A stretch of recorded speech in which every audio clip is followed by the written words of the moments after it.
An unexpected twist of fate transported Wu Ming into a strange new world, where he found himself the owner of a failing pet beast shop on the brink of closure. In this world, called Jialan Star, technology and culture closely resemble those of the 21st century. However, the key difference lies in the absence of devastating nuclear weapons. Instead, humanity faces an even greater threat: ferocious beasts. Among them, the glass beast kings are the most terrifying, capable of leveling entire cities in a fit of rage, with destructive power comparable to nuclear arms. Fortunately, a unique group of individuals emerged within humanity, capable of forming soul contracts with these beasts. These individuals are known as beast tamers, and the beasts they tame through such contracts are referred to as pet beasts. These creatures have become humanity's most reliable allies in resisting the ferocious beasts. At this moment, on South Wenhua Avenue in Jialan City, the rain poured relentlessly. Wu Ming quietly shut the glass door of the pet beast shop and watched as raindrops splattered across the black brick pavement. With a sigh, he turned on the television. The satellite news broadcast reported that a class ferocious beast, the flame spirit monkey, had caused a wildfire on Tianlong Mountain. A class treasure lost during the Battle of Azure City 300 years ago was discovered at the bottom of the Changshui River, and a local hypermarket was launching a promotion on evolution food for class pet beasts. Suddenly, a rapid knocking at the door interrupted his thoughts. A stout woman wearing a crystal necklace barged in arrogantly after pushing the door open. She scanned Wu Ming with disdain before sneering. "So it's you, a penniless young man, who took over this shop. Here's the deal. You have 3 days to pay next year's rent, all 10,000 pet beast coins." As Wu Ming hesitated, a mechanical voice suddenly echoed in his mind. Ding! Pet Beast Infinite Evolution System activated. Binding host Wu Ming ding. Binding successful. The system then presented him with a welcome package. 10,000 pet beast coins, 100 evolution points, 100 cubic meters of system storage, and a permanently bound class pet beast, the nether cat. The stout woman continued her tirade. "Either pay up, or come to my villa in the southern suburbs." Before she could finish her sentence, the invisible nether cat sprang into action, knocking her out the door. "Help! Murder! Someone's trying to kill me!" she screamed as she fell into the rain, her cries resembling the wails of a butchered pig. Onlookers, witnessing the scene, covered their mouths to stifle their laughter while casting Wu Ming a mix of admiring and worried glances. On one hand, this mysterious young man, who had appeared out of nowhere 3 days ago, had done what they had long wished to but dared not. On the other hand, if word got out that he assaulted the stout woman, Wu Ming would undoubtedly face punishment from the law enforcement team and could even be banished from Jialan City. "It wasn't me." Wu Ming stood with his arms crossed under the damp corridor of the pet beast shop, rainwater pooling into small streams at his feet. He had tried to stop the nether cat's actions, but was too late. Admitting to it would be tantamount to self-destruction and could lead to his expulsion, exposing him to unknown dangers. The nether cat remained invisible, and even surveillance footage would reveal nothing suspicious. The enforcement team would only see the stout woman inexplicably stagger backward, while Wu Ming maintained a safe distance of 3 meters from her the entire time. "Who else could it be but you?" The stout woman, drenched and looking like a wet hen, pointed her greasy finger at Wu Ming, screaming hysterically. She then let out deliberate, rhythmic cries of pain, clearly trying to attract the enforcement team's attention. "We're the enforcement team. What's going on here?" A crisp voice cut through the rain, drawing everyone's attention. Wu Ming turned toward the source of the voice and saw a tall, commanding woman walking through the downpour. She wore knee-high boots and a sleek black trench coat, her short hair neatly styled. Behind her, 2 armed officers stood like sentinels, their faces devoid of emotion. To Wu Ming's surprise, the striking woman was completely dry. The rain seemed to part half a meter above her, as if repelled by an invisible barrier. At that moment, a system notification echoed in Wu Ming's mind. Ding! The host has encountered a beast tamer for the first time. The Eye of Insight has been unlocked, allowing you to view the basic attributes of various entities. A few faint blue lines of text appeared in Wu Ming's vision. Name: Mu Wanru. Rank: E-Class Beast Tamer Elite. Beast: E-Class Elemental Water Spirit. Abilities: E-Class Water Manipulation Talent can merge with water, control water elements for both offense and defense. After reading the information, Wu Ming finally understood why this beautiful enforcer named Mu Wanru could remain dry in the midst of a downpour. "I'm Mu Wanru, squad leader of the enforcement team in Jialan City. What happened here?" Mu Wanru flashed her credentials, her voice calm and slightly cold. The stout woman immediately toned down her arrogance, realizing that Mu Wanru was a prestigious beast tamer and not someone to cross. She quickly said, "I came here today to collect rent, but this tenant, Wu Ming, had the audacity to hit me and push me to the ground." Mu Wanru turned to Wu Ming, raising an eyebrow. "Is that true?" Wu Ming shook his head without hesitation, his tone steady. "It wasn't me." Besides, I don't have the strength to push over a 300-pound woman. Impossible! The stout woman shrieked. It was just the two of us in the pet shop. If it wasn't you, then who else could it have been? Wu Ming remained unfazed by the accusation. Mu Wanru, experienced in handling such matters, immediately pulled out her phone and made a call. Shortly after, she received a video clip. The footage showed the stout woman entering the pet shop and speaking briefly with Wu Ming before inexplicably stumbling backward, as if struck by an invisible force and collapsing to the ground. This video was sent by the enforcement center. It clearly shows that Wu Ming never touched you, Mu Wanru concluded decisively. As for the exact cause, it's unclear for now. This matter is settled. Every shop in the city was equipped with surveillance cameras linked to the enforcement center, recording around the clock. These recordings were usually archived and only accessed during incidents. Moreover, only enforcement team members and involved parties had the right to view them, ensuring privacy. After seeing the video, the stout woman became visibly flustered, her chubby face quivering. Pointing at Wu Ming, she barked, "Even if it wasn't you, you still owe a year's rent 100,000 pet beast coins. If you don't pay up within 3 days, you'll regret it. Don't forget you signed a contract." With that, she stormed off, squeezing into her modified vehicle and driving away in a huff. Wu Ming withdrew his gaze and turned to Mu Wanru. "Thank you, Captain Mu. I was just doing my job," Mu Wanru replied, her voice neutral, though she seemed to appreciate Wu Ming's composed demeanor. She stepped into the pet shop and began inspecting the premises. Wu Ming suspected that Mu Wanru wasn't interested in the rundown pet shop itself, but was investigating the mysterious force that had caused the stout woman to fall. Thankfully, the system had stored the nether cat in its space, leaving no trace of its presence in the shop. This should keep her suspicions at bay. As expected, after making a round of the shop and finding nothing unusual, Mu Wanru nodded slightly to Wu Ming before leaving with her two subordinates, disappearing into the torrential rain. Only then did Wu Ming let out a long sigh of relief, collapsing onto the sofa.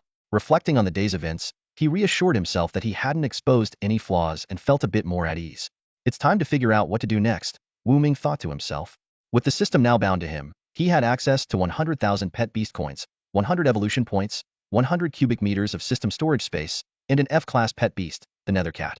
100,000 pet beast coins wasn't an insignificant sum. It could sustain an ordinary person for several years. 100,000 pet coins barely enough to rent an ordinary storefront for a year in the inflation-ridden city of Jialan. After transmigrating to this world, Wu Ming discovered that he had inexplicably signed a 1-year lease for a pet beast shop. The contract was ironclad, with no option to back out. The penalty for breach of contract was triple the rent, meaning he would either need to pay the 100,000 pet coins rent or cough up a staggering 300,000 in compensation. Wu Ming reached into his pocket and found only 100,000 pet coins, barely enough to cover the rent, let alone the penalty. Grinding his teeth, he thought of the overbearing, plump landlady who had cornered him into this predicament. There was no way he was going to let her win so easily. After much deliberation, he decided to pay the rent for the year and worry about finding a new place when the lease was about to expire. He still had a few days before the rent was due. Wu Ming's eyes gleamed with determination as he hatched a plan. He would use the 100,000 pet coins to earn more money before paying the rent. With this in mind, his thoughts turned to the pet beast infinite evolution system, which he had somehow permanently bound to himself. System, what are evolution points? Wu Ming asked mentally. A voice echoed in his mind, replying, evolution points are the designated currency of the system. They can be used in the system's marketplace or for producing evolution feat. They are obtained from items imbued with mystical energy, such as ferocious beasts, pet beasts, and medicinal herbs. Hearing this, Wu Ming's eyes lit up. Evolution feed was essential for advancing pet beasts, and the fact that the system's marketplace sold it was a huge advantage.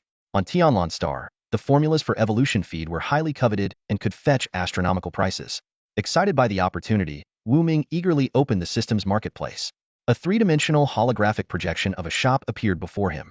Countless shelves were lined with an array of dazzling goods, though most were grayed out. Upon closer inspection, he realized it was because they were far too expensive for him to afford. He scanned the product listings.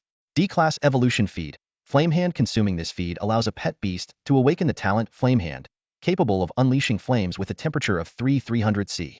Price: 388 points. D-Class Evolution Feed. Skywings. Consuming this feed allows a pet beast to awaken the talent Skywings, granting it the ability to fly at class speed. Price: 328 points. E-Class Pet Beast. Unhatched and unowned bald eagle egg. Upon natural maturation, the creature will reach E-Class and possess the talents Extreme Speed and Diamond Talents. Price: 98 points. Wu Ming carefully examined many items and confirmed that the marketplace offered a wide variety of goods. though they were limited to D, E, and F classes. This left him puzzled. System, why are there no class or higher items available in the marketplace? He asked. The system interface suddenly expanded and explained to Wu Ming. What you're seeing now is only the basic system store. Once you unlock the intermediate store, you'll be able to purchase A, B, and crate items. Unlocking the advanced store allows you to buy S, SS, and SS grade items. Wu Ming suddenly understood and asked, I see. So, what are the requirements to unlock these advanced stores? The system promptly responded, to unlock the intermediate store, 2 conditions must be met. The host's evolution points must first reach 10,000, and you must successfully nurture a grade pet beast. As for the advanced store, it requires the host to have 1 million evolution points and to raise a grade pet beast. Hearing these requirements, Wu Ming was momentarily stunned.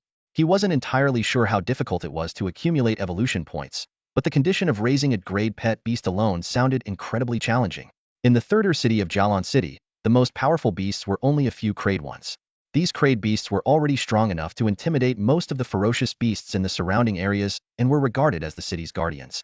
While grade beasts ranked just below crate, they were considered symbols of great power. Beast tamers who could form contracts with grade beasts were either multimillionaires or held influential positions, true figures of importance. Wu Ming thought to himself, it seems that to unlock the intermediate store, I'll at least need to become a prominent figure in Jialan City. Ultimately, he shifted his focus to the cheapest grade items. The store displayed several types of grade evolutionary food. Grade evolutionary food. Speed boosts a pet beast speed to 28 meters per second. Price, 38 points. Grade evolutionary food. Steel claws grants the pet beast claws as hard as alloy steel. Resistant to blades and bullets. Price, 38 points. Grade evolutionary food. Fire awakens a fire talent in the pet beast, enabling it to emit flames up to 1200 C. Price, 38 points. Browsing the descriptions, Wu Ming began to understand the innate talents of pet beasts. Even the lowest grade pet beasts were incredibly dangerous predators. He then used his inside eye to examine the attributes of the nether cat. Species, nether cat unnamed. Grade, grade elite pet beast. Talents, grade speed 37 meters per second, grade invisibility, grade steel claws. This combination of attributes left Wu Ming astonished. A running speed of 37 meters per second, combined with invisibility and steel claws, made the nether cat a terrifying combatant. Even the most ferocious beasts he had known in his previous life would struggle to withstand its attacks.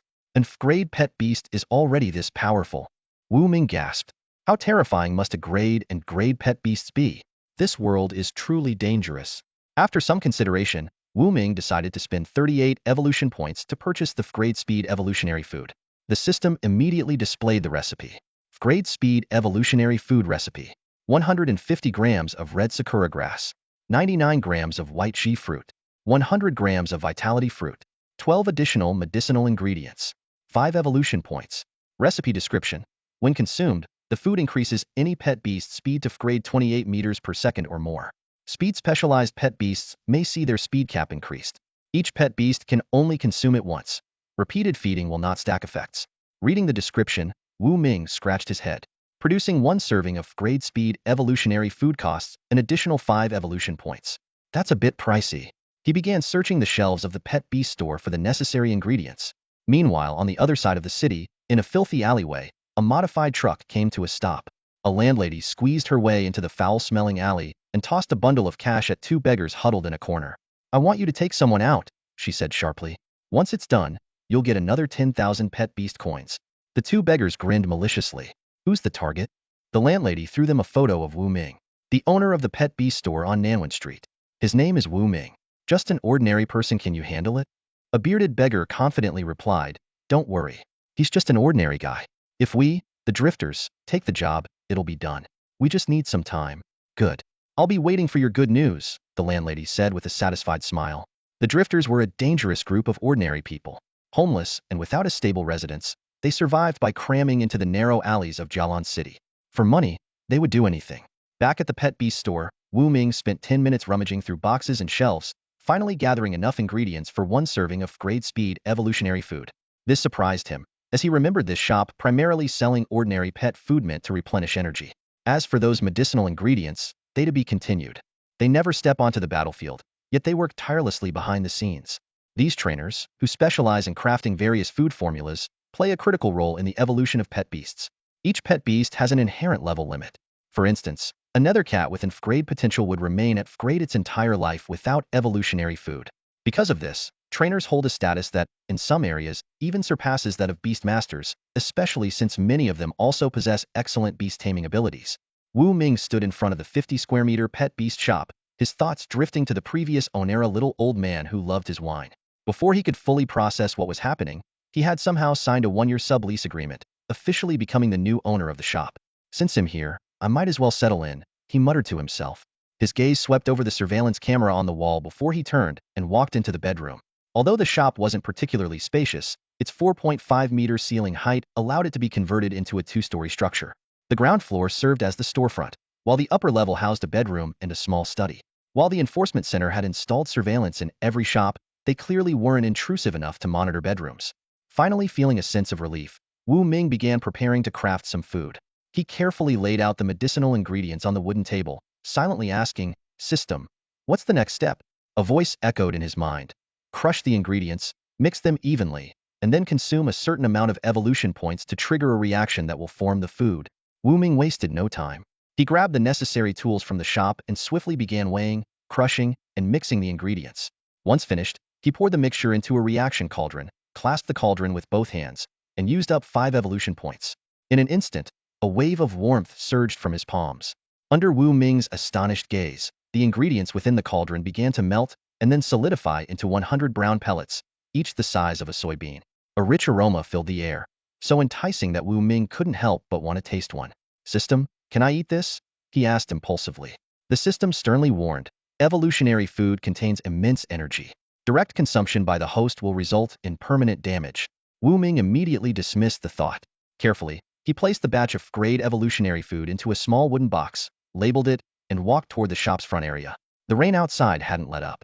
As Wu Ming prepared to close the door, he noticed the glass door had been knocked out of alignment, likely by that plump woman from earlier.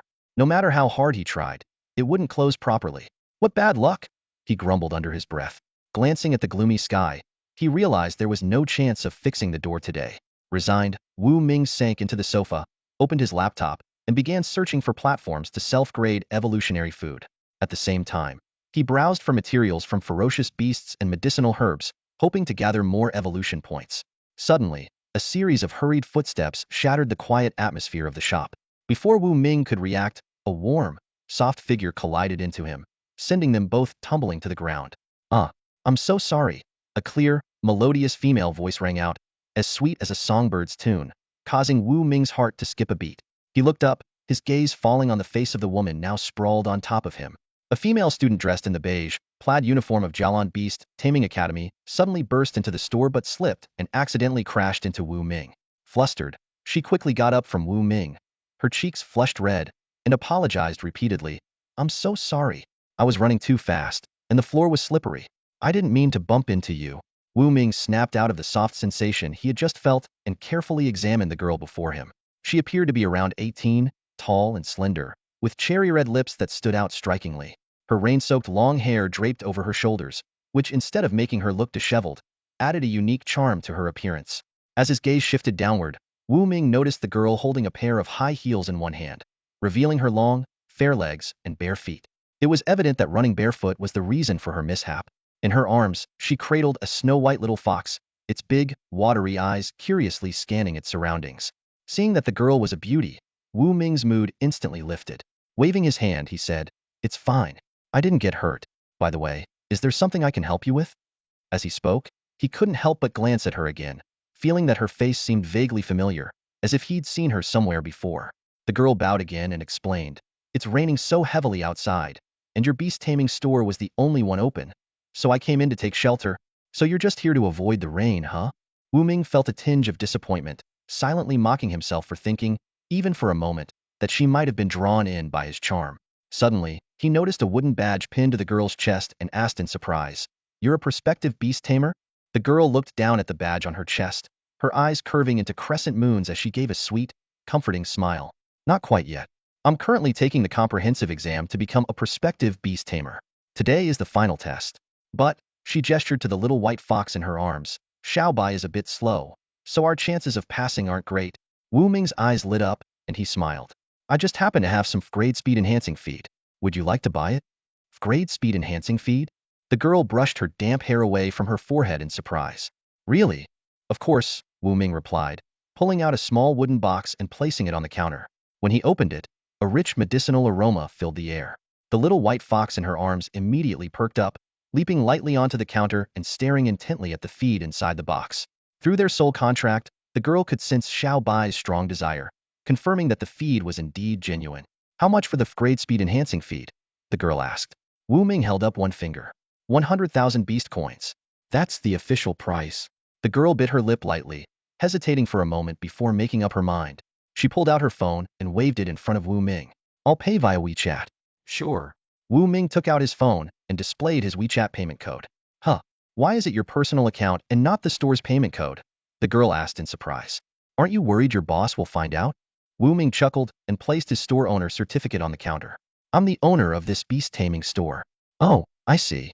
Sorry about the misunderstanding earlier, the girl said, looking a bit embarrassed. She quickly completed the payment and even sent Wu Ming a friend request, though he didn't notice it right away. Just then, the roar of a sports car engine outside drew their attention. A sleek car screeched to a stop in front of the store, and an extravagantly dressed woman stepped out, striding briskly inside. Yin Yin, what are you doing here? The woman called out to the pretty girl, her eyes scanning Wu Ming with disdain. Nana, why are you here? The girl asked in surprise. I saw the heavy rain and remembered you had your prospective beast tamer exam today. I drove along your usual route to pick you up. When I saw you in this beast taming store, I came right in, Nana explained, grabbing the girl's hand and trying to pull her away. Nana, don't rush. Let me feed Xiao by the grade speed enhancing feed first, the girl said. What? Grade speed enhancing feed? Nana asked in shock. Yin Yin, where did you even find that? Don't tell me you got it from this shabby store? She crossed her arms, looking around the old, worn-down beast taming shop with open disdain. Nana Zhou, the daughter of a wealthy merchant, was not a beast tamer herself, but she was both a classmate and a close friend of the female student. Standing in front of the small shop, Nana frowned, her lips curling slightly in disdain. Nana, don't say that. The female student gently tugged on Nana's hand and turned to Wu Ming with an apologetic expression. I'm sorry, shopkeeper. Nana didn't mean any harm, she just speaks her mind. Hearing this, Nana's frown deepened. She pulled her hand away and spoke with frustration. Yin Yin, you're too naive. I'm worried you'll get scammed. Come, they'll take you to the Super Value Mall. The evolutionary feed there is the real deal. Nana, that won't be necessary, the female student replied, shaking her head. She pointed to a wooden box on the counter. I've already bought the evolutionary feed here. I just paid for it using VX. Beside the wooden box, a small white fox stared intently at the grade speed feed inside, its eyes gleaming with excitement as drool nearly dripped from its mouth. Nana panicked and quickly tried to intervene. Yin Yin, I told you this shop is no good. Don't waste your money. You still owe someone 150,000 pet beast coins. She then turned to Wu Ming, her tone icy. We don't want this grade speed feed. Give us a refund immediately. Roar. The white fox let out a furious growl upon hearing that its desired feed might be taken away. Its ferocious aura was like that of a tiger descending a mountain, causing Nana's expression to shift dramatically as she stumbled backward in fear. Why is Little White being so aggressive? Nana stammered, too intimidated to approach. Wu Ming crossed his arms and smirked. Ever heard of food guarding? That's exactly what this is. Our evolutionary feed is of exceptional quality, far superior to what other stores offer.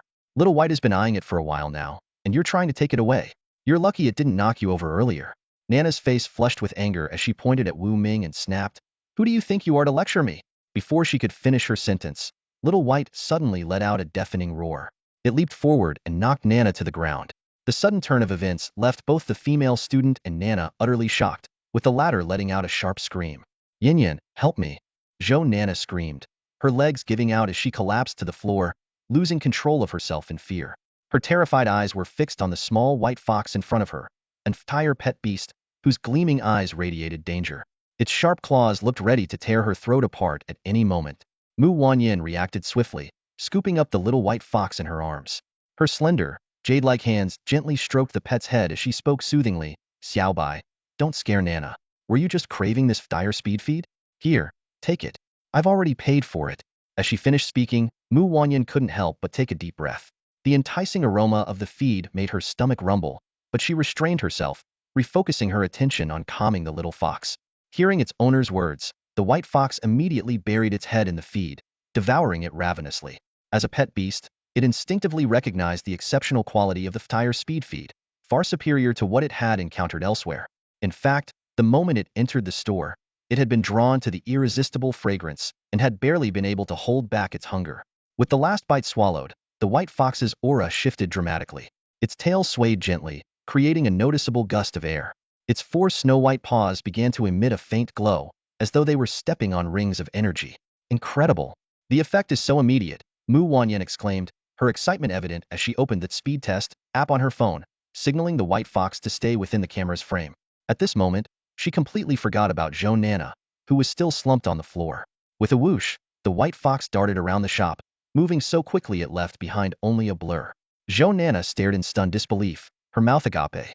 She could hardly believe her eyes. The small, unassuming store she had once looked down upon had just produced an evolution feed of far superior quality than even the highly reputed Super Saver Mall. 10 seconds later, the app's AI voice chimed in softly, "Test complete. Congratulations, esteemed Beast Tamer. Your pet's lap speed is 33 meters per second, exceeding the pass mark by 5 meters per second and achieving an excellent grade for tire speed. Well done." Mu Wanyan was overjoyed, leaping into the air with excitement, causing a noticeable ripple as she did so. Zhou Nana remained frozen in place, her eyes wide with shock and her jaw practically on the floor. Just this morning, the white fox's speed had been a mere 27 meters per second, barely short of the 28 meter per second passing mark. Yet now, after consuming just one portion of the tire speed feed, its speed had skyrocketed by 6 meters per second. What kind of extraordinary place was this seemingly ordinary little store? As the two were still reeling from the shock, the rain outside stopped. Glancing at the time, Mu Wanyan's expression shifted. She quickly picked up the white fox and helped Zhou Nana to her feet. "Nana, why are you still sitting on the floor? Oh, you were so scared that you..." "Stop it. It's bad enough that you saw it. Why do you have to say it out loud? So embarrassing." Zhou Nana's face flushed with humiliation as she wished she could disappear into the ground. Mu Wanyan stuck out her tongue playfully, her cheeks flushing pink with embarrassment. The soft blush on her fair neck added an irresistible charm to her pure and delicate beauty. Watching this from the side, Wu Ming couldn't help but sigh inwardly. A beauty is a beauty. She even looks enchanting when she's embarrassed. As they were about to leave, Mu Wanyan turned and waved to Wu Ming. "Store owner, we're heading out now. Once I pass the preliminary Beast Tamer exam, I'll definitely recommend your shop to my classmates. Oh, and don't forget to accept my friend request." Her cheeks turned slightly red as she spoke. Carrying the white fox in one arm and holding her high heels in the other, she supported Zhou Nana as they hurriedly left. Wu Ming blinked in surprise and quickly pulled out his phone, discovering a friend request from Mu Wanyan. He immediately accepted it and, out of curiosity, sneaked a peek at her social media profile. There he found photos of Mu Wanyan with her white fox, Zhou Nana, and several other beautiful women. Mu Wanyan, what a lovely name. And she's gorgeous too. Most importantly, she looks so much like the enforcement squad captain, Mu Wanru. Wu Ming scrolled further and confirmed his suspicion when he found a photo of Mu Wanyan and Mu Wanru together. No wonder they look alike. They're sisters and both are beast tamers. However, Wu Ming's thoughts were interrupted as he recalled the sharp glare Zhou Nana had given him before leaving. A hint of unease crept into his mind.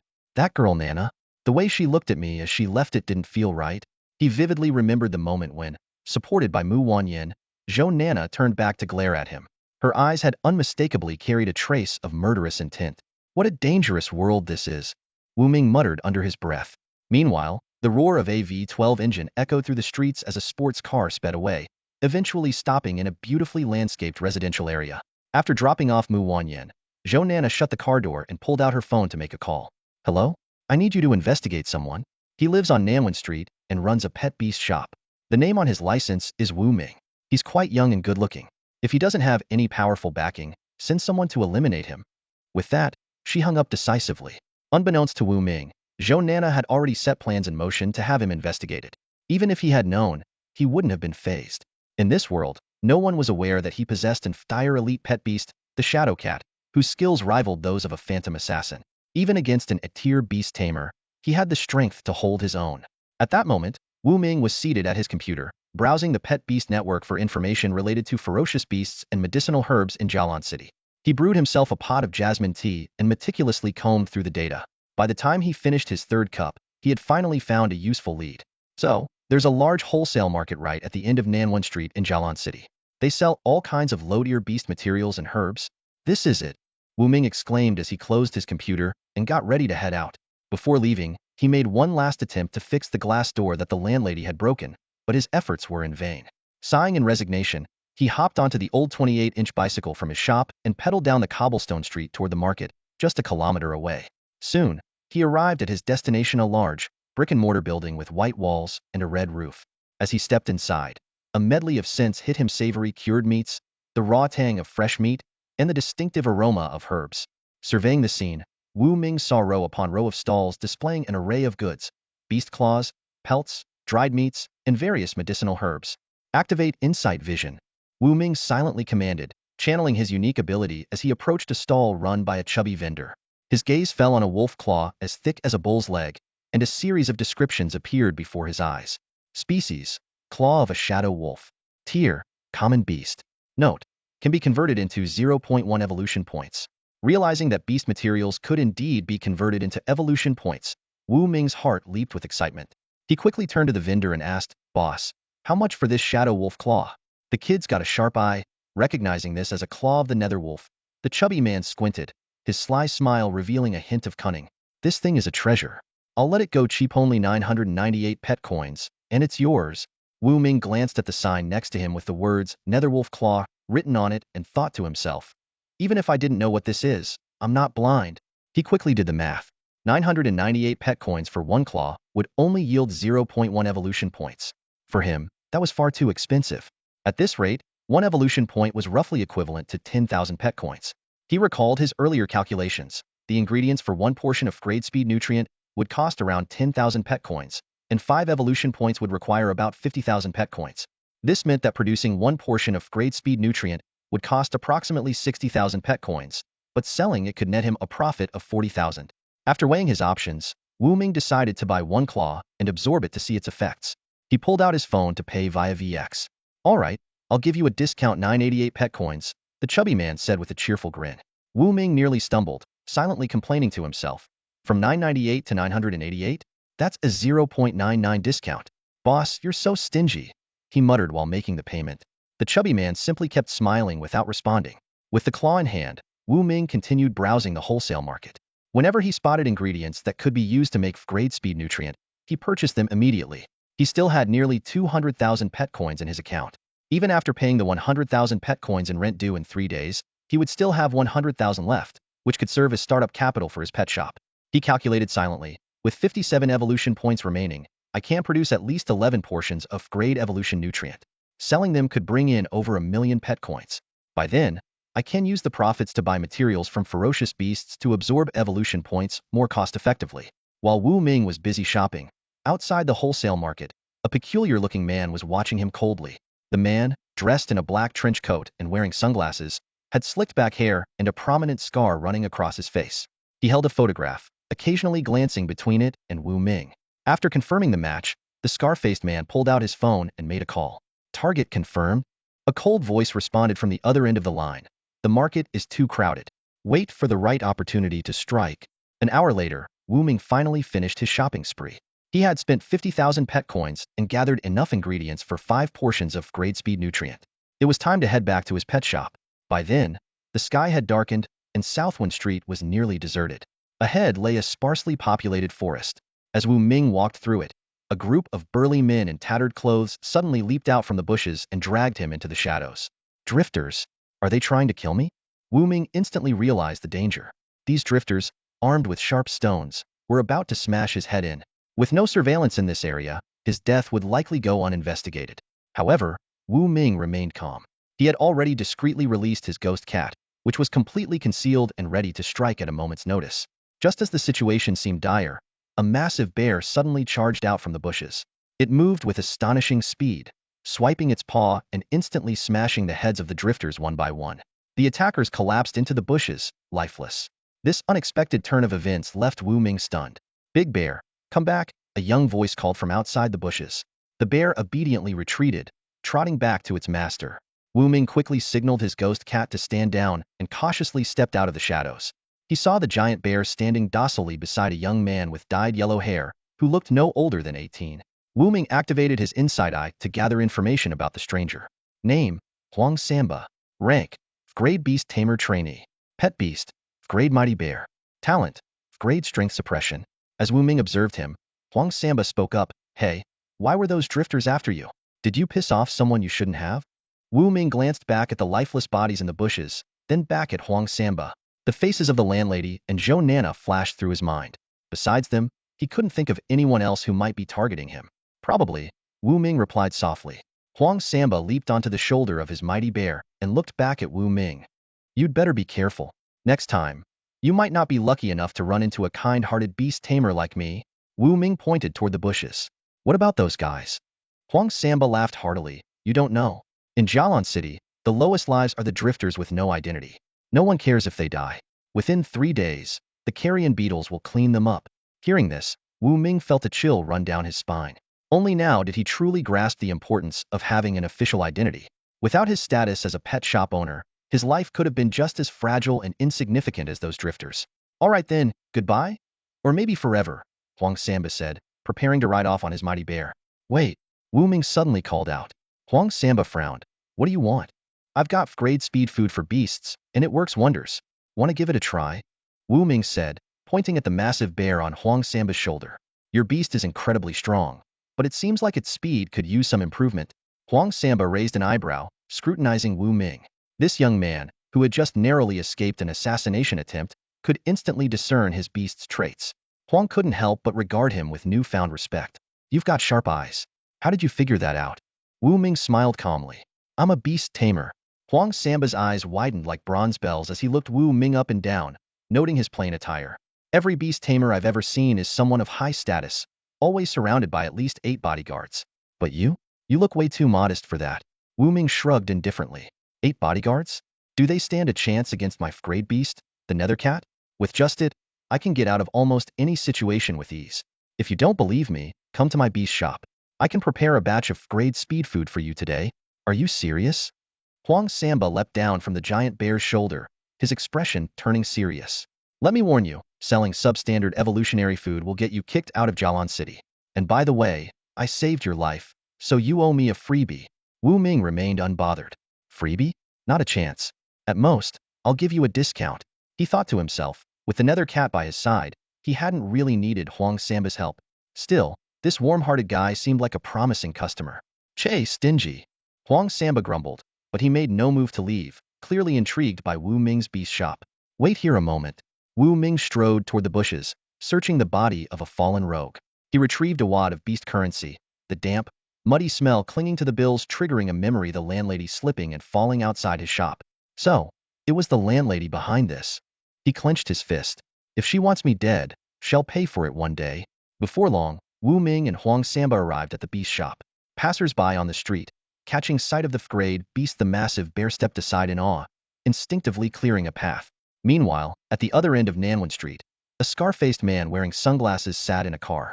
He pulled out his phone and murmured, the target has connections with an grade apprentice beast tamer. We can't act on this for now. What? She's willing to pay more? In that case, we can wait for another opportunity. After hanging up, he flicked his cigarette to the ground and cast a meaningful glance toward the beast shop, his expression laced with patience and menace. Inside the pet beast shop, Huang Samba lounged lazily on the sofa, while his massive bear companion sprawled out on the floor, dozing off. At the counter, Wu Ming was meticulously weighing various medicinal herbs.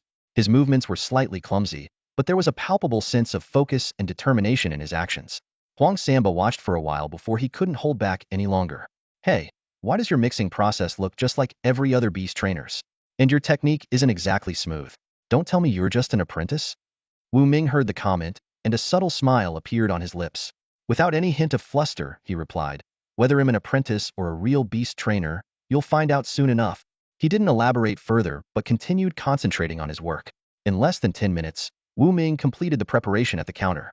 He wasn't concerned about the surveillance cameras from the enforcement center capturing his actions. In fact, he hoped more people would realize that he was a beast trainer.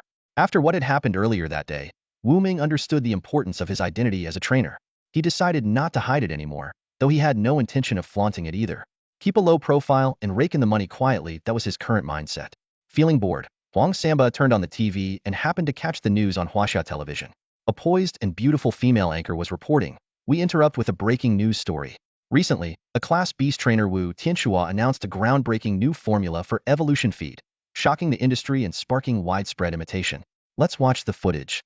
The TV screen showed a crystal-clear video. In the footage, an elderly man with gray-white hair poured the prepared medicinal ingredients into a bronze cauldron. He gripped the cauldron's handles tightly with both hands as his body began to emit a radiant glow. Flames erupted, melting the ingredients inside the cauldron until they condensed into a golden, egg-sized feed. The elderly man picked up the feed and addressed the camera. Hello everyone. I'm Wu Tianxua. This new formula for evolution feed comes from my dedicated research into ancient alchemy techniques. It's stable, efficient, and far quicker than the conventional boiling crystallization method. If you're interested in learning, call the number below. Wu Ming couldn't help but be drawn to the news. He froze for a moment, then a faint smile crept onto his face.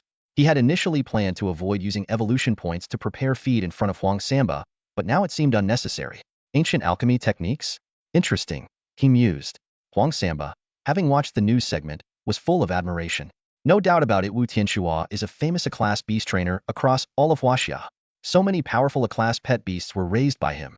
Honestly, there aren't many people in Huaxia who would dare cross him. After his moment of awe, Huang Samba turned to Wu Ming. Hey, buddy, why haven't you started yet? The conventional boiling crystallization method takes at least 3 hours. Hurry it up, I've got to get home and spend time with my girlfriend. Wu Ming gave a mysterious grin. Who said him using the boiling crystallization method? Huang Samba was taken aback. He gestured toward the TV and asked casually, Don't tell me you're using Wu Tianxua's ancient alchemy technique? That's right. Wu Ming replied with a nod. Huang Samba's eyes widened in disbelief. He watched as Wu Ming placed the medicinal ingredients into a glass reaction vessel, pressing his hands on either side with unwavering confidence. Watch closely, Wu Ming said, before silently deducting 5 evolution points. At first, Huang Samba was skeptical, even tempted to walk away. But soon, he was stunned to see the ingredients inside the reaction vessel begin to melt and fuse together. Eventually, they transformed into 100 pea-sized brown pellets of feed, emitting a rich, enticing aroma. Roar! The massive bear lying on the floor suddenly opened its eyes, its nose twitching as it caught the scent. It immediately stood up, staring intently at the reaction vessel containing the grade speed feed. Through their soul contract, Huang Samba could sense his bear's intense desire for the feed. Even he, as dense as he could be at times, realized that this evolution feed was of extraordinary quality. Goodness, is this really the new formula derived from ancient alchemy techniques? Huang Samba rushed to the counter in shock. Wu Ming, remaining calm, placed the feed into a small wooden box and casually said, They'll give you a discount 60,000 pet beast coins. The massive bear roared eagerly, urging its owner to buy the feed. But Huang Samba froze in place, dumbfounded. I don't even have 6,000 right now. After a long silence, Huang Samba swallowed hard and meekly asked, Hey, buddy, how about I work for you instead? What do you think? Wu Ming rolled his eyes. Work for me? I could barely afford to keep myself afloat before. How could I possibly afford to support you and your massive bear? But after some thought, Wu Ming reconsidered. Having a subordinate might not be a bad idea. Plus, Huang Samba did save me earlier, which shows he's not a bad guy, is actually pretty kind-hearted. With that, Wu Ming put away the grade speed feed and said, All right, starting tomorrow, you can work for me. But our pet beast shop doesn't have much for you to do right now. I can be your bodyguard. Huang Samba immediately took off his vest, rolled up his sleeves, and flexed his muscular biceps. Then, right in front of Wu Ming, he lifted a several hundred-pound sofa over his head. That's strong? Wu Ming was astonished. He realized that even without the massive bear, Huang Samba could easily take down a dozen people on his own. Meanwhile, across the street, a man in a black trench coat and sunglasses was sitting in a small car, watching the scene through the shop's open door. His sunglasses slid down his nose as he stared in shock, swallowing hard. Damn it, the shop owner's friend is this powerful? The risk is way too high, we need more money, or I'm out. The man quickly pulled out his phone, speaking urgently. Soon, a reply came from the other end. The client said money isn't an issue. Besides, beast trainers can't always stay by their targets. Just wait for the right moment to act. All right, no problem. As long as the client pays up, I'll keep an eye on the target no matter what, the man replied, hanging up the phone. He lit a cigarette and continued his surveillance. Back in the shop, Huang Samba set the sofa down with a smug expression. So, boss, what do you think? My strength's over 500 pounds, you know? Wu Ming's eyes widened. What are you, a monster? How are you this strong? Come on, buddy, you're a beast trainer. And you don't know that beast masters can gain some enhancements after forming a contract with their pet beasts? Huang Samba plopped back onto the sofa and explained. My bear's strength is at F grade, which is about 10 tons. I get roughly a 140th boost, so that's 500 pounds of strength for me. Oh, so that's how it works. Wu Ming nodded in realization. He had already formed a contract with his nether cat, but hadn't noticed any enhancements, which left him puzzled. Before Wu Ming could figure it out, Huang Samba asked, "So, buddy, how do I measure up as a bodyguard?" "All right, come by tomorrow," Wu Ming agreed with a nod. "Great. They'll head out for now, but make sure to save that grade speed feed for me." Huang Samba was just about to leave when his eyes caught the shop owner's certificate on the counter. Seeing the name Wu Ming, his eyes went wide. "Dude, you're not Wu Tianshuo's grandson, are you?" Wu Ming never expected Huang Samba's imagination to be so vivid. The man had mistaken him for the grandson of the renowned A-class beast tamer, Wu Tianxua. Shaking his head with a bitter smile, Wu Ming cut straight to the point. "I have no connection to Master Wu Tianxua. All right, you should head back now." But Huang Samba was not one to give up so easily. He quickly pulled out his phone and said, "Wait, let's add each other on WeChat first." Wu Ming sighed in resignation and scanned the code. He caught a glimpse of Huang Samba's profile pictoria group photo of him and a girl with a flamboyant hairstyle standing in front of a giant bear, likely the girlfriend he had mentioned earlier. After seeing Huang Samba off, Wu Ming turned to inspect the shop door. Picking up a small hammer, he gave it a few taps. The glass door could barely close but made an unpleasant screeching noise. Just as he frowned, pondering the situation, a gentle voice interrupted his thoughts. "Need some help?" Wu Ming looked up to see a petite, pretty girl standing there in an apron. She was about 1.55 meters tall and, though in her 20s, her small stature gave her a youthful, almost doll-like appearance. Her eyes sparkled with a sense of hope for a better life.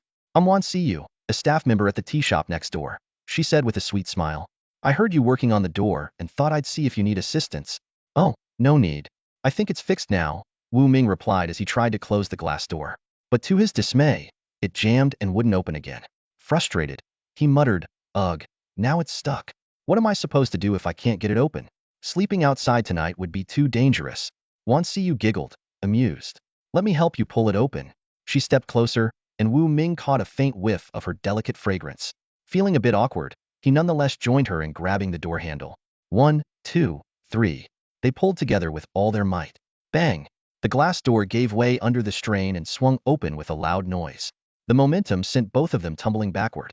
Wu Ming hit the ground first, with Wan Siyu falling right into his arms.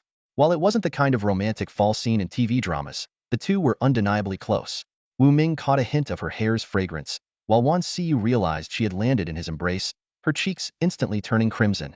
At that moment, a middle-aged man with a receding hairline and reading glasses stepped out of the tea shop next door. Upon seeing the scene before him, his face twisted with rage. "Wan Siyu, you little fox, acting all innocent in front of me, and now I catch you in the arms of this pretty boy from next door? So, this is your true nature, huh? Did you hear this guy knows a beast tamer and decide to throw yourself at him?" Wan Siyu quickly scrambled to her feet, her eyes reddening as she lowered her head and softly protested. "Manager, that's not true." Wu Ming also stood up, glaring at the tea shop manager. The older man, noticing Wu Ming's imposing stance, hesitated for a moment before turning his venom back on Wan Siyu. "You little vixen, if you don't spend tonight with me, they'll fire you first thing tomorrow. Let's see where you go then." "Manager, please don't," Wan Siyu cried, tears streaming down her face. The tea shop manager sneered smugly. "Think about it, little fox. Your rent's due, isn't it? And your savings weren't they all scammed away? Without a job or a place to stay, you'll end up homeless. Imagine what'll happen to a pretty thing like you in the alleys, surrounded by other vagrants. Won't that be a sorry sight?" Under the dim streetlights, the reflection of the manager's glasses glinted menacingly, like daggers piercing Wan Siyu's heart. She crumpled to the ground, sobbing uncontrollably. Just then, a pair of strong hands helped her up, pulling her into a warm, firm embrace. Wu Ming held Wan Siyu close and shot a cold, steely glare at the tea shop manager. "My pet shop happens to need an employee. You fire her, and he'll hire her on the spot." Hearing this, Wan Siyu looked up in stunned disbelief at Wu Ming's handsome and resolute profile. In that moment, she felt an overwhelming sense of security emanating from this man. "You!" The tea shop manager burst into derisive laughter, his whole body trembling. "Don't think I don't know what happened today. You dared to cross the landlady, and in 3 days, if you can't come up with 100,000 yuan in rent, you'll be out on the street yourself. Playing the hero now? Pathetic." Smack! Suddenly, the tea shop manager felt a heavy hand clap down on his shoulder. He turned to shove the person away, only to find himself colliding with what felt like an immovable wall. Startled, he looked back and instantly turned pale with fear. Standing behind him was a towering, 2-meter-tall giant bear, accompanied by a cocky, blonde-haired young man. The hand on his shoulder belonged to the blonde youth, who exuded a dangerous air. A beast tamer? The tea shop manager stammered, swallowing hard as his legs began to tremble. Huang Samba grabbed the manager by the shoulder and effortlessly lifted him into the air. His voice was icy as he asked, "Who was it you said wouldn't survive again?" No matter how much the tea shop owner struggled, he couldn't break free from Huang Samba's iron grip. Huang Samba sneered coldly and announced loudly, "Let me tell you, store manager Wu Ming is my elder brother and a respected beast tamer. Even a random batch of class evolution feed he produces can sell for 100,000 pet beast coins. Do you really think he can't afford a measly rent?" Before his words even settled, Huang Samba flung his arm forcefully. The tea shop owner flew like a kite with a broken string, slamming heavily into the wall before sliding down slowly, leaving a distinct human-shaped imprint on the surface. The crowd around them erupted in shock. "What? Wu Ming is a beast tamer?" a middle-aged woman exclaimed. "How is that possible? If he were a beast tamer, how could he not afford the rent for another year?" Nanwan Street stretched for several kilometers, but only this section had commercial shops. The rest of the area was undeveloped, resembling a borderline between urban and rural zones. Passers-by whispered among themselves, if he really were a beast tamer, would he be stuck in this backwater place? Wouldn't he be living it up in the prime districts of Jialan City, where every inch of land is worth a fortune? However, when everyone's gaze fell on the massive, intimidating Ironclaw bear standing behind Huang Samba, the doubts in their voices quickly dissipated. Even though Huang Samba was only a trainee beast tamer on Azure Star, where ferocious beasts roamed freely, beast tamers were among the highest-ranking individuals in society, enjoying generous subsidies every year.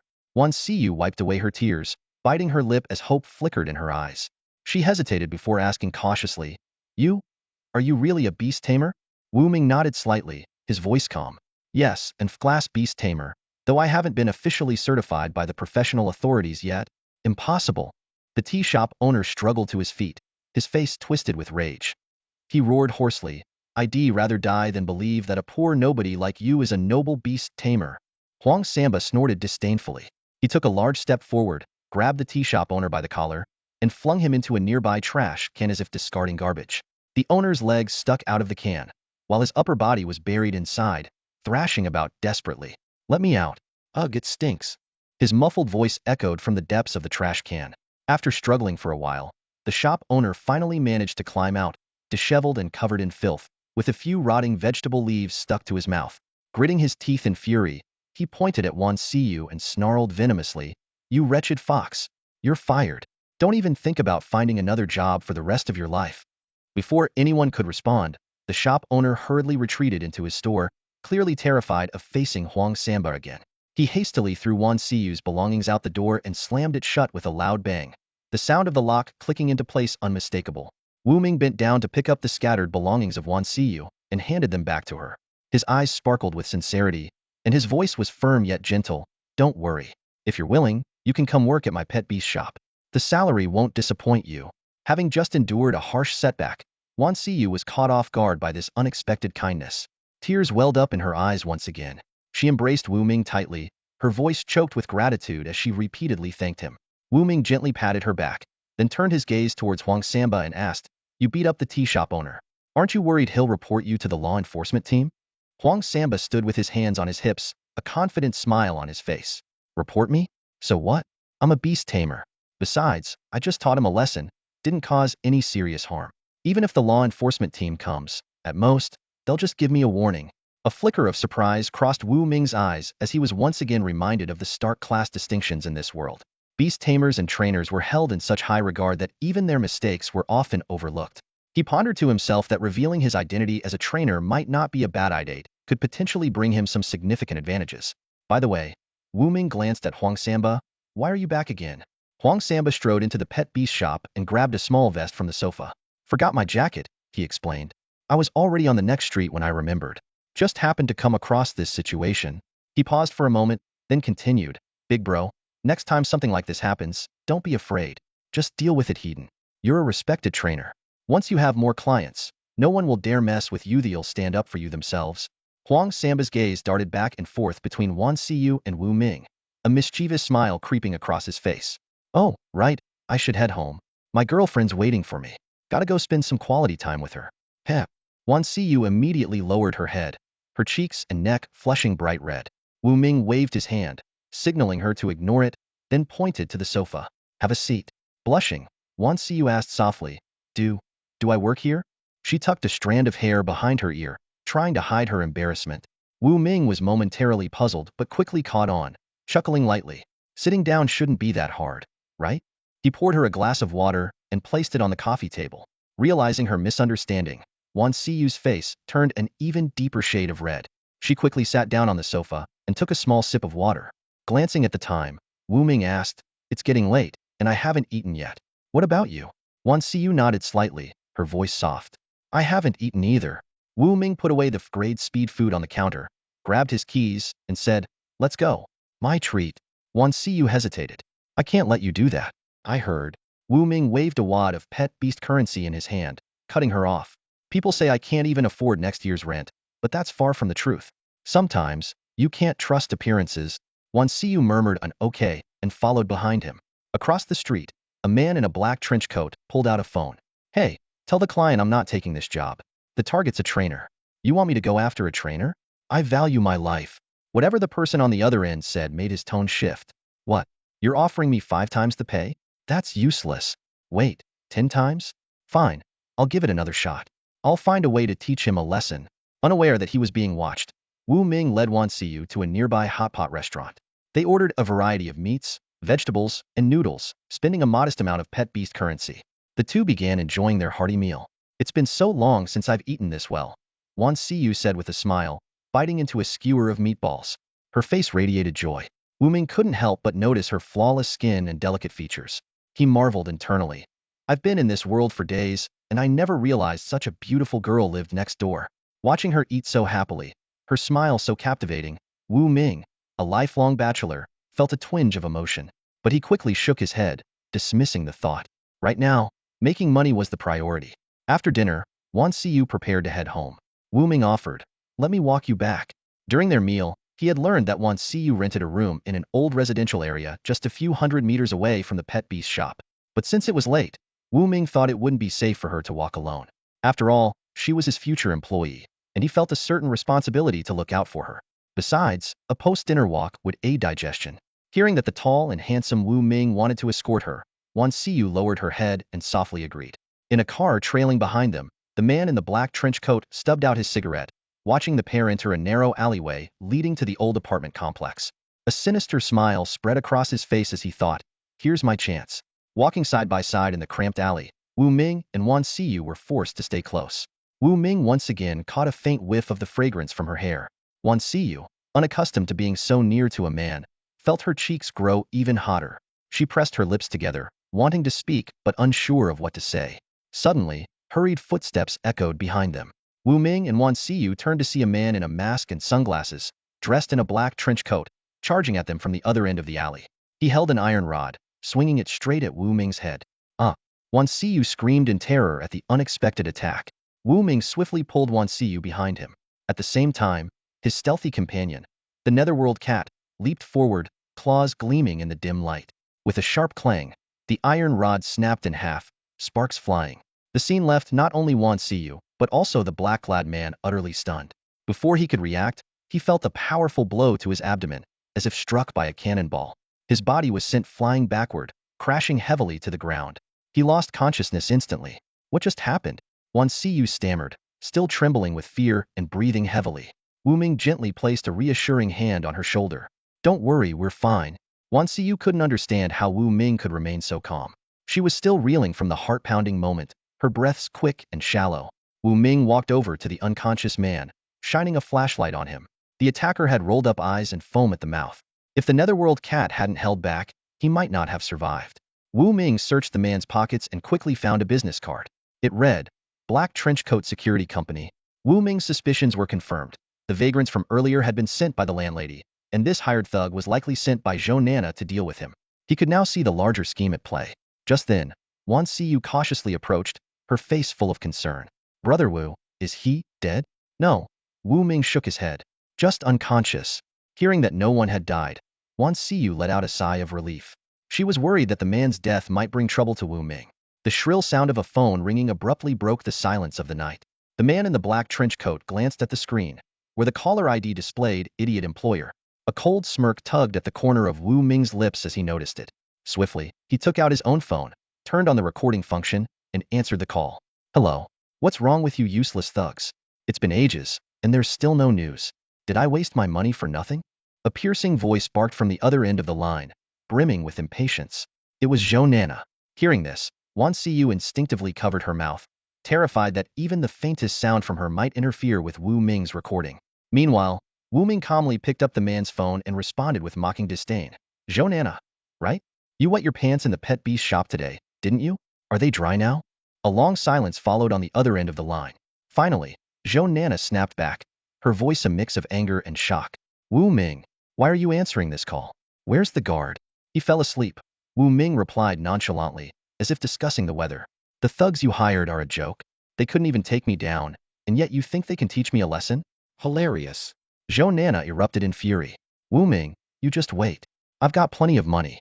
Next time, they'll hire more men, and I'll make sure they knock out every single one of your teeth. Listening to her wild threats, a cold glint flashed in Wu Ming's eyes. Without another word, he hung up the call and ended the recording. Wan Xiyu looked at him with worry written all over her face. So someone's really out to harm you, Wu Go. But that woman sounds like she's loaded. What are you going to do now? Wu Ming sneered, tossing the black-clad man's phone to the ground. No matter how much money she has, can it compare to a beast trainer? Wan Xiyu thought about it for a moment and immediately felt relieved. On Sky Blue Star, beast tamers and beast trainers held unparalleled status, commanding the world's power. No matter how wealthy Zhou Nana was, without the backing of a powerful beast tamer, she was no match for Wu Ming, a beast trainer. I'll take you home first, Wu Ming offered. But after everything that happened tonight, I don't think I'll be able to sleep, Wan Xiyu murmured softly. At that moment, the man in the black trench coat let out a faint groan, clutching his stomach. Startled, Wan Xiyu exclaimed, "Ah, he's waking up." Without hesitation, she picked up an iron rod from the ground and struck the man on the head with all her strength. What the? The man didn't even have time to open his eyes before he was knocked unconscious again. Wu Ming hadn't expected Wan Xiyu to act so decisively. He quickly pulled her away from the alley and escorted her to the entrance of her apartment building in the old residential area.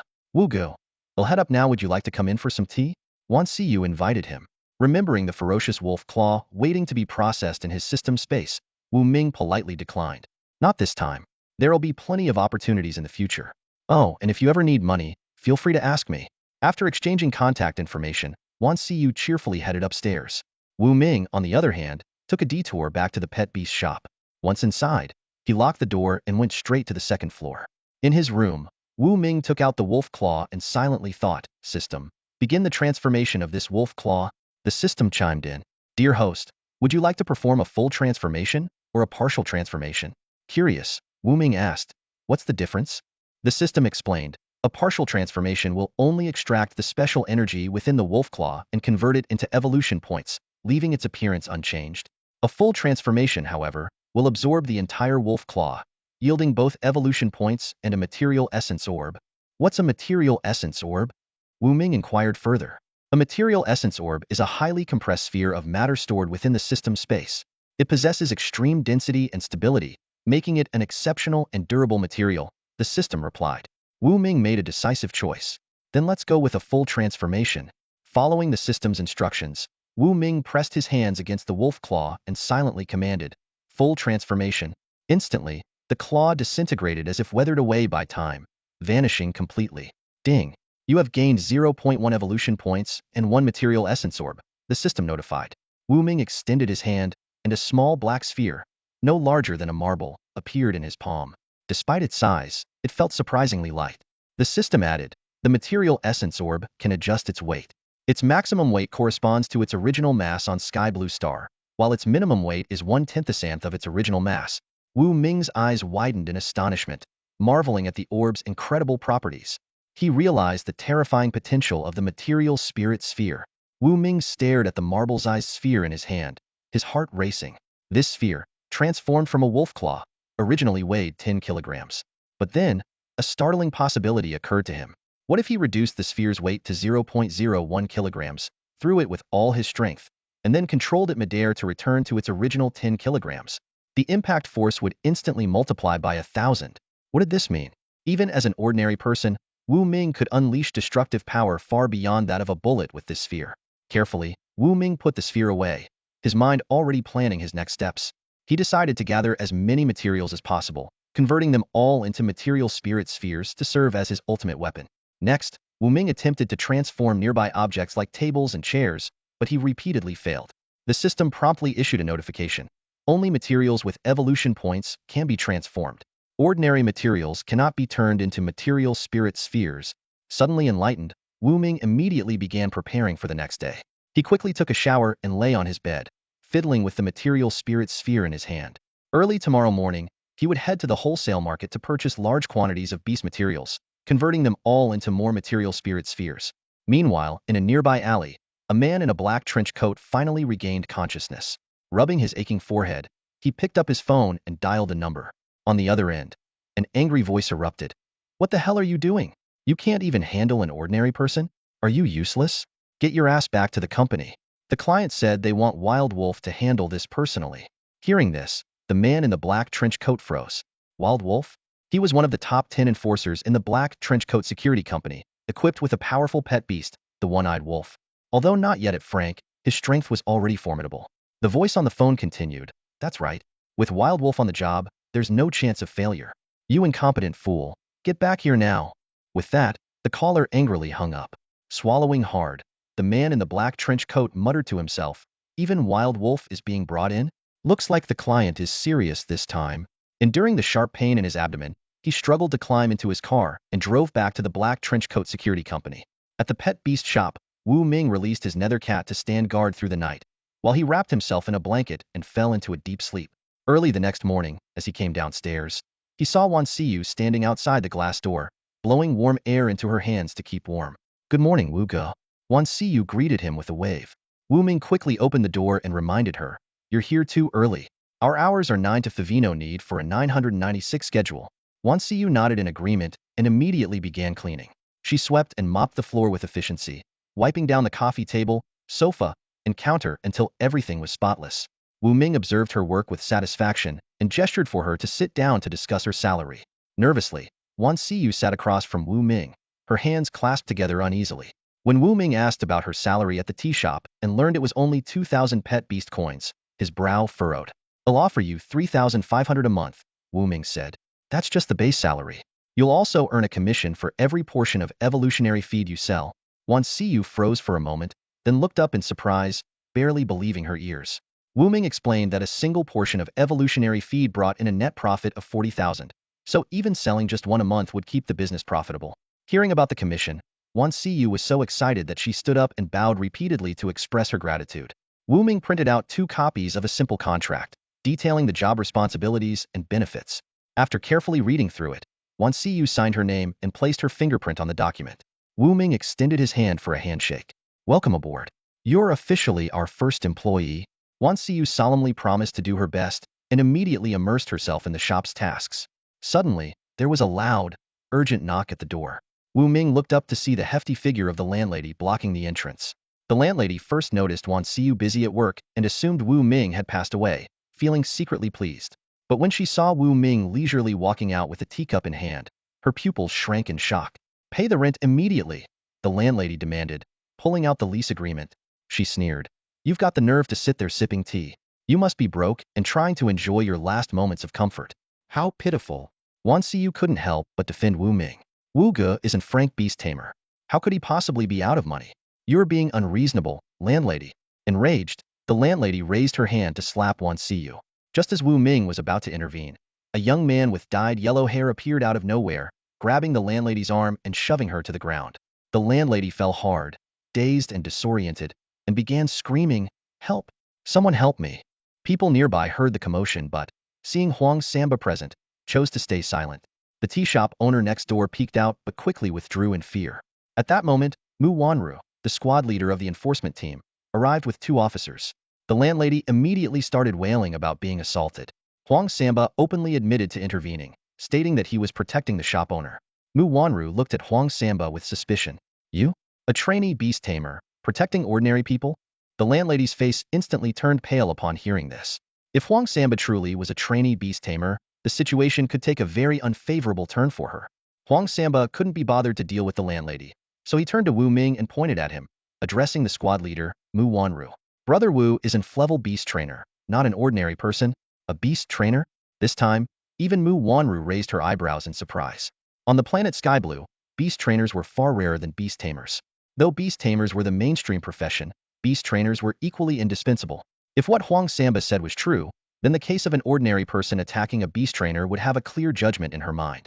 The landlady, however, refused to back down. Struggling to her feet, she placed her hands on her hips, her eyes wide with indignation. Impossible. Wu Ming, with his pathetic demeanor, could never be a noble beast trainer. If you've got the guts, show me your beast trainer certificate. Otherwise, I'll report you to the law enforcement center. With that, she charged toward Wu Ming like an enraged elephant. Water control, Mu Wanru suddenly commanded. A stream of water instantly materialized behind her, coiling around the landlady like a nimble rope, immobilizing her. This was Mu Wanru's pet beast, in a level elemental water spirit which usually resided within her body, emerging only when needed. Wu Ming finally spoke, his voice calm. To be honest, I don't have a beast trainer certificate. The landlady burst into laughter, her nose in the air and her face full of disdain. Ha ha ha, I knew it. You're nothing but a complete fraud. Mu Wanru frowned slightly, her tone turning serious. Wu Ming, pretending to be a beast trainer is a serious offense. You could end up in prison, or worse, be exiled. Unfazed, Wu Ming replied evenly, I don't have a certificate, but that doesn't mean I'm not a beast trainer. Because I can prepare level speed rations. Really? A flash of doubt crossed Mu Wanru's eyes. As a level beast tamer, she was somewhat renowned in Jialan City. However, even she would instinctively show respect to a beast trainer if she encountered one, regardless of whether or not they held an official certificate. Of course, Wu Ming affirmed confidently. The landlady gritted her teeth. I'd like to see how you prove it. Wu Ming set down his teacup and walked to the counter. Addressing Wan Siyu, he said, Siyu, prepare these herbs according to the formula, not a gram off. Got it. Wan Siyu took a deep breath, composed herself, and began to retrieve the herbs according to the formula Wu Ming had left on the counter. She weighed, ground, and mixed them with precision, while Wu Ming supervised and occasionally offered guidance. Watching this scene, Mu Wanru was stunned. That's an evolution ration formula. Wu Ming was letting this shop assistant see it so openly? Was he not worried about the formula being leaked? A flood of questions swirled in Mu Wanru's mind, momentarily rendering her speechless. Huang Samba also kept his eyes wide open, afraid to miss even the smallest detail. Meanwhile, the landlady was about to start cursing again, but a stream of water sealed her mouth, reducing her to muffled grunts. At the counter, Wan Siyu focused intently on her work. Finally, she finished and placed the mixture into a glass reaction vessel. Brother Wu, it's ready, she said, wiping the sweat from her forehead. Wu Ming took the reaction vessel with a smile. Nicely done. Now leave the rest to me. Then, he cast a cold glance at the landlady and said, I just want to say, you're truly ignorant. As soon as he finished speaking, Wu Ming deducted 5 evolution points. With a soft hum, the reaction vessel vibrated gently. Everyone watched in astonishment as the herbs inside began to dissolve into liquid form, then gradually solidified, dried, and finally broke apart into 100 small pellets, each the size of a soybean. A rich aroma filled the air. Isn't this the ancient alchemy method of a level master beast trainer Wu Tianxua? How does Wu Ming know it? Wait, Wu Tianxua Wu Ming. Mu Wanru exclaimed, her mouth slightly agape in shock. Suddenly, she realized that Wu Ming might be the grandson of Master Wu Tianxua. Even if he wasn't, he could very well be from the same family. And even if they were completely unrelated, Wu Ming was undoubtedly an exceptional beast trainer. It's done. Wu Ming poured the level speed rations from the reaction vessel into a wooden box and handed it to Mu Wanru.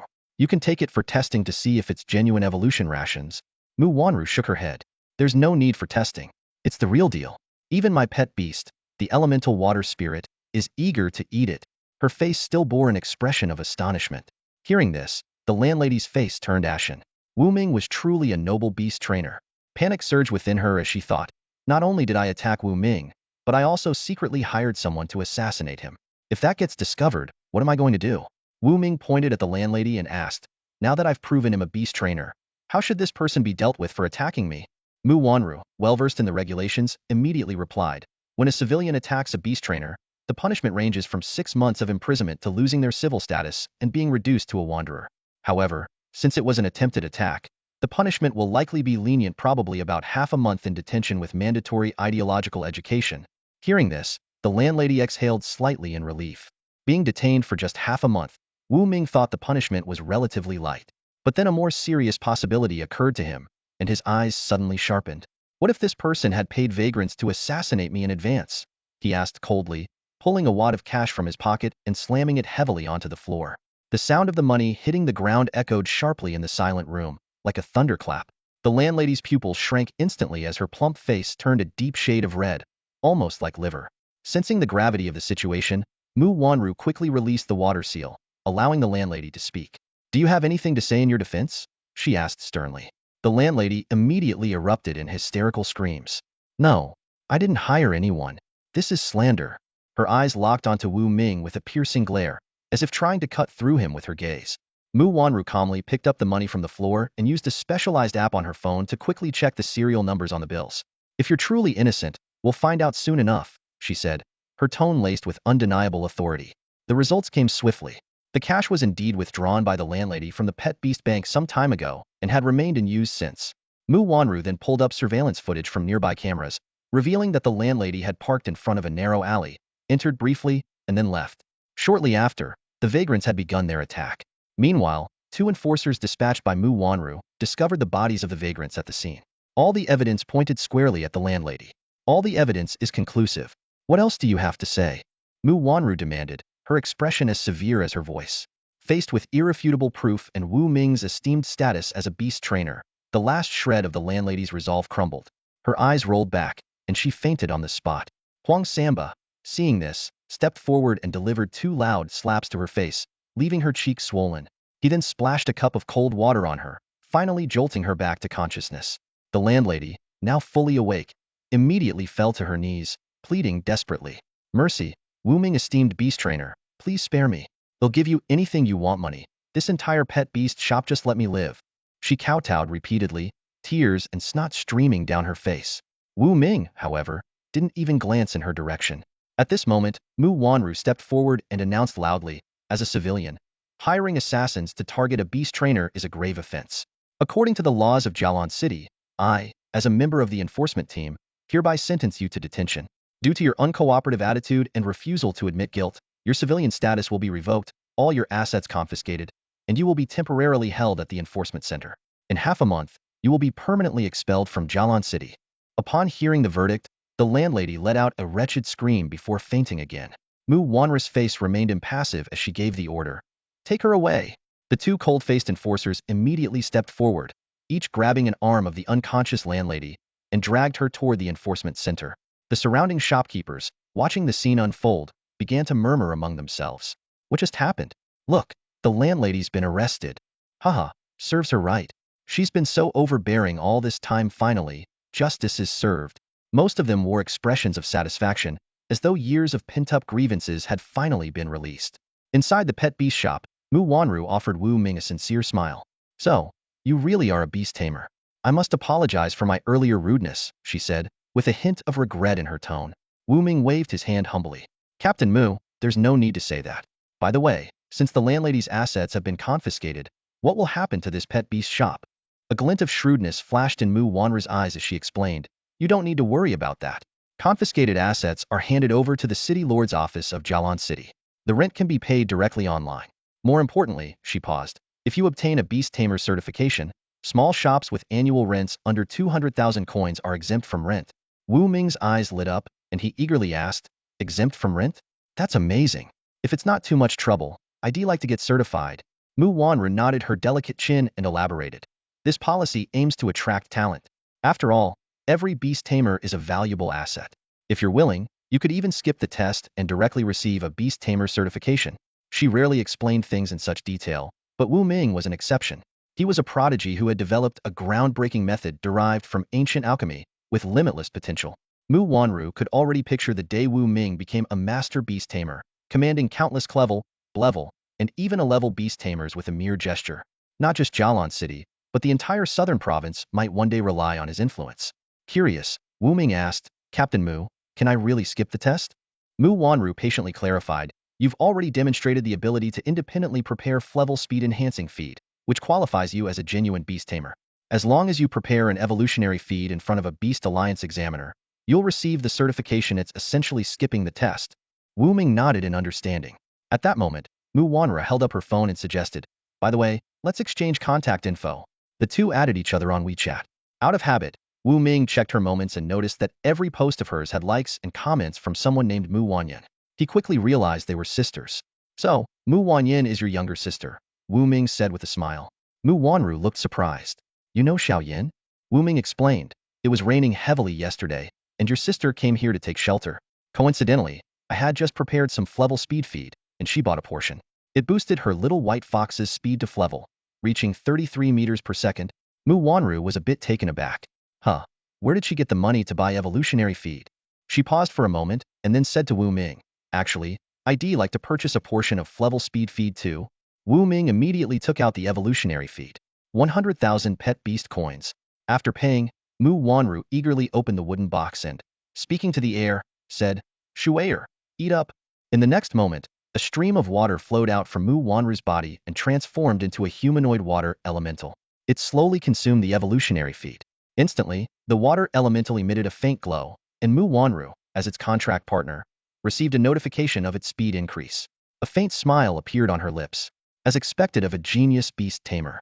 The speed feed you prepared is excellent, Mu Wanru praised. Shuayer says its speed has reached 34 meters per second. By the way, do you have any other evolutionary feeds? Wu Ming nodded. I do, but my pet beast shop is still in its early stages, and I haven't bought many herbs yet. I can't prepare more for now. In that case, they'll come back later. Mu Wanru waved goodbye and left the shop with her a level water elemental. As soon as Mu Wanru left, Wan Siyu jumped up excitedly. Wow, we made our first sale. Huang Samba also grinned. Brother Wu, they'll stick with you from now on. Alright, let's make it official with a contract. Wu Ming printed 2 copies of the agreement and handed them to Huang Samba. Without hesitation, Huang Samba signed the contract. Now, including Wu Ming, the pet beast shop had 3 members, and things were finally looking up. Wu Ming instructed Wan Siyu to weigh and crush the remaining herbs according to the formula. After preparing them, he spent 15 evolution points to create 3 portions of Flevel speed feed. Huang Samba, along with his mighty bear, sat on the sofa acting as a guard, while Wan Siyu diligently cleaned the shop. Meanwhile, Wu Ming sat at the computer, researching ways to overcome his current challenges. At this stage, he only had 32.1 evolution points left, not even enough to buy the formula for another Flevel evolutionary feed. He felt the pinch of poverty. He decided to sell the remaining 4 portions of Flevel speed feed, though 1 portion was reserved for Huang Samba, leaving 3 for sale. Brother Wu, is there anything I can help with? Huang Samba asked, bored. Wu Ming turned to him. I need to sell this Flevel speed feed. Do you know where I can do that quickly? Huang Samba answered without hesitation. Definitely at the Super Value Mall.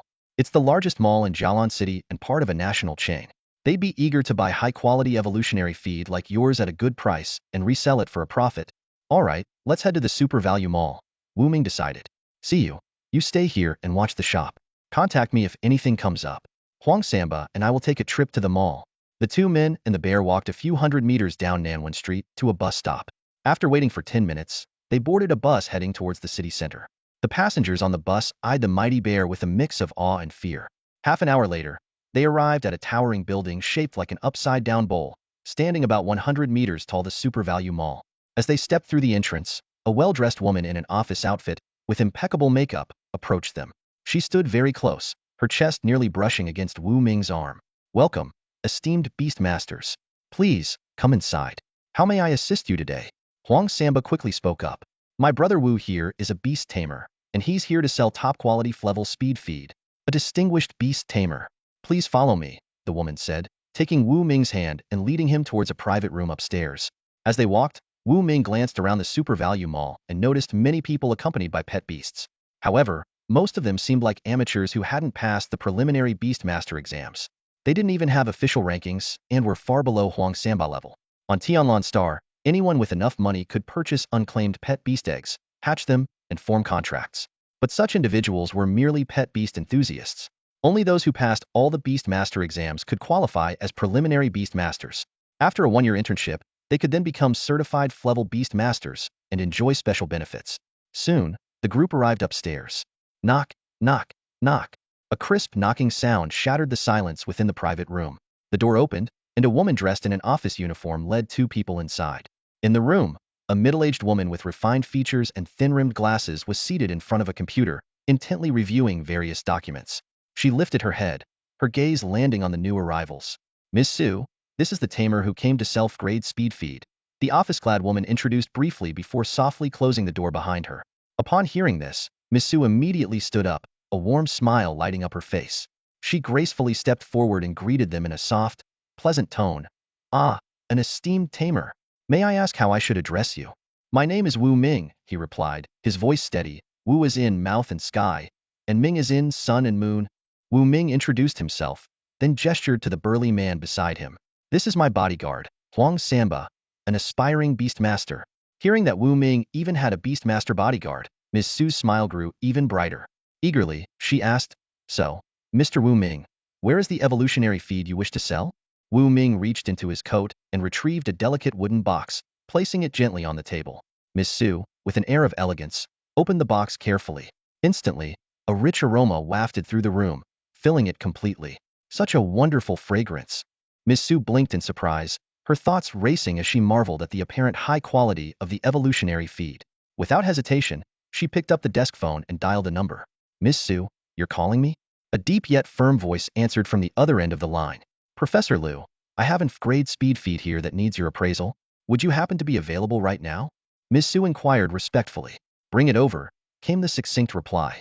Hanging up the phone, Miss Su picked up the wooden box and led Wu Ming and Huang Samba to the elevator.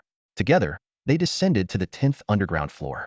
Passing through layers of security, they arrived at a heavily guarded laboratory.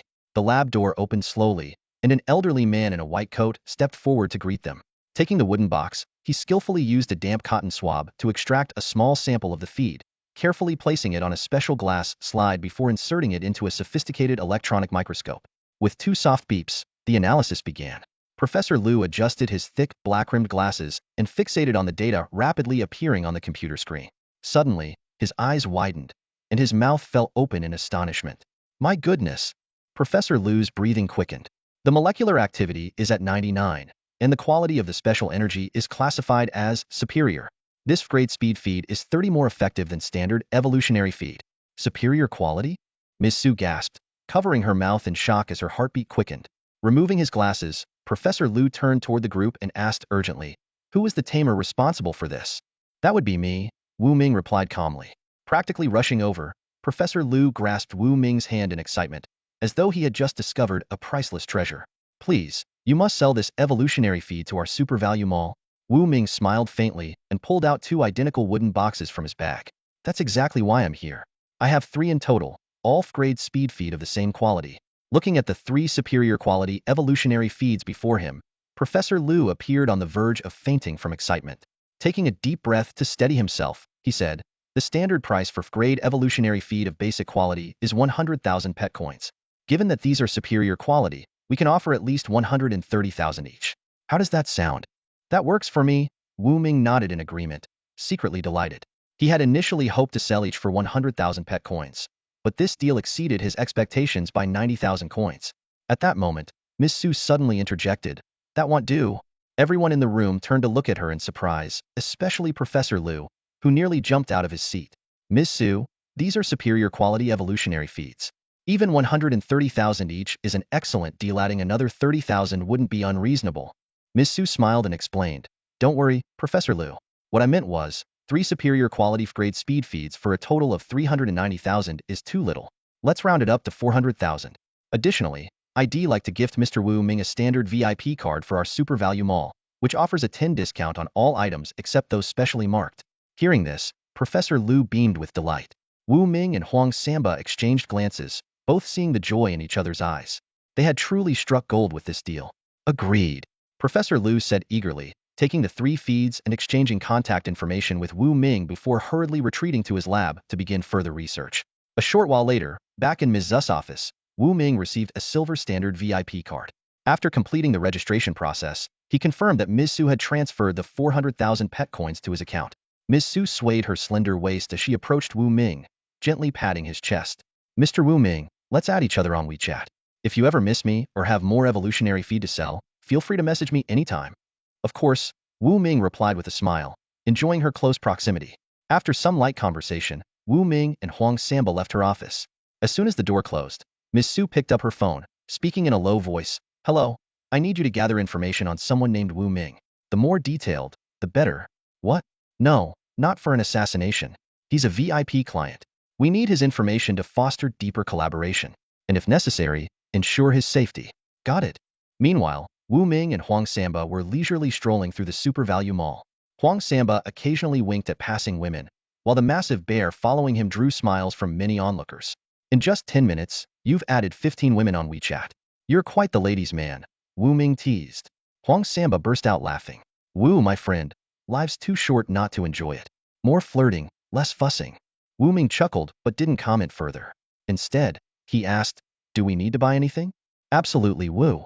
With 400,000 coins, we're definitely having a feast tonight, right? Huang Samba said excitedly. First, we'll buy some medicinal herbs. After that, we'll have a dinner that'll more than satisfy you. Wu Ming replied with a grin. That's why you're the best, Wu. Huang Samba cheered, following Wu Ming into various stores to purchase herbs while chatting away with the women head just met online. With the VIP card, they enjoyed a 10 discount at nearly every shop in the mall. Soon, Wu Ming entered a large store specializing in medicinal herbs. To save time, he immediately presented the VIP card, earning enthusiastic service from the staff. These herbs look promising, Wu Ming remarked as he picked up a wooden box containing a ginseng root priced at 30,000 pet coins, a reasonable cost in his opinion. Just as his fingers were about to touch the ginseng, a familiar notification echoed in his mind. Ding! 5 evolution points detected. Ready for conversion. The spiritual ginseng contained such an abundance of evolution points. Wu Ming's eyes widened in amazement as he carefully examined the seemingly ordinary root in his hand. Without hesitation, he activated the Eye of Insight, and a string of data immediately appeared before him. Species, grade of the spiritual ginseng, general remarks, and most astonishingly the ability to convert into 5 evolution points. Wu Ming narrowed his eyes, excitement evident in his tone. I'll take this spiritual ginseng. Please pack it up. The store clerk quickly got to work, wrapping the item as they asked, Sir, do you need any other medicinal herbs? Of course, Wu Ming nodded. I need to take my time and carefully select what I want. I'll buy anything that catches my eye. He continued to use the Eye of Insight, scanning through the various herbs displayed in the shop. Most herbs contained only 0.1 evolution points, while those with more than 1 point were priced at over 10,000 pet beast coins each. After some meticulous selection, Wu Ming ended up purchasing 3 spiritual ginseng roots and several other herbs, totaling over 15 evolution points. The discounted cost came to just 100,000 pet beast coins, a bargain, compared to converting materials from ferocious beasts, which would have cost at least 150,000 pet beast coins for the same amount of evolution points. That's all for now. Please pack them up, Wu Ming said decisively as he paid the bill, feeling quite pleased with himself. Although he had spent 100,000 pet beast coins in one go, the deal was undeniably worth it for 15 evolution points. Leaving the shop, Wu Ming, accompanied by Huang Samba, headed straight for a larger herbal store. This one was massive, boasting a stock of over 10,000 types of herbs and bustling with customers. A quick sweep with the Eye of Insight revealed several herbs containing more than 5 evolution points. Welcome. A store clerk greeted them warmly. Wu Ming handed over a list. I need 10 sets of the herbs on this list. The clerk glanced at it and said, these are the ingredients for Flevel Speed Feed. 10 sets cost 100,000 pet beast coins at full price, but after the discount, it'll be 90,000. Please wait a moment. Huang Samba looked worried. Wu Gu, that's a recipe. Are you sure you want to just show it to the clerk like that? Don't worry, Wu Ming replied nonchalantly. Even if they make the Flevel Speed Feed recipe public, no one else can actually produce it. The key lies in the evolution points, and that's something only I possess. Before long, the clerk had prepared the herbs. Wu Ming paid the 90,000 pet beast coins and selected a few more herbs rich in evolution points, spending another 110,000 pet beast coins in total. On their way back to the pet shop, Huang Samba carried 2 large boxes of herbs, grinning ear to ear. Wu Gu, don't forget to save me a portion of that Flevel Speed Feed. 6,000 pet beast coins, Wu Ming said with a sly smile, naming his price. Huang Samba's face fell instantly, his dream of freeloading shattered. Meanwhile, on a small hill a few hundred meters away, a buzz-cut young man was watching them closely through binoculars. He spoke in a low voice into his phone. This is Wild Wolf. Target confirmed. Move in as soon as the Beast Tamer bodyguard isn't around. He ended the call after reporting. Inside the pet shop, Wan Siyu began sorting through the mountain of herbs stacked on the counter. She quickly organized 10 sets of ingredients for the Flevel Speed Feed, but was curious about the remaining herbs. Wu Gu, what are these extra herbs for? She asked inquisitively. Pack them separately, Wu Ming replied calmly. I have other plans for them. Got it. Wan Siyu said obediently and proceeded to do as instructed. When lunchtime arrived, Wu Ming ordered takeout. After a hearty meal, the 3 of them returned to their respective tasks. I'm heading upstairs for a nap. You guys keep busy, Wu Ming said. Tonight is our pet shop's first team dinner, and I promise you'll eat to your heart's content. Awesome. Wan Siyu cheered, jumping up in excitement, while Huang Samba's eyes lit up with anticipation. On the second floor, Wu Ming carefully locked the door behind him. He laid out the spiritual ginseng and dozens of other herbs neatly on the table. Taking a deep breath, he placed his hands on the herbs and silently commanded, "System, start the conversion." Ding! Conversion initiated. In an instant, the precious herbs, worth a total of 210,000 pet beast coins, were transformed into 35 evolution points. Combined with his existing points, Wu Ming now had a total of 67.1 evolution points. At the same time, he noticed with delight that his material spirit orb, which previously weighed 10 kilograms, had grown to 12 kilograms. It's time to buy a new Flevel evolution feed recipe, Wu Ming thought to himself as he opened the system store. The vast selection of items was overwhelming. Flevel flame feed, Flevel ice feed. After carefully comparing his options, Wu Ming settled on a recipe for Flevel defense feed. Without hesitation, he spent 38 evolution points to purchase it. Instantly, a flood of knowledge about the recipe poured into his mind. Defensive feed, F-class formula: 65 grams of ferocious dragon bone flour, 78 grams of sandstone fruit, 120 grams of golden iron tree core, along with 21 other medicinal ingredients, supplemented by 5 evolution points. This feed can elevate any beast's defense to F-class, granting skin hardness comparable to superalloy steel. In critical moments, it can even activate a defensive shield, temporarily doubling the defense. However, the effect is non-stackable and can only be used once per beast. Wu Ming read through the description, a faint smile curling at the corner of his lips. Although he only had 29.1 evolution points left, having an additional F-class defensive feed added more variety to the product line of his beast shop. After an afternoon nap, nightfall arrived. Wu Ming, accompanied by Huang Samba and Wan Siyu, headed to a large restaurant several kilometers away. They spent 2,000 beast coins on a lavish meal. "Brother Wu, let me take you home," Huang Samba offered as they finished eating. Wu Ming waved his hand dismissively. "No need." He pulled out a piece of F-class speed feed from his pocket and handed it to Huang Samba.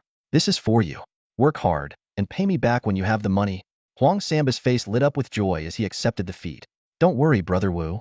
Afterward, Wu Ming first escorted Wan Siyu to an old residential area before heading back to the beast shop alone.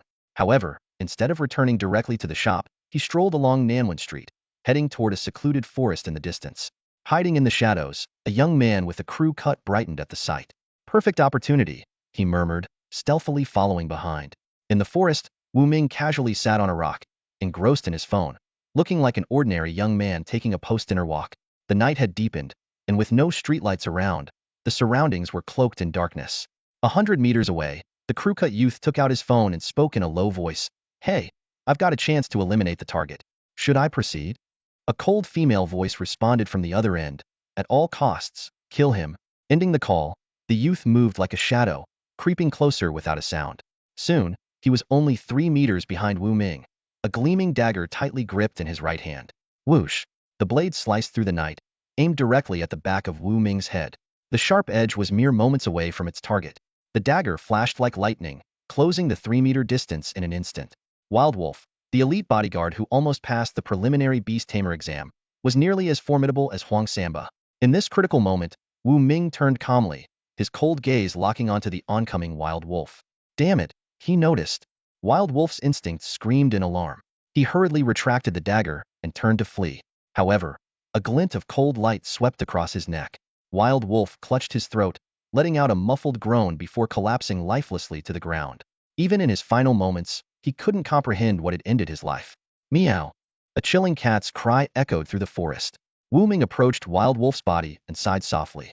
If it weren't for Wild Wolf's intent to kill, Wu Ming wouldn't have unleashed the nether cat. This outcome was entirely Wild Wolf's own doing. A killer sent by Zhou. Wu Ming muttered coldly, his eyes brimming with murderous intent. "You'll pay for this."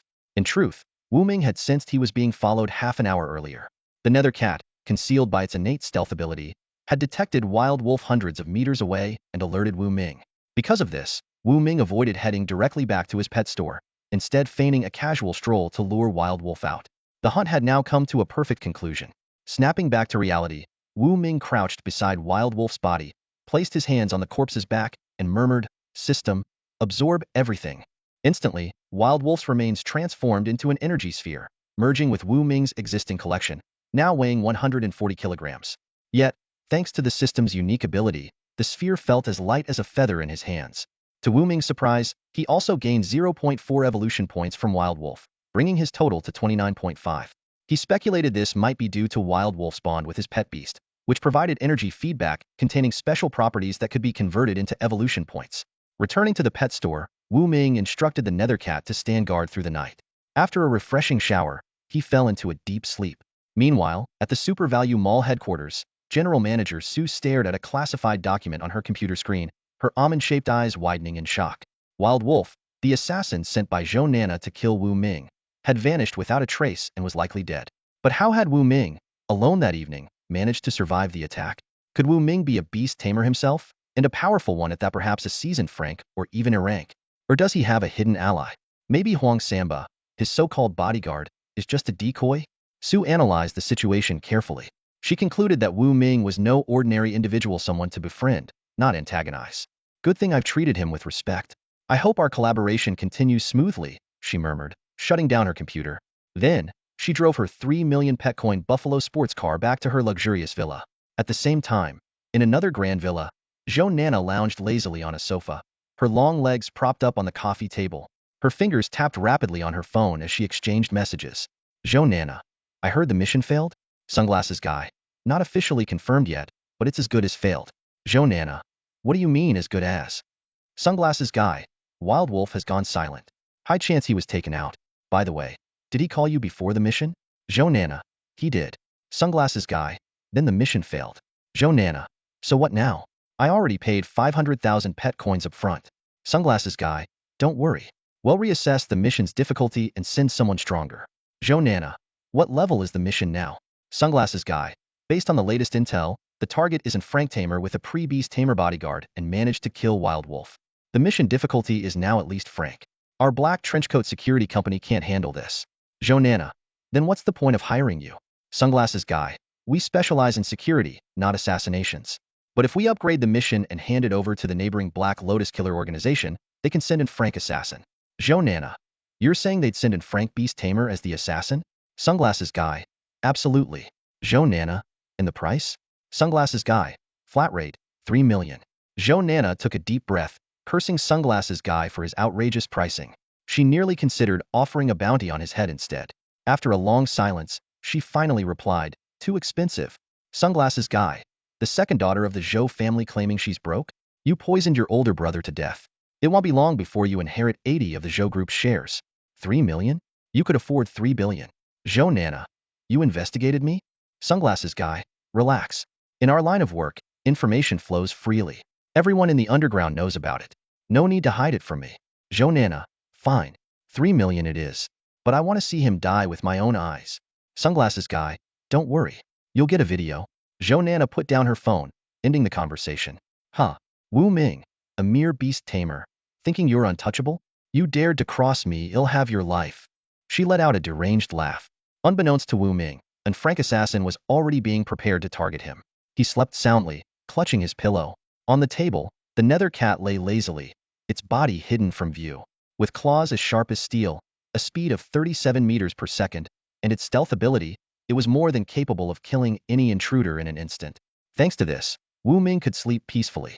The next morning, as Wu Ming opened the glass door of his shop, he found Wan Siyu waiting outside. Wu Gu, I brought you breakfast, she said, handing him a bag of steaming hot fried dough sticks and soy milk. Thanks. From now on, I'll cover breakfast, Wu Ming said as he quickly operated his phone, sending Wan Siyu a 200 yuan red envelope. Wan Siyu opened it, and her face lit up with delight. Wow. Thank you, Wu Gu. This is the biggest red envelope I've ever received. A faint blush spread across her cheeks, and her eyes sparkled with gratitude. At that moment, a weak voice came from outside the door. Wu Gu, see you. Morning, said Huang Samba. Wu Ming turned to see Huang Samba walking in. His eyes were bloodshot, dark circles heavy like a panda's, and he looked utterly exhausted. What happened to you? Wu Ming couldn't help but ask. Huang Samba yawned, a trace of pride in his voice. I was out drinking with a few girls last night. We had such a great time chatting. Wu Ming immediately guessed the real story and teased. Chatting? More like you were talking non-stop all night. Huang Samba gave an embarrassed grin, but his attention quickly shifted to the breakfast on the counter. In a few quick steps, he grabbed a fried dough stick and stuffed it into his mouth. Hey, Huang Samba, how dare you steal food? I bought that for Wu Gu. Wan Siyu pouted angrily, clutching the remaining fried dough sticks and soy milk protectively like a little squirrel guarding its stash. Huang Samba scratched his head and chuckled awkwardly. Sorry, I thought it was for me. Oomph. Keep dreaming, Wan Siyu retorted, puffing her cheeks in annoyance. Wu Ming waved his hand with a smile. It's fine, let's get to work. He opened his phone to check his account balance. Site still had around 300,000 to 400,000 pet beast coins. He quickly made a list and handed it to Huang Samba. Buy 5 sets of the materials on this list for me. He transferred 100,000 pet beast coins to Huang Samba and handed him a standard VIP card. Got it. Huang Samba perked up at the prospect of a task and dashed out the door. He rented a pickup truck on the street, brought along his mighty bear pet, and headed straight to the Super Saver Mall. Wu Ming sat down on the sofa and turned on the TV. The Jialan TV channel was airing a Super Saver Mall ad. Super Saver Mall has new updates. This time, the featured item is a rare grade speed feed of superb quality, starting at a bid of 100,000 pet beast coins. Wan Siyu, wiping down the table, exclaimed in amazement, "Wow, superb quality? That's incredible. I wonder if the evolutionary feed from our pet beast shop could ever reach that level." Wu Ming's expression turned slightly awkward. He wanted to say that the grade speed feed being auctioned was probably from the batch he sold to President Su last night, but since he couldn't be certain, he chose to remain silent. Before long, Huang Samba returned, out of breath, carrying a heavy box of medicinal ingredients. He transferred 55,000 coins back to Wu Ming and explained, "Wu Gu, the discounted price for 5 sets of materials was 45,000. I sent the remaining balance back to you." "All right," Wu Ming said, setting down the remote control and putting on a serious expression. "Next, I'll be preparing grade defense feed. Since this is the first time, Siyu, just watch and observe." Huh. Wan Siyu's eyes widened in surprise. Ever since she started working at the pet beast shop, she'd been staying up late to study, learning all about pet beasts and evolutionary feeds. From what she'd learned, a trainer who could master multiple evolutionary feed formulas was highly sought after. "Grade defense feed?" Huang Samba exclaimed, quickly moving closer to the counter to watch Wu Ming open the box of ingredients. Wan Siyu also stood nearby, ready to learn with a focused expression. As Wu Ming sorted through the ingredients, he explained, "Actually, preparing evolutionary feed is quite straightforward. Of course, that's for trainers who have mastered certain special techniques." Wan Siyu and Huang Samba listened intently, like diligent students. "First, you select the ingredients, sort them, and weigh them. These tasks can be done by any trainer apprentice," Wu Ming continued. "But the next step is where it gets tricky." By this point, Wu Ming had prepared the ingredients and placed them into a reaction cauldron. The final step is usually the water boiling crystallization method. It's time-consuming and inefficient, so it will eventually become obsolete. Placing his hands on the sides of the reaction cauldron, Wu Ming added, "The method I use is derived from ancient alchemy techniques, but it's also different from Master Wu Tianchua's approach." With that, Wu Ming deducted 5 evolution points, leaving him with 24.5 points. Under Wan Siyu and Huang Samba's watchful eyes, the materials in the reaction cauldron seemed to be drawn by an invisible force. They began to melt and merge together. Finally, 100 bean-sized pieces of feed formed, emitting a tantalizing aroma. "That's amazing!" Wan Siyu exclaimed, her face full of wonder. Huang Samba scratched his head and asked curiously, "Wu Gu, what's the principle behind this?" Wu Ming paused for a moment before replying, "It's the magnetic field effect." Both Wan Siyu and Huang Samba froze. "Magnetic field effect? That sounds a bit far-fetched," Wan Siyu murmured.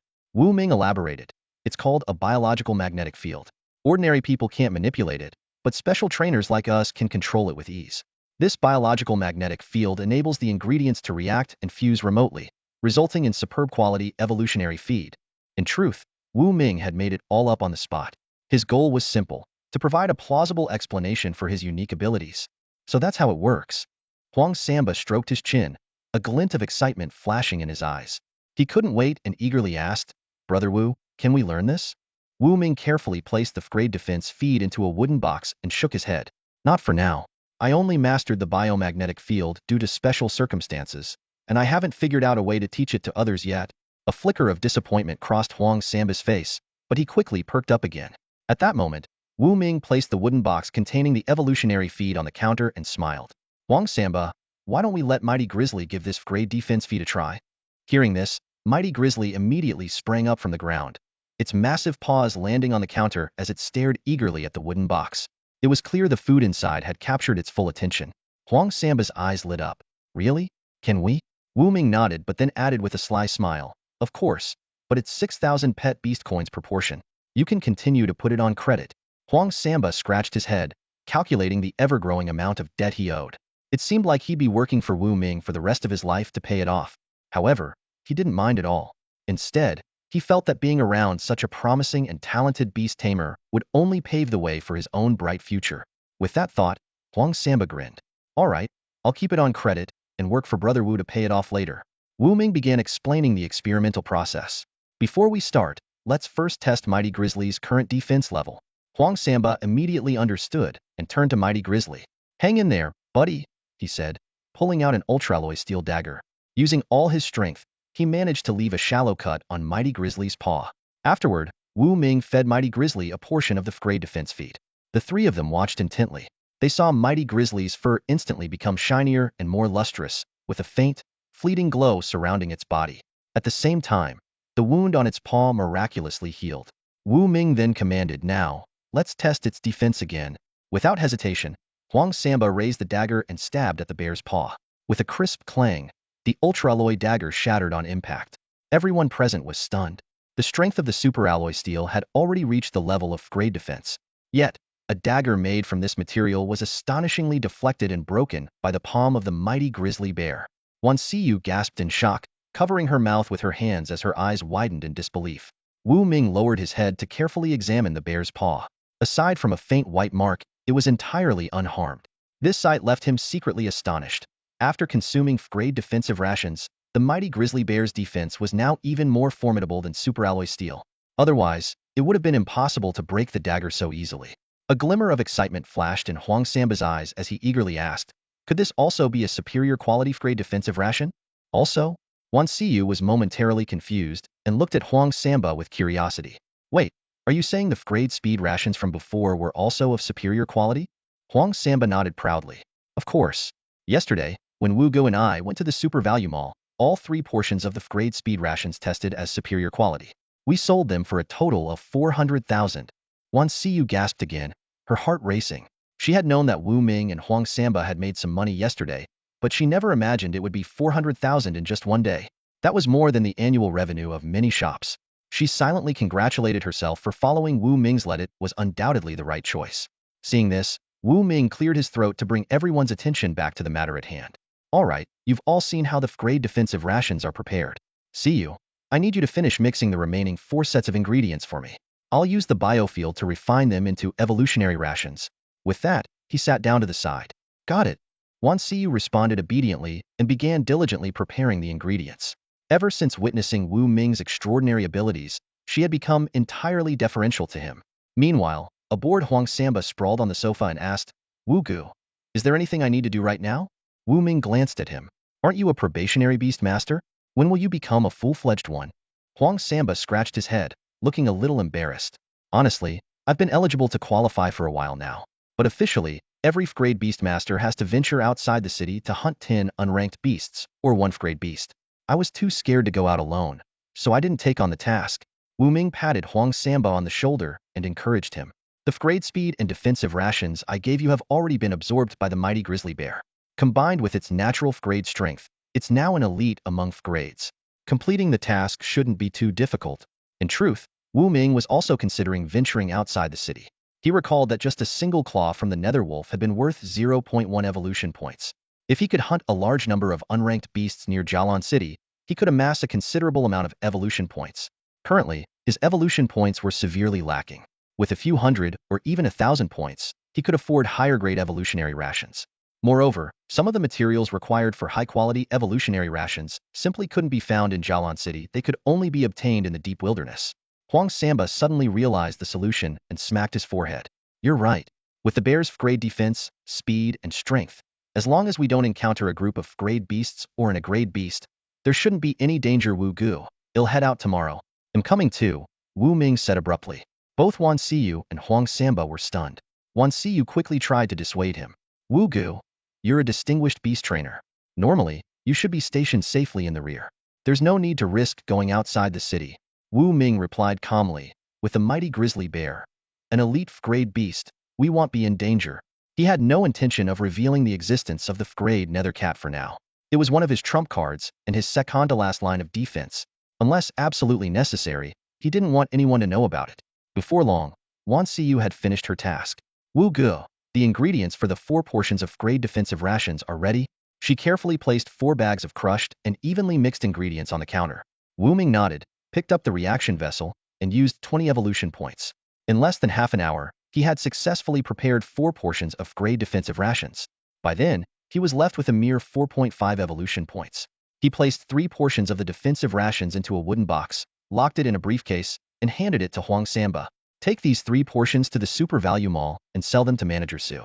Be quick. Huang Samba took the briefcase with confidence and assured him, "Don't worry, Wu Ge. They'll get it done." With that, he hurried off to the mall. Turning to Wan Siyu, Wu Ming instructed, "Siyu, take care of things here.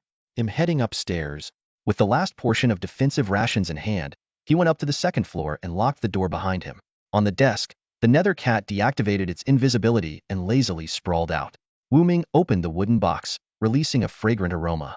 "Your ability stealth, speed, and steel claws are all F-grade, but your defense is too weak. This F-grade defensive ration is for you." The nether cat immediately began eating upon hearing his command. Meanwhile, Huang Samba had arrived at the Super Value Mall.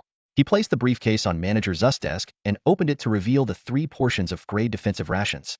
Manager Su stood up abruptly and looked around. "What's this? Didn't Wu Ming come with you?" Huang Samba explained. "Wu Gu is resting. He asked me to sell these 3 portions of grade defensive rations to you. Are you interested?" Manager Zu's eyes lit up. "Of course, but we'll need to test their quality first." She picked up the briefcase and swayed her slender waist as she led Huang Samba back to the lab on the 10th underground floor. When old Lu heard they were testing grade defensive rations, he immediately put on his thick-rimmed glasses. Using a cotton swab, he took a small sample and placed it into the testing device. 10 seconds later, a robotic voice announced, "Beep beep. Molecular activity, 99. Quality, superior." Both old Lu and Manager Su were once again left speechless, their mouths agape. "It's superior again. Could the machine be malfunctioning?" Old Lu tapped the device and repeated the tests several times, only to get the same result each time. "My goodness, it really is superior again," old Lu exclaimed, waving his arms in excitement. He grabbed Huang Samba's hand tightly. "Wu Ming is incredible. With his ability to consistently produce superior quality evolutionary rations, he's undoubtedly the best in Jialan City." Seeing that Manager Su was still in a daze, old Lu urged her. "What are you waiting for, Su? Hurry up and make the payment." Snapping out of her trance, Manager Su nodded quickly. "Of course." She sashayed back to her office, retrieved a bank card from her drawer, and said, "Lead the way. I'd like to visit Wu Ming in person." Huang Samba's eyes widened. "You're sure you want to visit him?" "Absolutely." Manager Su nodded with a charming smile. Despite being over 30, her well-maintained appearance, flawless makeup, and stunning figure left even the experienced Huang Samba momentarily flustered. Still, he pulled out his phone and made a call. "Wu Gu, Manager Su wants to visit you in person. Is that all right?"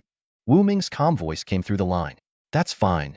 The moment she heard she could visit in person, Su Zong gazed out of her office window, overlooking the bustling cityscape of Jialan. A confident smile played on her lips. She was certain that frequent visits to Wu Ming's pet beast shop would eventually convince him to become a premium supplier for her Super Saver Mall. "I'll drive. Need a lift?" Su Zong gracefully picked up her luxurious designer handbag worth hundreds of thousands, retrieved the keys to her Bison sports car, and casually dangled them in front of Huang Samba. Huang Samba's eyes flickered with a hint of longing, but he quickly shook his head. "Forget it.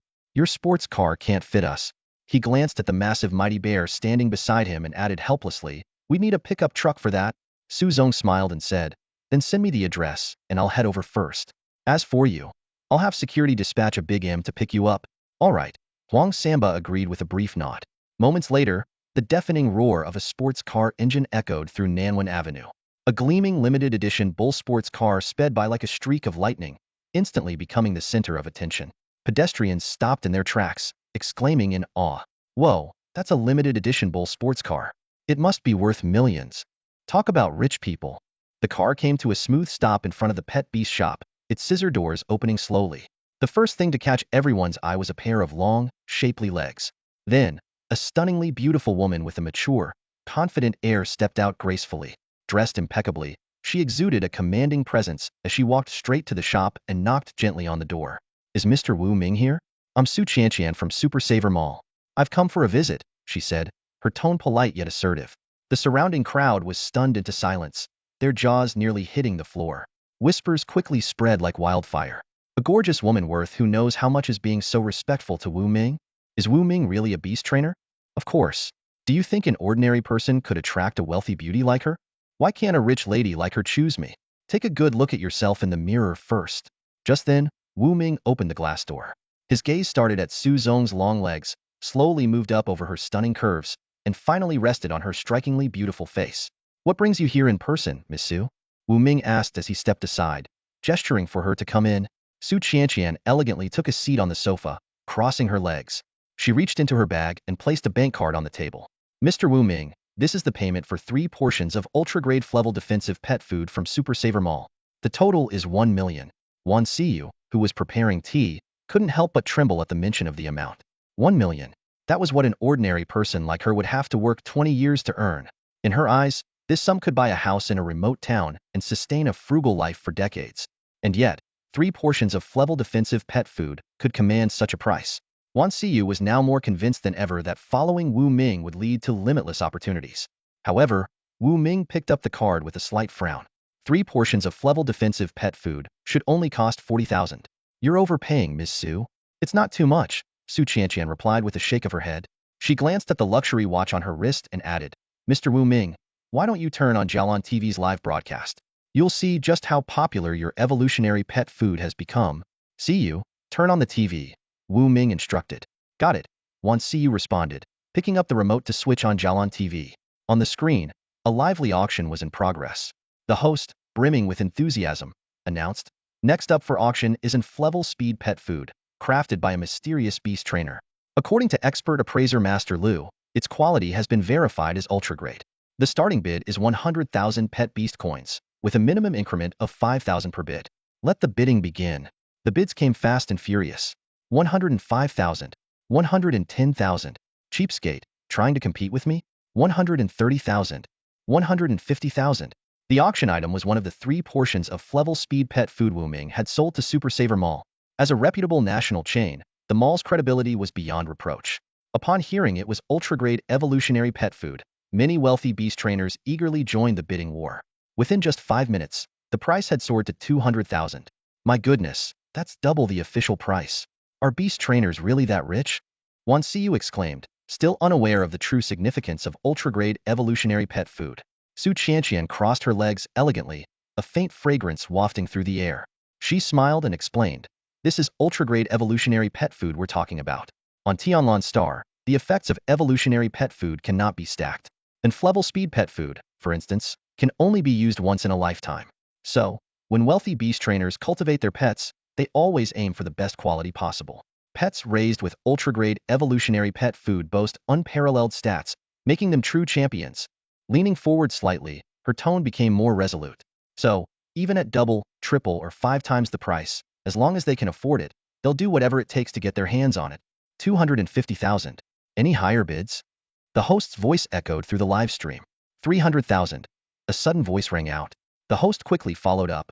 300,000 once, 300,000, 500,000. Another bid cut the host off. Wan Siyu stared wide-eyed at the scene, utterly dumbfounded.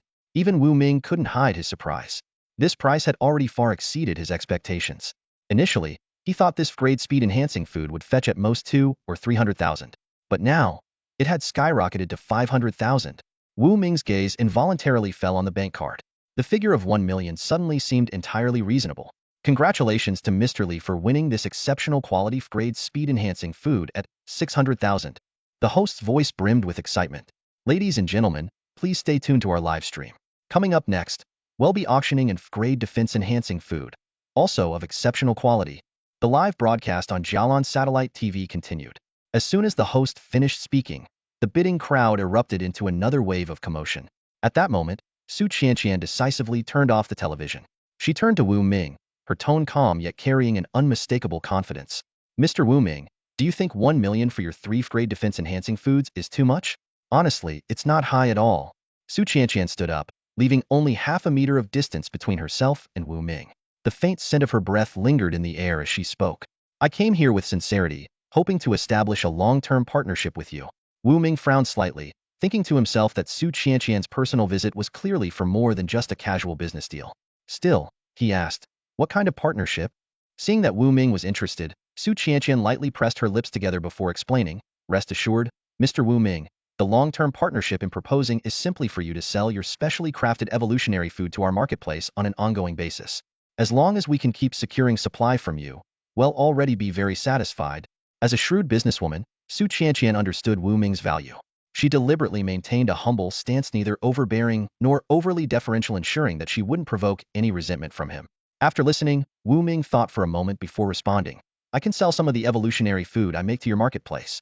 As for the price, Su Qianqian immediately interjected. We'll offer you the highest price. Deal, Wu Ming replied decisively. The two shook hands. Su Qianqian's hand was soft and warm, and the handshake lasted only briefly before they let go. Looking forward to working together. Su Qianqian's face lit up with a bright smile. Just then, the roaring sound of an engine outside drew everyone's attention. A roaring off-road Big M worth 3 million sped onto the scene, its tires screeching sharply against the ground. This specially modified super mountain vehicle wasn't just built to race across rugged terrain. Its surface was coated with indestructible superalloy steel, capable of withstanding attacks from ordinary ferocious beasts. The vehicle came to a steady halt near the pet beast shop, and its rear door slowly opened. Huang Samba and his mighty bear leaped out of the car, their excitement written all over their faces. This ride is absolutely incredible, Huang Samba exclaimed with enthusiasm as his feet hit the ground. Brother Wu, we need to get one ourselves someday. By the way, when are we heading out of the city? Out of the city? Su Qianqian paused in surprise before turning to Wu Ming, a hint of concern flashing in her eyes. Mr. Wu Ming, the environment outside the city is dangerous. Are you sure you want to go? Wu Ming appeared calm and spoke directly. Huang Samba needs to take his Beastmaster certification assessment, and I'd like to explore a bit myself. Su Qianqian nodded slightly, explaining, for ordinary people, leaving the city is indeed risky. However, for Beastmasters, as long as you stay within 500 kilometers of Jialan City, encountering extremely dangerous beasts is unlikely. With some caution, returning safely shouldn't be a problem. She paused briefly before continuing. Coincidentally, our Super Value Mall has a convoy heading to the ancient town of Yaotao, 300 kilometers away, tomorrow to visit a Drank Beastmaster. If Mr. Wu Ming is interested, you could travel with us. Her expression turned serious as she added, moreover, this visit is no ordinary one. It is said to involve matters that could impact the safety of the entire Jialan City. As a trainer, it would be best for you to participate as well. The safety of the entire Jialan City? Wu Ming, Huang Samba, and Wan Siyu's expressions all changed at the same time. Su Qianqian nodded solemnly to confirm. I only learned about this today. Both Master Lu and I are required to go tomorrow as well. Hearing how significant the visit was, Wu Ming clenched his fists and spoke resolutely. All right, we'll go together tomorrow. Great. Su Qianqian smiled with relief. I'll head back now to make arrangements for the convoy and prepare another Big M for you, Mr. Wu Ming. Before departure, we'll send a special vehicle to pick you up. They'll confirm the exact time via WeChat. With that, she nodded to Wu Ming, grabbed her bag, and stepped into her Wild Bull sports car. The vehicle soon disappeared down the street, leaving behind a dazzling trail of flames. The other Big M followed shortly afterward, leaving only Wu Ming, Huang Samba, and Wan Siyu in the pet beast shop, each with a different expression on their face. Wan Siyu spoke with concern. Brother Wu, leaving the city is too dangerous. Wu Ming's expression was grave. If what Miss Su said is true, then this trip is of great importance. Even if there is danger, we have to go. He began to calculate silently. Although he didn't know the specifics of the so-called crisis, if it truly involved the entire city, as a resident of Jialan City, he couldn't ignore it. Participating might even offer him a chance to secure a way forward in these chaotic times. However, with our current strength, it's still not enough. Wu Ming thought to himself with worry. He then picked up the bank card Su Qianqian had left behind. The card contained 1 million pet beast coins, and combined with the money in his WeChat wallet, he had over 1 million in total, enough to make significant improvements before tomorrow. Money is meant to be spent, Wu Ming resolved internally. With over 1 million pet beast coins, even spending just 1 million would allow him to purchase a vast amount of precious materials containing evolution points. Huang Samba, come with me to the Super Value Mall. Wu Ming grabbed the bank card, quickly memorized the initial password, and strode out of the pet beast shop. Although Huang Samba didn't fully understand what was going on, he rented a pickup truck and drove Wu Ming to their destination. At a pharmacy in the Super Value Mall, Wu Ming activated his inside eye to carefully assess the evolution points in each material. Centennial Ginseng Root, 15 evolution points. Skeletal Frame of an Frank Scarlet Flame Serpent, 3 evolution points. In less than an hour, Wu Ming spent the entire 1 million pet beast coins without hesitation, leaving Huang Samba and the accompanying store clerk completely stunned. Amid the envious gazes of onlookers, Wu Ming and Huang Samba loaded the pickup truck with a haul of materials, filling it to the brim before rushing back to the pet beast shop. Meanwhile, in Su Qianqian's office. What did you say? Mr. Wu Ming spent 1 million pet beast coins on materials in just an hour. Su Qianqian rubbed her temples after receiving the phone call, though she wasn't particularly shocked. After all, Wu Ming was a trainer, and buying materials was perfectly normal. She didn't think much of it. At 6 p.m., Huang Samba bid Wu Ming farewell. Brother Wu, I'm heading home now. They'll come by again tomorrow morning. With that, he left the pet beast shop. After finishing her cleaning, Wan Xiu slung on her backpack, bought a box of stir-fried noodles from a street vendor, and also headed home. Brother Wu, I'm off for the day. Now alone in the shop, Wu Ming went upstairs, locked the door carefully, and gazed at the large boxes full of materials. A look of excitement spread across his face. System, convert all of these materials. Wu Ming gave the command decisively. A radiant glow enveloped the entire room. The materials worth millions of pet beast coins disintegrated into ash and vanished, transforming into evolution points and 20 kilograms of material spirit orbs. The total weight of the material spirit orbs increased from 140 kilograms to 160 kilograms, while the evolution points surged from 4.5 to an astonishing 180 points. A 160 kilogram spirit orb and 180 evolution points money really does make things easier. Wu Ming remarked with a sigh, his fingers gently brushing over the precious resources he had just acquired. He had long understood the importance of money, but seeing the numbers on the system interface and realizing he'd spent 1 million in just an hour still made his heart tighten. Taking a deep breath, Wu Ming resolved to make the most of these hard-earned resources. He opened the system store, his eyes scanning the dazzling array of items as he pondered how to invest wisely. His gaze landed on an 11 pet beast egg, a bald eagle, priced at 98 points. He clicked his tongue. Too expensive. Besides, with time being of the essence and the long incubation period of the egg, it was clearly not a practical choice for now. He continued browsing and came across the 11 flame talent evolution feed recipe, priced at 99 points. Wu Ming shook his head, still out of his budget for the moment. Moreover, the materials required for an 11 recipe would undoubtedly be costly, and there was no guarantee the discount store would have everything he needed. Scrolling through dozens of Flevel and 11 pet beast eggs and evolution feed recipes, Wu Ming hesitated. As for the D-level items, their steep prices, usually over 300 points, put them far out of reach for now, forcing him to set them aside temporarily. Just as he was about to give up, one item suddenly caught his attention. The level combat card, Soul Hook Claw. The description stated that it was a special energy card that, when fused, would allow a pet beast to wield a level claw strength, said to be capable of shredding anything. The card could be used 10 times in total, and was priced at just 30 evolution points. Wu Ming's eyes lit up, and he almost purchased it on the spot. But his cautious nature held him back, and he decided to confirm first. System, is the 11 combat card Soul Hook Claw as effective as it claims? It is, the system replied succinctly. Then what does 10 uses mean? Wu Ming pressed further.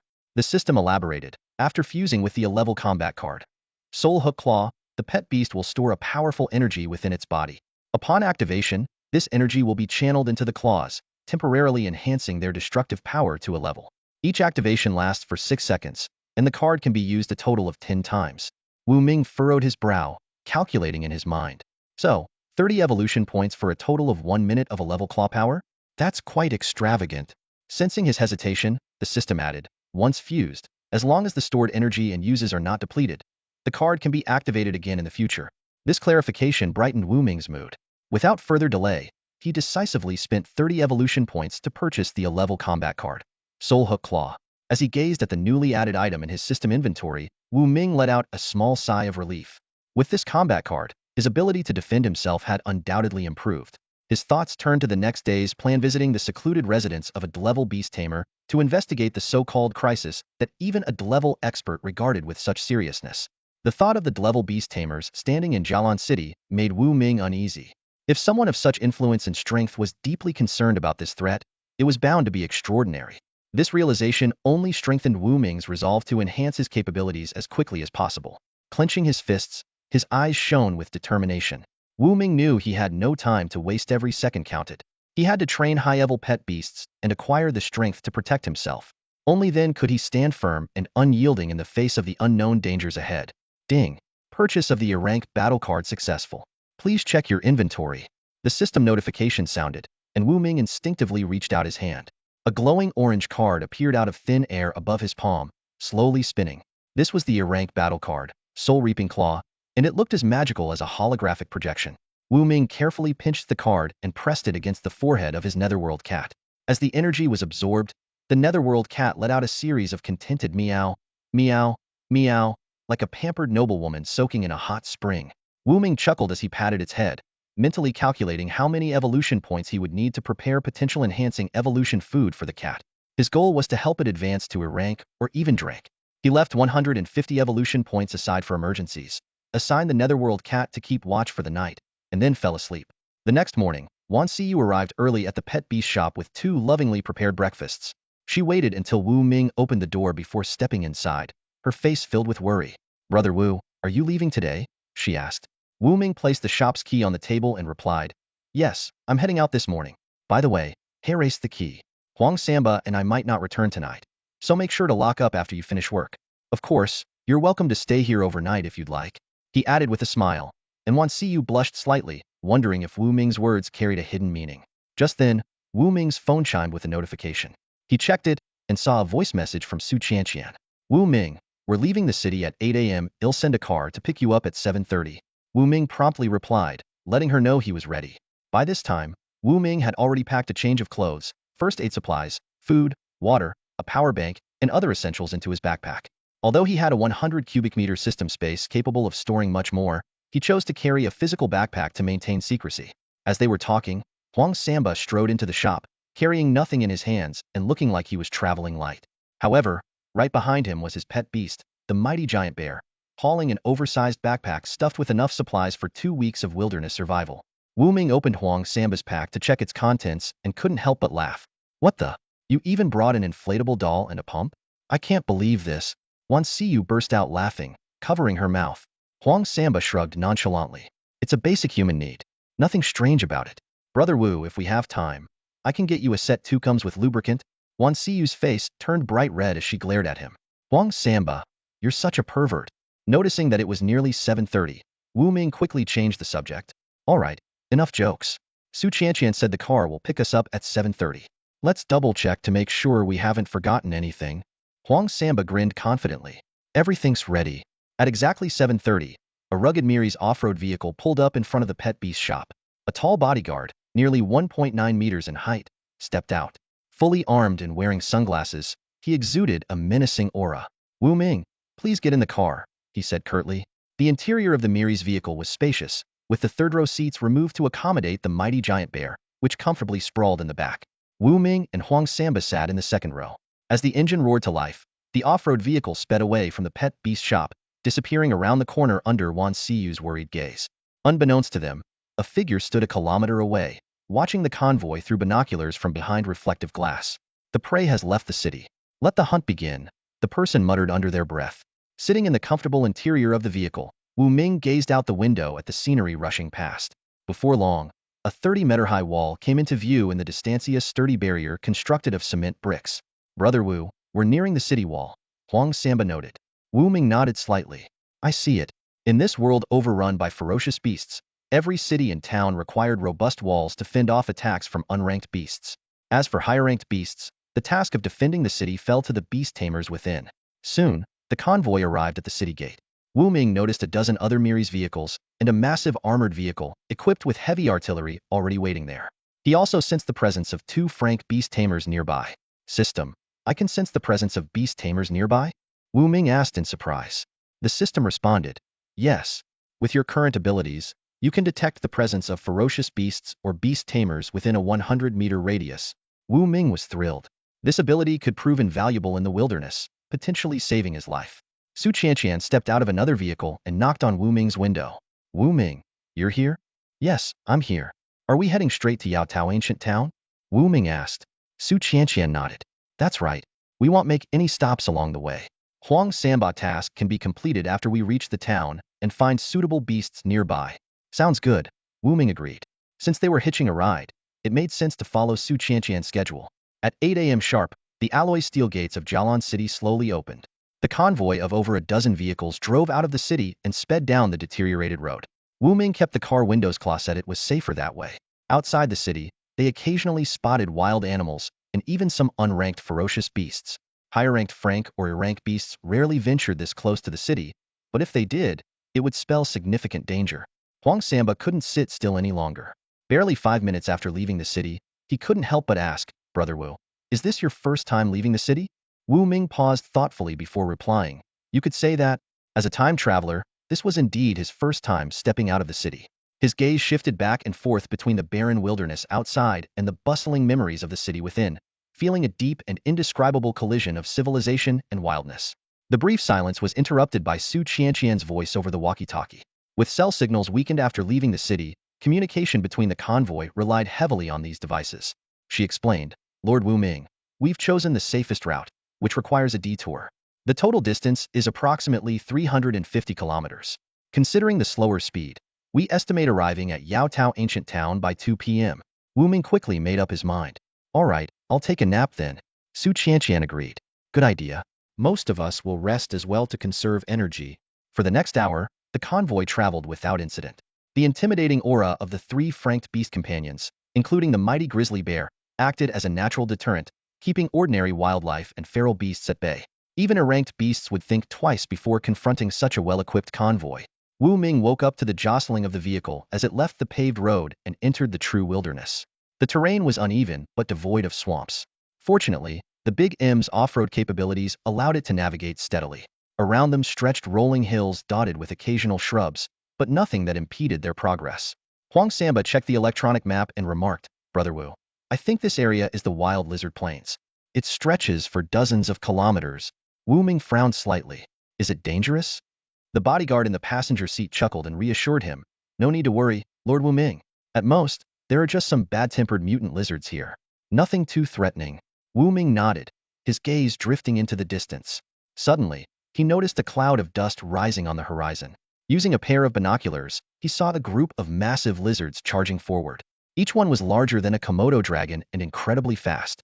The leader, in particular, was a 10-meter-long behemoth with a gaping maw that could swallow a cow whole. Its body emitted a faint, dark red glow, exuding a chilling aura even from afar. Whoa, that's huge!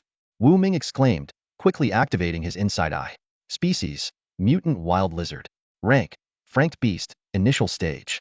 Talent, franked skin armor skin as hard as ultra-alloy steel, incredibly durable. It turned out to be merely an initial stage franked beast. Despite its size, its actual combat ability was inferior to the nether cat and the mighty grizzly bear.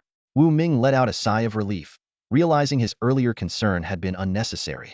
Suddenly, a series of loud thuds echoed as the lizards charged recklessly toward the convoy, closing in at an alarming speed. Rat-a-tat-tat. The bodyguard in the passenger seat pulled out an AK and unleashed a hail of bullets at the approaching lizards. Other vehicles in the convoy followed suit, firing relentlessly. The barrage of gunfire quickly took down several lizards, while the rest hesitated and retreated, no longer daring to advance. The bodyguard rolled up the window and muttered, Other than the leader, these wild lizards can't even withstand bullets. Not much of a challenge. The convoy resumed its journey and soon left the wild lizard plains behind. However, none of them noticed a figure trailing them 10 kilometers away on an off-road motorcycle. Screech. The motorcycle came to a halt on the wild lizard plains. A tall figure, clad in leather and wearing a full-face helmet, dismounted and stood silently. A low, beast-like growl emerged from his throat. The lizard pack quickly encircled him, sensing his presence. A bunch of trash, and you think you can kill me? The man spoke with a cold, confident tone, arms crossed as if he had everything under control. Screech. A sharp cry pierced the air as a massive eagle with a 3-meter wingspan dove from the sky. With a swift swipe of its razor-sharp talons, several lizards were torn apart in an instant. The lizard leader, sensing the danger, hurriedly signaled its pack to retreat. Fools, you're done for. The man sneered. The eagle flapped its wings, creating a gust of wind as it closed the distance in a flash. Its claws, as sharp as a knife through butter, pierced the lizard leader's head, killing it instantly. The remaining lizards scattered in fear. Their earlier bravado vanished. The man ordered the eagle to tear apart the lizard leader's corpse. After some careful searching, he retrieved a blood-soaked orb about the size of a tennis ball. Got it. He washed the orb clean with water, placed it in a specially crafted wooden box, and secured it in his backpack. Mounting his motorcycle, he continued onward. The eagle soared high into the sky, becoming a barely visible speck. Through a camera mounted on the franked eagle, the man had a comprehensive view of the ground below, ensuring he always held the upper hand. Miss Zhou sure is generous. 3 million just to kill one man, he muttered coldly. But it seems this woman doesn't have a beastmaster backing her. When this is over, maybe I'll find an opportunity to enjoy the young lady myself. His voice dripped with malice, like a demon from the depths of hell. Meanwhile, Wu Ming remained oblivious to the figure tailing them. Yet, With his current hidden abilities, he had little to fear, especially with the Nether Cat, empowered by an ranked combat card. As his trump card, even an ranked beast would face stiff resistance. At 11 a.m., the convoy stopped by a picturesque lakeside for a break. Su Qianqian addressed everyone. We'll rest here for 10 minutes. If you need to use the restroom, go in groups. Don't wander off alone. With that, she swayed her slender figure as she approached Wu Ming. Wu Ming noticed another woman standing beside Su Qianqian. This woman had short silver hair, a cold gaze, and wore a black leather outfit that accentuated her striking curves. An franked beast master. Wu Ming activated his inside eye to examine her. Name, Yin Tong. Rank, franked elite beast master. Beast, franked night venomous snake. Franked venomous fangs, harder than alloy steel, capable of injecting a potent toxin lethal with just 1 milligram. Franked speed, 33 meters per second. Franked defense. After scanning Yin Tong's information, Wu Ming's attention shifted to her belt. Upon closer inspection, he realized it was actually a flat, black venomous snake. Its ruby-like eyes gleamed with a deadly light. Wu Ming's heart skipped a beat, and he couldn't help but remain on guard. Su Qianqian took the initiative to introduce. Mr. Wu Ming, this is my cousin, Yin Tong.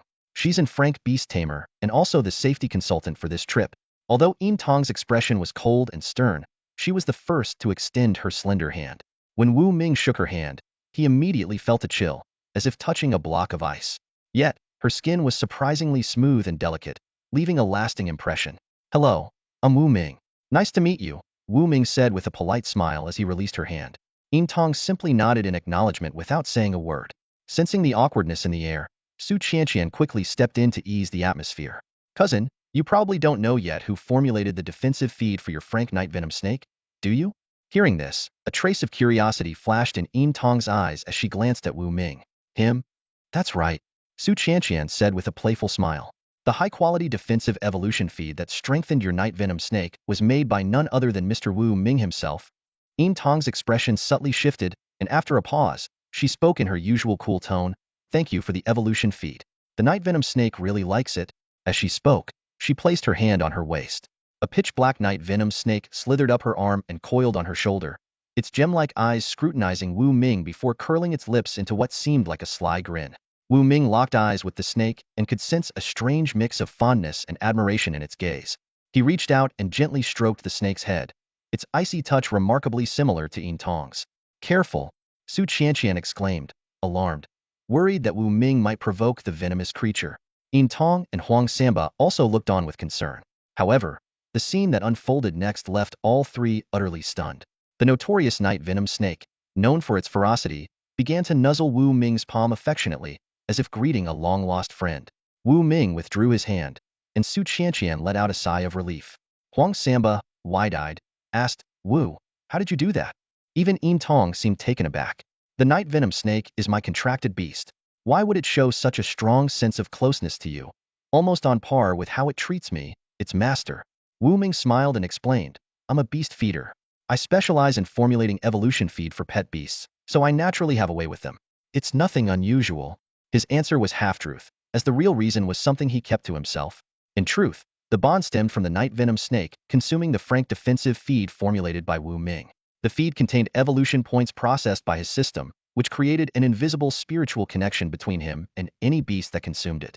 The more feed a beast consumed, the stronger this connection became. Of course, Wu Ming had no intention of revealing this secret, keeping it as his personal trump card. While Yin Tong remained skeptical, Su Qianqian and Huang Samba seemed to accept the explanation, at least partially. Miss Su, when are we setting off? Wu Ming asked, glancing around. The scenery was picturesque, perfect for camping or sightseeing provided there were no ferocious beasts lurking nearby. Su Qianqian checked her watch and replied, in about 7 minutes. Would you like to have a cup of coffee in my car while we wait, Mr. Wu Ming? No, thank you. Wu Ming politely declined. Instead, he walked off with Huang Samba and his mighty bear to explore the area and prepare for the journey. They were in the wilderness, and Wu Ming couldn't help but wonder if he might come across some valuable herbs. A sudden idea struck him, and he decided to activate his inside eye. In his enhanced vision, all plants containing evolution points were highlighted as potential resources. By the lakeside, Wu Ming spotted a patch of grass glowing faintly with 0.1 evolution points. He crouched down and discreetly absorbed the points with a light touch. This method didn't yield material spirit orbs, but it allowed him to gather resources without arousing suspicion. Wu, what are you doing touching those wild grasses by the lake? Huang Samba asked curiously. His towering figure made him look every bit the part of a bodyguard. I'm a beast feeder, remember? I have an interest in plants. Just having a look, Wu Ming replied casually, and Huang Samba didn't press further. In less than 5 minutes, Wu Ming had extracted evolution points from every marked plant in the vicinity, accumulating a total of 11 points. A productive start to the trip, he thought with satisfaction. Combined with his existing points, he now had 161 evolution points, a number steadily on the rise. Wu Ming resolved that once his evolution points exceeded 500, he would purchase a rank evolution feed from the system's marketplace to enhance the strength of his nether cat. Although the potential of the netherworld cat is rated as class, this does not mark its ultimate limit. Wu Ming understood that this rating reflects the natural maximum it can reach upon maturing without the aid of any evolutionary feed. However, with carefully formulated evolutionary feed, the netherworld cat still has room for improvement. A scene played out in Wu Ming's mind. If he were to feed the netherworld cat an E-class speed-enhancing feed, its speed could indeed reach the E-class level. But he quickly realized that due to its inherent potential limitations, even with such an upgrade, the netherworld cat would struggle to compete with pets that are naturally born with higher potential. He couldn't help but imagine the outcome of giving the same quality of evolutionary feed to a pet with an innate E-class potential. The improvement would undoubtedly be far greater. This was the stark difference in potential at play. Silently, Wu Ming resolved to one day purchase a pet with a class or even S-class potential. He understood that even if he were to nurture the netherworld cat to its class level, it would still be considered average among others of the same rank. The break period quietly came to an end. Su Qianqian picked up a megaphone, her voice ringing out clearly across the area. Break time is over, do a head count and get on the bus. As soon as her words fell, everyone sprang into action, quickly boarding their respective vehicles and preparing to continue the journey. After carefully confirming that no one was missing, Su Qianqian decisively gave the order to depart. Engines roared to life as the convoy set off again, heading toward its destination. Not long after the group had left, a dirt bike quietly arrived near the lake. A man with a stern expression dismounted, his sharp gaze scanning the tire tracks on the ground. He looked up at the eagle circling in the sky, a mocking smile tugging at the corner of his lips. Looks like they have no idea I'm here, he muttered to himself. Once they reach our ancient town, they'll make my move. No one will ever suspect it was me. The thought of taking care of Wu Ming and returning to Jialan City to enjoy Zhou Nana's company caused the cold man's smile to widen slightly. 10 kilometers away, the convoy from Super Value Mall was speeding along. The journey was smooth and uneventful, and by 2 p.m. sharp, the group arrived at their destination. Through the bus window, Wu Ming caught sight of a towering city wall. His eyes lingered on the massive gate, where the bold and powerful characters Yaotao Ancient Town were inscribed, evoking a profound sense of historical weight. The convoy soon stopped in front of a quaint and traditional courtyard. Just as Wu Ming stepped off the bus, an unpleasant voice suddenly called out from not far away. Su Qianqian, what's a sly fox like you doing here? Tap, tap, tap. The sharp sound of high heels echoed through the air. Wu Ming turned toward the noise and saw a group of people approaching in the distance. Leading them was a strikingly seductive woman. She was tall, dressed in a sleek black pencil skirt paired with a white blouse with a plunging neckline, and wore 10-centimeter high heels. Her confident stride and the sway of her hips were as captivating as Su Qianqian's. The woman crossed her arms, draped a black coat over her shoulders, and had a cigar perched between her lips, exuding an aura of dominance like a female version of a mob boss. Beside her stood a stunning woman in an office lady OL outfit, complete with black-rimmed glasses, while the rest of the group consisted of a dozen burly bodyguards dressed in black. Huang Samba leaned toward Wu Ming and whispered, Brother Wu, that woman is Zhu Yueming, the head of the Mingyue Corporation in Jialan City. They say she's only 28. She took over the corporation 10 years ago and built it into an unshakable empire with her own methods. She's incredibly wealthy and is rumored to have several beast tamers under her command. Wu Ming nodded thoughtfully and murmured, It seems she has some history with President Su. Huang Samba agreed, Of course. I heard that President Su and Zhu Yueming were classmates in their younger years, but their relationship soured for some reason. Something must have happened between them, though we have no idea what. Wu Ming replied quietly, We'd better stay out of it. At that moment, Zhu Yueming stopped in the middle of the road, locking eyes with Su Qianqian. The tension in the air was palpable, as if sparks were flying. Wu Ming's attention shifted to Zhu Yueming's secretary in black-rimmed glasses, and he was startled to discover that she was a Frank Beast Tamer. Using his inside eye ability, Wu Ming quickly gathered information about the secretary, whose name was Ava. She was an experienced Frank Beast Tamer with an Frank Enchanting Silver Fox as her companion beast. Her abilities included Frank Charm and an Frank Air Cannon. Wu Ming felt a sense of caution. Charm was an incredibly dangerous talent, especially at close range. It could even cause Drank or Crank Beast Tamers to lose control of their companion beasts. Meanwhile, the air cannon gave Ava a long-range attack capability, making her a well-rounded threat. Su Qianqian glared at Zhu Yuiming and shouted defiantly, Zhu Yuiming, if anyone's a sly fox, it's you. Then, noticing Ava beside her, she added in surprise, you even brought your charming beast tamer Ava along. You really came prepared. Zhu Yuiming let out a coquettish laugh, glancing at the icy-eyed Yin Tong with a smirk before retorting, and you're any different? Bringing your cousin along looks like you've come well prepared too.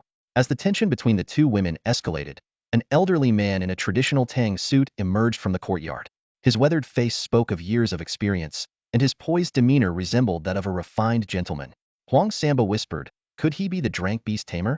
Wu Ming activated his inside eye and discovered that the elder was actually an experienced Divine Beast Tamer, not the drank expert they had come to meet. Steward Lin. Both Su Qianqian and Zhu Yuiming greeted him in unison, their attitudes instantly becoming respectful. Zhu Yuiming even lowered her head slightly, unintentionally revealing a glimpse of her fair skin. Steward Lin was the personal attendant of Su Lao, the retired town elder of Yaotao Ancient Town. Known throughout Jialan City, he was not only an Divine Beast Tamer but also an Divine Beast Trainer. The Divine Beast Tamer they were here to visit was none other than his master, Su Lao. The others have already arrived. Please come in, Steward Lin said courteously. With one hand behind his back, he led the way with the grace of a true gentleman. Wu Ming followed the group into the courtyard. After passing through several archways, they arrived at a grand banquet hall filled with dozens of large round tables, each capable of seating more than 10 people. Even the bodyguards had their own seats. Su Qianqian sat beside Wu Ming, with Yin Tong on her other side. Please enjoy some refreshments, Steward Lin offered, gesturing lightly. Immediately, servers brought out an array of exquisite afternoon tea selections. When the clock struck 3, Steward Lin announced, the master has risen. Esteemed guests, please follow me. Mr. Wu Ming, Mr. Huang Samba, and Miss Yin Tong, please come with me. Qianqian Su rose to her feet, calling only Wu Ming, Yuming Zhu, and Ava to accompany her, leaving the rest of the bodyguards and guests in their seats. Inside the conference room, an elderly man with silver hair, Zhang Hisu, reclined leisurely on a chair by the window. His complexion was healthy, and his spirit seemed vibrant. A cigar was nestled in his left hand, while his right hand gently stroked a one-metal unicorn-like creature. This mystical beast radiated a faint, multicolored glow, resembling a legendary creature from myth. You're here, the old man said, turning his head and smiling warmly at the group.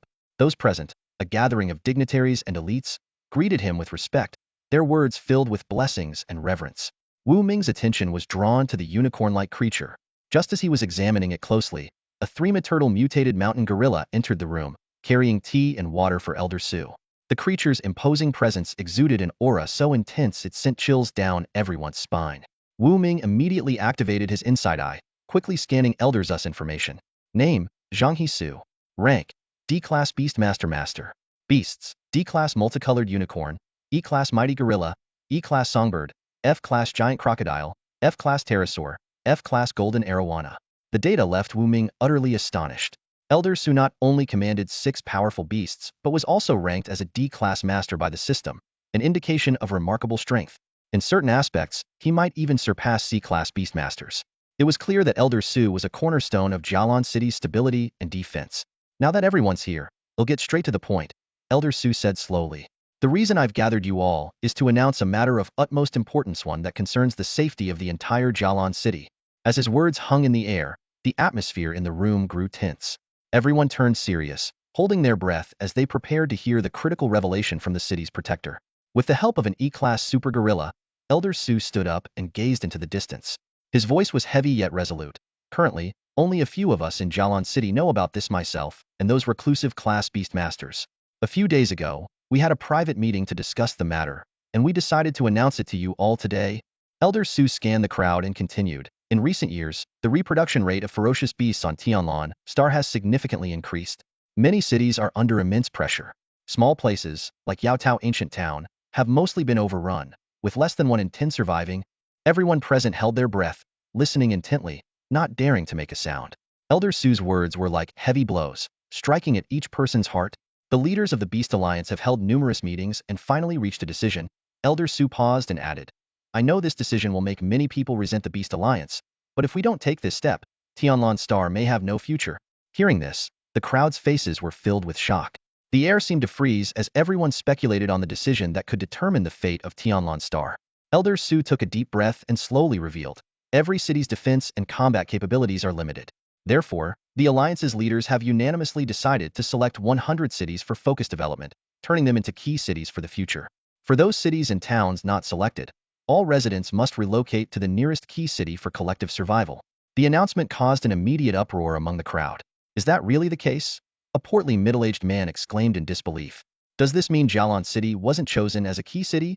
A middle-aged woman with short, neat hair asked with a frown. Elder Su, are we really being abandoned by the Alliance? Others voiced their concerns, their faces filled with worry.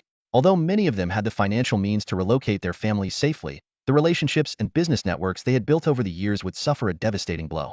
Clearly, most people present were reluctant to leave. Elder Su listened to the murmurs without rushing to respond. Puffing on his cigar, he exhaled a smoke ring and raised his hand to signal for silence.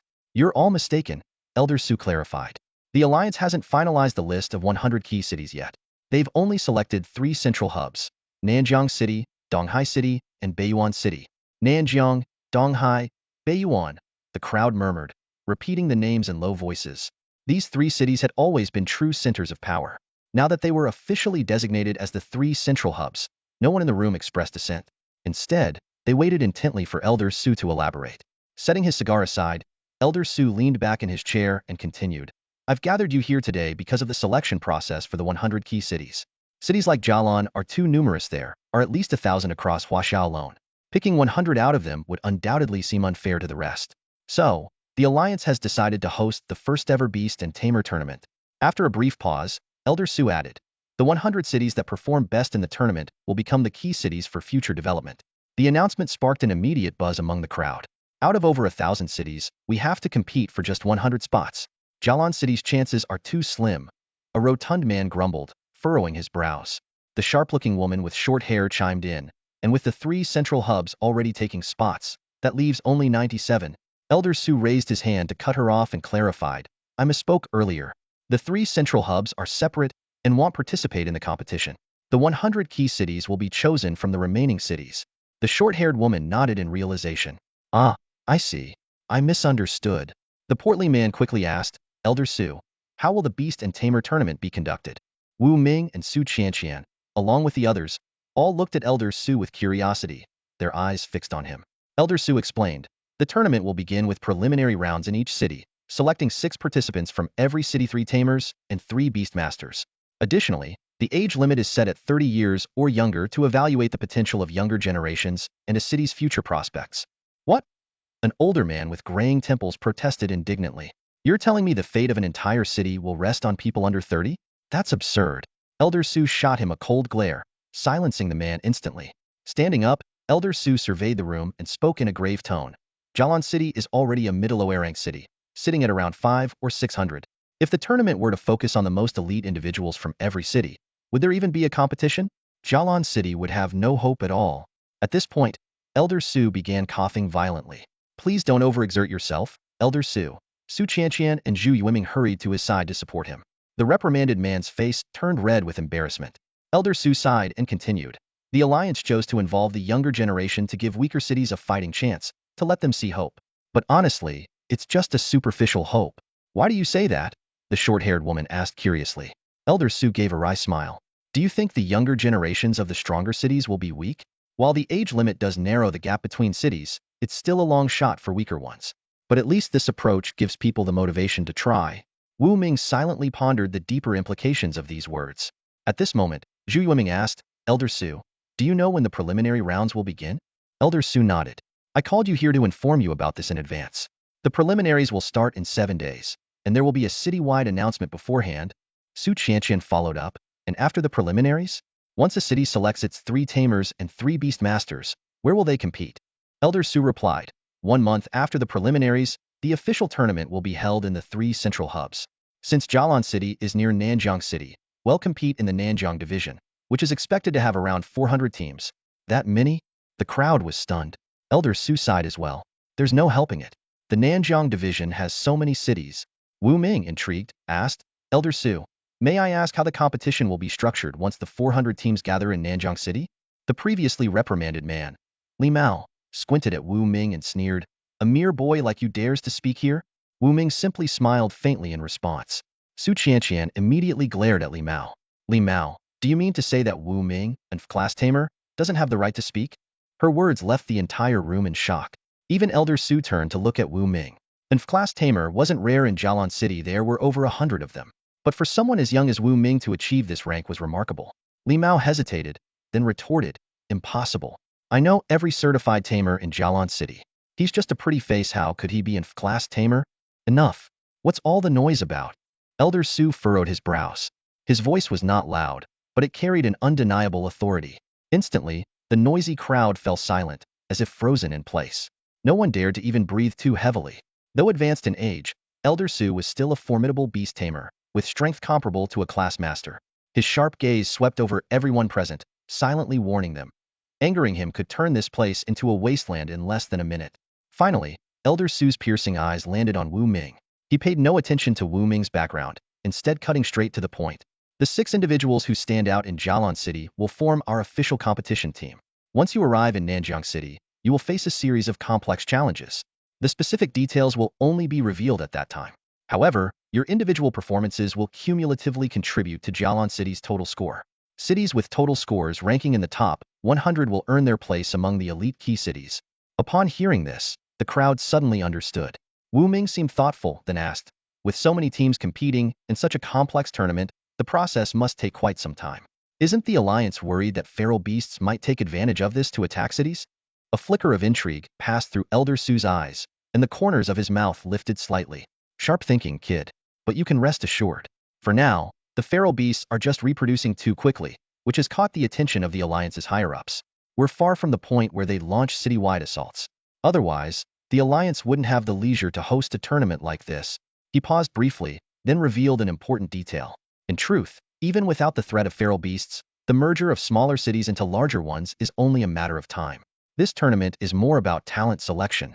The word talent hung in the air, resonating with everyone present. Throughout history, talent has always been the cornerstone of societal progress. As the saying goes, each generation produces its own talents. By selecting promising individuals from various cities through this competition, humanity could ensure its continued prosperity and avoid the collapse that would come with a lack of capable successors. Elder Su continued, this beast taming and training tournament will bring together over 6,000 young talents from more than 1,000 cities. Among them are over 3,000 emerging trainers and more than 3,000 elite tamers. Those who stand out will have the opportunity to train in one of the 3 central cities, receiving top-tier education and potentially becoming a class masters. A class masters. The mere mention of this title made everyone hold their breath. Across Huaxia, such individuals were true masters in their field, wielding significant influence even in the 3 central cities. As for reaching the even loftier class, that was akin to a myth utterly unattainable for most. Wu Ming nodded politely. Thank you, Elder Su, for clarifying. Nearby, a middle-aged man named Li Mao watched Wu Ming chat casually with Elder Su, his heart burning with envy. He thought bitterly to himself, so what if you're a trainer? At best, you're just an F-class trainer who can concoct one type of class evolution feat. Our company, on the other hand, has an F-class genius who can create 3 types of evolution feat. Just wait until the Jialan City preliminaries make sure you regret it. At that moment, Elder Su seemed to recall something and added, oh, by the way, there will be a banquet here tonight. I heard quite a few trainers and tamers will be attending. Why not take this opportunity to spar a bit? Consider it a warm-up before the competition. With that, he waved his hand dismissively.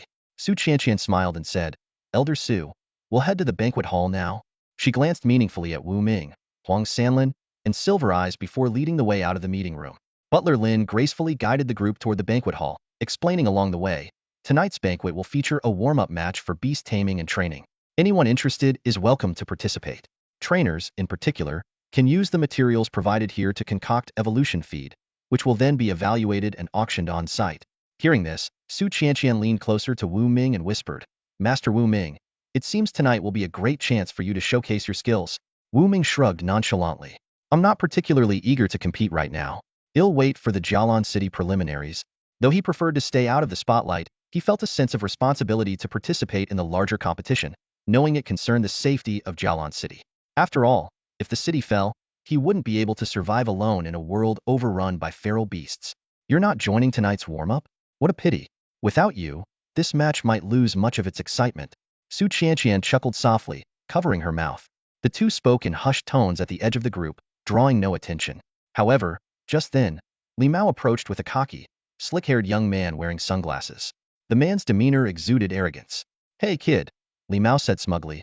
I heard from Su Qianqian that you're a trainer. How about a little match with Lu Gaohan, our trainer from Black Wind Security Company, at tonight's warm-up? At the mention of Black Wind Security Company, a trace of coldness flickered in Wu Ming's eyes. The man in the black trench coat and sunglasses hired by Zhou Nana, along with the later assassin known as Wild Wolf, both came from the same company. This realization, combined with the events in the conference room, caused Wu Ming to feel a deep disdain for Li Mao. Before Wu Ming could say a word, Su Qianqian had already stepped forward confidently.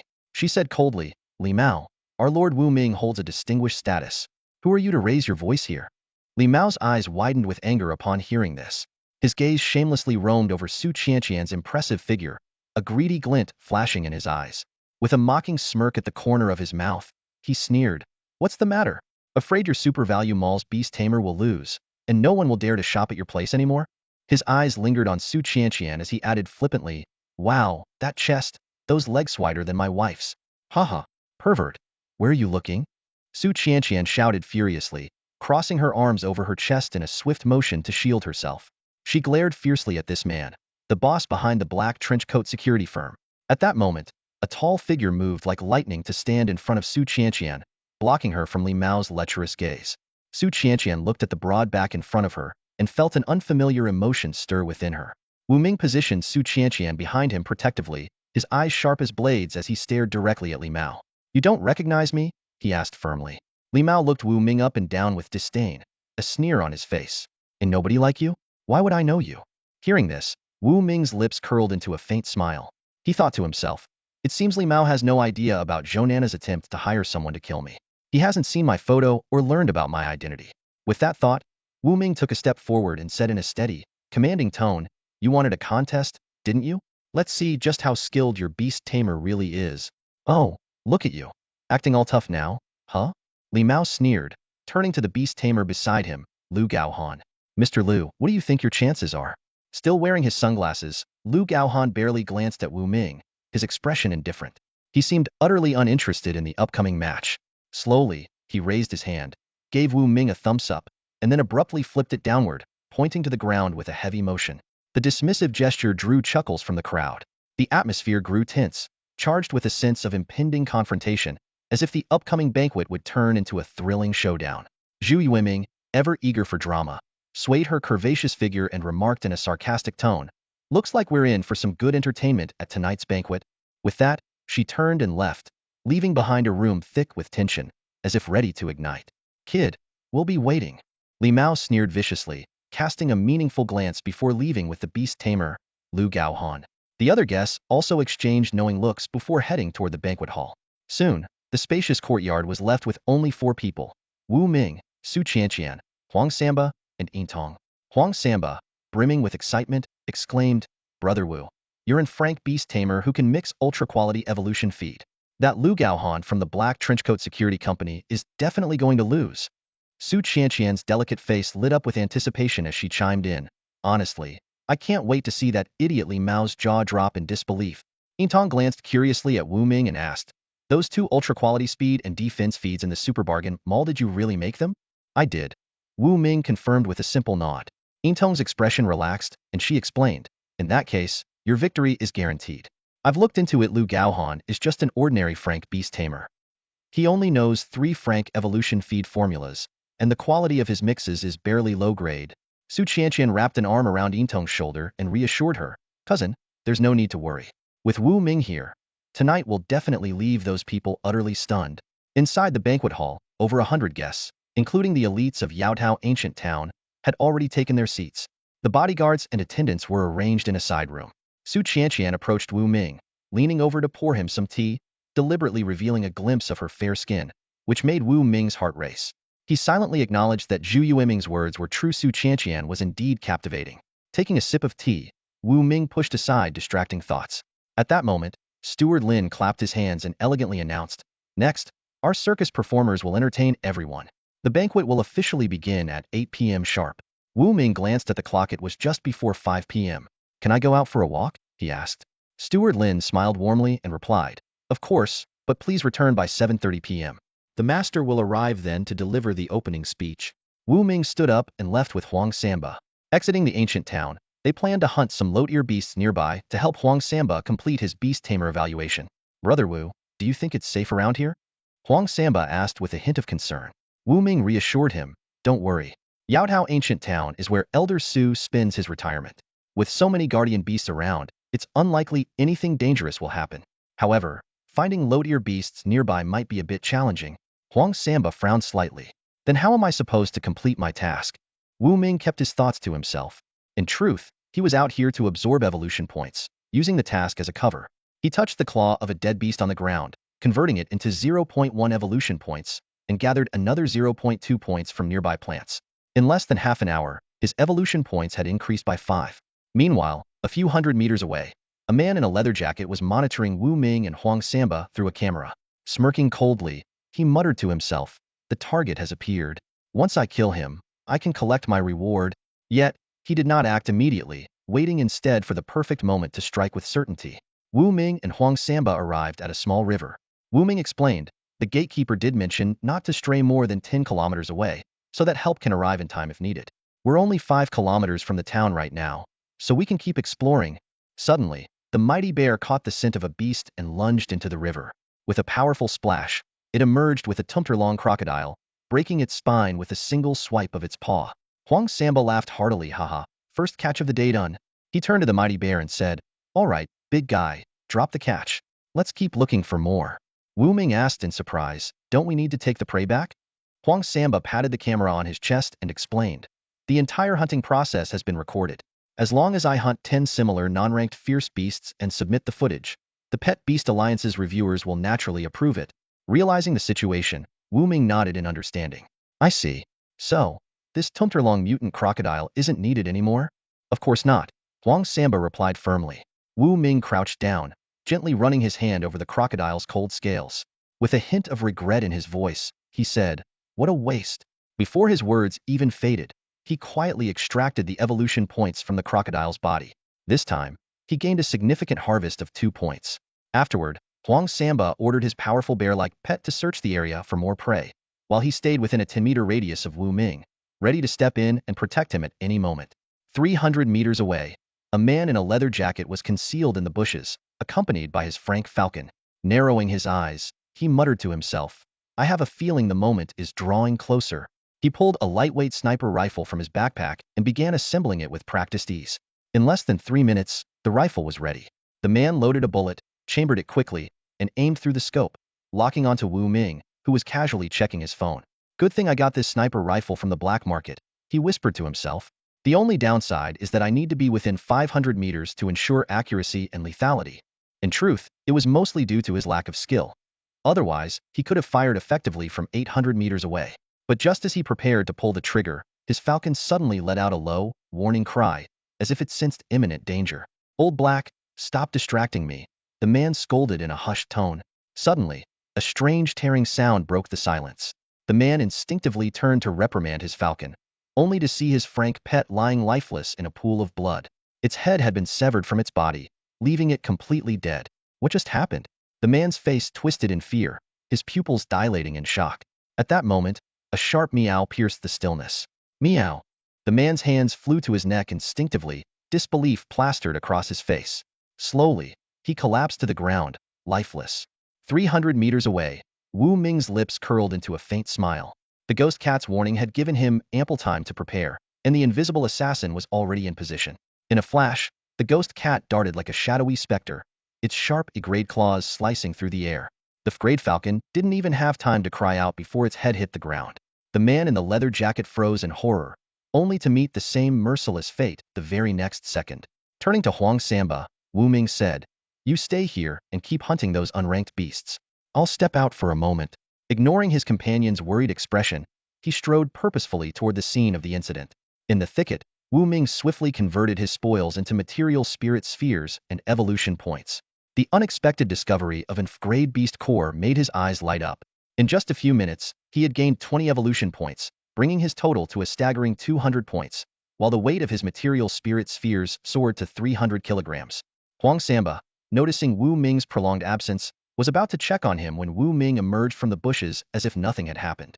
After a bit of playful banter, the two decided to head back. With the sun setting, They had about an hour's journey ahead of them. At precisely 7:25 p.m., Wu Ming and Huang Samba arrived at the banquet hall. Su Qianqian, making no effort to hide her intentions, gracefully poured tea for Wu Ming, her alluring demeanor on full display. At the butler's command, the room fell silent. Amid thunderous applause, the elder Su, supported by an agreed superforce gorilla, took the stage to deliver his speech. In a spirited address, Elder Su expressed his gratitude for everyone's support of Jialan City. Then, with evident excitement, he proposed a warm-up match, a suggestion that was met with enthusiastic cheers. A burly young man stepped forward to accept the challenge, and the red-crested rooster behind him exuded an imposing aura, its every step causing the ground to tremble slightly. The opponent soon emerged, a member of a security company dressed in a black trench coat and sunglasses. Behind him stood a formidable ghost wolf, its massive frame and glistening fangs exuding menace. Elder Su took on the role of commentator, introducing the characteristics of the two grade companion beasts. The atmosphere in the hall instantly became electric with anticipation. As soon as Elder Su began speaking, the announcement of the competition rules instantly ignited the crowd's excitement. He declared that the winner would receive a core from a class fierce beast, and the competition would continue until one side conceded or the 3-minute timer ran out. The contestants, a man wearing sunglasses and a burly man, immediately perked up, leaning down to whisper words of encouragement to their respective battle pets. Elder Su stepped aside to clear the battlefield for the red-crested rooster and the netherwolf. The two beast tamers stood behind their pets, ready to issue commands at any moment. Sitting in the audience, Wu Ming watched the scene with keen interest. This was his first time witnessing a battle between spirit beasts up close. Redcrest, watch out for its fangs. Don't let it bite you, the burly man shouted a warning. Netherwolf, remember, go for its neck to win, but don't let it peck your eyes, the man in sunglasses retorted confidently. Peck its eyes? The burly man suddenly realized he had just revealed a weakness and hastily shouted a correction. His flustered reaction drew laughter from the audience, who found the scene highly amusing. Elder Su raised a stopwatch and declared, 3 minutes on the clock, begin. Attack. Both beast tamers gave the command simultaneously. The red-crested rooster and the netherwolf instantly assumed battle stances, locking eyes with intense vigilance. The rooster tucked in its neck to shield its vital areas, while the wolf crouched low, narrowing its eyes as it searched for the perfect opportunity to strike. Suddenly, the red-crested rooster launched the first attack. With a powerful flap of its wings, it leapt into the air, its sharp talons aimed directly at the netherwolf. The wolf dodged swiftly and countered with a swipe of its claws, managing to tear a few feathers from the rooster. Unwilling to back down, the rooster struck back with a sweeping motion of its wings, sending the netherwolf flying. It immediately pursued, pressing the attack. The two class battle pets clashed fiercely, exchanging blows and counterattacks in a dynamic struggle. Each worked to protect its vulnerable spots while relentlessly seeking openings in the opponent's defense. The intensity of their fight left visible cracks on the marble floor, with shards of stone scattering in all directions. The battlefield had transformed into a miniature war zone, with feathers flying and claws slashing, a chaotic and thrilling spectacle. What an intense battle! Wu Ming exclaimed, his gaze still fixed on the recently concluded pet beast showdown. Although the nethercat, with its bug-level invisibility talent, could easily defeat the two frank pet beasts, its advantage would significantly diminish without the ability to turn invisible. Even so, taking down those two pet beasts was no easy feat. Tisish, nowhere near as strong as my bear, Huang Samba muttered from the side. Wu Ming didn't argue, as it was indeed the truth. At this stage, the mighty grizzly bear had advanced to the elite level of frank, boasting frank speed, strength, and defense. With its frank defense enhanced by premium quality defensive feed, the mighty grizzly bear could almost ignore attacks from most frank pet beasts. Coupled with its exceptional speed and immense strength, defeating the red-crested rooster and the netherwolf would only be a matter of time. Yintong remained silent. Even though her nightshade viper was also an elite among frank beasts, with overall strength on par with the mighty grizzly bear, she was modest and never let it go to her head. At this moment, the battle between the red-crested rooster and the netherwolf was reaching its climax. The red-crested rooster let out a piercing, high-pitched crow and lunged forward, its massive beak carrying tremendous force as it struck the netherwolf squarely on its back. With a resounding thud, the netherwolf collapsed to the ground, unable to rise.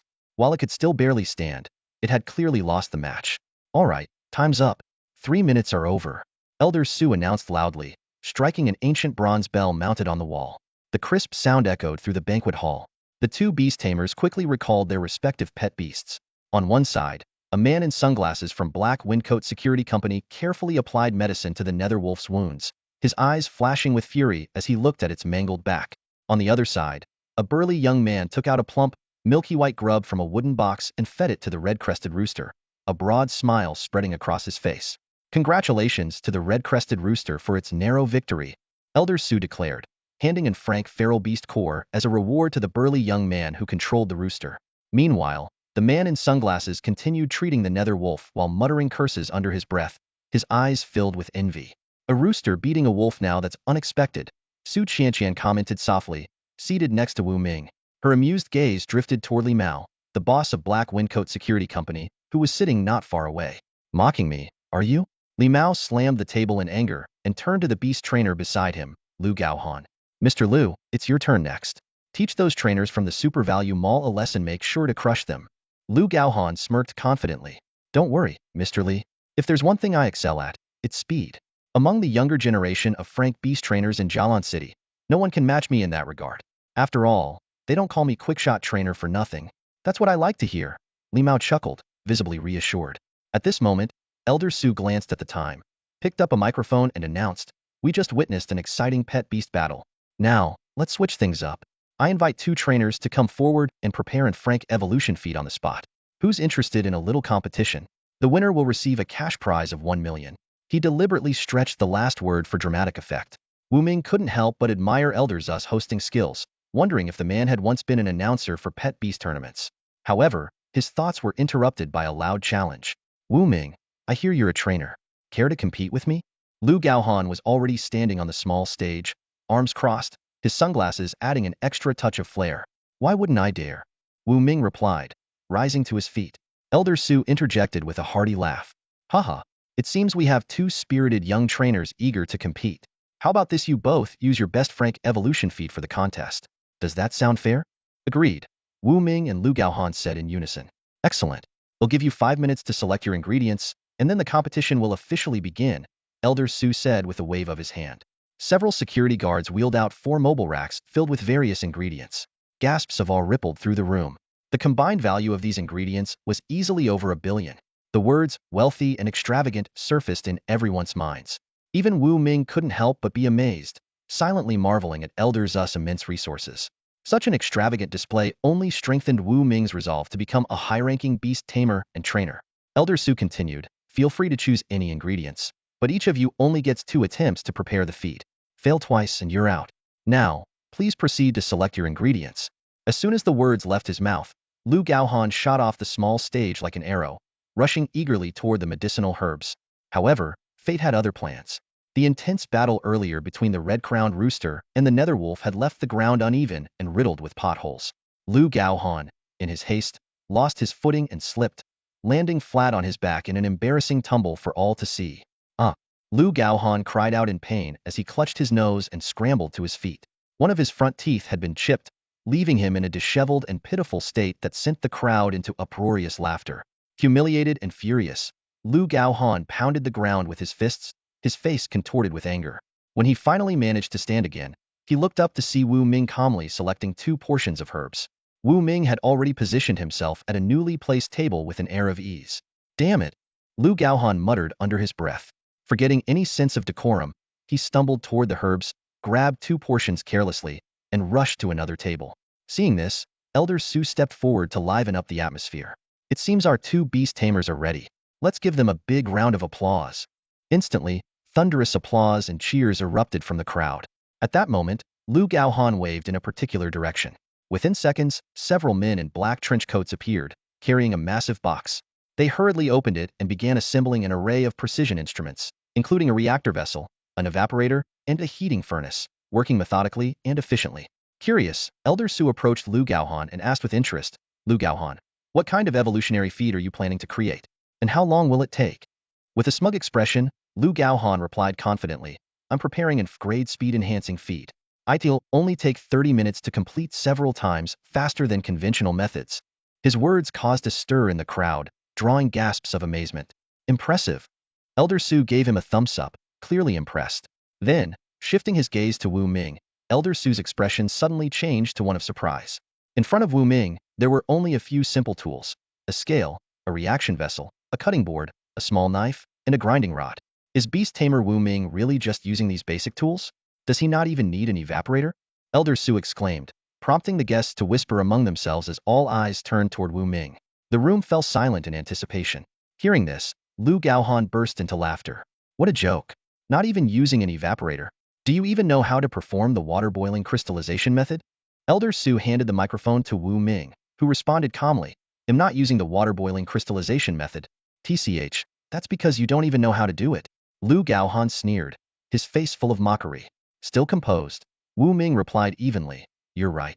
I don't know the water-boiling crystallization method because it's outdated. The feed produced by that method is of inferior quality, so there's no point in learning it. As Wu Ming finished speaking, the room plunged into an eerie silence. Everyone held their breath, waiting to see what would happen next. Lu Gaohan's eyes widened as he sneered. You look down on the boiling crystallization method? Don't tell me you're using the ancient alchemy technique recently developed by a rank master Wu Tianxua? Under the astonished gazes of everyone, Wu Ming calmly nodded and replied, yes, that's correct. The method I plan to use is a new refinement technique derived from ancient alchemy, and it'll be crafting level speed feat.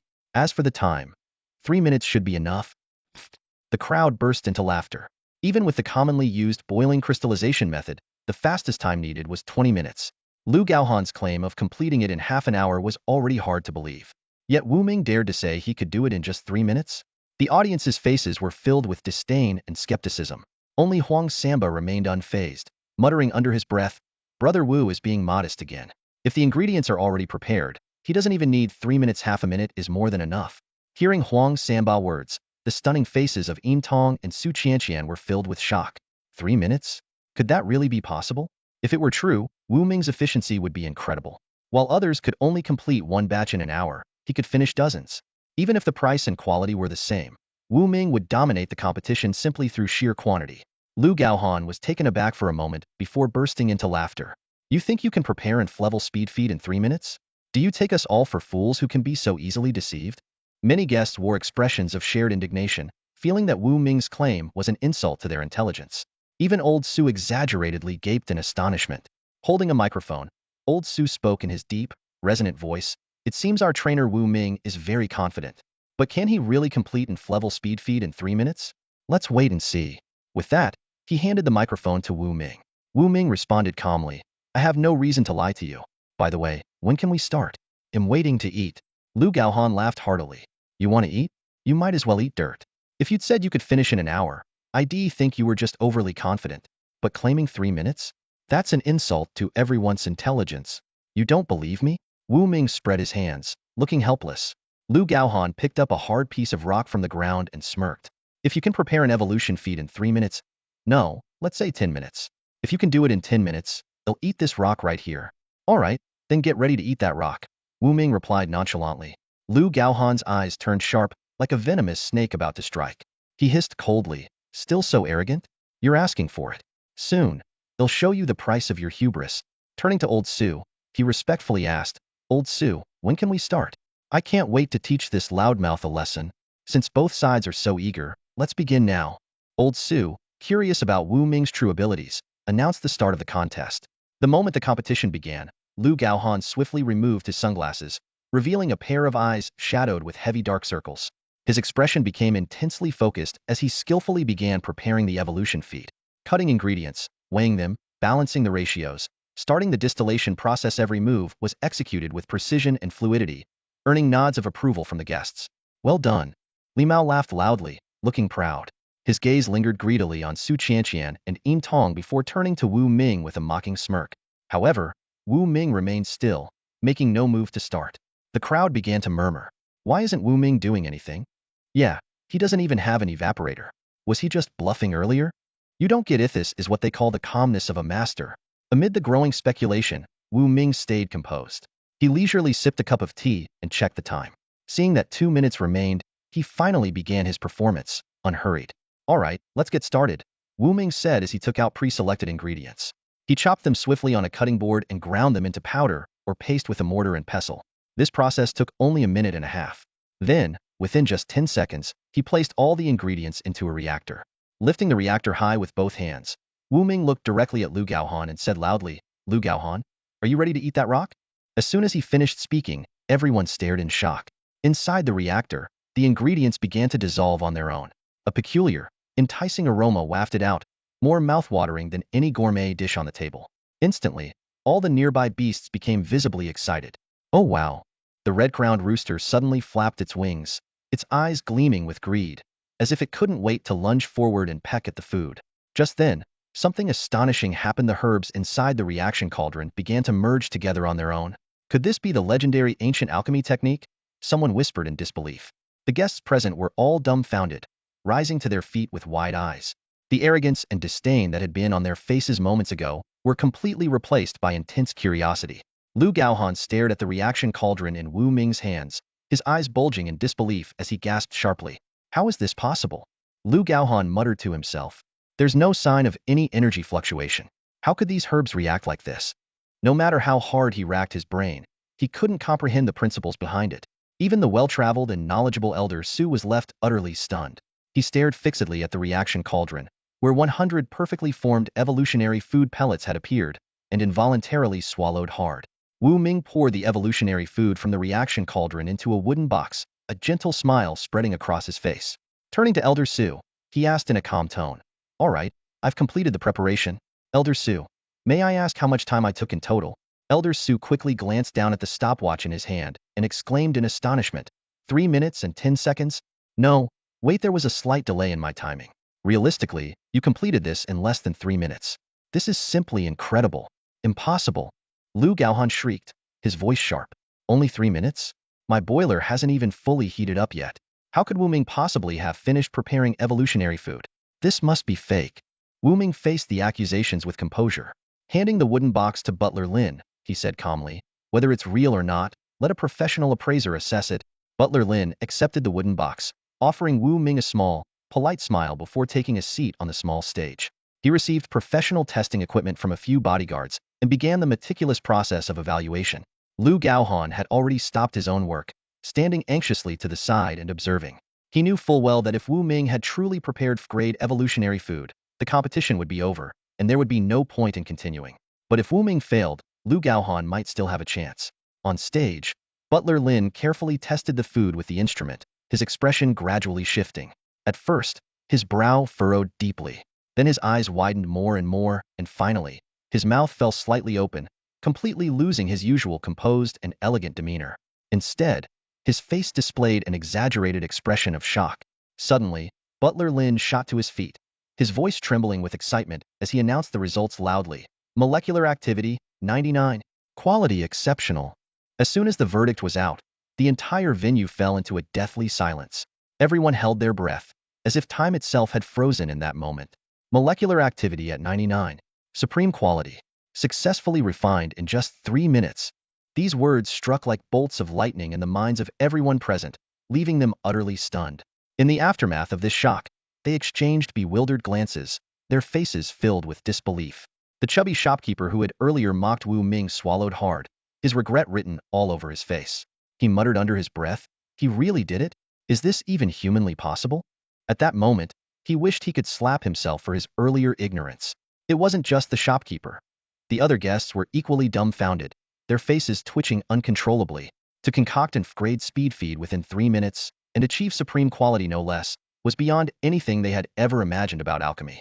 Suddenly, someone in the crowd gasped sharply and murmured, "Wait, I just read the Affordable Treasures auction recently sell a supreme quality grade speed feed for a staggering 600,000 pet beast coins? Could it be that was crafted by Mr. Wu Ming?" This remark sparked a new wave of discussion. Someone chimed in, "That's right.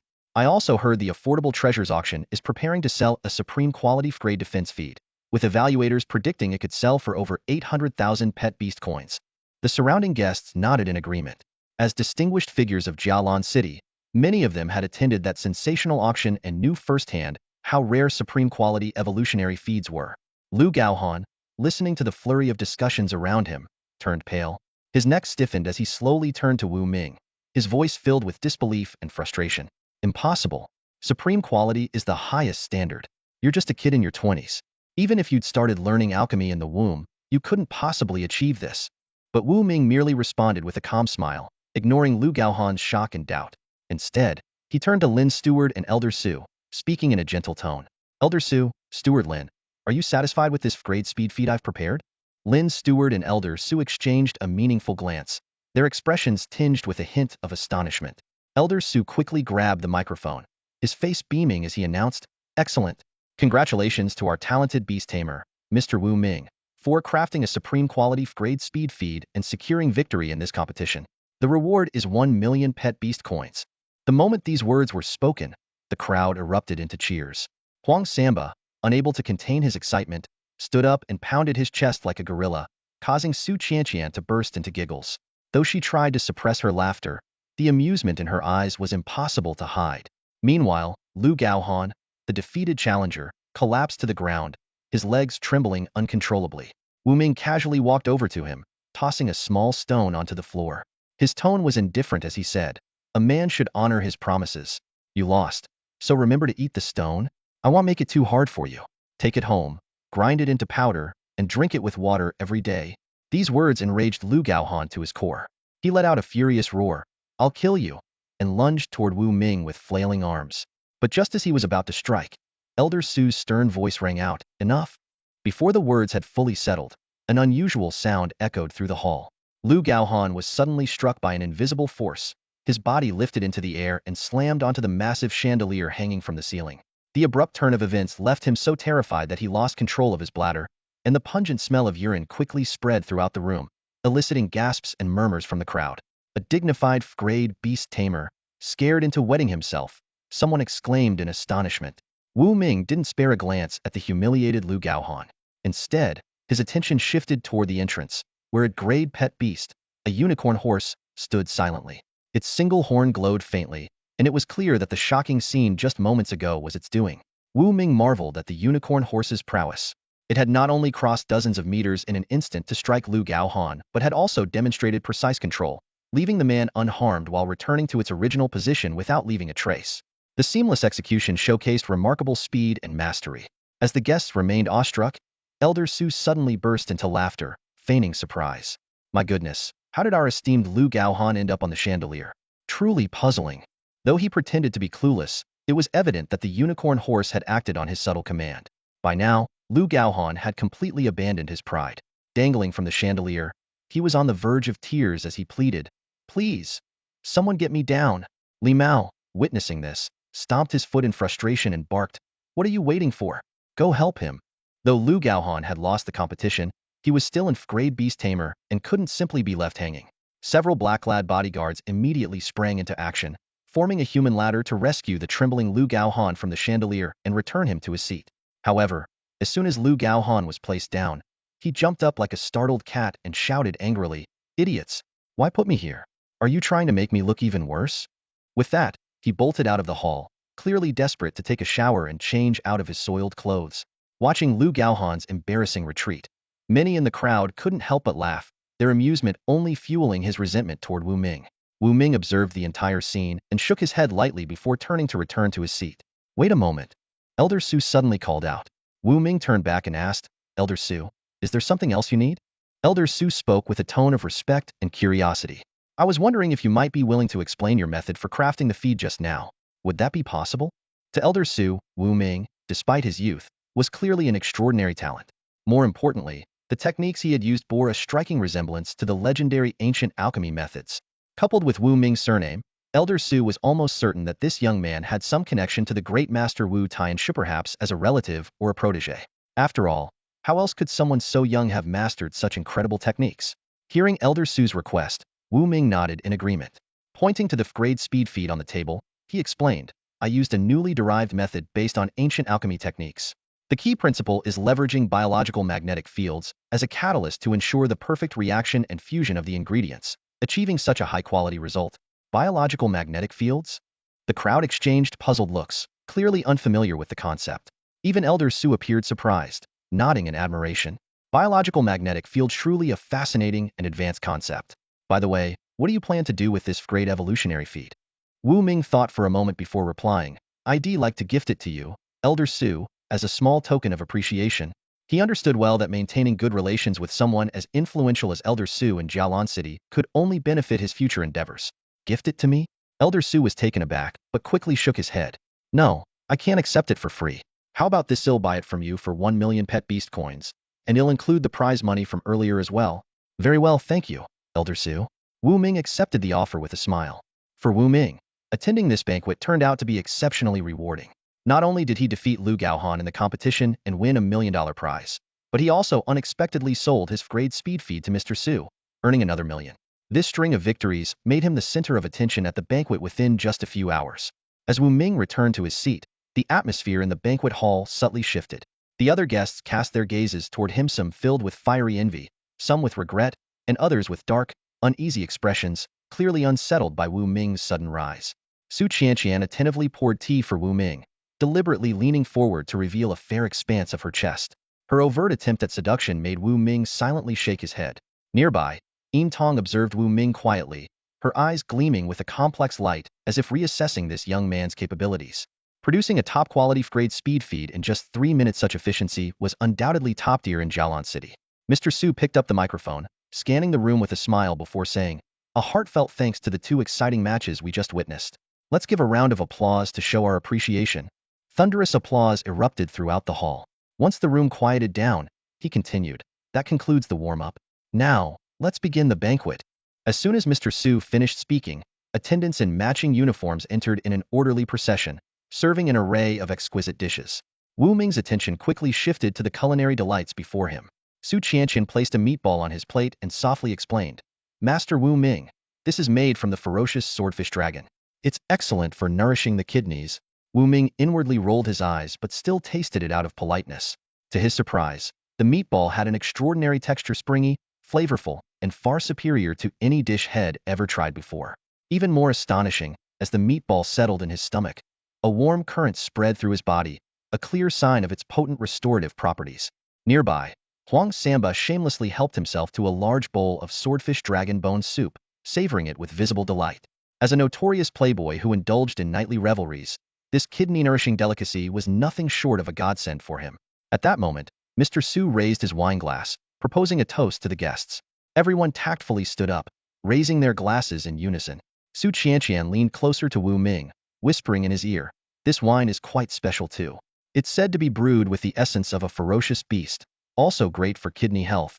Her breath was warm and fragrant, her cheeks slightly flushed, and her low-cut dress revealed tantalizing glimpses of her figure, exuding the allure of a mature woman. Wu Ming swallowed hard. If not for the public setting, he might have struggled to maintain his composure. Soon, other guests began approaching Wu Ming with their glasses raised. Some sought to mend fences, others aimed to build connections, and a few hoped to explore potential collaborations. Except for Li Mao from the Black Wind Security Company and his associates, nearly everyone came to toast him. Wu Ming responded to each with a polite smile, taking small sips to acknowledge their gestures. Mr. Su and his butler Lin, along with several grade beast tamers and trainers, eventually made their way over. Mr. Su chuckled, saying, "Ha ha ha, Master Wu Ming, you truly are a young hero. Tonight, we must drink to our heart's content." Wu Ming humbly replied, seizing the opportunity to acquaint himself with the distinguished tamers and trainers. He was already calculating in his mind, should he develop higher-grade evolutionary feeds in the future, these individuals could very well become his clientele. The banquet was in full swing, with most guests enjoying themselves thoroughly. Only a few, like Li Mao and his group, seemed out of place. Midway through, Li Mao stormed out in frustration and made a phone call in the corridor, gritting his teeth as he ordered, "Dig up everything you can about Wu Ming." He quickly adjusted his expression afterward, returning to the banquet hall with a forced smile. By 10 p.m., the banquet concluded. Wu Ming was asked to stay behind by Mr. Su, and the two sat in the center of a small garden. Wu Ming got straight to the point, asking Mr. Su, "Is there something specific you'd like to discuss with me?" Mr. Su smiled and said, "Ah, you're sharp as always. To be honest, I'm curious, what is your relationship with Master Wu Tianxua?" Wu Ming shook his head and replied, "There's no connection." Clearly skeptical, Mr. Su chuckled and said, "It seems you're still holding back, Master Wu Ming. But that's all right. Regardless of your relationship with Master Wu Tianxua, you are undoubtedly a genius tamer in Jialan City." Mr. Su was convinced that Wu Ming must have some ties to Wu Tianxua. However, what he didn't realize was that Wu Ming was, in fact, telling the truth. After a moment, Mr. Su's smile gradually faded, his expression turning serious. He looked directly into Wu Ming's eyes and spoke in a solemn tone. "Mr. Wu Ming, you were present at today's meeting and fully understand the importance of the Pet Beast and Trainer tournament. I hope you can represent Jialan City in the competition. With your ability to craft top-quality grade evolutionary feed, I'm confident you can earn significant points for our city." Wu Ming nodded slightly after hearing this, reflecting for a moment before responding, "Thank you for your trust, Mr. Su. Honestly, I'd be happy to participate in the Pet Beast and Trainer tournament. Hearing this, Mr. Su let out a sigh of relief, a hint of joy flashing in his eyes. Having someone as talented as you willing to compete is a blessing for Jialan City, he said. From Mr. Zu's perspective, with Wu Ming's extraordinary skills, he was certain to stand out among competitors from thousands of ordinary cities. If Wu Ming could place in the top 10 of the grade trainer division, the additional points would greatly increase Jialan City's chances of breaking into the top 100 rankings. However, if they failed, Mr. Su could only attribute it to fate, and he would be left with no choice but to take the considerable risk of relocating. The two chatted casually for a while longer before Steward Lin approached from the garden, guiding Wu Ming to a nearby luxury hotel. Though Yao Tao Ancient Town was relatively small, thanks to Mr. Zu's investments, its facilities were remarkably well developed, rivaling those in Jialan City. The five-star hotel they arrived at was a testament to this. Upon entering the room that had been arranged for him, Wu Ming was just about to take a shower when a stunning woman emerged from the bathroom. Wrapped in a bathrobite was Su Qianqian. She was mature, alluring, and her every movement exuded charm. Mr. Wu Ming, you've finally returned, Su Qianqian said, her soft, delicate hands resting on his shoulders as she leaned into him. Her fragrant breath brushed against him as she spoke, her voice dripping with seduction. Surely you know why I'm here, don't you? She gave him a flirtatious glance, and as she spoke, her bathrobe slipped off effortlessly. Wu Ming swallowed hard, his eyes fixed on the captivating woman before him. A thought suddenly flashed through his mind. Life is short, seize the moment. Without hesitation, he embraced the beauty in front of him. That night was one of unrestrained passion. The next morning, sunlight streamed through the gaps in the curtains, casting a warm glow on the bed. Wu Ming slowly opened his eyes, and the first thing he saw was Su Qianqian, peacefully asleep on his chest. Memories of the night before surfaced in his mind, and a faint smile crept onto his lips. To his surprise, last night had been Su Qianqian's first time. While he didn't fully understand the reasons behind it, this unexpected discovery filled him with a sense of joy and fulfillment. Su Qianqian's dazzling, jewel-like eyes fluttered open. Her soft fingers began tracing circles on Wu Ming's firm chest, a teasing gesture that quickly stirred his desire. Before long, the two found themselves lost in another passionate embrace. It wasn't until 11 a.m. that they finally, albeit reluctantly, ended their intimate moment. After getting dressed, they left the room together. Wu Ming gently knocked on Huang Sanba's door, and a strong wave of perfume hit him as the door opened. Inside, Huang Sanba was entangled with several beautiful women, clearly brought together through a local dating app. You're something else. Wu Ming couldn't help but admire Huang Sanba's resourcefulness as he took in the scene. Huang Sanba grinned smugly, his expression saying, "You know how it is." Wu Ming rolled his eyes in exasperation and reminded him, "Hurry up and get ready. We're leaving this afternoon and aiming to return to Jialan City by tonight." Got it. Huang Sanba began tidying up immediately. As Wu Ming closed the door, he saw Su Qianqian already chatting with Yintong as they headed toward the hotel's first-floor restaurant. Feeling the pangs of hunger himself, he followed them downstairs and joined them at their table to enjoy the hotel-prepared lunch. Suddenly, Wu Ming felt something unusual. Out of the corner of his eye, he noticed Su Qianqian had slipped off her high heels, and her playful foot was now brushing against his leg.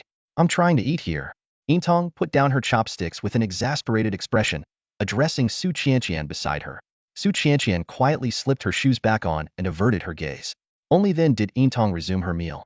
Not long after, Huang Sanba arrived at the adjacent table with his enormous companion, the mighty bear. He ordered dozens of dishes, but ate only a small portion himself, feeding the rest to the bear. Wu Ming couldn't help but laugh. "Looks like all the money you make goes straight into feeding that big guy. Huh. Come on, brother Wu. Don't tease me." Huang Sanba chuckled, patting the mighty bear's head. "He eats a lot, but can go without food for half a month if needed." At these words, the mighty bear lifted its head, its expression one of shock, as if to say, "Wait, are you really planning to starve me for 2 weeks?" "Even the bear doesn't seem okay with that," Su Qianqian chimed in, causing everyone at the table to burst into laughter.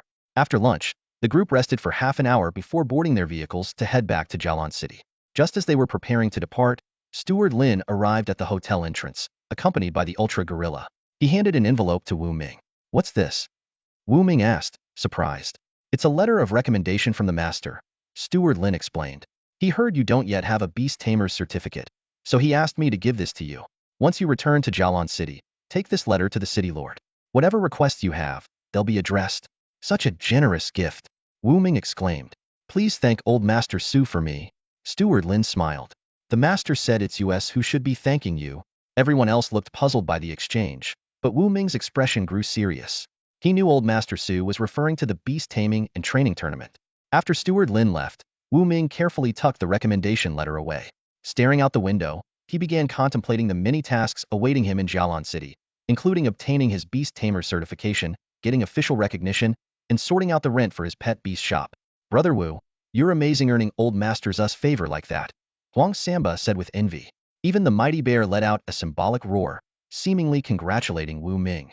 I'd love to keep a low profile, but my talent just won't let me, Wu Ming joked lightly. Soon, the convoy was ready, and they departed Yao Tao ancient town. Wu Ming glanced back at the picturesque village surrounded by green mountains, a strange premonition stirring in his chest. He couldn't shake the feeling that something unavoidable lay ahead. Could it be danger? He wondered. An hour passed, and the convoy continued its smooth journey without incident. Another hour later, the sky abruptly darkened. Thick clouds gathered, and thunder rumbled ominously. Before long, torrential rain began to pour. How odd. The weather forecast said clear skies today, no chance of rain. Huang Samba grumbled. You actually trust the weather forecast? Wu Ming teased. Ha, good point. Huang Samba replied sheepishly laughing. From the front passenger seat, a bodyguard in a black suit turned to reassure them. No need to worry, Mr. Wu. Our Big M off-road vehicles are topophthalene, modified for both land and water. Even in a storm like this, they'll perform flawlessly. Wow, no wonder these cost millions. Talk about extravagant, Huang Samba said, visibly impressed. Meanwhile, in another vehicle, Yintong stared at the storm outside with a look of concern. This doesn't seem like natural weather, she said quietly. It feels like the work of something or someone. Perhaps a high-level ferocious beast is behind this. Su Qianqian's eyes widened. What kind of beast could cause such a downpour? As Yintong gazed at the stormy sky, an image of a typically gentle beast flashed in her mind, though she wasn't entirely certain. Back in his vehicle, Wu Ming suddenly realized something was off. He recalled that the convoy had included 2 Frank Beast Tamers on the way here. Yet now, aside from Yintong, the other Frank Tamer was nowhere to be found. Wait a second. Wu Ming sat up straight. When we set out, the head count matched. How could someone be missing now? He was completely baffled. Meanwhile, back in Yao Tao ancient town, old Master Su was leisurely sipping tea in his garden. The unicorn horse stood nearby, while the ultra gorilla lay sprawled on the ground, basking in the warm sunlight. The atmosphere was serene. Suddenly, the unicorn horse's gaze shifted to the distance. Old Master Su set his teacup down and spoke to the seemingly empty air. No need to hide. Come out. Moments later, an ant began to grow in size, gradually transforming into a tall, striking woman with long hair cascading down her back. She reached out her hand, and a stream of water appeared in her palm, forming a face. It was a unique pet beast with extraordinary abilities. You hitched a ride, didn't you? Old Master Su asked, taking a casual sip of tea. Yep, with the convoy from the Ultra Value Mall. The woman replied with a nod. They didn't notice you? Old Master Su raised an eyebrow. My beast, the water spirit, has a great potential. It can shrink my body to the size of an ant. I was just hitching a ride. There's no way they could have detected me, the woman said confidently. Good. Old Master Su said, retrieving a wooden box. Hey, raise some top-quality Frank speed-enhancing feed. You've been complaining about the lack of high-grade evolution feed. So let your water spirit absorb this today. The aloof woman accepted the wooden box, a glint of satisfaction flashing in her eyes. This was prepared by Wu Ming, wasn't it? She asked softly, her fingers gently brushing the edge of the box. Elder Su raised an eyebrow, his gaze sharp. You were in the banquet hall last night too? Of course. The woman swiftly opened the wooden box, revealing a faint glow that was quickly absorbed by Shui Ling. A faint smile tugged at her lips. Wu Ming truly deserves to be called a top-tier genius. I just hope he can develop a grade, or even grade superior quality evolution feed. A flicker of understanding crossed Elder Zu's eyes. So that Shui Ling can achieve a flawless evolution, right? The woman crossed her arms, her expression calm and composed. Those inferior and mediocre quality evolution feeds are unworthy of Shui Ling. To maximize Shui Ling's potential in all aspects, only superior or even ultra-quality evolution feeds will suffice. Fair enough. Elder Su nodded before slowly rising to his feet and heading toward the lounge. All right, it's time for my midday rest. Go take care of whatever you need to. Yes, Grandpa, the aloof woman responded. She then merged seamlessly with Shui Ling. In a flash, the two transformed into a semi-transparent bird, speeding toward Jialan City. After consuming an F-grade speed feed, the bird's velocity was astonishing, capable of reaching Jialan City in just a few hours, much faster than Wu Ming's convoy. Meanwhile, Wu Ming remained unaware of the woman's actions as he sat in his car. The torrential rain continued to pour, the raindrops drumming against the windows like countless tiny percussion beats. Wu Ming stared at the sudden dark clouds in the sky, a sense of unease growing in his chest. Strange, very strange, Wu Ming muttered to himself. These clouds appeared out of nowhere. This doesn't feel like an ordinary rainy day, it's almost as if some kind of special creature is controlling the weather. His brows furrowed deeply. Could it be Inscrade Beast? Scrade, short for supergrade, signifies creatures of extraordinary power. For such beasts, triggering phenomena like this is mere child's play. Wu Ming recalled a news story he had read. 2 Scrade beasts clashed in battle, and one of them, using its water manipulation abilities, summoned billions of tons of seawater, flooding an entire city. Even more terrifying, that beast froze the water instantly, causing tens of thousands of residents to perish within 10 minutes. The devastation was unimaginable. Taking a deep breath, Wu Ming kept his eyes fixed on the ominous sky, his expression grim. Let's hope it's not Inscrade Beast. If it is, we're all doomed. Suddenly, a piercing screech shattered the sky. The deafening sound wave reverberated through the air, nearly cracking the bulletproof glass of the large SUV. Inside the vehicle, Wu Ming, Huang Samba, the bodyguards, and the driver were all struck by a suffocating pressure, as if something within them was on the verge of exploding. Wu Ming snapped his head up and peered through the window. In the thick of the dark clouds, a colossal beast flapped its wings, stirring the storm and intensifying the downpour. Activate the scanning function, Wu Ming commanded decisively, quickly analyzing the creature's data. Species, crown skyfinch. Grade, peak a grade beast. Abilities, a grade flood manipulation, a grade ultrasound, a grade energy beam, a grade gale speed, a grade diamond feathers. As the information appeared before him, Wu Ming's face darkened with despair. Although it wasn't Inscrade Beast, this peak a grade creature, with its 100-meter wingspan and multiple A-grade abilities, was no less terrifying. Thankfully, its target wasn't the convoy below. Otherwise, a single A-grade energy beam could have obliterated them all in an instant. Suddenly, a blinding beam of light shot out from the distance, piercing straight through the crowned skyfinch's chest. The beast let out a harrowing screech, desperately flapping its wings as it fled. The sonic boom of its retreat echoed loudly as the creature effortlessly broke the sound barrier. Moments later, a golden eagle with an equally massive wingspan swooped into view, its majestic figure gliding through the air. Atop its head stood a tall figure clad in a specialized combat suit. "Oh my God!" Huang Samba exclaimed, pressing his face against the window, his eyes blazing with excitement. "It's the golden-winged Eagle King, the guardian beast of Nanjiang City. It's a peak A-grade tamed beast. And that person on its head must be none other than the A-grade beast master, Wang Defa." Wang Defa. Wu Ming murmured the name under his breath, his expression turning somewhat peculiar. As the 2 formidable A-grade creatures disappeared into the distance, the torrential rain finally subsided. The convoy resumed its journey, and everyone breathed a sigh of relief, thankful to have avoided disaster.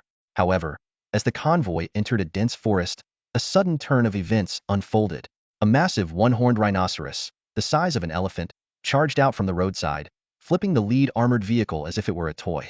Moments later, more one-horned rhinos emerged from the forest, smaller in size but equally ferocious, ramming into the convoy with wild abandon. Against their overwhelming strength, the vehicles were overturned one by one, their bulletproof glass shattering into shards. What the hell is going on? Huang Samba cursed, touching his shoulder to find it grazed by a shard of glass. He quickly turned to Wu Ming, his tone filled with concern. "Wu, are you all right?" "I'm fine," Wu Ming replied, shaking his head. Thanks to the swift intervention of his pet, the nether cat, which batted away the incoming glass shards, he had escaped injury. The bodyguard in the passenger seat cut himself free from his seatbelt and helped Wu Ming up. His expression was tense as he warned, "Sir Wu Ming, be careful. We're under attack by a herd of rampaging one-horned rhinos. The leader appears to be an A-grade beast. With the armored vehicles overturned, our firepower won't be enough to fend them off." Fortunately, the spacious interior of the SUV provided a temporary safe haven despite the overturned state. As Wu Ming crouched inside, he spotted a smaller, grade one-horned rhino charging straight for their vehicle. Though the car's defenses were formidable, they wouldn't hold for long. "De Xiong, it's your time to shine," Huang Samba shouted. Roar! The mighty bear let out a thunderous growl, bursting through the car door.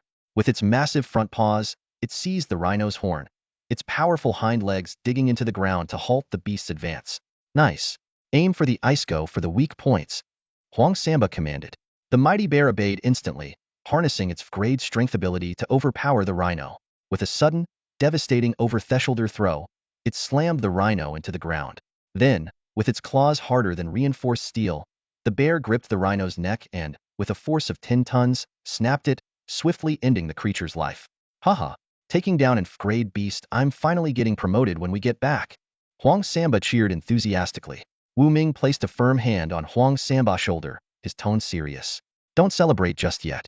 There are still several F-grade rhinos in the area, and the most troublesome one is the A-grade leader in the distance. Hearing this, Huang Samba's excitement faded instantly, replaced by a sinking feeling in his chest. I can't believe I forgot.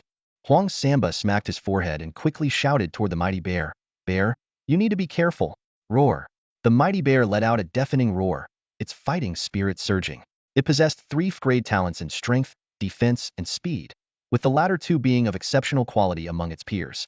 Facing this herd of unicorn rhinos, each with only an F-grade strength talent, it showed no fear. You're incredible, mighty bear. Keep it up. The driver and the bodyguard in the black suit shouted in unison, treating it as their savior. If not for the mighty bear's timely intervention, the entire vehicle would have been crushed into scrap metal by the unicorn rhinos, leaving them with no chance of escape. Rat-a-ta-ta. On the other vehicles, the bodyguards opened fire with their weapons, aiming for the eyes of the unicorn rhinos. However, these massive creatures reacted quickly, dodging the bullets as soon as they heard the gunfire. Only one was unlucky enough to get hit, while the others easily avoided the attacks, their thick hide effortlessly deflecting the bullets. Enraged, these beasts turned their attention to the vehicles, charging at them with full force, temporarily ignoring the mighty bear. Bear, go help them. Huang Samba pointed toward the distant herd of unicorn rhinos. Circle around behind them and snap their necks. If you're surrounded, retreat immediately. The mighty bear nodded in understanding and activated its F-grade speed, dashing behind one of the unicorn rhinos in an instant. It leapt into the air, grabbed the rhino's horn, and incredibly lifted the multi-ton beast off the ground before slamming it down with all its strength. With a sickening crack, the unicorn rhino's neck snapped on impact. This scene enraged the remaining unicorn rhinos. They immediately abandoned the armed bodyguards and charged straight at the mighty bear. Get out of the way. Huang Samba shouted urgently. The mighty bear nimbly climbed a massive tree with a trunk a meter in diameter. Several unicorn rhinos rammed into the tree trunk but failed to topple it. Undeterred, they lowered their heads and began repeatedly striking the tree with their ultra-hard horns, quickly carving out a massive gash in the trunk. Sensing danger, the mighty bear leaped to another tree. It tore off a thick branch and began smashing it against the unicorn rhinos' heads, further provoking the enraged beasts. Meanwhile, the A-grade unicorn rhino leader had already battered the armored vehicle into a deformed wreck. The occupants inside were barely conscious, unable to even crawl out. The rhino leader then turned its attention to the mighty bear perched in the trees. Boom!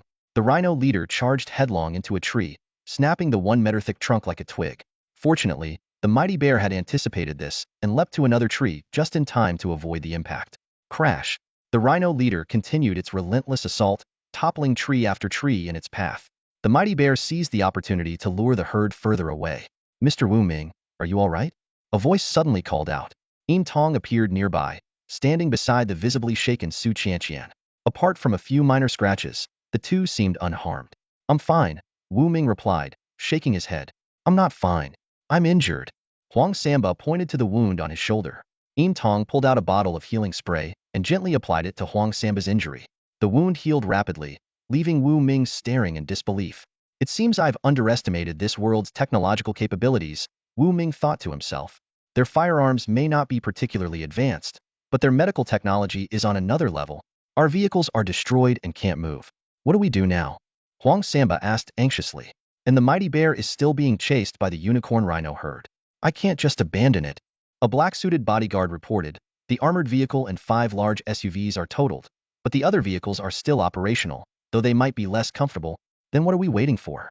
Get the working vehicles ready and leave as soon as possible, Su Qianqian ordered decisively. Thud, thud, thud. The ground-shaking sound of heavy footsteps echoed from the distance, causing everyone's faces to pale. They turned to see the mighty bear returning unscathed, having successfully led the unicorn rhino herd elsewhere. Great job, bear. Huang Samba ran up to it and pulled a roasted lamb leg from his bag as a reward. The mighty bear is back. We need to leave now, Su Qianqian said with a sigh of relief. Just then, a faint, eerie hissing sound emerged from the dense forest. Thud. A bodyguard suddenly collapsed, frothing at the mouth as his body began to decay. He had been fatally poisoned and died on the spot. Wu Ming's pupils contracted. Yin Tong quickly shielded Su Qianqian, her night serpent coiled protectively around her arm as she scanned the surroundings with vigilance. Huang Samba examined the fallen bodyguard's forehead and found a 5 cm-long brown venomous needle embedded in it. His expression darkened as he exclaimed, "It's an F-grade venom spike beast. Looks like it really is a venom spike beast." Yin Tong also noticed the needle and immediately thought of the horrifying creature. A chill ran down her spine. Whoosh! A dozen more venomous needles shot through the air. The invisible nether cat intercepted some of them, but a few still struck other bodyguards, killing them instantly. Run! The remaining bodyguards and the driver panicked and fled into the forest. Moments later, more venomous needles rained down, taking out the last of them. Only Wu Ming, Huang Samba, Yin Tong, and Su Qianqian remained. Wu Ming clenched his jaw, contemplating whether to send the nether cat to hunt the hidden venom spike beast, but hesitated, fearing for their safety without protection. He silently regretted not cultivating more pet beasts, some for defense, others for offense. Yet he knew he didn't have enough evolution points to support such a strategy. Rustle. A strange noise came from the forest as a humanoid beast appeared in their line of sight. It was only about a meter tall, humanoid in shape but covered in venomous spikes. A long, smooth tail extended behind it, making it an eerie sight. Wu Ming immediately activated the system's inside eye to gather data. Species: Venom Spike Beast. Rank: F-grade. Talents: F-grade Venom Spike, F-grade Defense. The Venom Spike Beast tilted its head, observing Wu Ming and the others from a distance of several dozen meters. Its eyes gleamed with a mocking glint, as if regarding them as helpless prey. "It's really a Venom Spike Beast," Yin Tong muttered, her gaze fixed on the grotesque creature. She considered sending her night serpent to attack, but knew their situation would become dire without a pet beast to protect them. "Bear, with your F-grade defense, shield us," Huang Samba commanded. The mighty bear immediately spread its massive arms and turned its back to the venom spike beast, using its enormous body as a shield for the four of them. Huddled within the mighty bear's protective embrace, Wu Ming's eyes flickered with determination as a plan began to form in his mind. No one knew about the existence of the nether cat, not even Venomtail. Realizing this, Wu Ming narrowed his eyes sharply and asked, "Silver Eyes, can your night venom serpent block Venomtail's poison needles?" Silver Eyes nodded earnestly. "Yes, it can. It's been fed with the ultra-quality F-grade speed feed that you personally prepared. Combined with its natural agility, quick reflexes, and speed, it can handle it." Hearing this, Wu Ming felt slightly relieved. At that moment, Venomtail leapt gracefully onto a branch over 10 meters high. Silently, it extended its tail, aiming its needle-like tip directly at Wu Ming. Whoosh! A poison needle shot out in an instant, moving so fast it surpassed the reaction limit of an average person. Before Silver Eyes could warn him, the night venom serpent had already lashed out with its tail, swatting the poison needle aside. The needle embedded itself into a tree, immediately corroding the surrounding wood. Wu Ming felt a chill run down his spine, silently marveling at the potency of the poison. Meanwhile, a completely transparent figure, the nether cat, was silently closing in on Venomtail. However, the experienced Venomtail, like a seasoned sniper, jumped to another tree after every attack. It extended its tail again, this time firing 4 poison needles simultaneously. Hiss! The night venom serpent struck like lightning, sweeping its tail to deflect all 4 needles. One of them hit a car tire, and the venom erupted, causing the tire to explode with a deafening bang. Seizing the opportunity, the nether cat activated its F-grade speed and, in a flash, appeared behind Venomtail. It simultaneously unleashed an A-grade combat card, its claws glinting coldly, sharp enough to slice through ultra-alloy steel with ease. In complete silence, Venomtail's tail was severed, followed swiftly by its head. The nether cat elegantly leapt back to the ground and, with a single bound, returned to Wu Ming's side, remaining invisible the entire time. It wasn't until this moment that Venomtail's head separated from its body and fell to the ground with a thud. Moments later, its headless corpse tumbled from the tree, crashing heavily onto the ground. The 3 companions, apart from Wu Ming, were stunned, their mouths agape. Silver Eyes scanned the surroundings warily. "Stay alert. There are even more terrifying beasts nearby, at least a grade." Wu Ming shook his head and said, "One of my pet beasts took care of it." The nether cat's presence remained completely concealed, and even though Wu Ming admitted to having a pet beast, no one could uncover its true form. "You have a pet beast, Wu Go?" Huang Samba exclaimed, his jaw nearly dropping to the floor. Su Qianqian and Silver Eyes also looked shocked, glancing around but seeing no sign of a third pet beast besides the night venom serpent and the mighty bear. Wu Ming replied nonchalantly, "I'm a beast tamer, so of course, I raise pet beasts." Surveying the aftermath around them, he sighed. If the nether cat had a grade speed, these drivers and bodyguards wouldn't have had to die. Suddenly, a rumbling sound like an earthquake echoed from the distance. Everyone turned to look and saw the herd of unicorn rhinos charging back toward them. "We're doomed," Su Qianqian's face turned pale with fear. Wu Ming fixed his gaze on the Agrade Rhino leader hundreds of meters away. An idea sparked in his mind as he extended his hand. In his palm appeared a black sphere, about the size of an egg, the material spirit orb, with a total mass of 300 kilograms. At that moment, Wu Ming had adjusted its mass to just 30 grams. Huang Samba, have the mighty bear grab this special orb and throw it with all its strength at the unicorn rhino leader's head. If it hits, well, be saved. Wu Ming handed the material spirit orb to Huang Samba. Is this a bomb? Huang Samba asked, puzzled. Just do as I say, and hurry. Wu Ming snapped, glaring at him. Startled, Huang Samba quickly passed the material spirit orb to the mighty bear. Why aren't you running yet? Silver Eyes, who had already dragged Su Qianqian over 10 meters away, shouted back at them. Mighty bear now, Huang Samba commanded. Without hesitation, the mighty bear hurled the material spirit orb with all its might. The moment the orb left its control range, Wu Ming instantly increased its mass from 30 grams to 300 kilograms. Crack! Under the astonished gazes of everyone present, the material spirit orb shot out like a railgun, piercing straight through the Agrade unicorn rhino leader's skull. Blood and brain matter splattered everywhere. The fierce Agrade rhino leader staggered a few steps before collapsing to the ground with a thunderous crash, leaving everyone in awe. Even Wu Ming was taken aback by the sheer destructive power of the material spirit orb. The remaining unicorn rhinos, terrified by the swift and brutal death of their leader, scattered in panic, fleeing in all directions. Wu Ming calculated silently. It seems I need to create more material spirit orbs in the future, especially with higher masses. Wu Ming stared at the massive corpse on the ground, his mind racing. The E-class one-horned rhino leader had been taken down so effortlessly by him.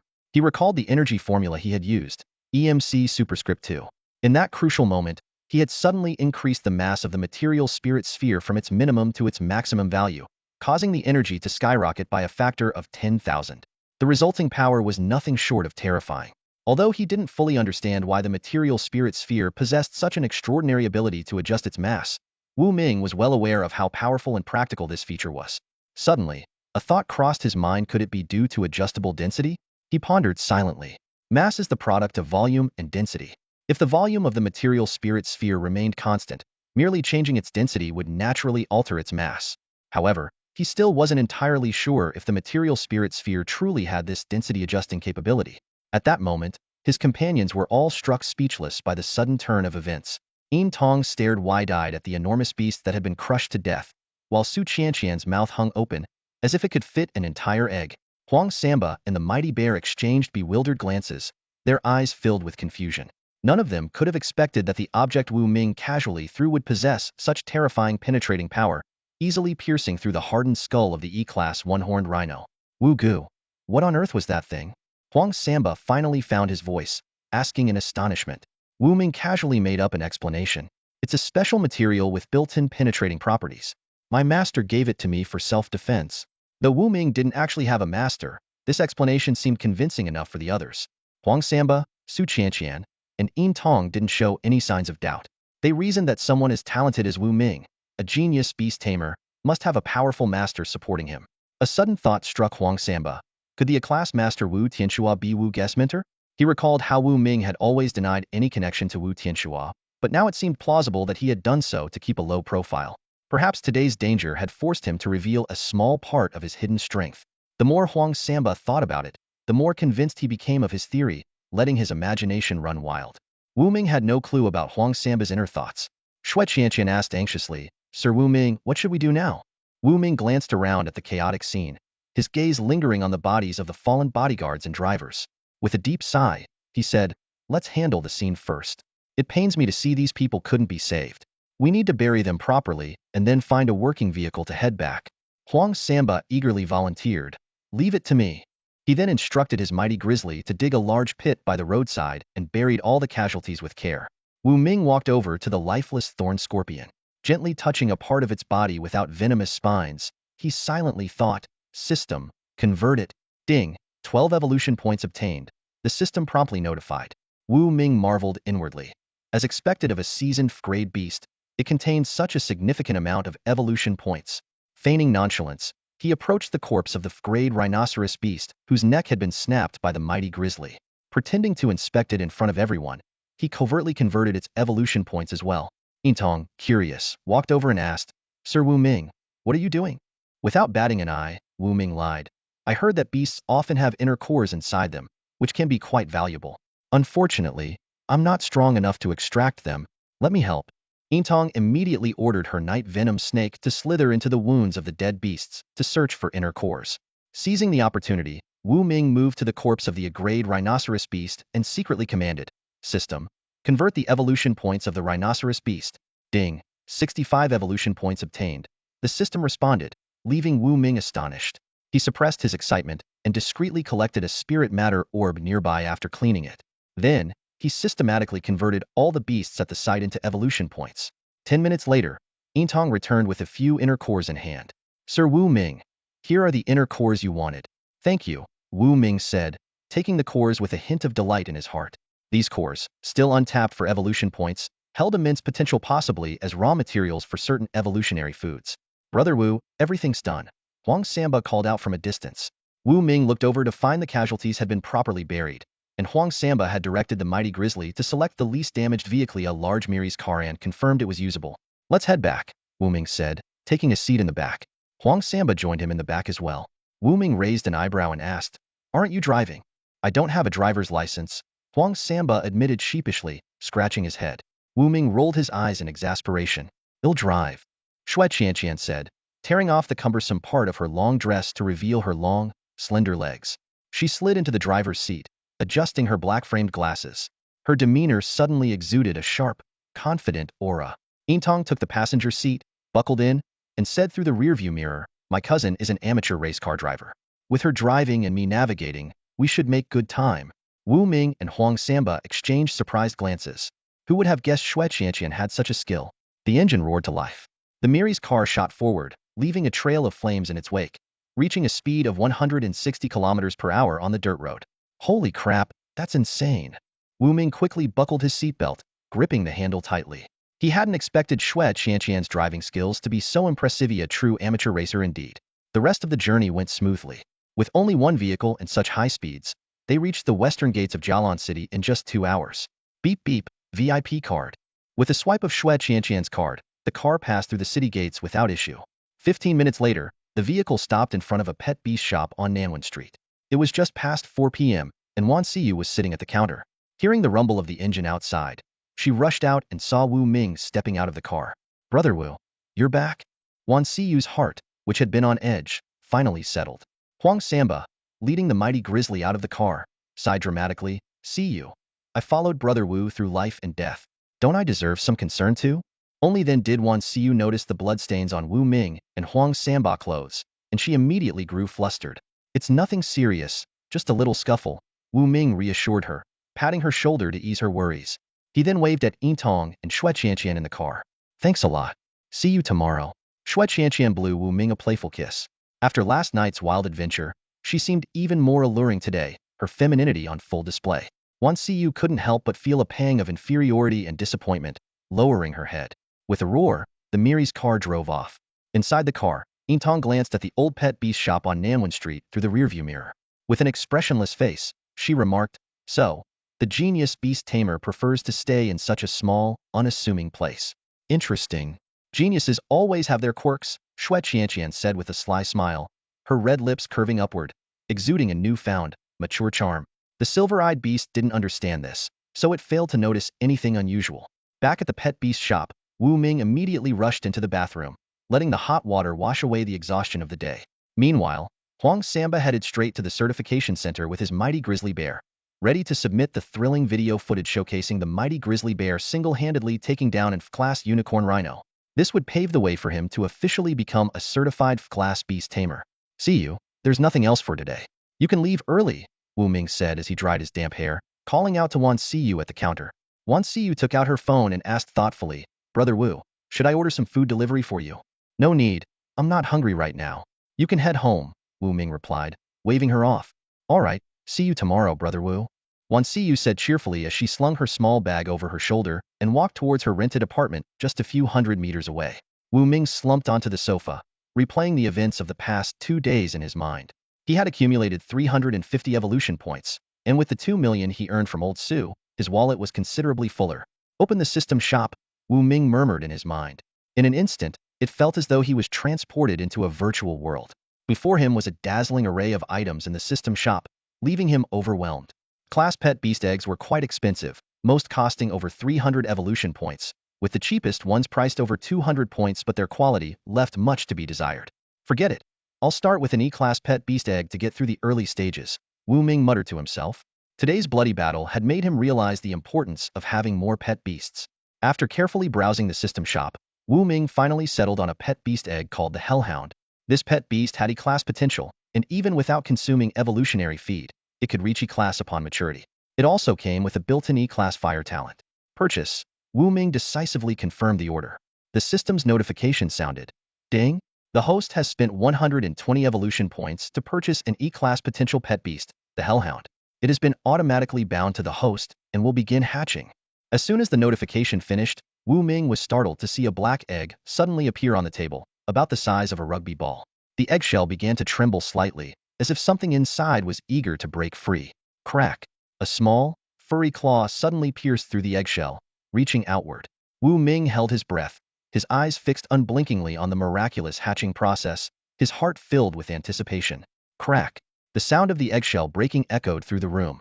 Wu Ming held his breath, his focus unwavering, as he awaited the long-anticipated appearance of the Hellhound. However, the scene before him left him utterly speechless. Crawling out of the shattered eggshell was not the fearsome creature he had imagined, but a chubby little puppy. Its jet-black coat gleamed as it waddled out, looking more like a miniature black bear than a terrifying beast. Wu Ming's excitement evaporated instantly. He couldn't help but recall a joke he'd heard before and muttered to himself with a wry smile. What if it grows up and starts stealing monk robes instead? Before he could process his disappointment, the puppy let out a series of cheerful barks, circling on the table and staring at Wu Ming with wide, eager eyes full of innocent charm. Looking at this so-called hellhound, Wu Ming began to suspect he had been duped by the system's marketplace. Slapping his thigh in frustration, he couldn't help but complain. A hellhound? This? In a fight, when others are breathing fire, is it just going to act cute? Still perplexed, Wu Ming decided to consult the system. The system promptly responded. This is the juvenile form of the hellhound. It comes with an innate grade fire-breathing ability and has two modes, a normal form and a battle form. When it enters its battle form, it transforms into its true hellhound state, unleashing its full combat potential. This unexpected explanation offered Wu Ming a hint of relief. He extended a finger, letting the little pup lick it, and suddenly had an idea. Grabbing a piece of paper, he placed it in front of the puppy and said, "All right, little guy, can you breathe fire?" The puppy seemed to understand its master's words and barked twice excitedly. Opening its tiny mouth, it released a small spark, instantly igniting the paper. Wu Ming's eyes lit up. He quickly fetched a specialized instrument for testing pet abilities, a device resembling a horn, and had the puppy breathe another spark into it. The temperature reading shot up to an impressive 1000 C. While it wasn't hot enough to melt steel, considering this was just its juvenile stage and that the grade fire-breathing ability was not yet fully developed, it was already an extraordinary feat. Wu Ming calculated that once the pup matured, its flames could likely melt advanced alloys with ease. System, how long until the hellhound reaches adulthood? Wu Ming asked eagerly. The system replied, a hellhound typically takes 1 year to mature. However, feeding it evolutionary food can significantly shorten this time, offering the fastest growth method. This answer brought a smile to Wu Ming's face. Scanning the room, his eyes landed on an old gaming console on the counter. An idea struck him and he declared, "I'll call you Little Overlord." The puppy seemed to love its new name, bounding around Wu Ming in excitement. Its speed was astonishing, reaching over 10 meters per second faster than even the quickest sprinters. With such a promising hellhound by his side, Wu Ming felt a newfound sense of security. Without delay, he pulled out the raw materials for grade speed-enhancing food that he had brought back from Yaotao Ancient Town and began preparing the evolutionary meal.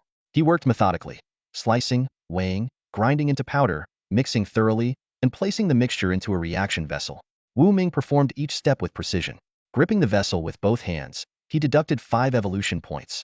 Little Overlord watched curiously, its head tilting as it observed the magical transformation of the powder inside the vessel. In less than 10 seconds, the grade evolutionary food was ready. Wu Ming poured the meal into a small dish and said, "Time to eat." Drawn by the rich aroma, Little Overlord eagerly devoured the food. As the evolutionary meal took effect, the puppy visibly grew by about a fifth in size, and its bark became louder and more resonant. The transformation didn't go unnoticed. The tea shop owner next door, annoyed by the noise, stormed over with a feather duster in hand, ready to confront Wu Ming. Seeing that Huang Samba, Wu Ming's usual protector, was absent, the tea shop owner grew bolder. But he had underestimated the newly evolved little overlord. With a fierce growl, the pup darted forward at an incredible speed, 37 meters per second, knocking the man to the ground. It then stood triumphantly on his chest and, to Wu Ming's horror, began urinating on him. "Help! Somebody help me!" The tea shop owner screamed in terror, but in his panic, he accidentally swallowed some of the pup's urine, immediately gagging and retching. "Little overlord, come back here!" Wu Ming called out hastily. Hearing its master's voice, the pup perked up its ears, bared its teeth at the tea shop owner in a final warning, and then bounced back to Wu Ming's side. It pranced around him proudly, as if seeking praise for its impressive feat. Wu Ming chuckled helplessly. All right, you're amazing," he said, patting the pup's head. With a hellhound like this, Wu Ming knew his future adventures were bound to be anything but ordinary. "I can't take it anymore. I'm canceling the lease and moving out right now." The tea shop owner burst into his store, looking as if he'd just escaped a battlefield. Slamming the door shut behind him, his trembling fingers quickly dialed the moving company. "Tonight. It has to be tonight," he stammered, his eyes filled with terror at the mere thought of his neighbor, Wu Ming. Meanwhile, Wu Ming lounged on his sofa, casually playing with Xiaobo Wang. In his mind, he was already planning his next steps. If all the materials were in place, the priority would be to enhance Xiaobo Wang's abilities. Glancing at the clock, he realized it was time for dinner. His plans for tomorrow were clear. First, pay a visit to the city lord, then head to the Super Value Mall to gather supplies. A quick look at his account balance, with millions in savings, reassured him that finances were the least of his worries for now. Suddenly, a rapid knock at the door disrupted his thoughts. He looked up to see a strikingly cold and elegant woman stride into the shop, her long legs moving with the grace of a runway model. Her waist-length hair swayed slightly as her every gesture exuded sophistication. "Are you Wu Ming?" she asked, her voice cool and direct. With a flick of her wrist, a business card shot through the air like a blade, embedding itself deeply into the wooden cabinet behind him. Wu Ming frowned and glanced at the card. Zhang Yuyan, F-Class Beast Tamer. Displeased by her abrasive entrance, he asked curtly, "What do you want?" Zhang Yuyan crossed her arms arrogantly. "I'm here to buy evolution feed from you. Name your price, 200,000, 500,000, or even 1,000,000. Whatever it takes. We're closed for the day," Wu Ming replied coldly, picking up the card with a tissue and tossing it into the trash can without hesitation. "What's that supposed to mean?" Zhang Yuyan demanded, her tone sharp with irritation. Wu Ming stood and pointed toward the door. "It means we're closed. Please leave." Narrowing her eyes, Zhang Yuyan smirked, a hint of intrigue flashing across her face. "You've got quite the attitude. I like it. How about this become my personal beast trainer? They'll pay you 3 billion a year." She delivered the astronomical offer as if it were a casual remark, confident it was an irresistible proposition. Wu Ming raised an eyebrow, silently weighing the staggering offer in his mind. There's no denying Zhang Yuyan is rich, but her attitude is downright unpleasant, Wu Ming thought, frowning as he stared at the arrogant heiress before him. When she entered, she hadn't handed over her business card politely. Instead, she flung it like a dart, exuding an air of superiority. Her behavior left Wu Ming with a sour impression. Even with the temptation of 3 billion, he had no desire to do business with her. 3 billion sounds like a lot, but do you even know how much my evolution feed sells for? Wu Ming's lips curled into a confident smirk. If I wanted to, I could easily earn more than 3 billion in a year. Why would I lower myself to be someone's lapdog? Zhang Yuyan raised an eyebrow at his words. You're quite bold, aren't you? Wu Ming didn't think of himself as arrogant. With his beast companion system, if he couldn't make 3 billion a year, he might as well hit his head against a wall. It wasn't overconfidence. It was simply the truth. With the system at his disposal, failing to make that much would be an embarrassment to him as its host. Turning toward the bustling streets outside the window, Wu Ming spoke calmly. Right now, the highest level formula available in the system shop is for D-level evolution feed. If I gather the materials and prepare it, each portion could easily sell for over 10 million. And that's just the beginning. Once the midder shop is unlocked, there'll be even more advanced D-level evolution feeds. Those are treasures worth tens of billions. With wealth like that within his grasp, why would Wu Ming ever agree to be a personal trainer for an F-level beast tamer? At that moment, little overlord, Wu Ming's companion beast, sensed the tension in the room and bared its teeth, growling at Zhang Yuyan. Zhang Yuyan sneered coldly. A little pup with F-level speed, getting full of itself just like you, thinks it's something special and acts all high and mighty? Having been pampered her whole life, Zhang Yuyan was used to everyone indulging her, even her grandfather, Mr. Su. She had never experienced rejection before. Now, being refused outright by Wu Mingyan, watching her business card get tossed into the trash left her feeling utterly humiliated. In this world, Power is the ultimate truth, Zhang Yuyin declared, extending her hand. A stream of water materialized above her palm, forming an angry face. Her voice turned icy as she ordered, "Water spirit, grab him for me. Even if I have to force him, he will be my personal trainer." The moment her words fell, the water spirit expanded rapidly, transforming into a humanoid figure made of water. Its arms stretched out like ropes, lashing toward Wu Ming. In a split second, Little Overlord roared furiously. Its body began to swell, 2 additional heads sprouting from its neck, while flames ignited beneath its feet. In the blink of an eye, it had transformed into a towering, muscular 3-headed dog, standing a full meter tall. A Cerberus? Zhang Yuyin gasped in disbelief. Weren't these creatures supposed to be extinct?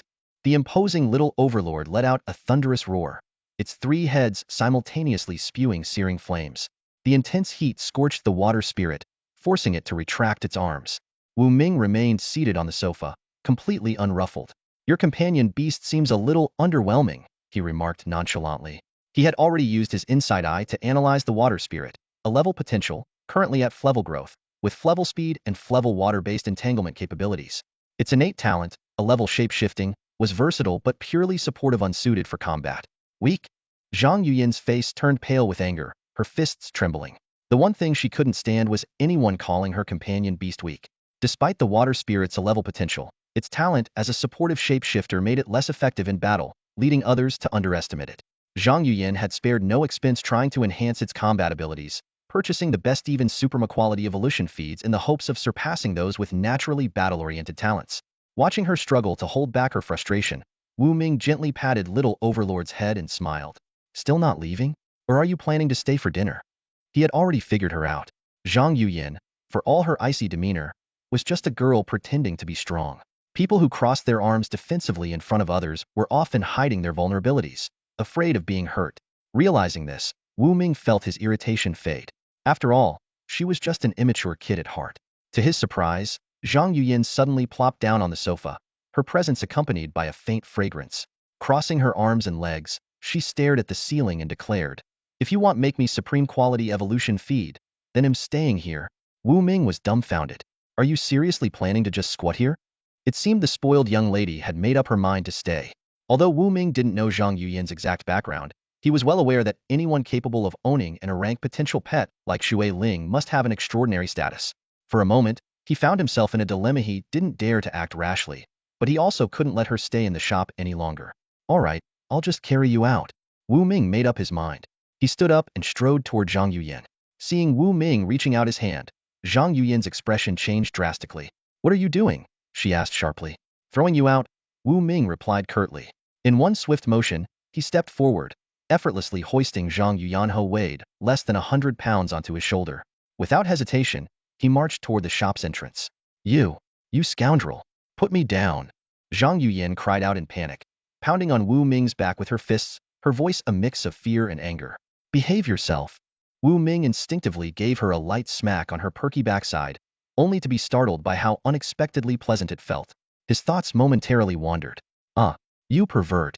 Zhang Yuyin's struggles intensified, her face flushing bright red with embarrassment and fury. Carrying her outside, Wu Ming glanced around but saw no sign of the sports car he had expected. "Strange," he muttered to himself. "Someone as wealthy as her, raking in 300 million a year, wouldn't come here on foot. Could she have arrived by plane?" He looked left and right but found no trace of any aircraft. "You shameless rogue. Put me down right Noah." Zhang Yuyin continued hitting his back with even more force and, in a fit of frustration, bared a sharp little canine tooth, ready to bite him. Just as things were about to escalate, Wu Ming suddenly turned around and carefully placed her on the ground in front of the pet shop. Before she could react, he quickly spun on his heel, dashed back inside, slammed the glass door shut, and locked it with a resounding click. "You jerk! Open the door!" Zhang Yuyin shouted, her temper flaring. She raised her foot and delivered a fierce kick to the glass door. However, the door didn't budge, and instead, she ended up hurting her foot, wincing in pain as she let out a sharp breath. Watching her flustered and defeated from behind the glass, Wu Ming couldn't help but burst into laughter. Zhang Yuyin glared at him, her face full of indignation, her expression resembling that of an angry little kitten. Suddenly, a sly grin appeared on Zhang Yuyin's face, as if she had just thought of a brilliant plan. She extended her hand and gave a low command to Shui Ling. "Use 1,000 transformations." In a flash, Shui Ling transformed into a delicate, ornate key. Click. The lock turned, and the door swung open. Wu Ming stood there, dumbfounded, as Zhang Yuyan strolled back into the shop with an air of triumph. He was at a complete loss for words. A rank ability, and you're using it to unlock a door? This is... Wu Ming began to protest, but Zhang Yuyan had already settled herself back onto the sofa. Crossing her long, elegant legs, she picked up the teacup from the table with a smirk. Wu Ming, let me tell you something. This young lady isn't leaving. I've decided to stick around, she declared, her tone playful yet firm. She sipped her tea gracefully, her eyes gleaming with mischief. That was the tea I just drank. Wu Ming watched as Zhang Yuyan downed the entire cup in one gulp before leisurely reminding her. PFDH. Zhang Yuyan's eyes widened in shock. She tried to spit the tea back out, but realized it was too late. It was already gone. She glared at Wu Ming, her almond-shaped eyes round with anger, pointing a finger directly at him. You did that on purpose. Wu Ming chuckled mischievously, making no effort to deny it. Yep, I did it on purpose. He thought to himself, if I can annoy this troublemaker enough to leave, I might finally get some peace. Still, he had to admit, Zhang Yuyan was far more tolerable now compared to when they first met. Especially after that incident where she got her pride bruised. It was as if her icy, aloof demeanor had melted away, revealing a lively and mischievous young lady beneath. Zhang Yuyan was so outraged by Wu Ming's admission that she was momentarily lost for words. She stayed rooted in place, racking her brain for a witty comeback, but came up empty. In the end, she plopped back onto the couch, crossing her long, pale legs in an almost theatrical manner, attempting to use her beauty to beguile Wu Ming. Wu Ming rolled his eyes at her antics. What exactly are you trying to do? Zhang Yuyan paused dramatically before speaking in a slow, deliberate tone. I want you to make me a top-tier batch of evolutionary food. Hearing her demand, Wu Ming almost wanted to throw her out of his shop. But then he glanced at the clock on the wall. It was already 5 p.m., nearing dinner time. Suddenly, an idea popped into his head. A perfect plan to irritate Zhang Yuyan enough to make her leave. He immediately pulled out his phone and ordered a mountain of takeout. Half an hour later, the delivery guy arrived with an enormous box. Wu Ming took it and turned to Zhang Yuyan, who was still lounging on the couch, flashing her a peculiar smile. Right in front of her, he began unpacking the box with deliberate slowness, revealing an assortment of dishes. Braised pork trotters with soybeans, roasted eggplant, seafood porridge, and 10 skewers of sizzling, fragrant barbecue. The rich aroma quickly filled the room. Wu Ming sat across from Zhang Yuyan, loudly chomping on a skewer of barbecue. So delicious. Zhang Yuyan turned her head away and huffed disdainfully. But before long, her stomach began to betray her. She pulled out her phone to order some food, only to discover it was down to 3 battery. She barely managed to open her favorite food app and spot the dish she wanted, braised pork knuckle, before her phone died completely. This stupid thing. Zhang Yuyan angrily tossed her phone into the trash can. She slumped back onto the couch, fuming, while Wu Ming continued to savor his meal with exaggerated gusto, making comments like, so good, and absolutely amazing, through bites, driving her further up the wall. Finally, Zhang Yuyan couldn't take it anymore. Hey, give me a bite, she demanded, turning her head away and pouting indignantly. Wu Ming picked up a skewer of barbecue and waved it teasingly under her nose. The tantalizing scent made her mouth water. Looks like my charm is still working's finally giving in, she thought smugly, reaching out to grab it. But just as she was about to take it, Wu Ming pulled it back and took a huge bite himself right in front of her. You infuriating jerk. Zhang Yuyan clenched her teeth in frustration. Wu Ming continued eating nonchalantly. Stop hanging around here. Just leave already. Zhang Yuyan watched him devour the food, her patience finally snapping. She stormed out, her high heels clicking furiously against the floor.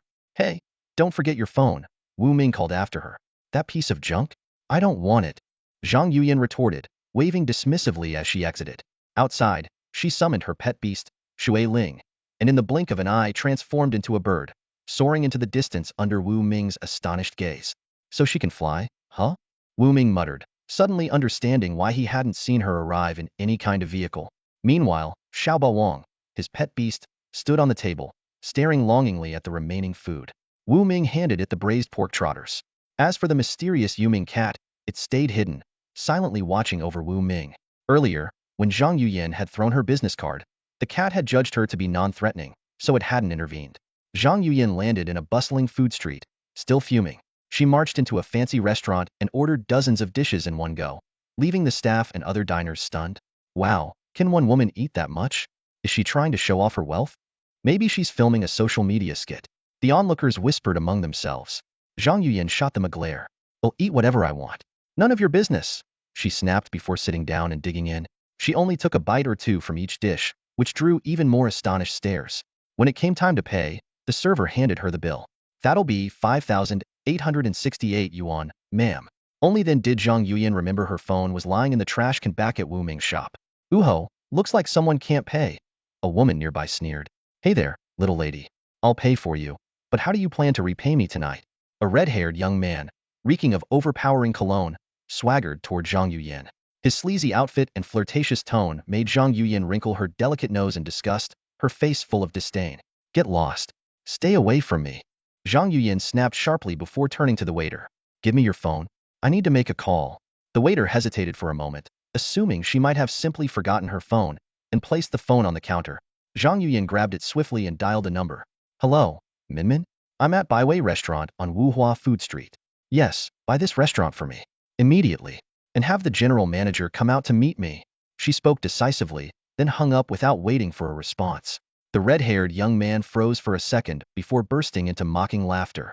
Wow, someone's got quite the attitude. Stop pretending. This restaurant costs at least tens of millions. How could you possibly afford it? Come on, let me pay for you. Spend the night with me and… Before he could finish, Zhang Yuyan raised her long leg and delivered a powerful kick. The red-haired man flew several meters through the air, slamming into the wall before crumpling to the ground, foaming at the mouth. Zhang Yuyan gracefully lowered her leg, not even sparing the pitiful man a glance.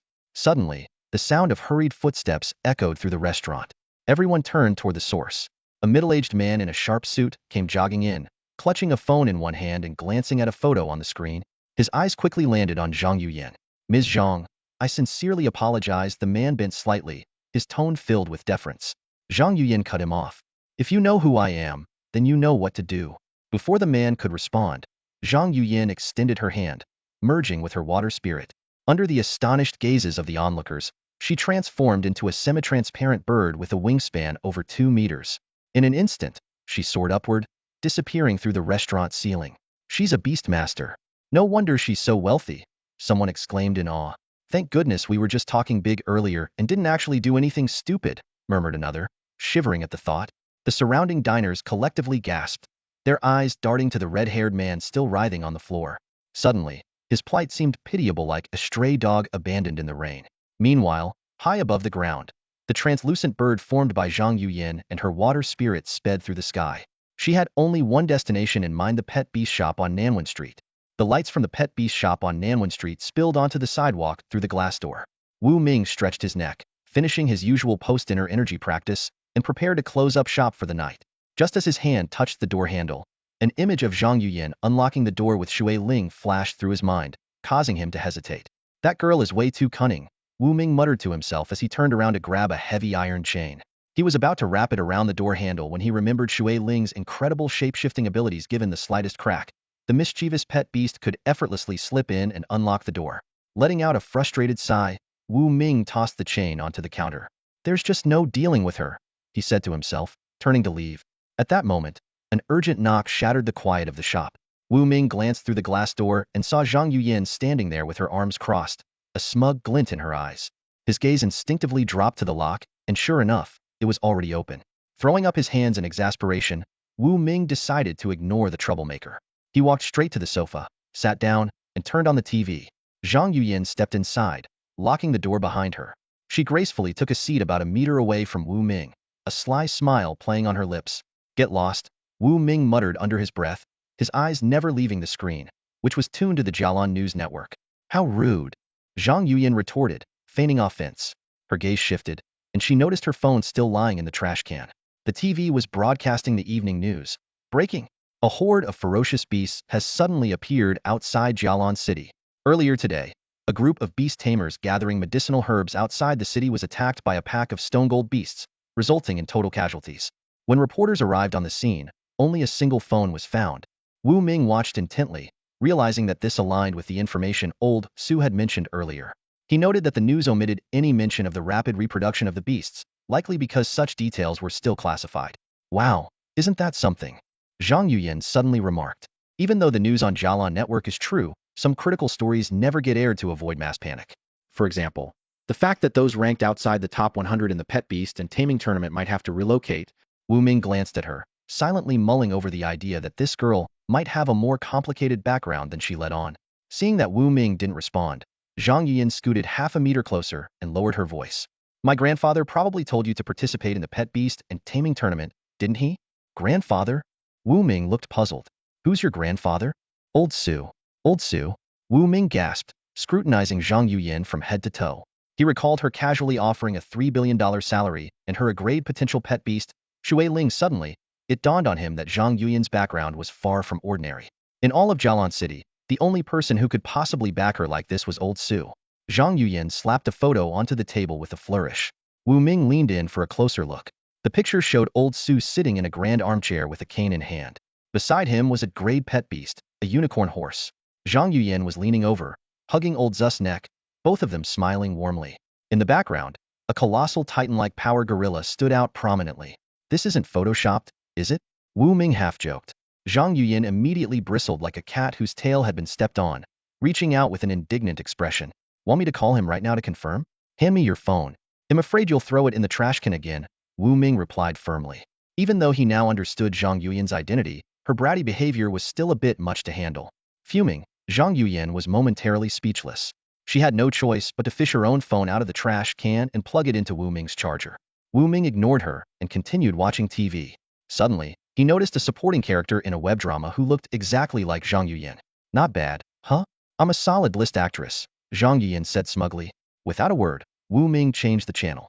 Why do you change it? Give me the remote, Zhang Yuyin demanded, reaching out to grab it. Just then, Wu Ming's phone rang. He glanced at the caller ID, a faint smile tugging at his lips, and answered. Old Su, what a surprise. What brings you to call me at this hour? Haha, Xiao Wu, I figured you wouldn't be asleep yet. Old Su began, about to ask if Wu Ming had met his precious granddaughter. Before Old Su could continue, Zhang Yuyin's eyes lit up. She darted over to the phone, breathless, and cried, Grandpa, help me. Wu Ming's a pervert, and he's trying to take advantage of me. Wu Ming remained calm, even slightly amused. On the other end of the line, Old Su fell silent for a moment. Zhang Yuyin, however, grinned triumphantly, already imagining Wu Ming being scolded into submission. Zhang Yuyin's breathing grew heavier, her voice trembling with a hint of sobs, showcasing her acting skills to the fullest.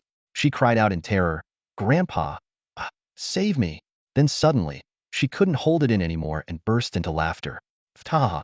Wu Ming finally couldn't keep his composure.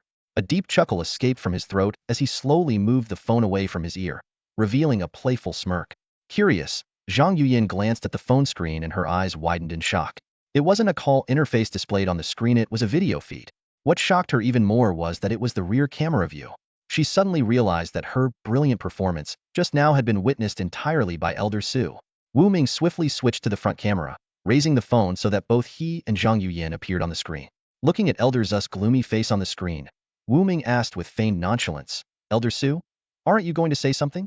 Elder Zu's expression turned even darker, his sharp gaze locking onto Zhang Yuyin like a blade. He remained silent.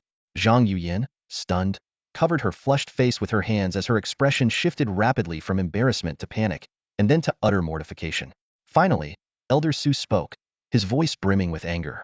You little rascal, what nonsense are you up to this time? I called Wu Ming on a secure video line, and he had the rear camera on. He saw everything loud and clear. You've been studying acting for a few years, and now you think you're a star, huh? Go on, keep acting. I'll deal with you next time I see you.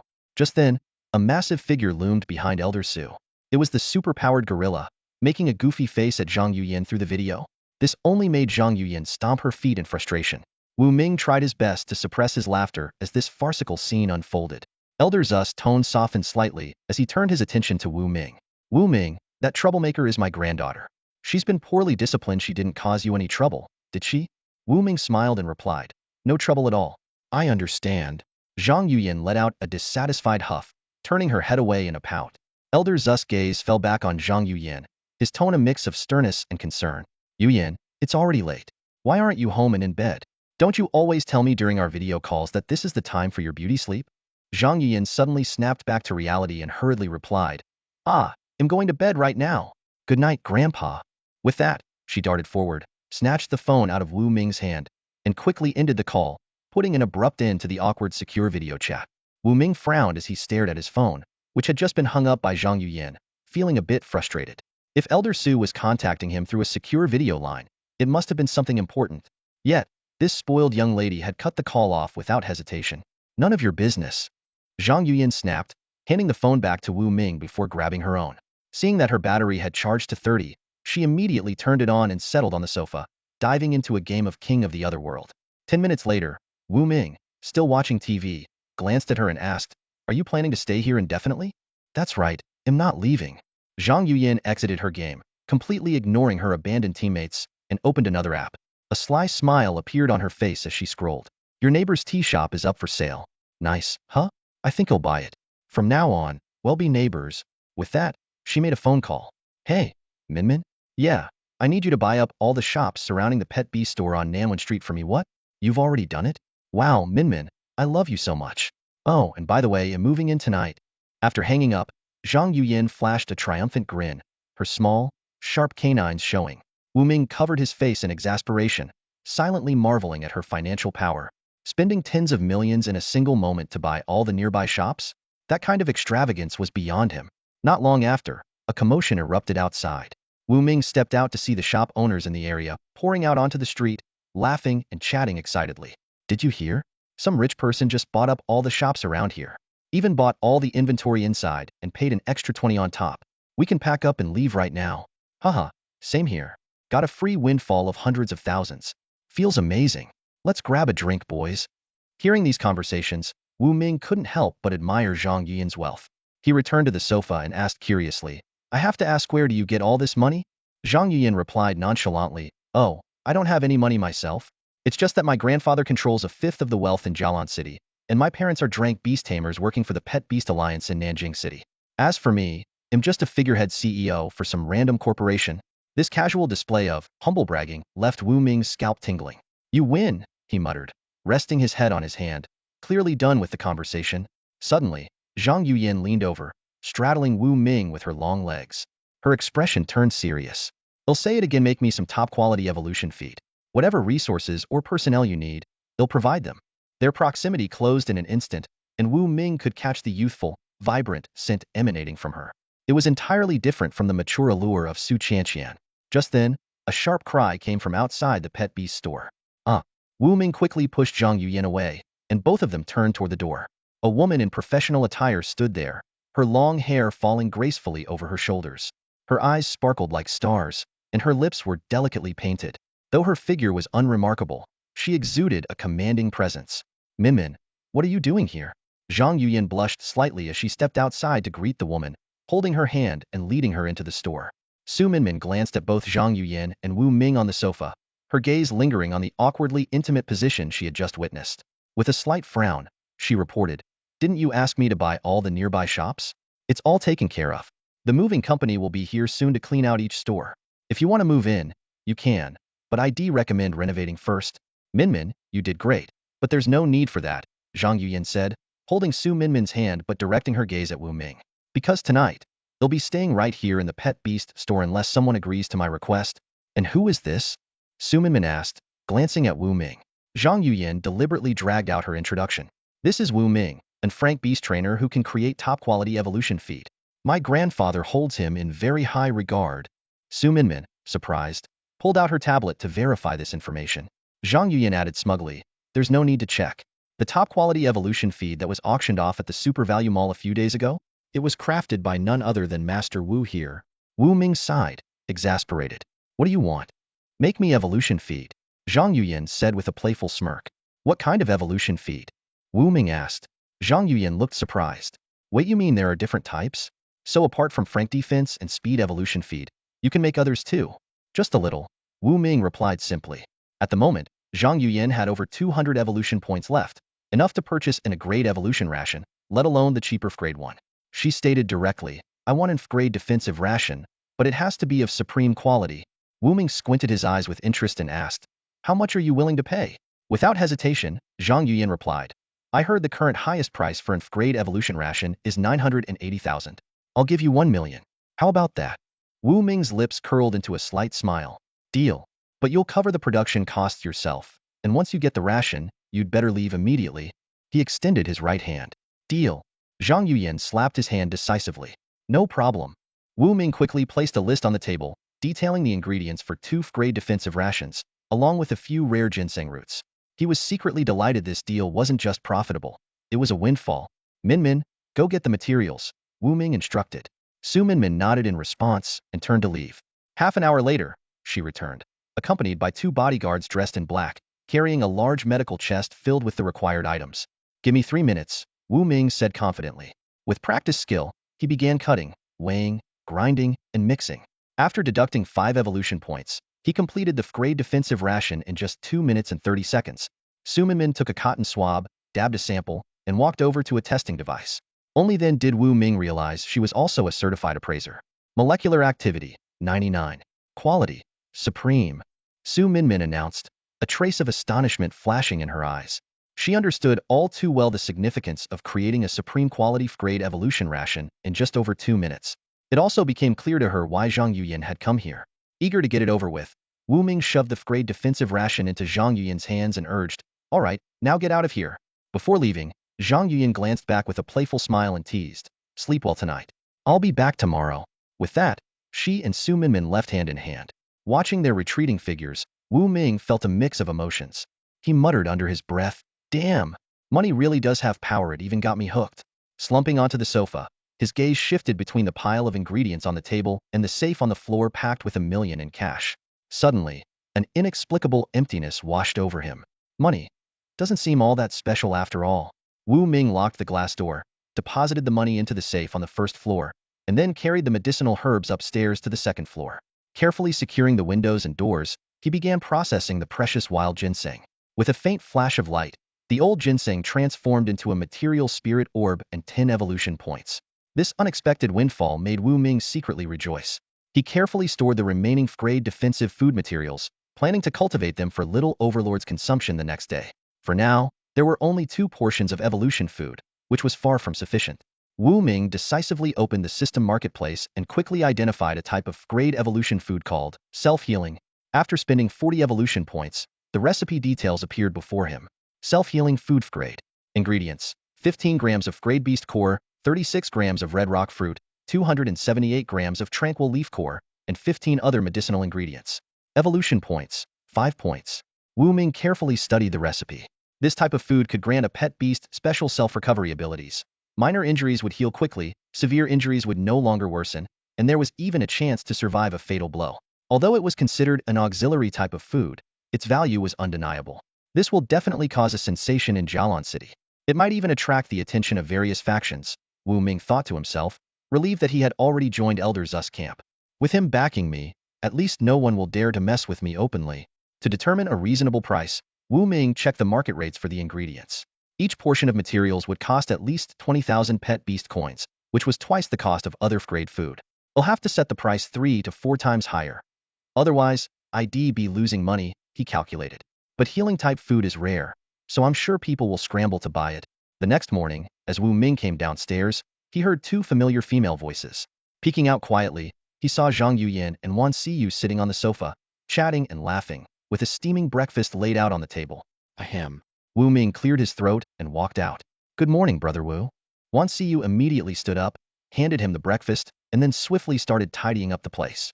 As Wu Ming peeled a boiled egg, he glanced at Zhang Yuyan suspiciously. You and Siyu know each other? Of course, Zhang Yuyan replied with a smile. She was my deskmate in elementary school, though only for 3 days. I transferred schools shortly after, but I never expected to run into her here. What a small world. Wu Ming was stunned, feeling that this was too much of a coincidence. He asked warily, so, what brings you here today? Zhang Yuyan chuckled and summoned her pet beast, Water Spirit.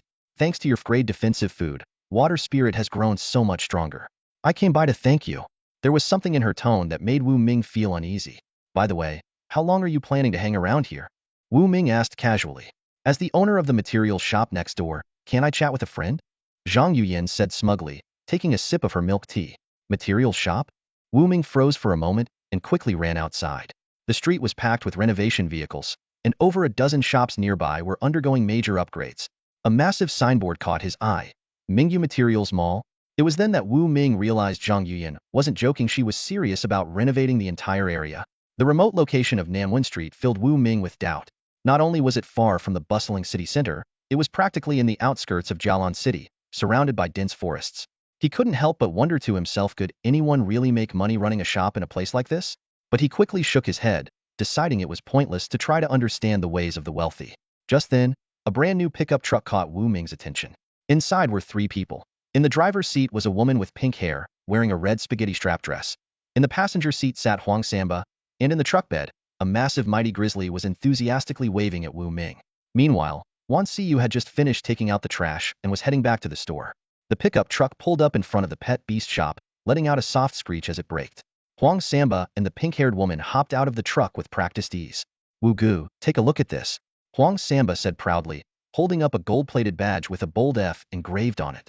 Wu Ming immediately understood and smiled in congratulations. "You've been promoted? Congrats." Huang Samba beamed with excitement and explained, "Yesterday, I submitted my hunting video, and they worked overnight to make this custom badge for me. I stayed up all night waiting for it." His tone was brimming with pride. Becoming an Frank Beast Tamer came with more than just the badge. It also included an annual stipend and this shiny new pickup truck. However, since he didn't have a driver's license, Huang Samba had to rely on his girlfriend to chauffeur him around. Wu Ming's gaze shifted to the pink-haired woman. He had to admit, she was stunning. With her delicate oval face, curvaceous figure, flawless fair skin, and an undeniable air of femininity, it wasn't hard to see why Huang Samba was smitten. "This must be your girlfriend?" Wu Ming asked. Huang Samba immediately puffed out his chest and introduced her proudly. "This is my girlfriend, Zhu Zime. Beautiful, isn't she?" Wu Ming nodded sincerely. "Yes, she's very beautiful." Zhu Zime suddenly grabbed Huang Samba's ear, half joking and half serious. "See? Even Wu Gu knows I'm beautiful, and yet you're still out there flirting with others?" Wu Ming raised an eyebrow in surprise. "So, you know about Huang Samba's activities?" "Of course I do," Zhu Zime replied nonchalantly, nodding. "But I don't care." Hearing this, Wu Ming couldn't help but admire Zhu Zime's composure. Just as he was about to say something, Wan Siyu returned to the front of the pet beast shop. Huang Samba, unable to resist showing off, held the badge up in front of Wan Siyu. "Siyu, take a look at this." However, Wan Siyu simply glanced at the badge with disinterest, then walked into the shop without saying a word. Before long, everyone settled comfortably on the sofas. Upon learning that Zhang Yuyan was the owner of a newly renovated shop nearby, Huang Samba's eyes lit up. He exclaimed eagerly, "That's fantastic. It'll be so much more convenient for us to purchase medicinal ingredients now." Turning to Wu Ming with an expectant tone, he continued, "Mr. Wu Ming, do you happen to have some time right now? Would you be able to prepare a brand new grade evolutionary pet food for me?"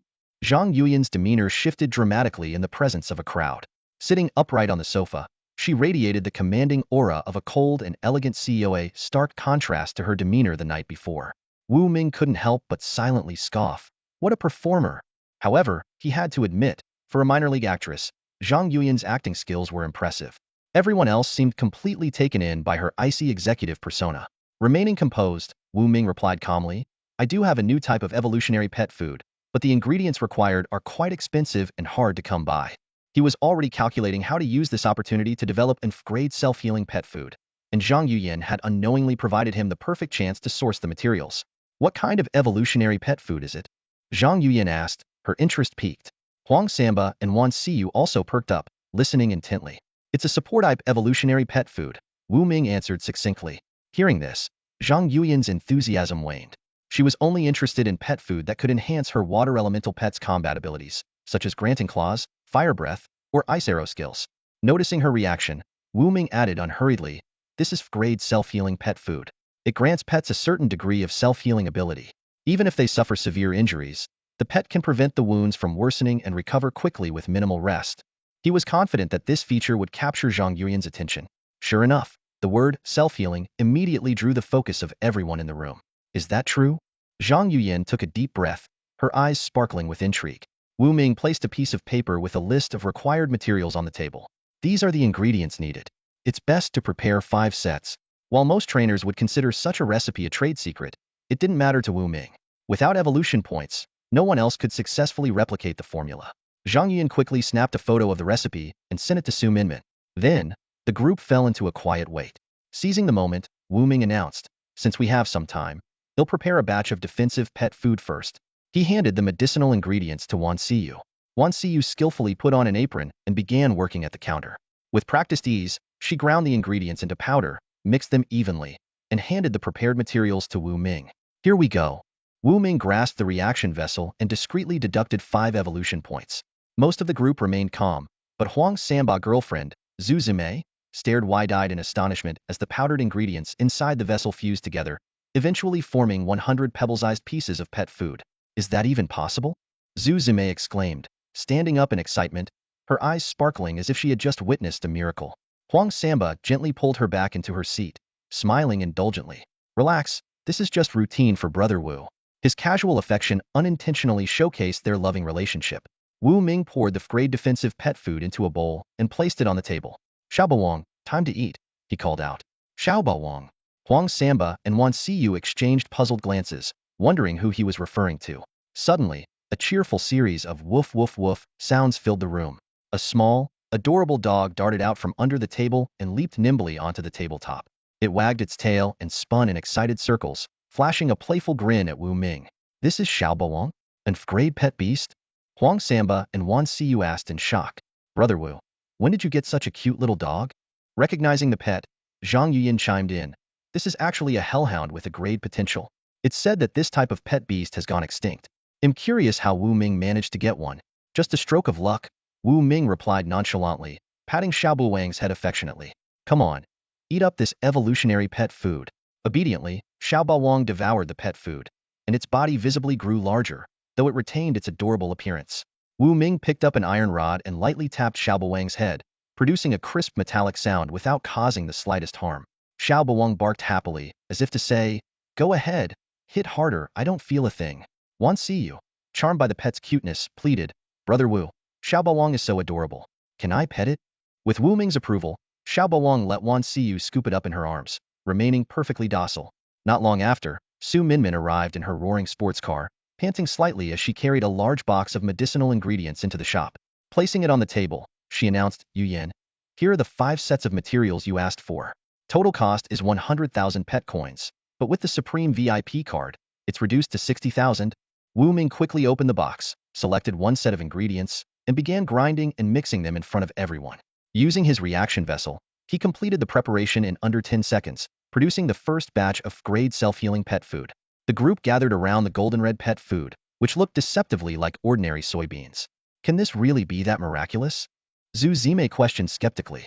Su Minmin, though silent, also appeared doubtful. Only Huang Sanba and Wan Siyu had unwavering faith in Wu Ming's abilities.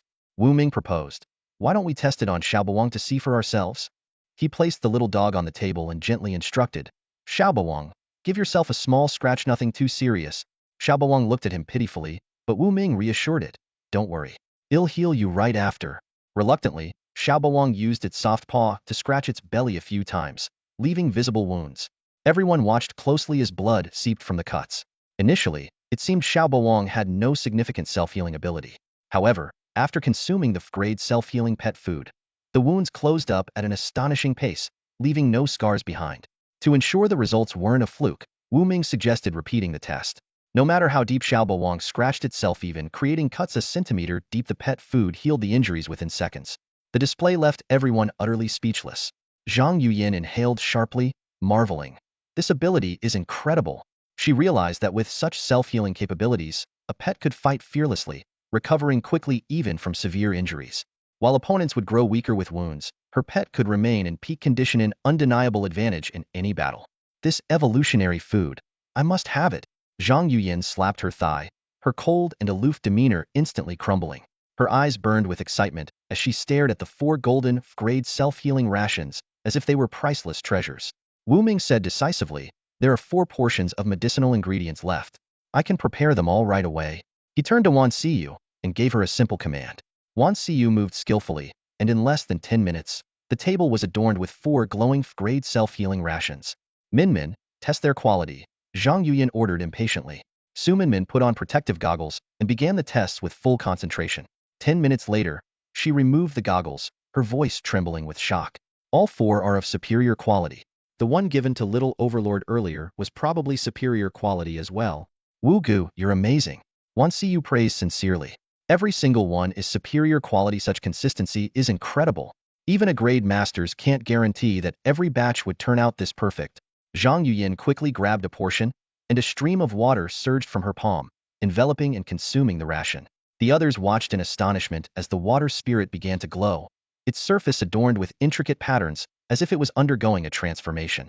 Spirit, let me test your self-healing ability, Zhang Yuyan said, pulling out a special dagger embedded with a fierce beast's core.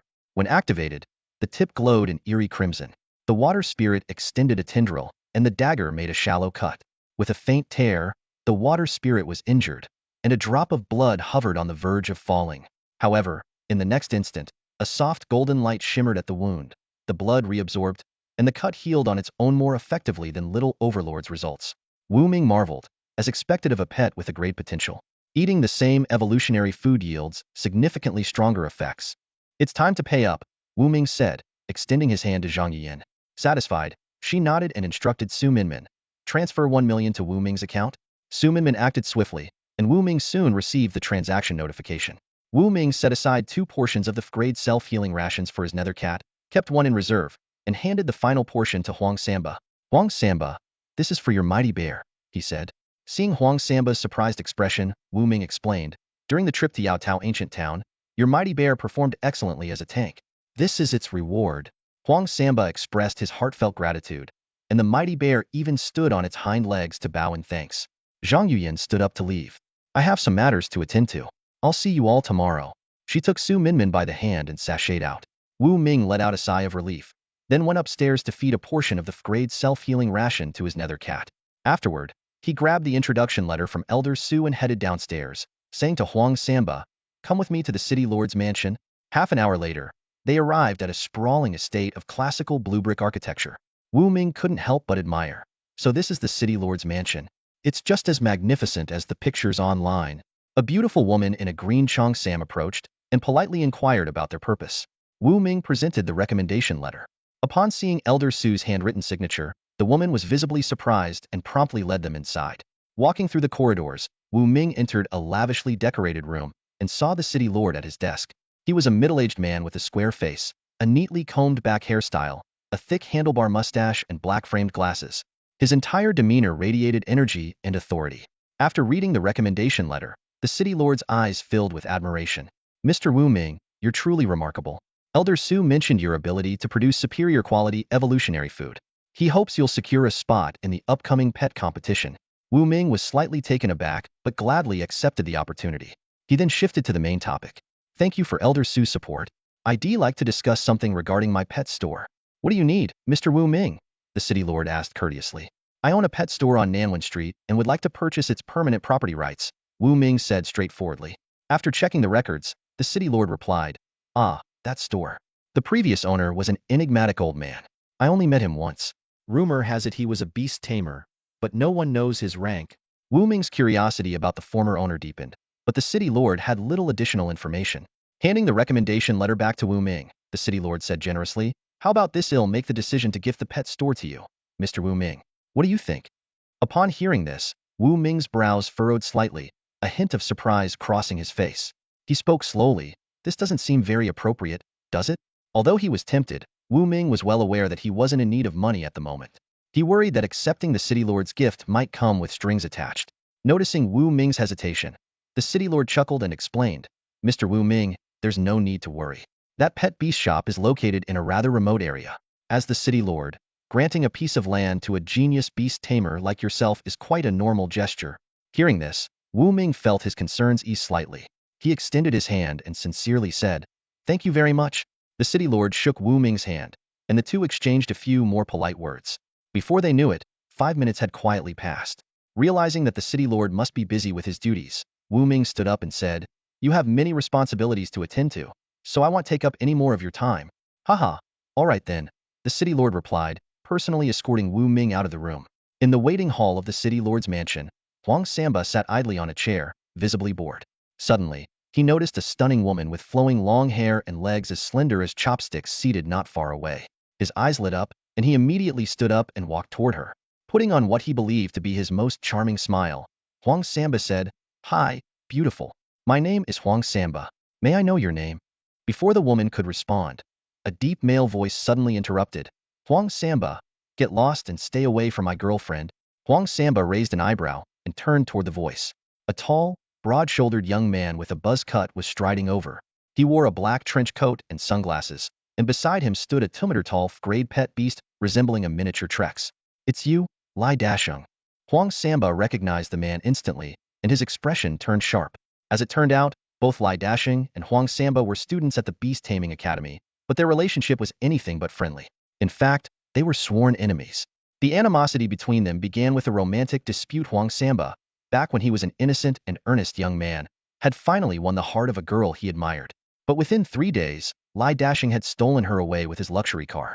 The two had come to blows over the matter, and from that day on, they harbored deep resentment toward each other. The incident had also changed Huang Samba profoundly, turning him from a sincere youth into a flirtatious and unruly troublemaker, even dyeing his hair a striking yellow. His hatred for Lai Dasheng ran deep. Lai Dasheng sneered at Huang Samba, his tone dripping with mockery. "You've got some nerve hitting on my girlfriend, huh? Are you looking for trouble?" His gaze shifted to the large bear-like beast behind Huang Samba, and he scoffed. "Figures. You're still sticking with that trashy pet beast." Roar. The bear let out an angry growl at the insult. Huang Samba's temper flared as well. Clenching his fists, he gritted his teeth and retorted, "Don't think you're so great just because you're rich and bonded with an aggrade potential explosive dragon." Lai Dasheng wrapped an arm around the long-haired woman and smirked provocatively. "What's the matter? Not happy about it? Then let's settle it with a fight." Huang Samba wanted nothing more than to teach Lai Dasheng a lesson, but remembering that he was here to assist Wu Ming with important matters, he forced himself to hold back his anger. Coldly he said, "I'm waiting for someone. I don't have time to waste on the likes of you." Lai Dasheng shrugged and planted a kiss on the cheek of the long-haired woman. Then, flashing a smug grin at Huang Samba, he said, "Trash will always be trash. If you're too scared, just admit it." "You." Huang Samba was on the verge of losing his temper, but the thought of Wu Ming kept him in check. At that moment, a calm and steady voice emerged from within the city lord's mansion. "Accept his challenge. Don't be afraid." A young man with a golden badge pinned to his chest stepped forward, the letter F prominently engraved and glowing on the badge. Divine Beast Tamer. The crowd around them recognized the badge's significance and began murmuring among themselves. "Brother Wu." Huang Samba's confidence surged as he saw Wu Ming approaching. Noticing the badge on Wu Ming's chest, his face lit up with a smile. "You've already received your Divine Beast Tamer badge?" "Yes, they rushed it for me," Wu Ming replied with a nod. After leaving the city lord's office, he and the woman in the Cheongsam had gone to another room, where he was able to skip the assessment thanks to a recommendation letter. He had been registered on the spot as an extraordinary Divine Beast Tamer, though the extraordinary rating was only visible to internal personnel. Lai Dasheng scoffed at the interaction. A newly minted Divine Beast Tamer. Big deal." Wu Ming placed a reassuring hand on Huang Samba's shoulder and said encouragingly, "Huang Samba, when faced with a challenge, take it on. Do you think your mighty bear will lose?" Thinking of the mighty bear's 4th grade talents, 3 of which were extraordinary in quality, Huang Samba felt a surge of confidence. Locking eyes with Lai Dasheng, he declared, "All right, let's have a beast battle today. No holding back, are you game?" Lai Dasheng narrowed his eyes, his expression as menacing as a venomous snake, and exhaled a puff of smoke. "Accept it," Wu Ming urged again, giving Huang Samba's shoulder another encouraging pat. "Fine." Huang Samba nodded firmly. He had immense trust in Wu Ming, and recalling the mighty bear's great self-healing talent, he was convinced they could outlast Lai Dasheng's explosive dragon. Soon, the two opponents made their way to a beast arena 100 meters away. Did someone say there's going to be a beast battle? A life-or-death match? Whoa, a life-or-death fight. That's intense. Losing a pet beast would be a huge setback. Let's go check it out. The surrounding crowd, intrigued by the prospect of a beast duel, quickly flocked to the arena. In the circular arena, 100 meters in diameter, the mighty bear and the explosive dragon stood 30 meters apart, locked in a tense standoff. The atmosphere was thick with anticipation, as if the air itself was bracing for the clash to come. Huang Samba and Lai Dasheng stood on the high platform beside the beast arena, each ready to command their pet beasts in battle. Wu Ming sat in the stands, his gaze fixed on the explosive dragon.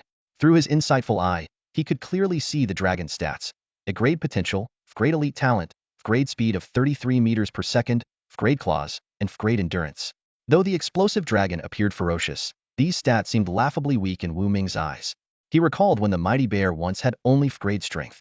Back then, facing a creature like the explosive dragon would likely have resulted in it being split in half in an instant. But now, the situation was completely different. A confident smile tugged at the corner of Wu Ming's lips. Lai Dasheng suddenly sneered, "Huang Samba, if you kneel and kowtow to me now, I might spare your bear's life later. Otherwise, my explosive dragon will slice it in half with just one move." Ha ha ha. Hearing this, Huang Samba clenched his fists tightly, his nails digging into his palms.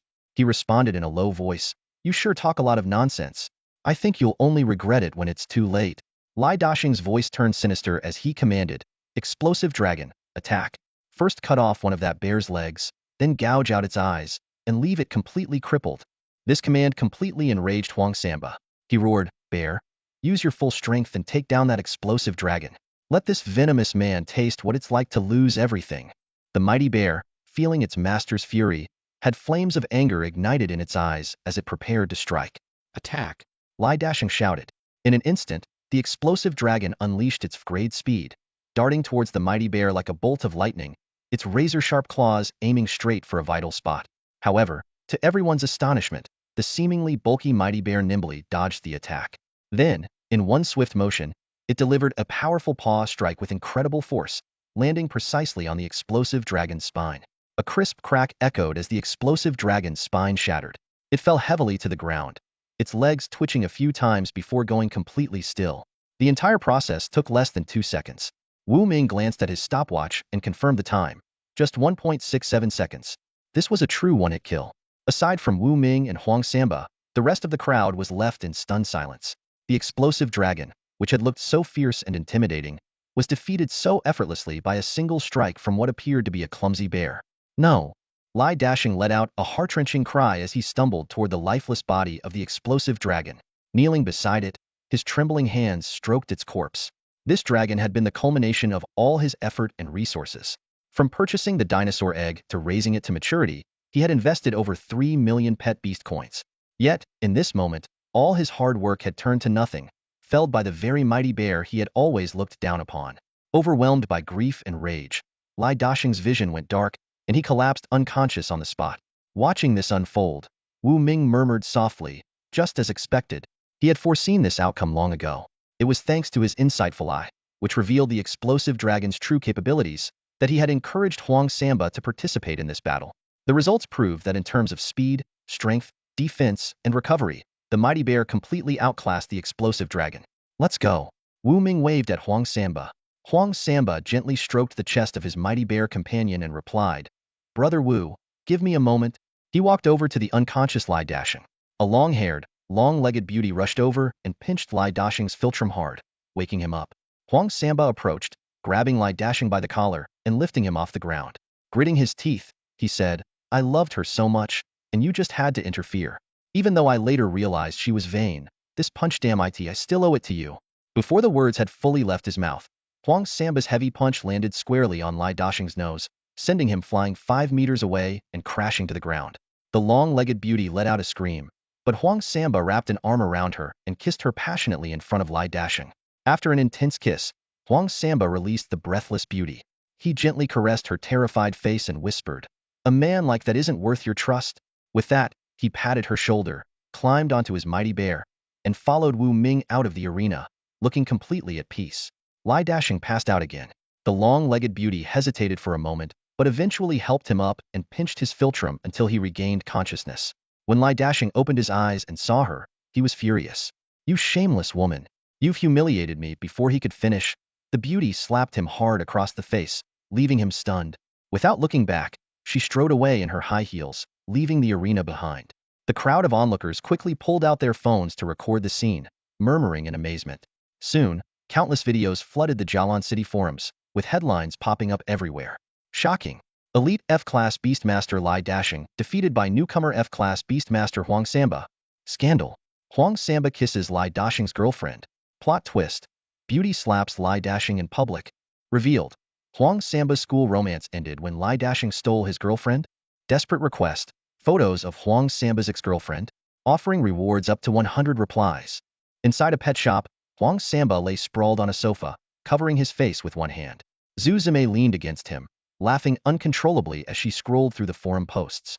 Wan Siyu, seated at the counter, was also browsing the comments. She asked curiously, Huang Samba, were you really that innocent back in the day? And what's with the blonde hair? Did you dye it for your ex? None of your business. Huang Samba replied gruffly. Zhu Zimei chuckled. My husband used to be such an innocent boy, too bad he fell for the wrong person. Wan Siyu kept scrolling and suddenly found a graduation photo of Huang Samba and Zhu Zimei from their Beastmaster Academy days. She exclaimed in surprise, Wow, so you two were classmates? No wonder you're together now. Zhu Zime beamed with a sweet smile. Of course. Back then, someone got his heart broken, and I helped him move on. We became best friends after that. Wu Ming sipped his tea and asked, puzzled, Zhu Zime, aren't you and Huang Samba a couple? How did you go from best friends to this? Zhu Zime explained. We started as best friends, then later got together. That's why you have to watch out for those platonic opposite-gender friends one day. You might find yourself blindsided.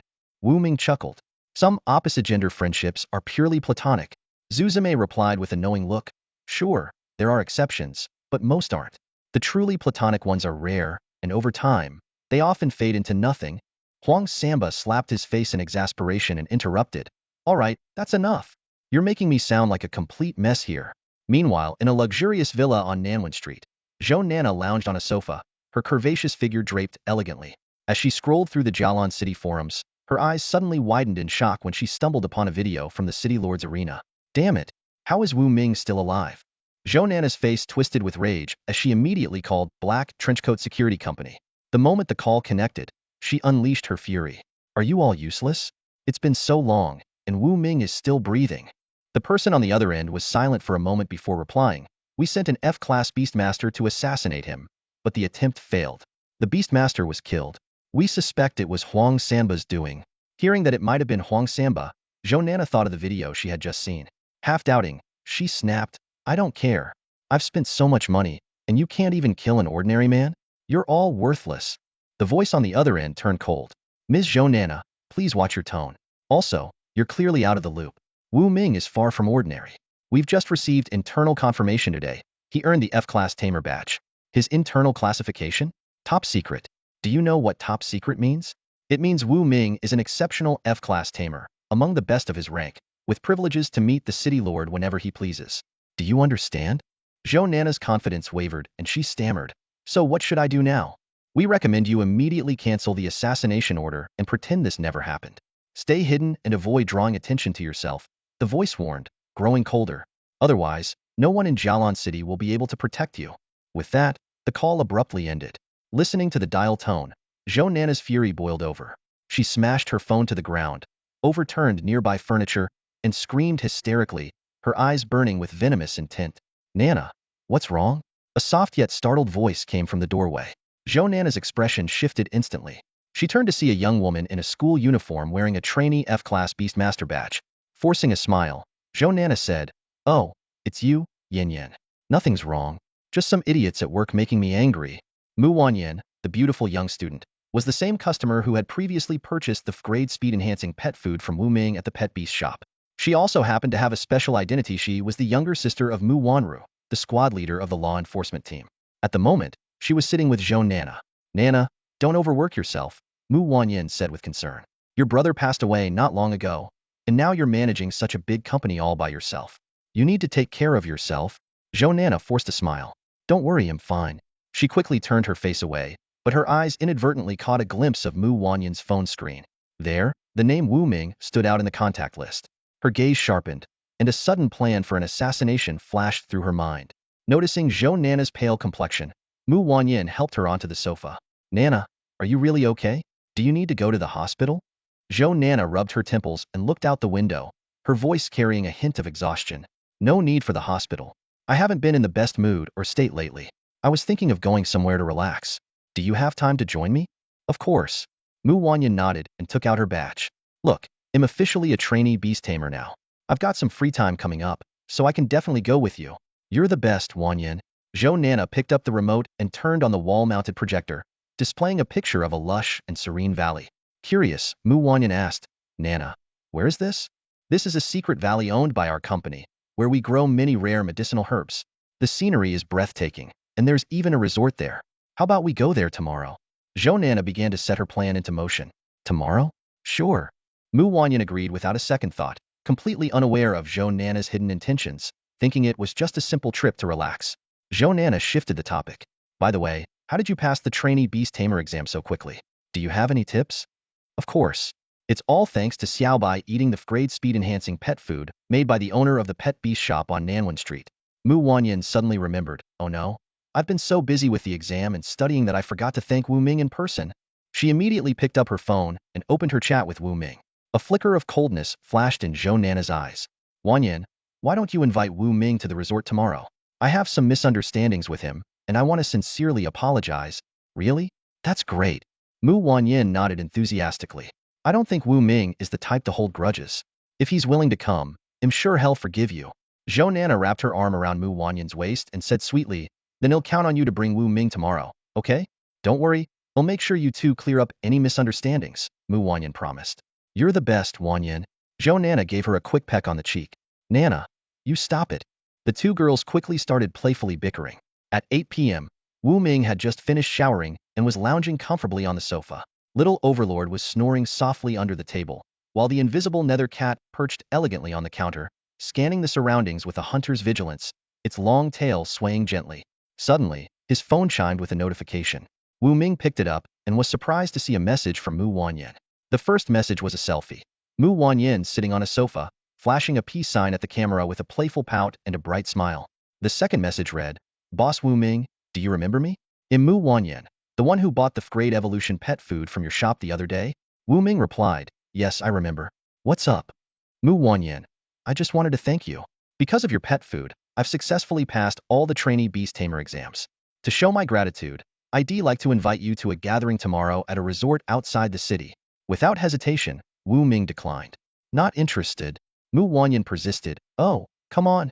I really just want to thank you. Nothing else. Plus, it's not a big gathering, just me and Nana. Nana? Wu Ming's eyes narrowed as the name immediately reminded him of Zhou Nana, the malicious woman who had hired assassins to kill him. A dark thought crossed his mind. This thorn needed to be eliminated. After a brief pause, Wu Ming asked, who's Nana? Mu Wanyin explained, Nana is my best friend, the one who had a misunderstanding with you at the pet shop. She said she wants to use tomorrow's gathering to apologize to you in person. Reading this, Wu Ming let out a cold chuckle. Apologize? A weasel wishing a chicken happy new year, definitely up to no good, Wu Ming muttered under his breath, a glint of coldness flashing in his eyes. He stared at the phone screen, contemplating how to handle this sudden invitation. Zhou Nana's gesture of goodwill only made him more alert. He wanted to take this opportunity to eliminate this potential threat once and for all. However, reason reminded him that going alone to the meeting would be far too risky. Taking a deep breath, Wu Ming quickly typed a reply. Since there won't be many people, I can come, but I'll need to bring a few friends. A gathering is always more lively with more people. His phone buzzed almost immediately, and a message from Mu Wanyin popped up. No problem at all. Nana said the meeting will be at their company's herbal cultivation base, 30 kilometers outside Jialan City. There's a lake and a vacation lodge there, so bringing a few more people is fine. Wu Ming's eyes lit up, and a sly smile curved his lips. A herbal cultivation base?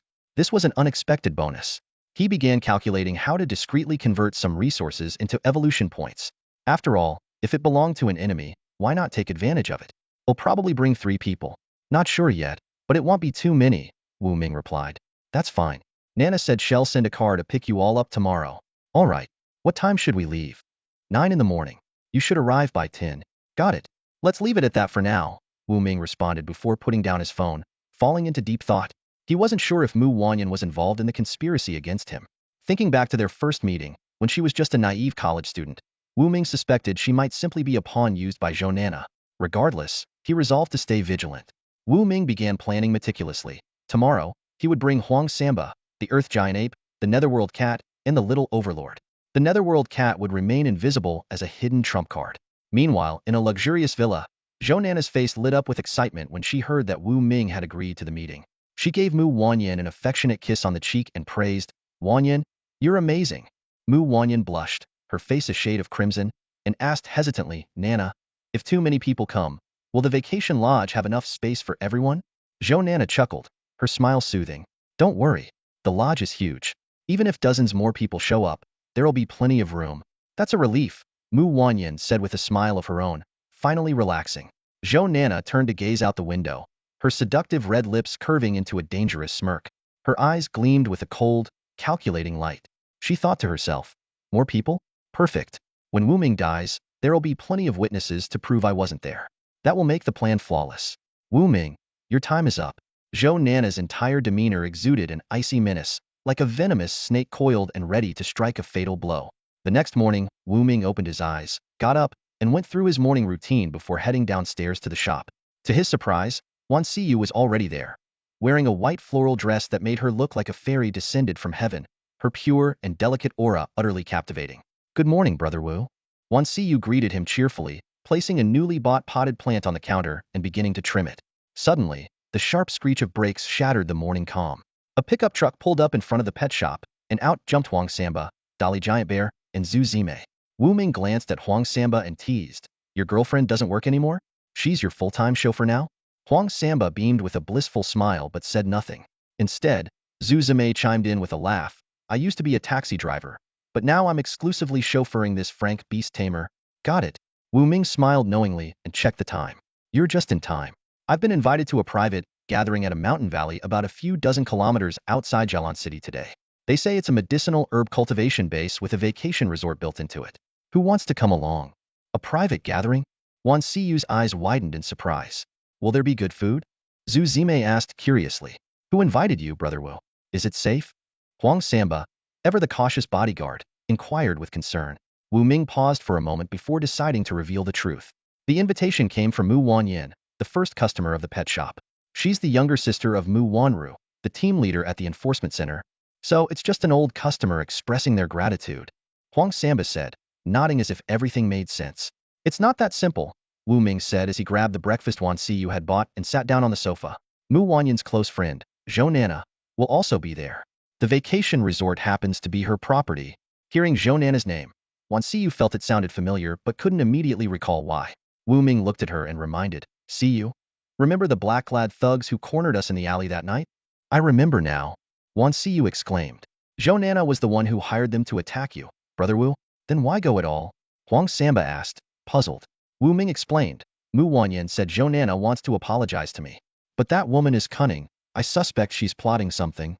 He thought briefly of the Frank assassin outside Yao Tao ancient town, but chose not to elaborate. "Apology? What for?" Huang Samba clenched his fists. "Brother Wu, do you want me to teach her a lesson?" "Don't be rash. That woman is no simple character," Wu Ming said as he sipped some soy milk. "I plan to go and see what she's up to. If any of you are interested, you can come along." "I'm definitely coming. It'll provide close protection for you, Brother Wu," Huang Samba declared, thumping his chest confidently. "No need for close protection. Act as if you're unaware of anything. Don't alert them," Wu Ming instructed. "Once we're there, follow my lead." The three nodded in agreement. At 8:50, a modified bulletproof minibus pulled up outside the shop. A black-faced driver with a buzz cut and a thick beard called out, "Excuse me, are you Mr. Wu Ming?" "I'm the driver hired by Miss Nana to take you to the lakeside vacation resort," Wu Ming responded, then boarded the vehicle with his companions. Zhang Yuyin arrived late, only to find the shop closed. Frustrated, she kicked the glass door before driving away. Before 9:30, Wu Ming and his group reached their destination, a picturesque valley surrounded by 20-meter-high electrified walls. The valley featured winding lakes and fragrant herb fields. In the middle of the lake stood a sprawling estate covering dozens of acres, fully equipped with luxurious facilities. "Wu Ming, you're finally here," came Mu Wanyan's cheerful voice.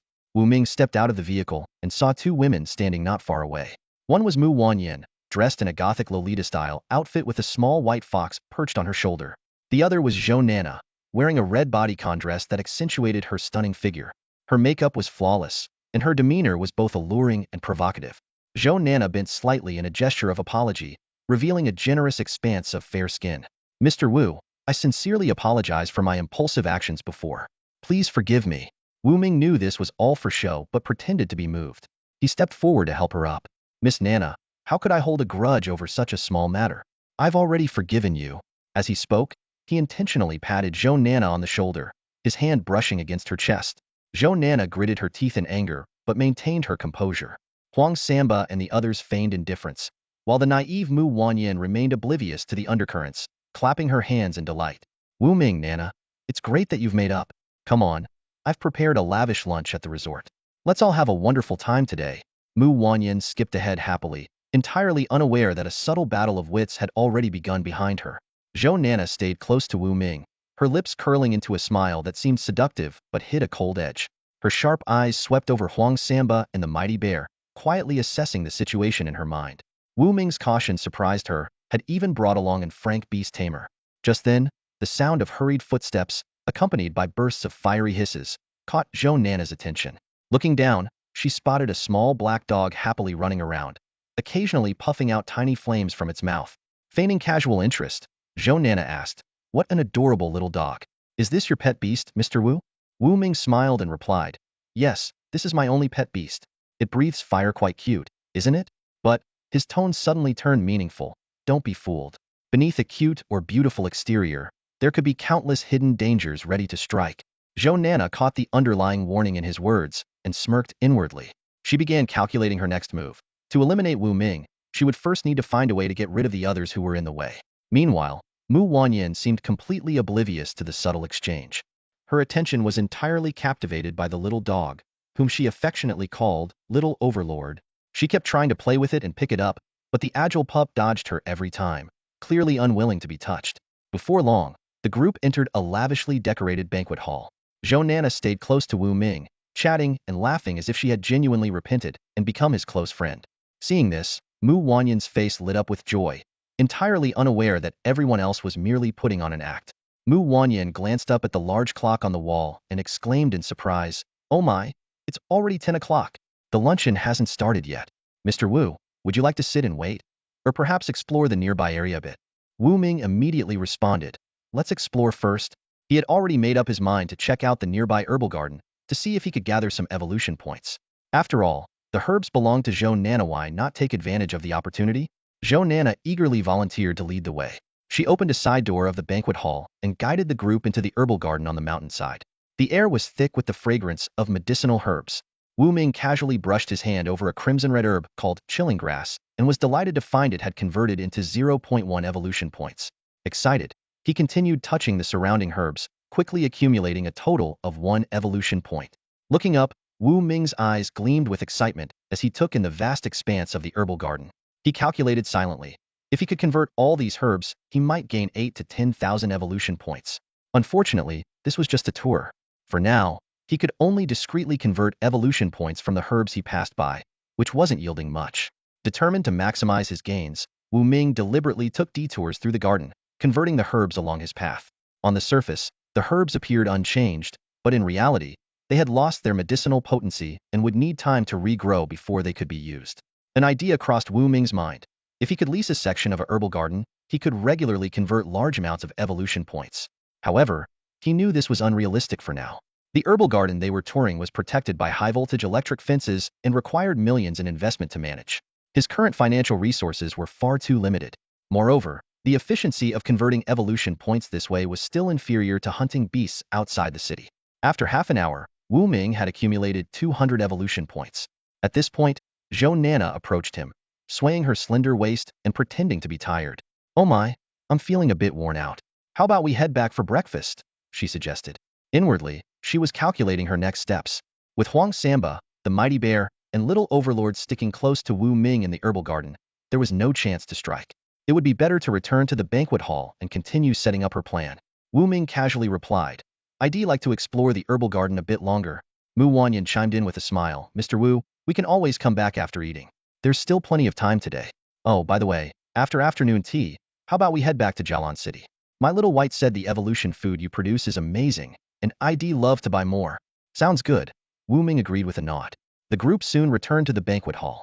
The estate's chefs quickly prepared a lavish feast, laying out dozens of fragrant dishes on a massive round table. Huang Samba devoured a bear paw with gusto and exclaimed, This is delicious." The mighty bear, sitting on a specially designed chair, watched Huang Samba eat with a complicated look in its eyes.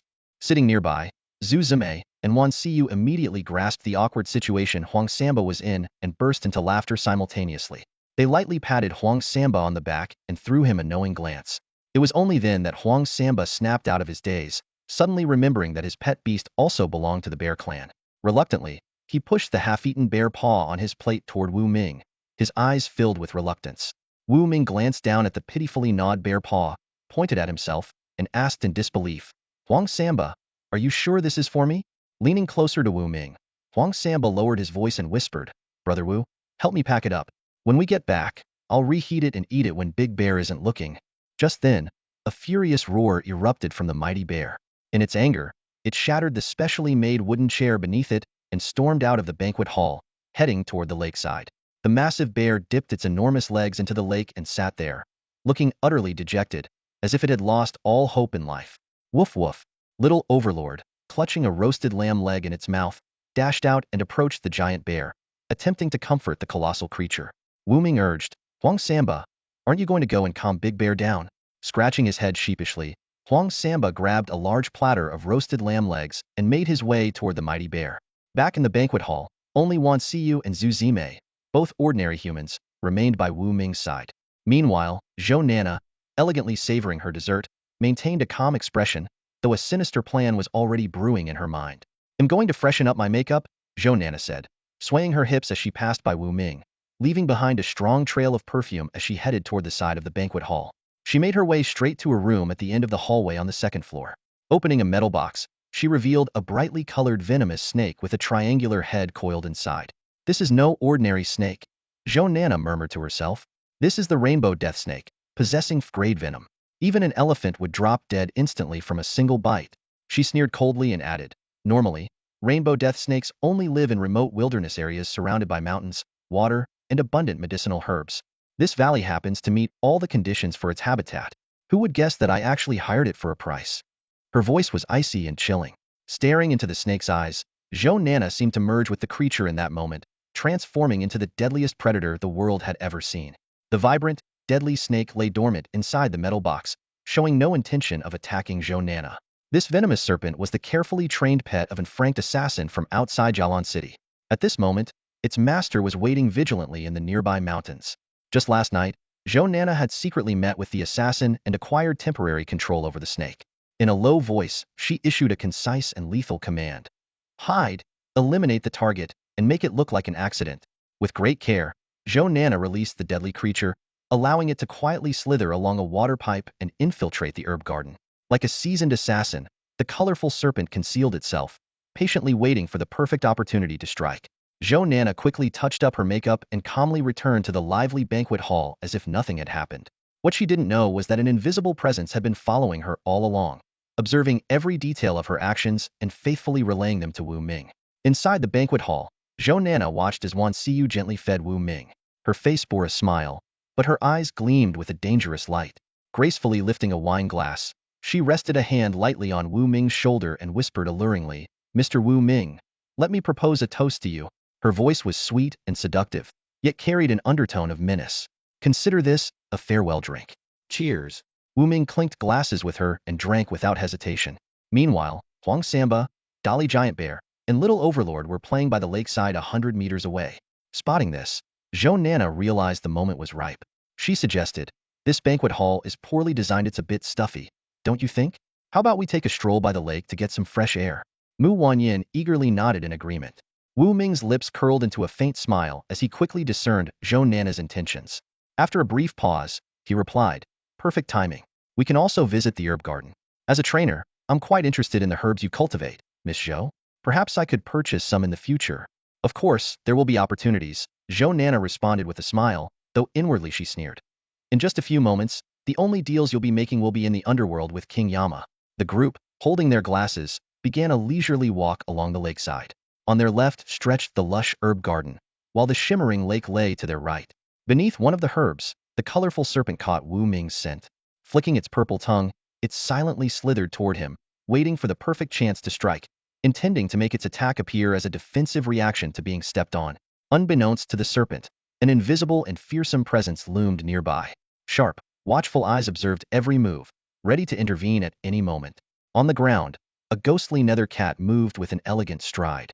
Its presence was like that of a phantom, silent, shadowless, leaving no trace, not even disturbing the air. It followed closely alongside the colorful serpent, as if an omniscient deity watching over a naive child, prepared to alter the course of events at any time. Through his soul contract, Wu Ming had already sensed the imminent danger. Yet, his expression remained unchanged as he continued chatting and laughing with Wan Siyu, Mu Wanyin, and Zhu Zimei, as though everything were perfectly normal. Curious, Mu Wanyin asked, Boss Wu Ming, apart from franked evolution food, do you have other grades available? Sensing the situation slipping out of her control, Zhou Nana quickly stepped forward and took Mu Wanyin's arm, saying, Wanyin, you're walking too fast, wait for me. She deliberately slowed her pace, creating a 3-meter gap between herself and Wu Ming. Zhu Zimei and Wan Siyu walked together at the rear. The lake's surface reflected the silhouettes of 5 figures, Wu Ming walking alone in the front, Zhou Nana and Mu Wanyin in the middle, and Wan Siyu and Zhu Zimei bringing up the rear.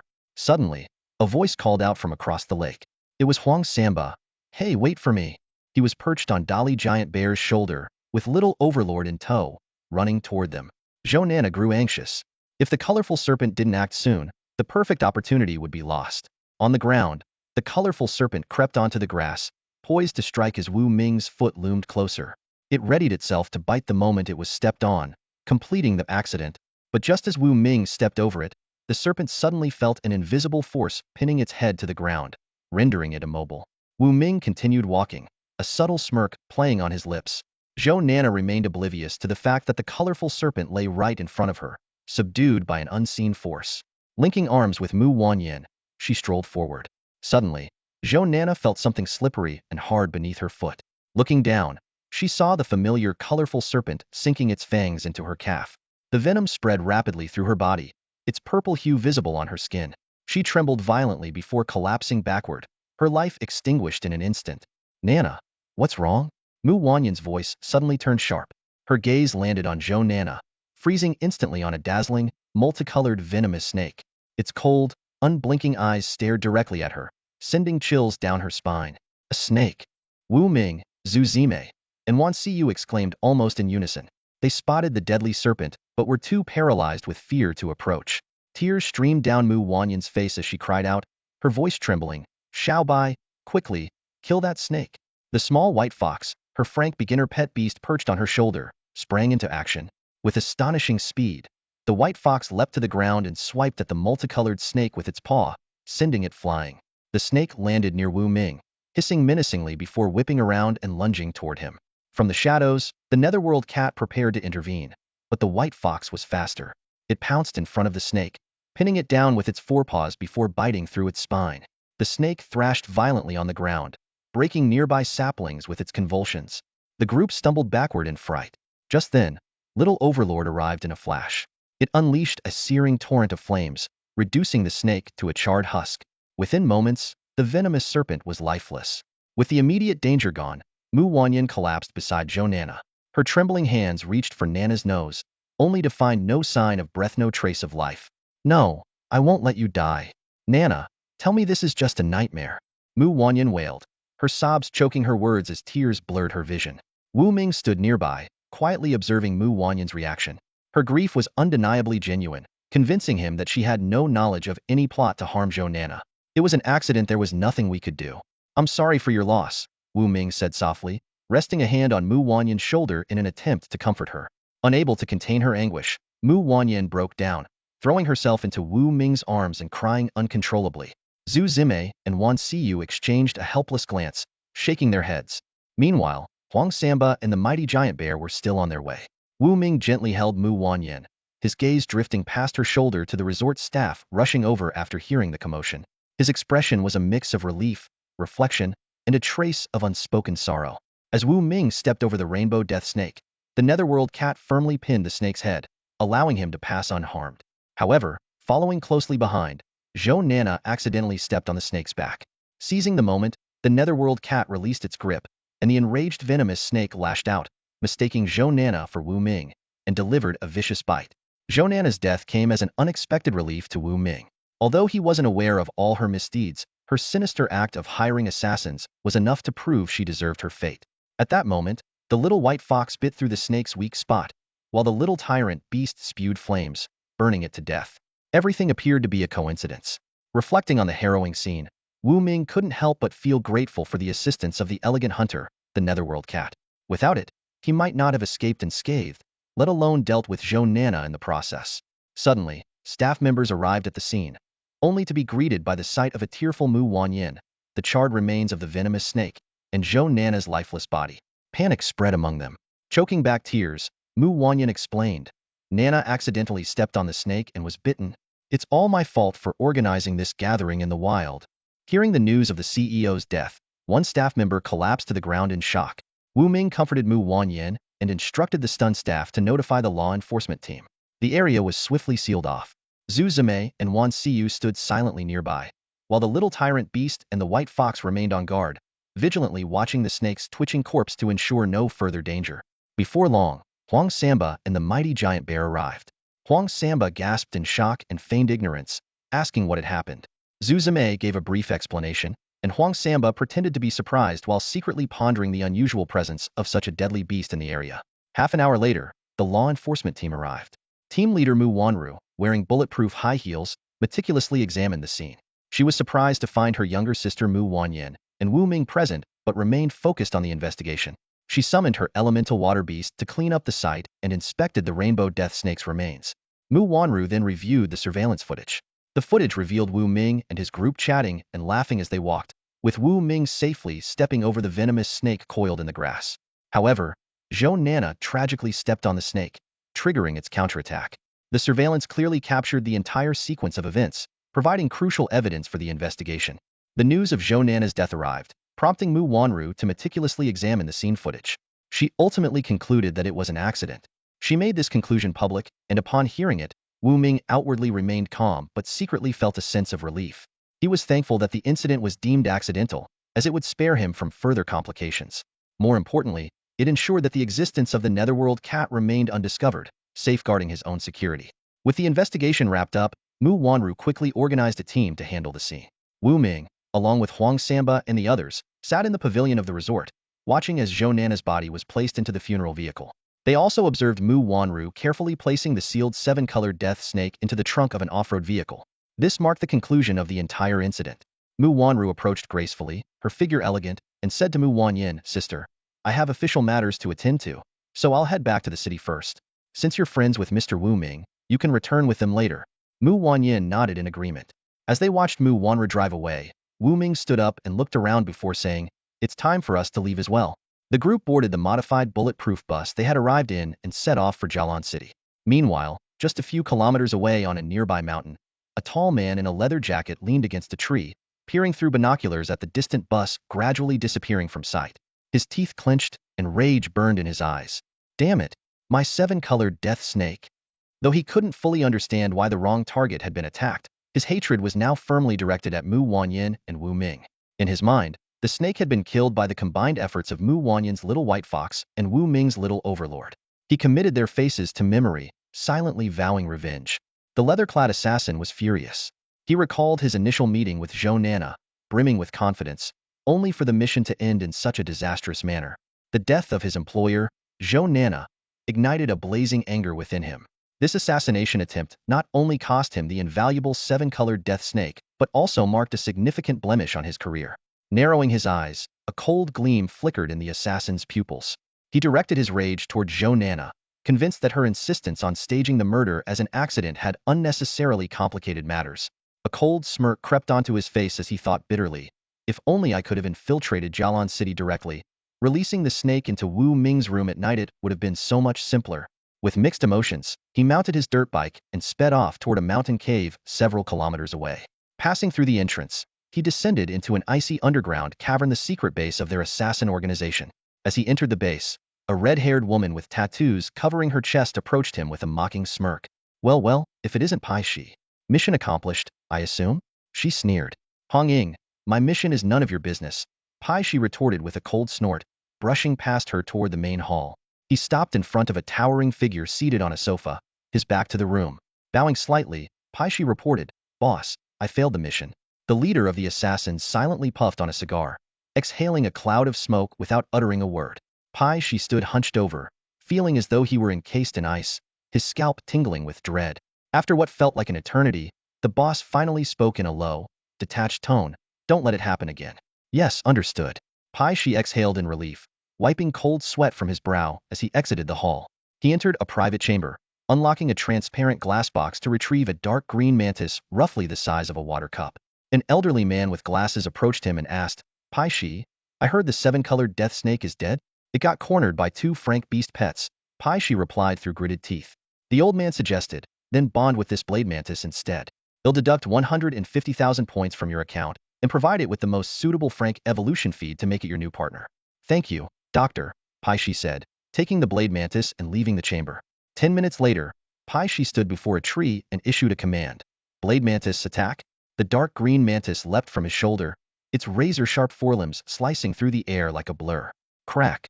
The sturdy tree trunk was severed cleanly, the cut surface as smooth as a mirror. Satisfied, Pai Shi grinned. Speed feed suits the blade mantis perfectly. This frank beast pet, the blade mantis, was born with the blade ability, its sharpness rivaling that of superalloy steel, capable of slicing through ordinary metal with ease. To enhance its agility, Paishi had specifically fed it frank speed feed. It's time for revenge, Paishi declared, stowing the blade mantis and riding his dirt bike back to Jialan City. Meanwhile, at a pet beast shop on Nanwen Street, Wu Ming and Mu Wanyan were discussing evolution feed. Mu Wanyan, cradling a small white fox in her arms, asked curiously, Wu Ming, do you have any frank evolution feeds suitable for Xiaobai? Wu Ming nodded. I do. Currently, we have speed, defense, and self-healing feeds in stock. Other types are available too, but I'm short on materials to prepare them right now.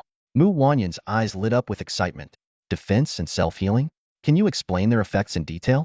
Wu Ming elaborated. Frank Defense Feed enhances a pet's defensive capabilities to the level of superalloy. Frank Self-Healing Feed grants a pet some regenerative abilities, allowing it to recover from injuries quickly. We'll take them all. Mu Wanyan exclaimed eagerly. Wu Ming scrutinized her and cautioned. We don't have them in stock at the moment. They'll need to pick up some materials from the Super Savers Mall tomorrow to prepare them. But they're expensive. Are you sure you want to buy them? Mu Wanyan's expression dimmed slightly as she replied. I have the money now. She thought of the million pet currency bank card Zhou Nana had given her. Her emotions conflicted. Wu Ming named the price. All right. The defense feed costs 100,000 per portion, and the self-healing feed costs 200,000 per portion. Altogether, that's 300,000. We'll come back tomorrow then. See you, Wu Ming, Mu Wanyan said, leaving the shop with Xiao Bai in her arms. Later, Wu Ming sent Huang Samba and Zhu Zimei to the Super Savers Mall to purchase 10 sets of materials. With the help of Wan Siyu, he prepared 3 portions of Frank Speed Feed, 3 portions of Frank Self-Healing Feed, and 4 portions of Frank Defense Feed. When closing time came, Wan Siyu, Huang Samba, and Zhu Zimei left one after another. Wu Ming finished his takeout dinner alone and didn't lock up until 10 p.m.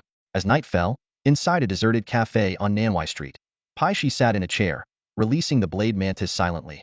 Through a tiny camera mounted on the mantis head, he could monitor the situation in real time on his phone. After scouting the area earlier in the afternoon, Paishi decided to eliminate Wu Ming first, as he had been Zhou Nana's original target.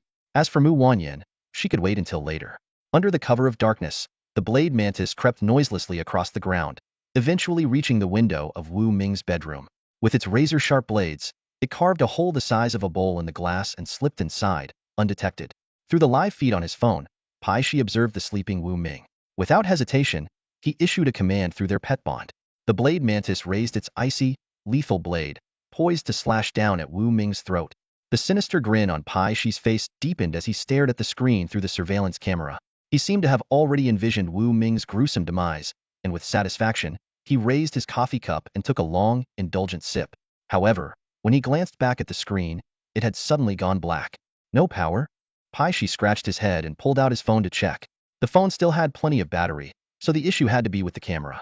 Without hesitation, he issued a command through his beast contract to the blade mantis. Come back immediately. Unbeknownst to Paishi, an invisible cat was prowling the streets, gracefully carrying a limp, dark green mantis in its mouth as it stealthily approached him.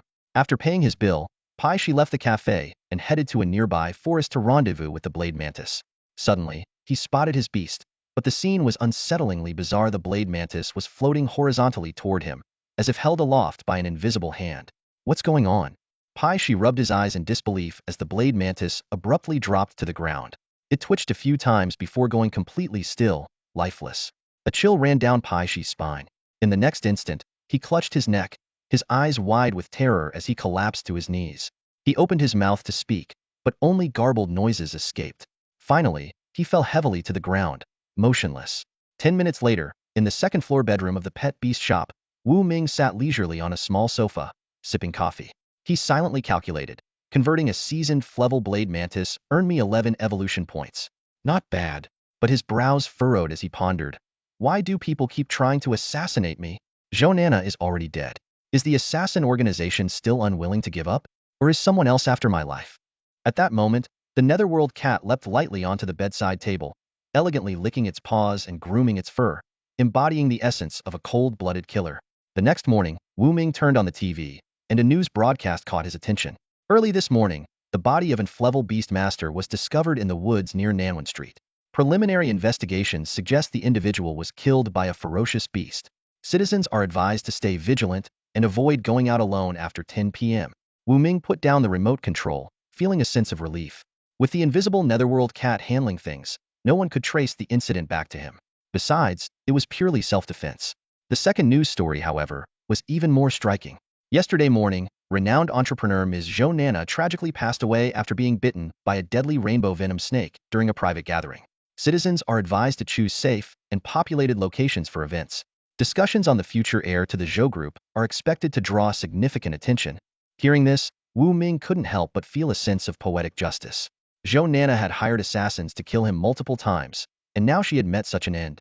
It was nothing more than what she deserved. He felt no sympathy for her whatsoever. As Wu Ming was lost in thought, a knock on the door interrupted him. Zhang Yuyan barged in, looking furious. Wu Ming, where did you go yesterday? Pet shop staff picnic, Wu Ming replied nonchalantly. Zhang Yuyan looked incredulous. Really? You barely have a few employees, and you're already doing team outings? After a moment of silence, she put her hands on her hips and declared, Fine. Having a gathering and not inviting me, are you afraid it'll eat your shop out of business? All right, next time I'll invite you, provided you're paying, Wu Ming said, slightly exasperated. He found this woman a bit annoying, but since she was a major customer, he decided to tolerate her for now. Suddenly, Wu Ming changed the subject. By the way, do you know of any notable assassin organizations near Jialan City? Zhang Yuyan raised an eyebrow. Why? Planning to hire someone to kill me? Wu Ming rolled his eyes. Just answer the question. Zhang Yuyan sat down beside him, pulled out her phone, and did a quick search. There's actually a pretty mysterious underground assassin organization around here. They supposedly have multiple bases, but only one is real. Why are you asking? Just curious, Wu Ming said with a yawn. Maybe one day, if you annoy me enough, I'll hire someone to take you out. Zhang Yuyan laughed, realizing he was joking. Besides, ever since her water spirit gained Flevel defense and Flevel self-healing abilities, her danger perception had become heightened. Ordinary assassins wouldn't stand a chance against her. Before long, Wan Xiyu arrived with breakfast, greeting Wu Ming and Zhang Yuyan before diving into her work. Shortly afterward, Huang Santang and Zhu Zimei also showed up, and the day's operations proceeded as usual. Zhang Yuyan lingered in the shop, claiming she was preparing for the grand opening of her nearby herbal medicine store. Hearing this, Wu Ming felt a twinge of anticipation. Having a herbal medicine store nearby would make sourcing ingredients for evolution food much more convenient. Just then, another knock on the door sounded. Mu Wanyan walked in, locking eyes with Zhang Yuyan. Though the two women had never met, a strange tension sparked between them in that brief moment. Who's she? Zhang Yuyan nudged Wu Ming with her elbow, curiosity evident in her tone. Mu Wanyan, one of my clients, Wu Ming replied, standing up and retrieving two wooden boxes from the counter. He opened them and placed them on the table. The one on the left is Flevel defense food, and the one on the right is Flevel healing food. Total price, 300,000. But since you're the pet shop's first customer, we'll give you a special discount, 888. Thrilled by the unexpected discount, Mu Wanyan jumped in excitement, grabbing Wu Ming's arm and thanking him profusely. Zhang Yuyan, watching the scene, couldn't help but pout in annoyance. Pay by card, Wu Ming said, handing the two boxes to Mu Wanyan. Mu Wanyan immediately took out her card and completed the payment. She eagerly opened the boxes and fed the food to her little white fox. The fox sniffed the food, feeling an immediate sense of comfort. It first ate the defense food, causing its fur to become shinier and more vibrant. Then, after consuming the healing food, its body grew noticeably larger, and its eyes sparkled like precious gems. Mu Wanyan received a message through the pet contract from her little white fox, and to her delight, she discovered it had undergone 2 evolutions. Her eyes sparkled as she recalled the fox's near-indestructible defense and remarkable self-healing abilities. As long as its brain, internal organs, or limbs weren't severely damaged, most injuries could heal rapidly. The little white fox let out a soft, affectionate cry and extended its sharp little claws. After a few attempts, it managed to create a small wound on its leg. Within moments, the wound healed at a rate visible to the naked eye. Mu Wanyan watched in awe, her face lighting up with joy. Zhang Yuyan, standing nearby, shrugged nonchalantly. Such a fuss over nothing. She casually summoned her pet beast, Shui Ling, transforming it into a nail clipper and began trimming her nails. Wu Ming, witnessing this, was utterly dumbfounded. Miss Zhang, are you seriously using an orang potential pet beast as a nail clipper? Mind your own business. Zhang Yuyan shot him a glare and continued focusing on her manicure. Mu Wanyan glanced at the interaction between Zhang Yuyan and Wu Ming, pursed her lips, then smiled faintly. Boss Wu Ming, thank you for the evolution feat. I'll head off now. Goodbye. With that, she turned and left. Wu Ming didn't notice the subtle change in her expression or the undertone in her voice. He slumped onto the sofa, pulled out his phone, and started playing a mobile game. Zhang Yuyan gave him a side eye and said, "Join me in playing Otherworld Kings." Let's team up. Otherworld Kings? I'm in. Huang Samba chimed in enthusiastically, pulling Zhu Zimei into the mix. He scanned the room and his gaze landed on Wan Siyu. Perfect, 5 of us. Full team. Sounds good. Zhang Yuyan slapped her thigh in agreement. Wu Ming looked puzzled. Otherworld Kings, what's that game? He opened the App Store, found the game, and realized it bore a striking resemblance to the game from his previous life, Honor of Kings. A small smirk crept onto his lips. This game looks too easy. Back in the day, I was the king of trash talk. Who's scared of who? See you. You're off today, come join us. Wan Siyu hesitated. But I don't know how to play. No problem. The 4 of us can carry you. Huang Samba declared confidently as he and Zhu Zimei launched the game. Wu Ming quickly downloaded Otherworld Kings and discovered that his account was low-level with no heroes. Without hesitation, he spent money to unlock all heroes and skins instantly. Before long, Wan Siyu joined the game, and the 5 of them formed a team. However, they lost miserably in their first 3 matches. See you. Don't dive under the tower. See you. Retreat to the fountain, no. Use the recall ability, oh no. You're being attacked by minions. Of course, you can't recall under attack. The team kept trying to coach Wan Siyu, but she remained clueless about the game. For skilled players, carrying 1 novice led to 9 consecutive losses. Eventually, after Huang Samba and Zhu Zimei also upgraded to VIP 8 accounts, they were matched against equally inexperienced opponents. Finally, they secured a single victory. That's it. I'm done for today. I almost died of frustration. Wu Ming put down his phone and called it a day. The group quickly packed up and prepared to head home. Standing by the door, Wan Siyu lowered her head apologetically. Brother Wu, I'm so sorry for dragging the team down today. It's fine. Everyone's a beginner at some point, Wu Ming said, patting her on the shoulder. All right, they'll head home now. Wan Siyu slung her small backpack over her shoulder. Noticing it was still early, she decided to take a trip to the city center, where she bought herself some new clothes and strolled around for a while. As night fell, Wan Siyu decided to head home. She walked along a deserted street, the eerie silence making her uneasy. Suddenly, she felt someone's gaze fixed on her from behind. In the shadows, a figure coldly observed Wan Siyu. The person tapped their wireless earpiece and asked in a low voice, "Target's female store clerk located. Should I proceed with the abduction?" A cold, commanding voice replied through the earpiece, "Capture her and take her to an isolated location. Then lure the target over and eliminate him quietly. Be cautious, anyone who can stealthily kill Pi, she likely has a powerful pet beast." Understood. The figure turned off the earpiece and stepped forward, the sound of high heels echoing in the stillness. Wan Siyu heard the footsteps and saw a red-haired woman with tattoos covering her chest approaching. The woman was strikingly beautiful, but the eerie, seductive smile she flashed made Wan Siyu uneasy. To her shock, the woman even licked her lips provocatively. "She's not interested in me, is she?" Wan Siyu thought of a particular preference and quickly stepped aside, picking up her pace. Suddenly, the red-haired woman made her move. In a blink, she closed the distance, grabbed Wan Siyu's shoulder, and pinned her against the wall, covering her mouth and nose with one hand. MMPH. Wan Siyu struggled desperately, tears streaming down her face. At that moment, she felt utterly powerless. As she slipped into unconsciousness, the last person to flash through her mind was Wu Ming. At 9:30 p.m., Wu Ming angrily slammed his phone down. Ugh, these teammates are the worst. He took a sip of water, only for his phone to buzz with an incoming video call from Wan Siyu. "What's she doing calling me so late?" Wu Ming raised an eyebrow and answered the call. The screen showed Wan Siyu unconscious, lying on a wooden crate in what appeared to be an abandoned warehouse. Her chest rose and fell faintly, indicating she was still alive. Suddenly, a stunning red-haired woman wearing a half-face clown mask appeared in the frame, flashing Wu Ming a sinister smile. "You're Wu Ming, right? Last night, Pai Shi tried to assassinate you, but he ended up dead. Impressive work." As she spoke, she pressed a dagger against Wan Siyu's neck. "If you don't want this little beauty to die, bring your pet beast, the little black dog that breathes fire, and come here. But remember, only you and your pet are allowed. If you alert anyone else, well, let's just say I can end her life in an instant." With that, the red-haired woman ended the call. Wu Ming's eyes widened, and he clenched his fists. His expression darkened as emotions flickered across his face. After a long silence, he muttered through gritted teeth, "Are you serious? You didn't even tell me where to find you." Moments later, another video call came through from Wan Siyu's phone. Wu Ming quickly answered. The location is an abandoned warehouse at 38 Raven Street, in the southern district of Jialan City, the red-haired woman said curtly before hanging up again. Wu Ming threw up his hands in exasperation. Why so rushed? Afraid I wouldn't remember or something? Meanwhile, in the warehouse, the red-haired woman ripped off her mask and cursed under her breath.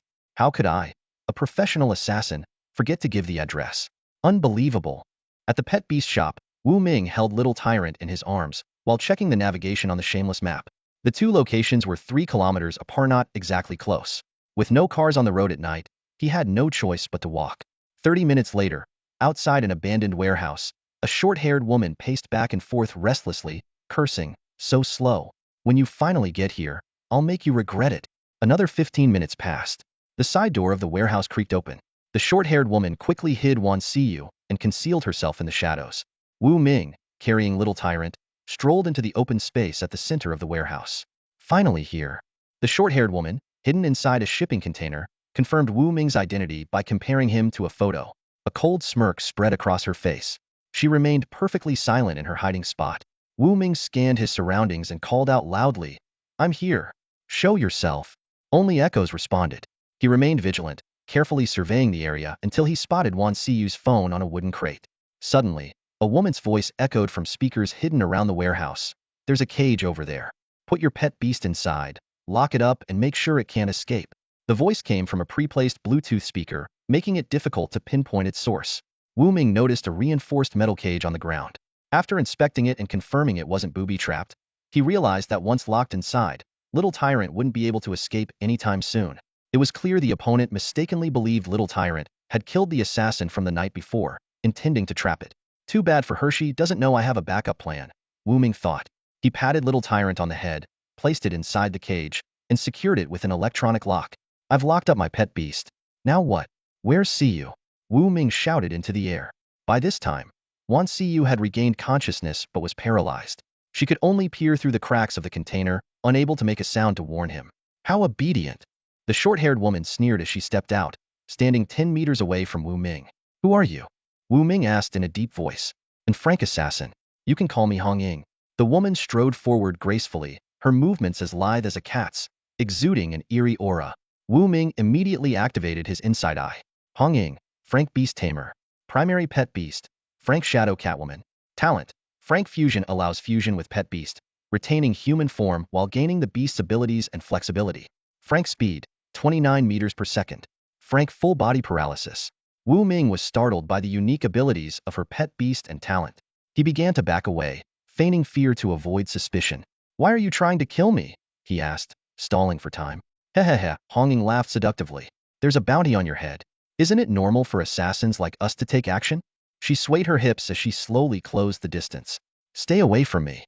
Wu Ming continued retreating. In the shadows, his nether cat silently crept toward the paralyzed Wan Siyu. Through their contract, Wu Ming learned she was safe and let out a small sigh of relief. He called out, "Where's Siyu? That pretty little girl? Hiske. She's just my type." Hong Ying suddenly appeared in front of Wu Ming, grabbing his shoulder. "Once I'm done with you, I'll enjoy her company properly." Hehehe. "Oh, really?" Wu Ming's demeanor abruptly shifted to calm. Sensing something was amiss, Hong Ying extended her claws to strike. But in an instant, with a sickening thud, her head tumbled to the ground, and her body crumpled. A shadowy figure leapt from her corpse, revealing itself as a 1-meter-long black cat. After a brief struggle, it too fell lifeless. Wu Ming took a deep breath and converted the bodies of Hong Ying and the Shadow Catwoman into resources, gaining 20 evolution points. The weight of his material spirit orb increased to 350 kilograms. Searching through Hong Ying's belongings, he found a dark gold card engraved with Phantom Demon Assassins Guild and the number 013. Looks like this guild is powerful. There must be at least a dozen more Frank Beast Tamers. What a hassle, Wu Ming muttered, frowning. Little Tyrant called out from inside the cage. Wu Ming used Hong Ying's unlocking card to open the electronic lock and set it free. He stored the spoils of battle in his system space before heading to the shipping container to help Wan Siyu. Fortunately, it's just Frank Full Body Paralysis. You'll recover after a good night's sleep. Wu Ming met Wan Siyu's wide eyes and smiled gently. He lifted her onto his back and began walking toward the pet beast shop. The night was quiet. Wan Siyu, fully conscious but unable to speak, leaned against Wu Ming's broad back. Watching Little Tyrant scout ahead and catching glimpses of Wu Ming's profile, her cheeks flushed slightly as she silently savored the moment. If only time could freeze in this peaceful night, Wan Siyu thought, blinking softly before drifting off to sleep on Wu Ming's back. The next morning, Wan Siyu woke up in Wu Ming's bed. Seeing her clothes still neatly in place, she pressed her lips together lightly, carefully lifted the blanket, and tiptoed downstairs. However, the pet beast shop was empty, and Wu Ming was nowhere to be seen. leaving her with a faint feeling of disappointment. Just then, the shop door creaked open. Wu Ming walked in carrying 2 bags of steaming breakfast, along with a brand new toothbrush and a soft towel. See you. You're awake? Wu Ming placed the breakfast and toiletries on the table. Go freshen up first, and then we can eat together. Wan Siyu nodded obediently and turned to head to the washroom. Standing in front of the mirror, she brushed her teeth while unconsciously swaying her slender waist, admiring her reflection. Memories of the previous night flooded her mind, and she bit her lip, her cheeks flushing. She quickly splashed her face with cold water to calm herself before stepping out. The two of them sat across from each other in the pet shop's main hall, silently eating breakfast. Neither spoke, and the quiet stretched on until Huang Samba and Zhu Zimei arrived, breaking the stillness. Wu Ming looked at the inseparable pair and teased. You two are really close. How about this? Zhu Zimei, why don't you join our pet beast shop as a driver? Zhu Zimei's eyes lit up, and she quickly asked, Brother Wu, are you serious? Can I really work at the shop? Wu Ming nodded. Of course. You're currently between jobs, right? Why not work here as a driver? Your driving skills should be pretty good, right? Huang Samba chuckled mischievously. Driving skills? Brother Wu, which kind of driving are you referring to? I think she's great at both kinds. Hearing this, Zhu Zimei immediately rolled her eyes and grabbed Huang Samba's ear, giving it a sharp twist. Ow, ow, that hurts. Huang Samba cried, quickly begging for mercy. The scene amused Wan Siyu, and she couldn't help but laugh.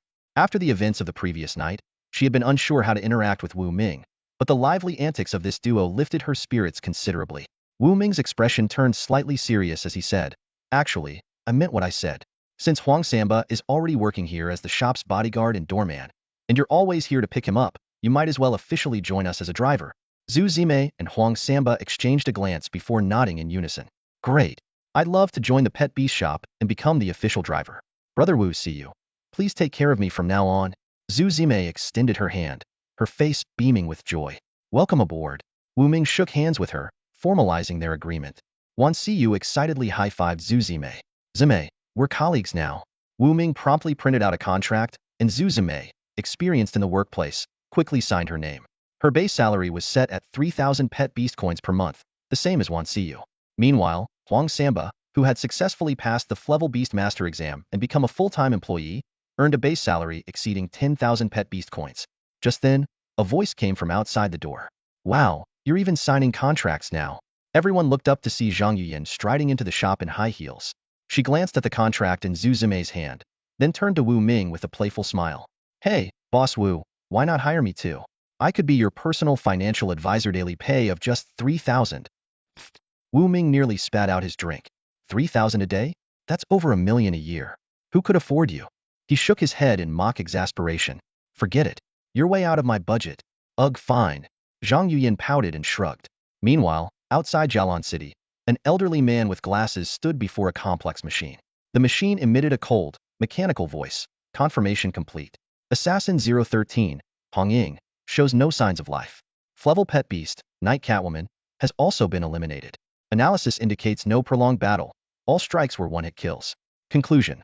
Opponent is at least a seasoned level beast master. Hearing this, the old man's face darkened. A seasoned level beast master, he muttered to himself. This poses a significant threat to our Shadow Demon Assassins Guild. For Wu Ming to have someone like that by his side, his background must be far from simple. Clutching the analysis report, the old man quickly entered an underground hall. Approaching the guild leader, who sat with his back to the gathered assassins, he bowed respectfully and reported, Boss, Hong Ying's assassination mission has failed. The evaluation suggests the target may be protected by an A-level beast master. The guild leader exhaled a puff of smoke, his expression contemplative. As a longtime subordinate, the old man knew better than to interrupt the leader's thoughts. After a long silence, the guild leader finally spoke. Anyone who can afford an A-level beast master likely has resources comparable to our guild. For now, do not act rashly. Continue gathering information. Understood. The old man nodded and promptly left to relay the orders. Soon, the entire Shadow Demon Assassins Guild, from staff to all numbered assassins, received the directive. Gather detailed information on Wu Ming without alerting him. Meanwhile, in a bar in Jialan City, a woman dressed in a mini skirt and a crop top, her shoulder-length hair dyed a deep moss green, stood at the center of the dance floor. She moved her body seductively to the rhythm, drawing waves of frenzied cheers from the surrounding patrons. As the music came to an end, she gracefully returned to her seat and ordered a brightly colored cocktail. Just as she was about to take a sip, a voice called out from behind her. She turned to see a stranger wearing a red baseball cap, his expression carrying an air of casual arrogance. "Sorry, wrong person," the man said nonchalantly, waving his hand before turning to leave.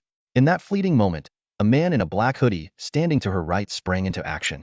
With deft fingers, he discreetly dropped a pinch of colorless powder into her drink. The bartender witnessed the entire scene and was about to speak up when the man in black made a threatening gesture, drawing his finger ominously across his neck. The bartender froze, fear flickering in his eyes. Unaware of the danger, the green-haired woman turned back and downed her cocktail in one go. Moments later, her body began to sway before she collapsed onto the bar counter. "Heh, this green-haired chick is something else. Looks like we're in for a good time tonight," the man in black said with a sly grin, exchanging a knowing glance with the man in the red cap. Together, they lifted the unconscious woman, each supporting her on one side, and carried her out of the bar. The bartender watched in silence, torn with inner turmoil. He wanted to intervene, but the thought of retaliation, being beaten in a dark alley or worse, losing his life, paralyzed him. For the sake of his own survival, he chose to remain silent. In a secluded alley, the two men carelessly dumped the woman onto a worn-out sofa. Just as they were about to make their next move, their bodies suddenly stiffened. They collapsed to the ground, convulsing and foaming at the mouth, clearly succumbing to a swift and fatal poison. The sound of a snake hissing broke the stillness of the night. The woman rose gracefully from the sofa, extending her hand. Coiled around it was a sleek, half-meter-long black venomous snake, its body as thick as a thumb. She glanced at the lifeless bodies on the ground, her lips curling into a disdainful smirk. "Ugh, texting me at a time like this? I wasn't even done having fun," she muttered, pulling out her phone and frowning at the message displayed on the screen. "Find out the identity of a level target, Wu Ming." Tucking the phone away, she sashayed into the shadows, her movements fluid and serpentine, vanishing silently into the night.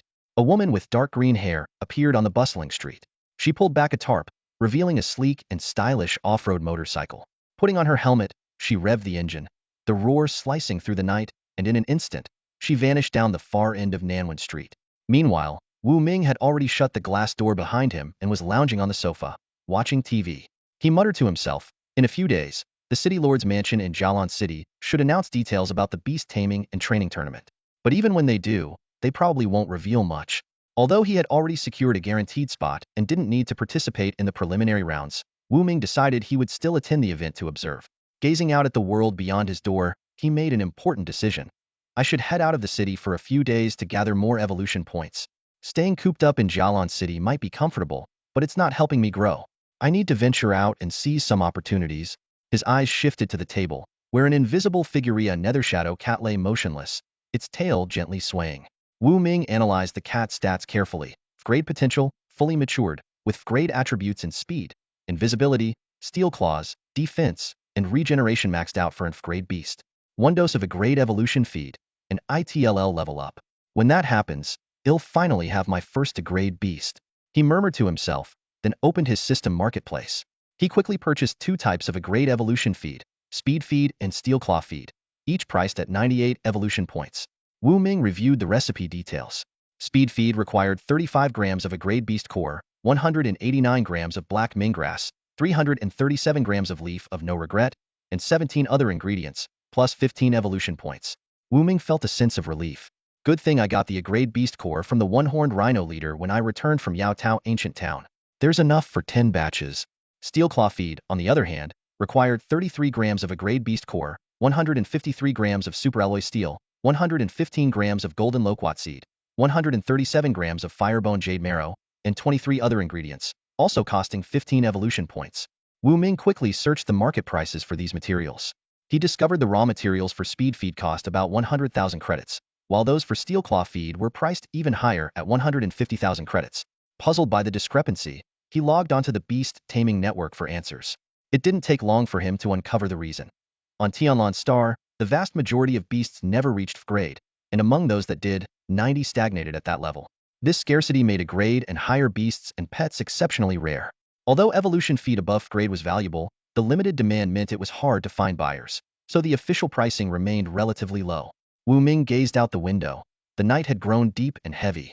Heading to the Super Value Mall at this hour seemed too risky, so he decided against it.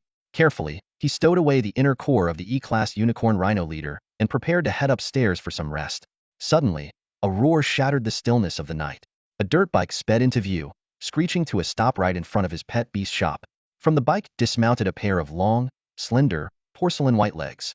Then, a stunning woman came into sight. She had a curvaceous figure, clad in an ultra-short crop-top skirt that exposed just enough to be alluring. Her shoulder-length dark green hair swayed gently in the night breeze, exuding a captivating charm. Knock, knock, knock. The door resounded with sharp knocks. We're closed for the night, Wu Ming said as he stood up, his eyes scanning the tall woman with green hair who was even taller than him. Apologies for being late, but I had an appointment earlier, the woman said, her voice a mix of cool indifference and seductive allure, leaving an unforgettable impression. Wu Ming frowned. Appointment? Our pet beast shop doesn't take appointments. You might have the wrong place. Oh, really? The woman pulled out her phone and checked it. Realization dawned on her face. My mistake. I confused Huiyu Street with Nanwen Street. Sorry about that. Wu Ming felt a flicker of suspicion. Huiyu Street did exist in Jialan City, and it did have a few pet beast shops. But mistaking Huiyu for Nanwen? Her eyesight must be questionable, he thought. To his surprise, the woman didn't leave. Instead, she asked, how many types of evolution feed do you have here? Just a few at the moment, Wu Ming replied truthfully. Well, since you do have evolution feed, let's do this, the woman proposed unexpectedly. They'll come back tomorrow at 3 p.m. to pick something out. As long as it suits my pet beast, price is not an issue. With that, she swung her hips with a graceful sway, hopped back onto her dirt bike, and revved the engine. The bike roared as it sped off, vanishing into the distant end of Nanwen Street. Wu Ming watched her departing figure, a strange feeling stirring within him. Though he couldn't shake the oddity of the encounter, a potential customer was still a customer. After all, who would turn down money? A few kilometers away, the woman pulled her bike to the side of the road. She swiftly retrieved her phone and typed a message at lightning speed. I've secured a chance to approach the target. The plan begins tomorrow. The message was sent to a contact marked with a red skull icon. Starting her bike again, she melted into the vast darkness of the night like a phantom, leaving only the echo of her engine reverberating down the empty streets. Wu Ming paid little attention to the green-haired woman. Although her appearance was somewhat unusual, as a genuine Frank Beast Tamer, she didn't raise his guard. Little did he know, this woman was actually an assassin sent by the Spirit Demon Assassination Guild. As night fell, Wu Ming washed up briefly and collapsed onto his bed, quickly falling asleep. The next morning, Wan Xiyu was, as always, the first to arrive at the pet beast shop. Shortly after, Zhu Zimei drove Huang Samba to the store's entrance. Wu Ming walked briskly to greet them, handing 2 envelopes to Huang Samba before they even got out of the car. These are 2 different recipes for evolution feed, Wu Ming explained. Apart from the Rank Beast core, please purchase the other ingredients as soon as possible. If you can't gather them all, we'll figure something else out. Don't worry, Brother Wu, we'll take care of it right away. Huang Samba replied, taking the envelopes before heading off to the Super Savings Mall. Back inside the shop, Wu Ming assigned a task to Wan Xiyu. Find all the locations near Jialan City where rare medicinal herbs might grow.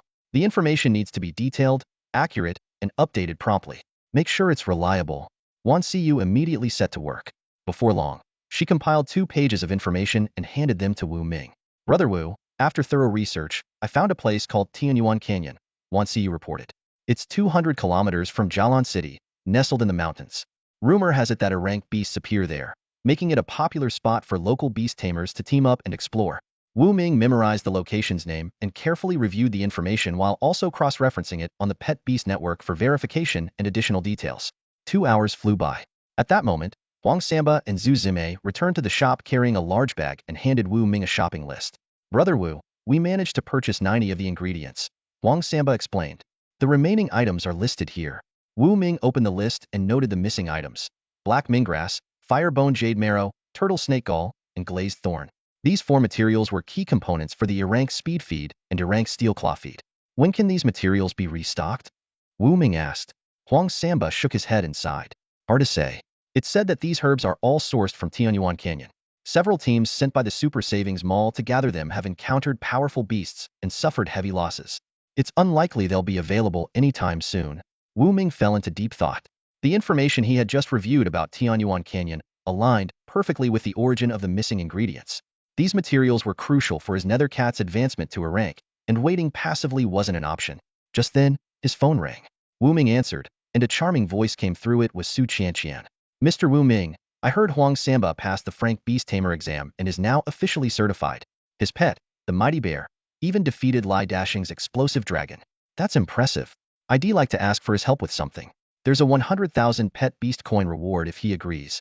Since her close encounter with Wu Ming, Su Qianqian had become increasingly captivating, exuding the charm of a mature woman. Even over the phone, Wu Ming could sense her allure. Is it dangerous? Wu Ming asked cautiously. It's a team expedition to Tianyuan Canyon, Su Qianqian admitted. It is quite risky, but this time several malls are collaborating, and we've already assembled 5 Frank Beast Tamers. If Huang Samba could join, it would be even better. Tianyuan Canyon. I'm going too, Wu Ming declared firmly. There was a long silence on the other end of the line. Mr. Wu Ming, you must be joking, Su Qianqian said, quickly trying to dissuade him. This isn't like going to Yao Tao Ancient Town. Tianyuan Canyon is truly dangerous. Although she knew Wu Ming had a powerful pet capable of instantly killing frank beasts like the poison sting, she instinctively didn't want him to take the risk. I have to go, Wu Ming insisted. If he could find those 4 materials, his nether cat could quickly advance to an E-rank pet, significantly increasing its strength. In the vicinity of Jialan City, having an E-rank pet for protection was essential, especially with the Spirit Demon Assassination Guild lurking in the shadows. All right then. Su Qianqian reluctantly agreed, unable to change his mind. Time is tight. We're leaving at noon today. They'll send a car to pick you and Huang Samba up. No problem, Wu Ming replied, hanging up and explaining the situation to the others. Upon hearing about the trip to Tianyuan Canyon, Wan Xiyu immediately tried to dissuade him. Brother Wu, there are E-rank beasts there. It's too dangerous. Huang Samba, however, was unconcerned. Last time, the item Brother Wu gave me was able to take down an E-rank beast like the Unicorn Rhino leader. What's there to be afraid of in Tianyuan Canyon? Zhu Zime quietly adjusted Huang Samba's collar without commenting. I urgently need the 4 materials from Tianyuan Canyon, Wu Ming explained solemnly. You all know how crucial they are for the 2 E-rank evolution feats. And besides, I have a second pet that already possesses 5 frank talents and is ready to advance to E-rank at any moment. This mission is non-negotiable. Have to go. Wan Xiyu and Zhu Zime stared wide-eyed in astonishment, as if they had just heard something unbelievable. Only Huang Samba remained unfazed. He was well aware of Wu Ming's prowess as a genius beast tamer, so it wasn't surprising to him that Wu Ming owned a pet beast at the peak of the frank. Huang Samba silently speculated that the second pet beast Wu Ming mentioned had to be the mysterious entity that once effortlessly defeated the frank venomous beast, the poison sting, yet had never revealed itself. Half-jokingly, he even wondered if that pet beast might just be an invisible presence, like a mass of air. At noon, a sleek and imposing luxury SUV pulled up in front of the pet beast shop. The car window rolled down slowly, revealing the sharp, chiseled features of Yintong, his expression cold and aloof. Well, look who's here. You're coming too? Huang Samba teased with a grin. Yintong wordlessly rolled the window back up and replied curtly, this time, several merchant guilds have gathered their beast tamers. I'm representing the Super Value Mall. Including you two, we make up the largest team, so naturally, we'll get the biggest share. Well, that works for me, Wu Ming said as he swiftly climbed into the car. The SUV soon left Nanwen Street, heading straight through the northern city gate. After passing the security checkpoint, the vehicle rendezvoused with 4 others 10 kilometers outside the city. You folks from Super Value Mall sure take your sweet time, said a red-haired man in the driver's seat of an off-road vehicle, lowering his window with an impatient scowl. Beast Tamers and the other 3 vehicles took silent note of Yintong, Wu Ming, and Huang Samba, their gazes lingering on Huang Samba for a moment, though none said a word. With the roar of engines, the convoy set off. By 3 in the afternoon, the convoy was approaching its destination. Meanwhile, back at the pet beast shop on Nanwen Street, Zhu Zime and Wan Xiyu were deeply engrossed in a round of King of the Otherworld. Suddenly, a cool and clear female voice called from outside the shop, "Anyone here?" Wan Xiyu looked up to see a tall woman with striking green short hair standing at the doorway, her sharp gaze sweeping across the store's interior. "Who are you looking for?" Wan Xiyu asked curiously. "I'm here for your shop owner, Wu Ming," the green-haired woman replied bluntly. "We agreed last night that I'd come by today to choose some evolution feat." Wan Xiyu shook her head apologetically. "Wu guess out of town. He probably won't be back today. If it's not urgent, you can come by tomorrow or the day after." "Out of town?" The green-haired woman frowned, her displeasure evident in her tone. "Do you know where he went?" The green-haired woman paused for a moment before asking Wan Xiyu. Zhu Zime, quick on her feet, reached out to stop Wan Xiyu just as she was about to speak. Calmly, she addressed the green-haired woman. "Sorry, that's classified information. I can't tell you." Realizing she wouldn't get an answer, the green-haired woman glanced at her watch and said indifferently, "I'll come back later." After she left, Zhu Zime turned to Wan Xiyu with a hint of reproach in her eyes and gently reminded her, "Xiyu, you're still too young. Wu Ge and the others are on a critical mission. You can't just reveal that information so easily." Wan Xiyu, realizing her mistake, bit her lip and murmured, "I'm sorry. I won't be so reckless next time." The scene shifts to a mountaintop. Wu Ming and his team of 7 parked their vehicle at a high vantage point, overlooking a breathtaking sight below. A massive canyon stretched for over 100 kilometers, faint mist hovering within. The gorge, about 10 kilometers wide, was interspersed with smaller fissures, resembling a colossal iron tree leaf. That's the abyssal canyon below, Yin Tong murmured. The red-haired beast master stood with his arms crossed, a half-meter-tall monkey perched on his shoulder. He spoke, "Let's get this straight first. We'll divide everything by head count. 7 shares in total. 4 shares go to the 4 merchant guilds, and you guys from Super Value Mall get 3 shares. He suddenly noticed the small creature in Wu Ming's arms and asked curiously, "But what's the deal with your pet beast? Why is it just a little black dog?" All eyes turned to the small creature cradled in Wu Ming's arms. Calmly, Wu Ming replied, "Spit fire." As soon as the words left his mouth, the little creature unleashed a jet of flames onto the ground, cracking the rocks and leaving the surrounding beast masters visibly surprised. Huang Samba introduced Wu Ming to the others. Wu Ge is an Frank Beast Master and also an Frank Beast Trainer, which sets him apart from you. The other Frank Beast Masters were well acquainted with Huang Samba, who was quite famous on the Jialan City forums. Many predicted that his pet beast, the mighty grizzly, ranked among the top Frank beasts in terms of combat power. As a result, the others held Huang Samba in high regard and trusted his words. A kind-faced middle-aged man asked, "So you're a beast trainer? Do you happen to have any evolutionary feed? I'd like to purchase some when we return to Jialan City." His pet beast, a mountain eagle, boasted ultra-low-grade talons, exceptional strength, and speed, and could carry its master in flight during critical moments. Cautiously, Wu Ming replied, "Feeds for speed and defense." He deliberately left out any mention of self-healing feed, as it was too precious to disclose without ensuring absolute safety. Defense feed? That's great. The surrounding beast masters immediately showed interest. After all, no matter how agile or fast a pet beast was, it could still be struck by a ferocious beast. In such cases, a defense-oriented trait could prove invaluable. Yin Tong, with her arms crossed and her dark night viper coiled on her shoulder, glanced down at the misty canyon. "It's already afternoon," she urged. "If we don't move now, we'll only waste more time. Especially at night, the situation will become much more dangerous for us. Let's move out." The group quickly cut down nearby trees to conceal their vehicles, shouldered their large backpacks, and began descending the cliff face into the depths of Abyssal Canyon.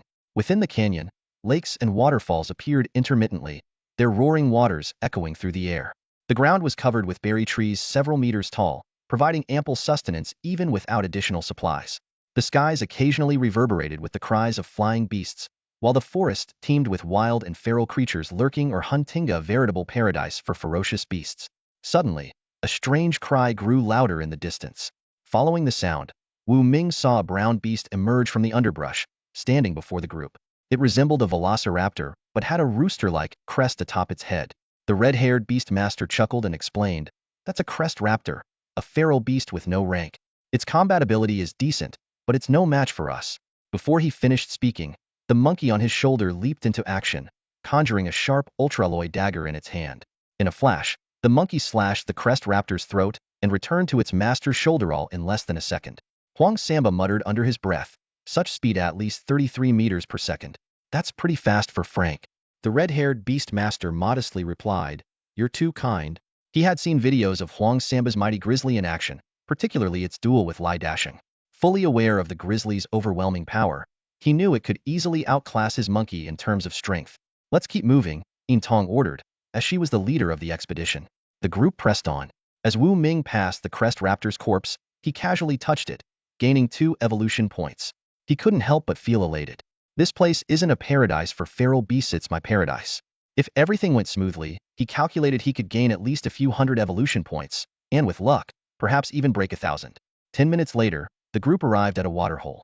The pool, about 30 meters in diameter, had a small oasis 15 meters from the shore, where a dozen glowing white flowers grew. Upon closer inspection, Wu Ming identified them as white spirit flowers, a rare and valuable medicinal herb. Each flower was worth at least 1,000 pet beast coins, and was a key ingredient in many evolutionary feeds. "There's an Frank feral beast in the water. We can't let our guard down," someone warned. After a brief discussion, the group agreed on a plan. Someone would lure the beast out of the water, while the others would retrieve the white spirit flowers. As for distribution, each person would get 2 flowers, and the last one would be decided by drawing lots. The mighty grizzly, known for its formidable defense, was tasked with entering the water to draw out the Frank beast. The others would assist or focus on gathering the flowers. The mighty grizzly plunged into the water, splashing around to create noise.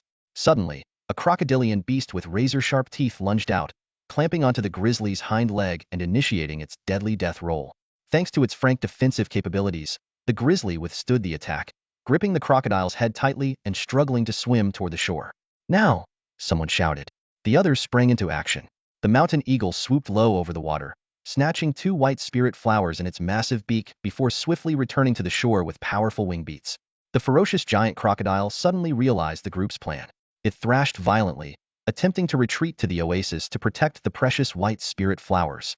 However, the mighty grizzly bear clung to it tightly, its arms locking around the beast like iron shackles. If not for the water hindering its full strength, the grizzly bear, with its brute force, could have easily dragged the giant crocodile ashore. At that moment, the silver-eyed night venom serpent darted across the water like lightning. Its fangs sank into one of the crocodile's eyes, injecting a potent dose of venom. The excruciating pain sent the crocodile into a frenzied struggle, but its strength quickly drained away. Seizing the opportunity, the grizzly bear swung the now-weakened beast onto the riverbank. The other companion beasts swarmed in, their claws and fangs tearing into the frank beast, killing it instantly. The middle-aged man's mountain eagle circled overhead a few times before diving down. In a series of precise movements, it plucked the 15 white spirit flowers one by one and carefully placed them on a flat rock by the shore. The red-haired beast master chuckled. Strength in numbers, huh? If it were just one of us, there's no way we could handle an frank beast on our own. Silver Eyes simply stated, let's divide the flowers. Wu Ming, Huang Samba, and the others each took 2 flowers, leaving 1 remaining. To decide who would get it, they resorted to a game of rock, paper, scissors. Rock, paper, scissors. The 7 of them shouted in unison, starting a fierce competition. After several rounds, the luckiest, Huang Samba, won the final flower. Without hesitation, he handed it over to Wu Ming. Silver Eyes pulled out a map and pointed to a cave a few hundred meters away. Let's move. The next destination has plenty of herbs, including the special one Wu Ming needs, Crystal Thorn. With the frank companion beasts clearing the way, the group quickly covered the short distance. A few minutes later, they stood at the entrance of the cave. Silver Eyes, now wearing a fully enclosed helmet, warned, stay alert. There may be beasts inside. She had already changed into a tight combat suit made from beast hide, resistant to cuts and even bullets. The others followed suit, donning helmets and arming themselves with high-grade alloy daggers. Their companion beasts formed a tight defensive formation, keeping everyone protected in the center. A burly male beastmaster volunteered. I'll take the lead. He held a powerful flashlight, illuminating the cave's entrance. Instantly, a swarm of venomous insects and bats surged toward them like a tidal wave. Get down! Silver Eyes shouted. Wu Ming quickly commanded fire. With a deafening roar, the little overlord unleashed a scorching flame into the cave, incinerating the oncoming swarm of insects and bats in seconds. The air filled with the stench of charred remains. The red-haired beastmaster whistled in amazement. Wow, that firepower is insane. What grade is it? Wu Ming explained. It's an E-rank innate ability, but since the little overlord hasn't fully matured, its power is currently closer to frank flames. So, this little black dog is an E-rank potential companion beast? No wonder you're a top-tier beastmaster. Must be nice to have the resources, the red-haired beastmaster remarked with a mix of envy and admiration. The group carefully ventured deeper into the cave. Before long, they reached its deepest chamber. The walls were covered in glowing green vines, illuminating the entire space. In the crevices of the jagged rock walls, various luminous herbs grew. Wu Ming activated his Inside Eye ability, scanning the area. He quickly locked onto a long, glowing green herb that resembled shards of glass. Found it! Crystal Thorn! He exclaimed, pulling out his tools to carefully extract the nearest sample and store it securely. 3 more herbs to go. The others also began gathering herbs from the surrounding area. Huang Samba and Silver Eyes meticulously harvested any mature plants they could find. Suddenly, Wu Ming felt a chill run down his spine, as if something was watching them from the shadows. Lowering his voice, he warned, group up into a combat formation.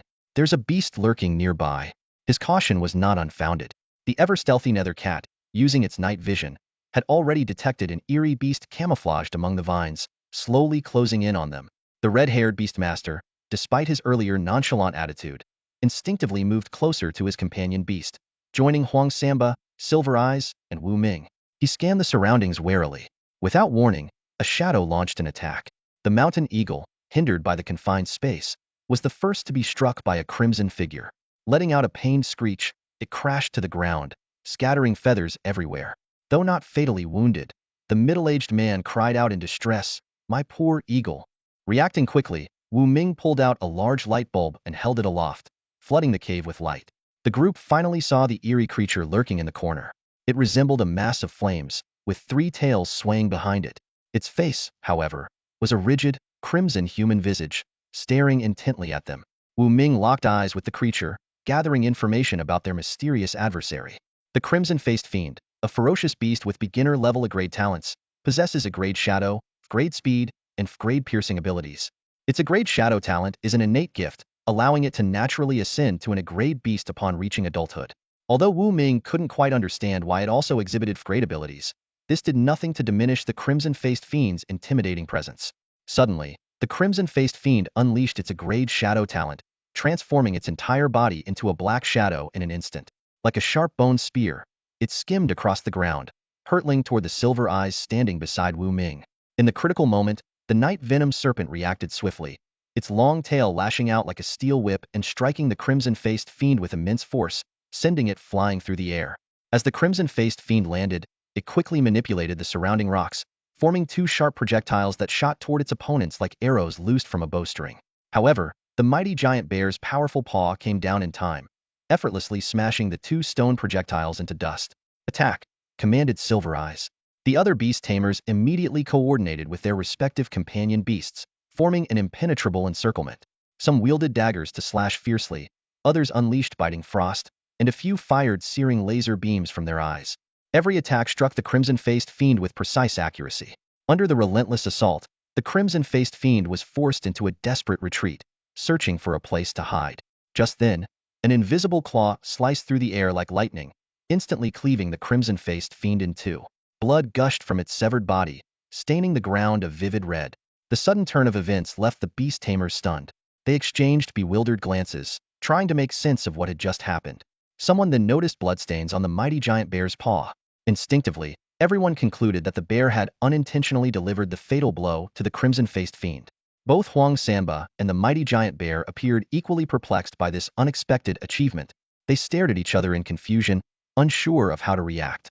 However, after a brief moment, as if coming to a shared understanding, they both turned their gaze toward Wu Ming. Seeing this, Wu Ming quickly motioned for silence. In truth, the one who struck the fatal blow was the stealthy nether shadow cat. To ensure its involvement remained concealed, it even smeared blood on the mighty giant bear's paw to mislead the others. All of this happened in the blink of an eye, leaving everyone convinced that the mighty giant bear had delivered the decisive attack, completely unaware of the great extreme stealth beast lurking in the shadows. Since it was Huang Samba's mighty bear that killed the A-grade beast, its corpse rightfully belonged to Huang Samba. Yintong decisively made the call, and the others nodded in agreement. "Wu Gu, it's yours." Huang Samba handed the corpse of the crimson-faced fiend to Wu Ming. Without hesitation, Wu Ming accepted it, swiftly extracting the A-grade core from the body before discarding the remains onto the ground. He felt a surge of secret joy. He had already completed the conversion, gaining 55 evolution points. This unexpected windfall meant he no longer had any use for the beast's remains. The team pressed on, passing scattered fragments of human bones and tattered clothing along the way. Huang Samba sighed. These must be the remains of other expedition team members who perished here. Such a tragedy. Most expedition teams consist of ordinary people, Wu Ming replied. Even with combat suits, without F-grade or higher beast companions for protection, encountering agile, ambush-capable, or venomous beasts almost guarantees death. But for the sake of survival, they have no choice but to take the risk. Wu Ming reflected inwardly. Without the system's assistance and without a beast companion by his side, he might have ended up destitute on the streets. The thought sent a shiver down his spine. "Wu Gu, there's a black rock up ahead covered in black Ming grass. It might be just what you need," Huang Samba whispered to Yintong. Wu Ming nodded in agreement, but the red-haired beastmaster frowned and pointed out, "That rock is over 10 meters high and surrounded by dense forest. The black Ming grass grows in the crevices, making it hard to harvest. Plus, there seems to be a venomous wasp nest nearby, which could be trouble." Suddenly, Xiao Bawang barked energetically, as if volunteering to incinerate the wasp nest with its flames. The other beastmaster's eyes lit up. Although Xiao Bawang was still young, its firepower was sufficient to handle beasts below F-grade. The immediate challenge was to locate the exact position of the wasp nest. "Be cautious," Yintong warned. "The queen of the venomous wasps might have mutated into an F-grade beast. Their stingers can easily pierce through our combat suits." The group spread out carefully, inching closer to the black rock. Xiao Bawang stayed close to Wu Ming, scanning the surroundings vigilantly. Meanwhile, The shadow cat moved stealthily, blending seamlessly into the darkness like a ruthless hunter. Suddenly, a faint buzzing sound arose. A few thumb-sized venomous wasps darted toward Wu Ming, their stingers gleaming like glowing red-hot needles. Xiao Bawang swiftly swiped its claws, slicing the attacking wasps into pieces before they could reach Wu Ming. Through the beast contract, Wu Ming commanded, "Shadow Cat, scout the exact location of the wasp nest." The shadow cat glided silently into the underbrush, soon discovering a massive hive larger than a water tank perched atop an old tree stump. "I've located the wasp nest. It's enormous, like a fortress," Wu Ming softly relayed through the communicator to the others. At that moment, a blood-curdling scream shattered the tense silence. "Help! I've fallen into an armored ant nest. I need backup immediately." This was followed by the sound of a combat suit being torn apart and another agonized scream, which abruptly fell silent. Wu Ming froze, unwilling to act rashly. The commotion had alarmed the venomous wasps. A massive swarm poured out of the hive like a black cloud, darkening the sky. Xiao Bawang let out a ferocious roar, its body swelling as it transformed into a one-metal Cerberus. All three heads unleashed scorching flames simultaneously, incinerating swathes of venomous wasps in an instant. However, the wasps kept emerging in droves, like an endless barrage of darts targeting Xiao Bawang. Fortunately, the transformed Xiao Bawang's combat prowess had significantly increased, allowing it to barely hold its ground against the relentless assault. Its three dog heads unleashed scorching flames simultaneously, resembling three beams of orange-red lasers sweeping through the air, incinerating every venomous wasp that approached into ashes. The pungent smell of burning filled the air as stray embers danced around. Without hesitation, the three-headed hound directed its fiery assault toward the wasp nest. The massive hive quickly collapsed under the intense heat, reduced to a smoldering pile of charred remnants. Even the queen wasp could not escape her fate, consumed by the relentless flames. Dozens of venomous wasps still hovered stubbornly in midair, but they soon became prey for the ghostly cat. This agile feline leapt into action, its sharp claws slashing through every wasp that dared come close. With precision and swiftness, it maintained a 3-meter radius of safety around Wu Ming. With the immediate threat neutralized, Wu Ming dashed toward the steel-armored ant's nest. By the time he arrived, panting heavily, the sight before him was utterly horrifying. A skeletal corpse lay silently in the sand, while countless steel-armored ants, each the size of a peanut, crawled over the bones. The scene was enough to send shivers down anyone's spine. These ants, known for their remarkable strength and durability, could easily bite through ordinary steel bars, making them a fearsome force to be reckoned with. The little tyrant once again demonstrated its power, spewing high-temperature flames that instantly reduced thousands of steel-armored ants to ash. The air was thick with the acrid smell of burning, and all that remained on the ground was a charred, blackened mess.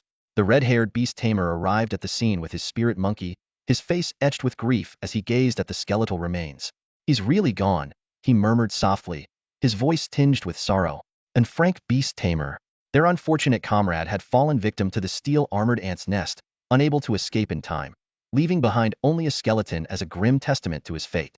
Soon, the silver-eyed beast tamer and other members of the group arrived one after another. They gathered silently around the remains, the atmosphere heavy with mourning. The red-haired beast tamer let out a deep sigh, bowing slowly to the skeletal remains as he whispered, "Rest in peace." One by one, the others lowered their heads in respect, silently commemorating their fallen comrade. Despite the loss of a teammate, the perilous mission had to go on. Wu Ming and the others successfully eliminated the threats posed by the venomous wasps and the steel-armored ants, finally reaching the Black Rock Formation. After ensuring the area was safe, they focused on harvesting the rare medicinal herbs growing there. Now, only 6 members remained in the team, which meant the harvested herbs would be divided into 6 shares, slightly more for each person than before. However, no one felt any joy about this. The shadow of their lost companion loomed over them, a somber reminder of the constant dangers that come with the path of a beast tamer. When venturing into the wild, the more beast tamers you have traveling together, the better. More people mean more companion beasts, naturally increasing the level of safety. A lone Frank boxing kangaroo, standing about a meter tall, stood desolately beside a steel-armored ant nest, tears streaming from its eyes. Its gaze was fixated on the skeletal remains on the ground, the remains of its late master. Now that its master had perished, the kangaroo was left battered and scarred from the steel-armored ant's attacks, reduced to a stray companion beast. The boxing kangaroo faced 2 choices: join Wu Ming and his group back to Jialan City to find a new master, or remain in the wild, gradually reverting to its primal instincts and eventually becoming a fearsome beast. Its gaze shifted between the skeletal remains and the distant, dense forest. Finally, It slammed its fist into the ground with a force that shattered a large rock into fragments. Carefully, it used the broken stones to bury its master's remains, took one last, deep look at the area, and then leapt into the dense forest, disappearing from sight. It had chosen to become a true wild beast. Wu Ming crouched beside a black rock, carefully observing the plant beneath him. It resembled a black narcissus, with leaves dyed a faint black, as though soaked in ink. The surface of the leaves shimmered with faint fluorescent spots, gleaming under the sunlight. Found it. This is black Ming grass, Wu Ming murmured with delight. With this ingredient and 2 others, he could prepare 2 portions of a rank evolution feed, ensuring his nether cat's successful promotion to an rank companion beast. This area was also home to many other rare herbs. As Wu Ming meticulously searched, he discovered some unique minerals, which were also crucial for preparing evolution feed. Carefully, he collected these valuable resources one by one. Once everything was packed away, the group began heading to their next destination. Having learned from past experiences, they slowed their pace, remaining vigilant of potential dangers lurking around them. Before long, the terrain became barren. In the distance, a small volcano, over 10 meters tall, came into view, with molten lava flowing around it. Amid this hellish landscape, an unusual dark green mineral stood out, resembling succulents scattered among the lava. That's firebone essence, Huang Samba said, pointing at the plant-like minerals as he explained to Wu Ming. Wu Ming crouched and gently patted Little Overlord, who had taken the form of a small black dog, and asked, "Little Overlord, are you afraid of fire?" Little Overlord puffed up its chest like a valiant general and barked confidently. With nimble movements, it leapt over the scorching lava, landing beside a cluster of firebone essence. It grabbed one with its mouth and quickly returned to Wu Ming's side. "Well done," Wu Ming praised, stroking Little Overlord's head with a smile. Encouraged, Little Overlord made several more trips, bringing back more firebone essence for Wu Ming. Meanwhile, a middle-aged beast tamer with a mountain eagle also directed his companion to retrieve 2 more clusters of firebone essence. "Let's move." Wu Ming carefully stored the firebone essence and began planning their next steps. "Now we just need turtle snake gallbladder." Turtle snake gallbladder is a rare herb that grows near frank beasts, known as turtle snakes. Its appearance resembles a snake gallbladder, and it's highly valuable for medicinal purposes. However, harvesting it is challenging due to the turtle snake's fierce protection. While the last ingredient was still missing, Wu Ming was already prepared to begin crafting the Erank Diamond Claw evolution feed. Once he acquired the turtle snake gallbladder, he could also produce Erank Swift feed. Scanning his surroundings, Wu Ming calculated in his mind where they might find a safe place to rest, allowing him to secretly prepare the feed and help the nether cat ascend to Erank as soon as possible. Unfortunately, the group was still on the move, and the terrain was too open and exposed to offer any cover or safety. As night began to fall, a light drizzle started in the Tianyuan Gorge. Fortunately, everyone was equipped with durable protective combat suits, which provided ample defense against the elements and even some wild animals. The rain posed little threat to them. Silver Eyes stared into the mist-covered distance, shivering slightly. To her, the gorge seemed like a giant gaping maw, silently waiting for prey to walk into its trap. "It's getting late. Let's find a cave to rest in," Silver Eyes suggested. "The Tianyuan Gorge is too dangerous at night.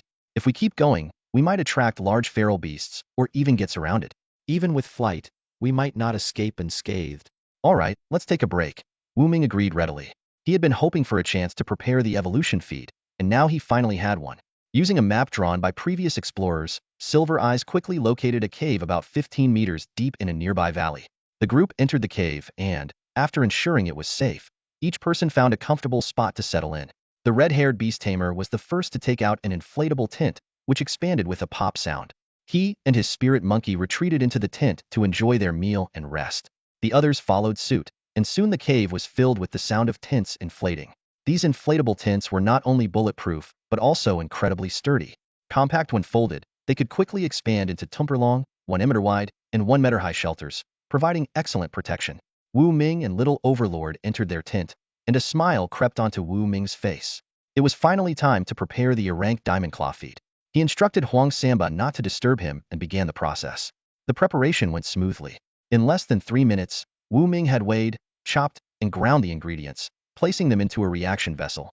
As 15 evolution points were deducted, the powdered ingredients emitted a faint golden glow, gradually forming 100 bean-sized, golden evolution feeds.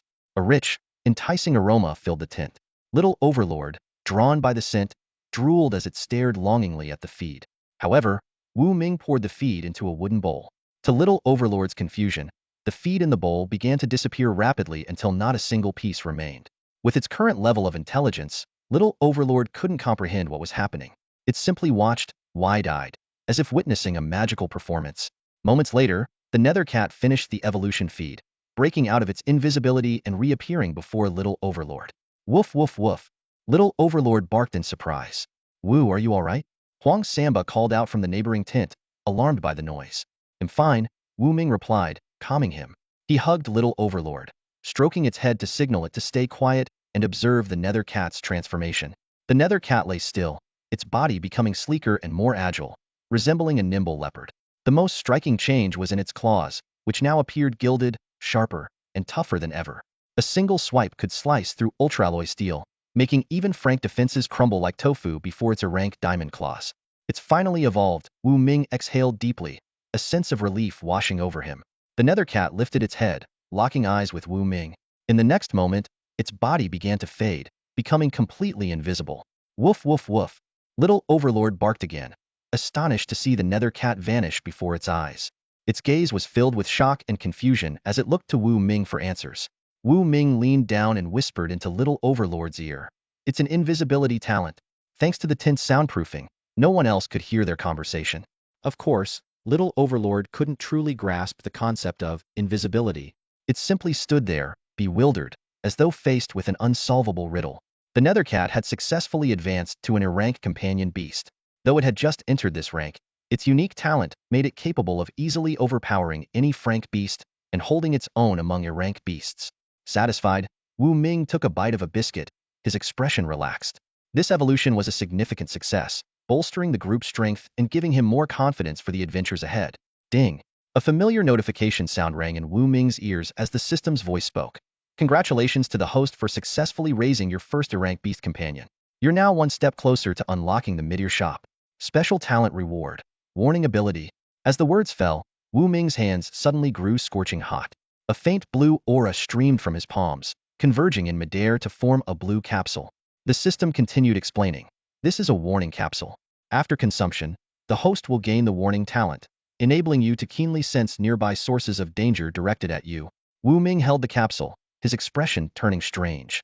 Although he trusted the system, the appearance of the blue capsule made him slightly hesitant. In the end, he clenched his teeth and swallowed it. In an instant, Wu Ming felt as if his entire body were submerged in boiling water. He bit down hard to stifle a cry. Sweat poured down like rain, and within seconds, he lost consciousness. The next morning, Wu Ming woke from his stupor, his body reeking of sweat. He felt significantly lighter, though he didn't notice any remarkable changes. The blue capsule's effects aren't that obvious, he muttered, packing up his tent and preparing to move. Huang Samba and the other team members were also waking up one by one. Meanwhile, Yin Tong stood at the cave entrance, gazing at the sky painted with dawn's light. It's a clear day. Everything should go smoothly, she remarked. After a quick breakfast, the group geared up for departure. Yin Tong reminded them, we need to finish the mission and leave Tianyuan Gorge before nightfall. Her backpack was already stuffed to capacity, leaving little room for anything else. The team cautiously navigated through the dense forest, careful not to step into any dangerous beast nests. Before long, the distant roar of a waterfall reached their ears.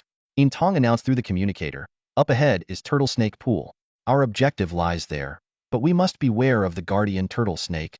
The red-haired beast tamer spoke confidently. 6 of us against an frank turtle snake? Piece of cake. Yin Tong quickly warned, don't underestimate it. While it's only frank, its turtle shell guard ability rivals are ranked defenses. 10 minutes later, the group lay prone near the edge of a 30-meter-wide pool, surveying the rocky cave behind the waterfall. Inside the cave rested a large, gray-white turtle about a meter in diameter. The surrounding rock walls were adorned with turtle snake galls, resembling lantern plants. Yin Tong swiftly assessed the situation. There are 30 turtle snake galls in total. Each of us can take 5. But first, we need to cross the water and take down the frank turtle snake. Excitement rippled through the team as they began strategizing. They decided that the mighty bear and lone wolf would enter the water to draw the turtle snake's attention, while Eagle King and Little Tyrant would flank from above. The remaining companion beasts would stay back to protect the tamers. With the plan set, Mighty Bear and Lone Wolf leapt into the water, swimming toward the turtle snake. The creature extended its snake-like head, its golden red eyes warily fixed on the 2 approaching beasts, yet it remained motionless. The group frowned. The turtle snake's caution was beyond their expectations. Roar! The mighty bear slapped the water forcefully, letting out a provocative growl. The lone wolf joined in with a howling cry. attempting to intimidate their opponent. However, the turtle snake remained completely still, displaying the unique resilience of a turtle. Seeing this, the bear and the wolf hesitated no longer and swiftly swam toward the opposite bank. Once ashore, the two beasts immediately split up to flank the turtle snake. Facing the pincer attack, the turtle snake stayed true to its turtle nature. It retreated into its shell. It maximized its defense, effortlessly blocking the ferocious attacks from both sides. Seizing the opportunity, Xiao Baowang and Zhuoshandiao approached the turtle snake, preparing to harvest its precious bile. Yin Tong, with sharp instincts, gave a decisive new command. Zhuoshandiao spread its wings and soared, swiftly crossing the water pool, diving into a cave beside the waterfall, and steadily placing Xiao Baowang down. Woof, woof, woof. Xiao Baowang jumped excitedly, quickly collecting 30 turtle snake bile into a wooden box. With the task completed, Zhuoshandiao picked it up again and flew back to the group. And just like that, the turtle snake bile was easily secured. Even Wu Ming hadn't expected things to go so smoothly. On second thought, though the turtle snake's defense was remarkable, facing the coordinated assault of 6 equally ranked pet beasts, it had no choice but to turtle up in defense, unable to counterattack. If there had been only one frank pet beast, success wouldn't have been this effortless. Bear, return. Diao, return. Huang Samba and the middle-aged beast tamer quickly recalled their beasts. The 6 of them divided the turtle snake while evenly and continued their journey. As they traveled, Wu Ming kept looking for an opportunity to prepare a rank speed-enhancing feat. However, the red-haired beast tamer, Yin Tong, and the others seemed to have another task in mind and insisted on pressing onward. Wu Gu, are you thirsty? Huang Samba asked. Not thirsty, Wu Ming replied, shaking his head. Suddenly, Yin Tong stopped abruptly, pointing toward a bird's nest on the edge of a cliff. Caught off guard, Wu Ming bumped into her back. They quickly stepped apart, both feeling awkward. Sorry about that, Wu Ming apologized. I stopped too suddenly, Yin Tong said, her expression shifting slightly as she pointed at the nest atop the cliff. That's a dragon swallow's nest. There should be rare dragon swallow mushrooms nearby. Just 1 gram is worth 10,000. Dragon swallows are only frank beasts, but dealing with them on a cliff won't be easy, the red-haired beast tamer remarked with a shrug. Yin Tong glanced at him. Your spirit beast is good at climbing. With the help of Zhuoshandiao and the night poison snake, the 3 of them should be able to handle it and collect the mushrooms. The group quickly reached a consensus. This time, Xiao Baowang, the mighty bear, and the lone wolf stayed on the ground to guard the 6 tamers, while the other 3 pet beasts set off to retrieve the mushrooms. Zhuoshandiao soared into the sky, while the night poison snake and the spirit monkey climbed nimbly. On the ground, Wu Ming scanned his surroundings. Ever since gaining his danger-sensing talent, he had yet to detect any threats, making him wonder if something was wrong. Maybe there's simply no danger right now, he muttered to himself. High on the cliff, over 100 meters above the ground, the 3 pet beasts quickly reached the dragon swallow's nest. Surprisingly, the dragon swallow was not in the nest. Instead, the area around it was covered in small, pale golden mushrooms. The spirit monkey, holding a bag in one hand, swiftly harvested all the dragon swallow mushrooms before returning to the ground. That went surprisingly well, Yin Tong said, visibly astonished. Over the next few hours, the beast tamers continued their journey, eventually reaching the latter half of the Tianyuan Gorge. Ahead lay a vast forest fraught with danger. How about we call it a day here? We've pretty much completed our mission, Yin Tong suggested. Most of the medicinal ingredients needed by the budget-friendly marketplace had been collected, so returning now wouldn't violate any rules. After all, any additional resources gathered later would belong solely to the other tamers. No, I still need Yulong fragrance, the middle-aged beast tamer said, shaking his head and pointing toward the dense, primal forest. We have to head into the forest center and help me obtain it. Seeing the others hesitate, he quickly added, once we get it, we'll divide it evenly, just like before. You won't lose out. The bald tamer pointed at the forest, his expression grim. There's a terrifying senior E-rank Biasta red dragon lurking there. Who would dare go in? Yin Tong and the red-haired tamer nodded in agreement. The Tianyuan Gorge's most infamous beast was the E-rank red dragona Tinmetertal, crimson-scaled, winged dragon. It could breathe fire, fly, and had razor-sharp claws. With E-rank defense, E-rank fire abilities, and several frank talents, the red dragon was considered top-tier among E-rank beasts. With the current strength of the 6 pet beasts, protecting the tamers while also fighting the red dragon was out of the question. Even Wu Ming was reluctant to take such a risk. Of course, if he could prepare an E-rank speed-enhancing feed to boost the Nethercat's abilities, it might stand a chance of taking on the red dragon alone. 1 gram of Yulong fragrance sells for 800,000. Are you sure you don't want it? The middle-aged tamer was growing desperate. If we work together, we can steal the Yulong fragrance and leave immediately.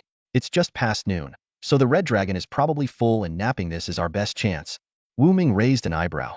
800,000 per gram? That's steep. What makes Yulong fragrance so special? He asked curiously. Yulong fragrance forms when the red dragon's saliva drips onto a stalactite in the forest center, creating a unique medicinal ingredient that promotes pet beast evolution, Yin Tong explained. Some evolution feeds that can enhance all of a pet's talents by one level require Yulong fragrance as an ingredient. But since it's guarded by the red dragon, stealing it is nearly impossible. That does sound tricky, Wu Ming said, his gaze flickering toward a spot on the ground where the nether cat lay lazily, cloaked in invisibility. The nether cat could undoubtedly steal the Yulong fragrance with ease, but he couldn't reveal that plan. None of you are willing? The middle-aged tamer frowned deeply, weighing his options. Finally, he pulled out a photograph. This is gray origin stone. Our guild has 100 grams of it. If you help me, I can convince them to sell a third to you. Gray origin stone. The others were visibly shocked, and even Wu Ming's interest was piqued. He had read about this rare extraterrestrial mineral in his research. When crafted into a collar for a pet beast, it could accelerate their evolution, keep them energized daily, and even potentially unlock new talents. Each gram of gray origin stone was worth over 100,000 beast coins, and was nearly impossible to purchase. In that case, maybe we could make one more effort, Yin Tong said, somewhat tempted. It wasn't just He Huang Samba, the red-haired tamer, the bald tamer, and even Wu Ming began seriously considering the proposal. The red-haired beast tamer spoke up. Since you have the gray primordial stone, we can help with this task. But after it's done, your guild must promise to sell us the stony at least 3 grams per person. The bald beast tamer nodded in agreement. Exactly, no less than 3 grams. The middle-aged beast tamer glanced around, seeking everyone else's opinion. One by one, they all expressed their consent. Thus, the group reached a consensus and decided to join forces to steal the Jade Dragon fragrance. Silver Eyes warned, as for taking it by force, that's as good as courting death. Let's rest for 30 minutes before heading in. Upon hearing this, Wu Ming felt a surge of joy. He had finally found the opportunity to craft the Agrade Speed Evolution feat. With one more Agrade talent for his nether cat, its combat power would increase significantly. At that point, even in the face of a red dragon, he could retreat with ease instead of being forced into a disadvantage. The 6 of them set up tents in the dense forest. Though it was only a short rest, lying inside a tent was more comfortable and conducive to quickly recovering their energy and focus.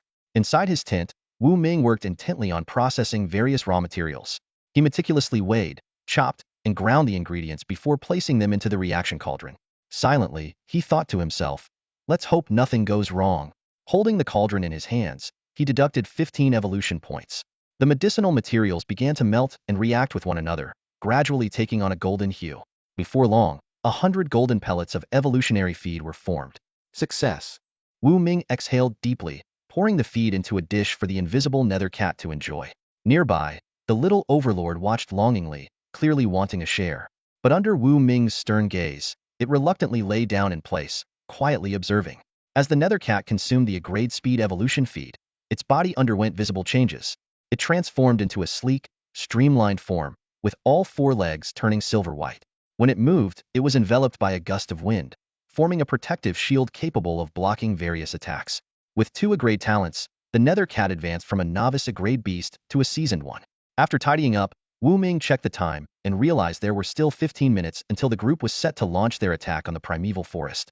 He took the opportunity to rest his eyes. Meanwhile, the invisible nether cat remained alert, its eyes gleaming with an almost human intelligence. It resembled a valiant hunter, always lurking in the shadows, awaiting Wu Ming's command. 15 minutes later, Silver Eye's voice came through the communicator. Everyone, gather up. The group quickly packed their gear and, within a minute, stood before the dense primeval forest. Spanning over 10 kilometers, the forest was lush and teeming with life. Silver Eyes pulled out a map and issued a solemn reminder. This place is extremely dangerous. There are numerous grade beasts inside, so don't let your guard down. The most dangerous of all is the red dragon guarding the cave at the forest center. Once we enter, there's only one exit. Everyone, make sure to remember that. In unison, the group responded, understood. Although the forest wasn't vast, it was packed with peril. Barely 300 meters in, they encountered an F-grade giant serpent. However, upon sensing the presence of 6 F-grade beasts, the serpent immediately turned tail and fled, unwilling to confront Wu Ming and his group Hedon. The journey was surprisingly smooth. A lineup of 6 F-grade beasts was almost on par with an A-grade beast, causing most other creatures to steer clear of their path. Half an hour later, the group reached the heart of the forest. Here, a cluster of towering redwood trees stood. each over 30 meters tall, with the thickest trunks exceeding 3 meters in diameter, a truly awe-inspiring sight. Amid these massive trees was a small hill that resembled a gigantic tomb. Standing 30 meters high with a 50-meter base, it was covered in dense vegetation.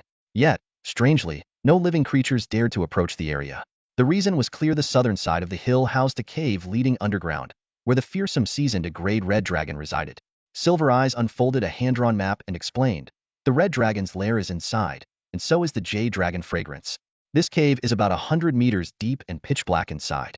We must confirm that the red dragon is asleep before we attempt to enter," she added. This map was paid for with lives. At least a dozen skilled adventurers lost their lives to map out the cave's interior. The bald beast tamer asked, "How can we be sure the red dragon is asleep?" Silver Eyes replied, "My beast, the nightshade viper, is small and agile. It can go into scout.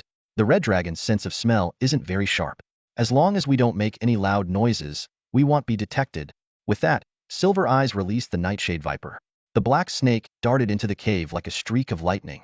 Closing her eyes, Silver Eyes used her beast contract to link her senses with the viper, gaining its vision. In the cave's pitch-black depths, the nightshade viper slithered silently like a ghost, its excellent night vision allowing it to see everything clearly. Through their connection, Silver Eyes quickly relayed the scene to the group. At the deepest part of the cave lay a massive winged dragon, its entire body glowing faintly with a fiery red hue that lit up its surroundings. Its enormous eyes were shut, seemingly in deep sleep, unaware of the viper's presence. The red dragon rested its chin on a stalactite, drool dripping steadily from its mouth and soaking into the stone. Together, the drool and stone formed a thin layer of jade dragon fragrance. Silver Eyes opened her eyes and reported to the group, "I've located the jade dragon fragrance. The red dragon is indeed asleep, but it's using the stalactite as a pillow. If we try to scrape off the fragrance, we'll wake it up. The chances of success are almost zero." The middle-aged beast tamer suggested, "What if the nightshade viper bites off a big chunk of the jade dragon fragrance and escapes immediately?" Silver Eyes shook her head. "No, the distance is too short. The viper would be incinerated by the dragon's flames, or crushed with a single swipe. It's too risky." Wu Ming proposed a plan. "How about this? We create a distraction outside to lure the red dragon out. Once it's halfway out, the nightshade viper can quickly collect the jade dragon fragrance." The group found the plan feasible. Since the red dragon had poor olfactory senses, they could hide beforehand. Once the dragon left its lair, the viper could sneak in, increasing their chances of success. Just then, a deafening roar echoed from the sky. Moments later, a massive black-winged dragon with a wingspan of over 30 meters descended heavily in front of the cave, shaking the ground. Inside the cave, the red dragon's eyes snapped open. With an enraged roar, it bolted toward the entrance. A black dragon and a red dragon, two seasoned-grade beasts, stood face to face, their gazes locked in a deadly standoff. Everyone stared in shock at the two massive dragons facing off on the ground. One was fiery red like molten lava, the other jet black as ink. Both were terrifying E-class beasts. The sudden appearance of the black dragon caught everyone off guard, as there had been no prior records of it. "Run!" Wu Ming shouted, taking the lead and retreating. Even with the help of 6th-class pet beasts and the nether cat, they were no match for these two colossal creatures. The middle-aged beast tamer cursed his luck in frustration, watching the prized jade dragon fragrance slip through his fingers. The red dragon struck first, unleashing a searing flame tens of meters long, hot enough to melt steel. The black dragon, however, let out a disdainful snort and countered with a stream of dark gray icy fluid. Wherever it touched, everything froze solid, extinguishing even the red dragon's fiery breath. Wu Ming had already sprinted 100 meters away and was now hiding behind a giant tree, panting heavily. Carefully, he peeked out and activated his inside eye to analyze the two dragons. Red dragon, E-class veteran. Talents include E-class fire and defense, class rage, claws, and a speed of 33 meters per second. Black dragon, E-class veteran. Talents include E-class ice and defense, class rage, claws, and a speed of 34 meters per second. Aside from their contrasting red and black colors and fire and ice abilities, the two dragons appeared evenly matched. Could they be twins? Wu Ming speculated privately. With a deafening crash, the two dragons collided fiercely in the clearing. Claws tore at each other with screeching metallic sounds, and their whip-like tails swept across the area, toppling trees and smashing rocks like tofu. The red-haired beast tamer and the bald beast tamer swallowed nervously. These two E-class beasts combined could rival a class beast. They were not to be provoked lightly.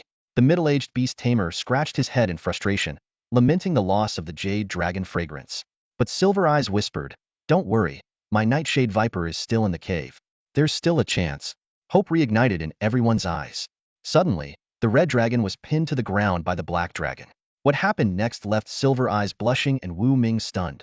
The black dragon mounted the red dragon, engaging in the most primal of mating behaviors. It turned out they weren't twins, but two unrelated dragons, with the black dragon here to start a family. Should we come back in a few months to steal the dragon eggs? Huang Samba joked inappropriately, earning a scolding gift from Silver Eyes. Taking advantage of the distracted dragons, Wu Ming made a quick decision. Little Overlord, get into the cave and grab the Jade Dragon fragrance. The red-haired beast tamer commanded his spirit monkey to follow. The two pet beasts silently slipped into the cave, joined forces with the nightshade viper, and swiftly scraped off the layer of stalactite coated with dragon saliva. This was the precious Jade Dragon fragrance. Within 30 seconds, they carefully packed the thin layer of fragrance into a wooden box and retreated successfully. Got it.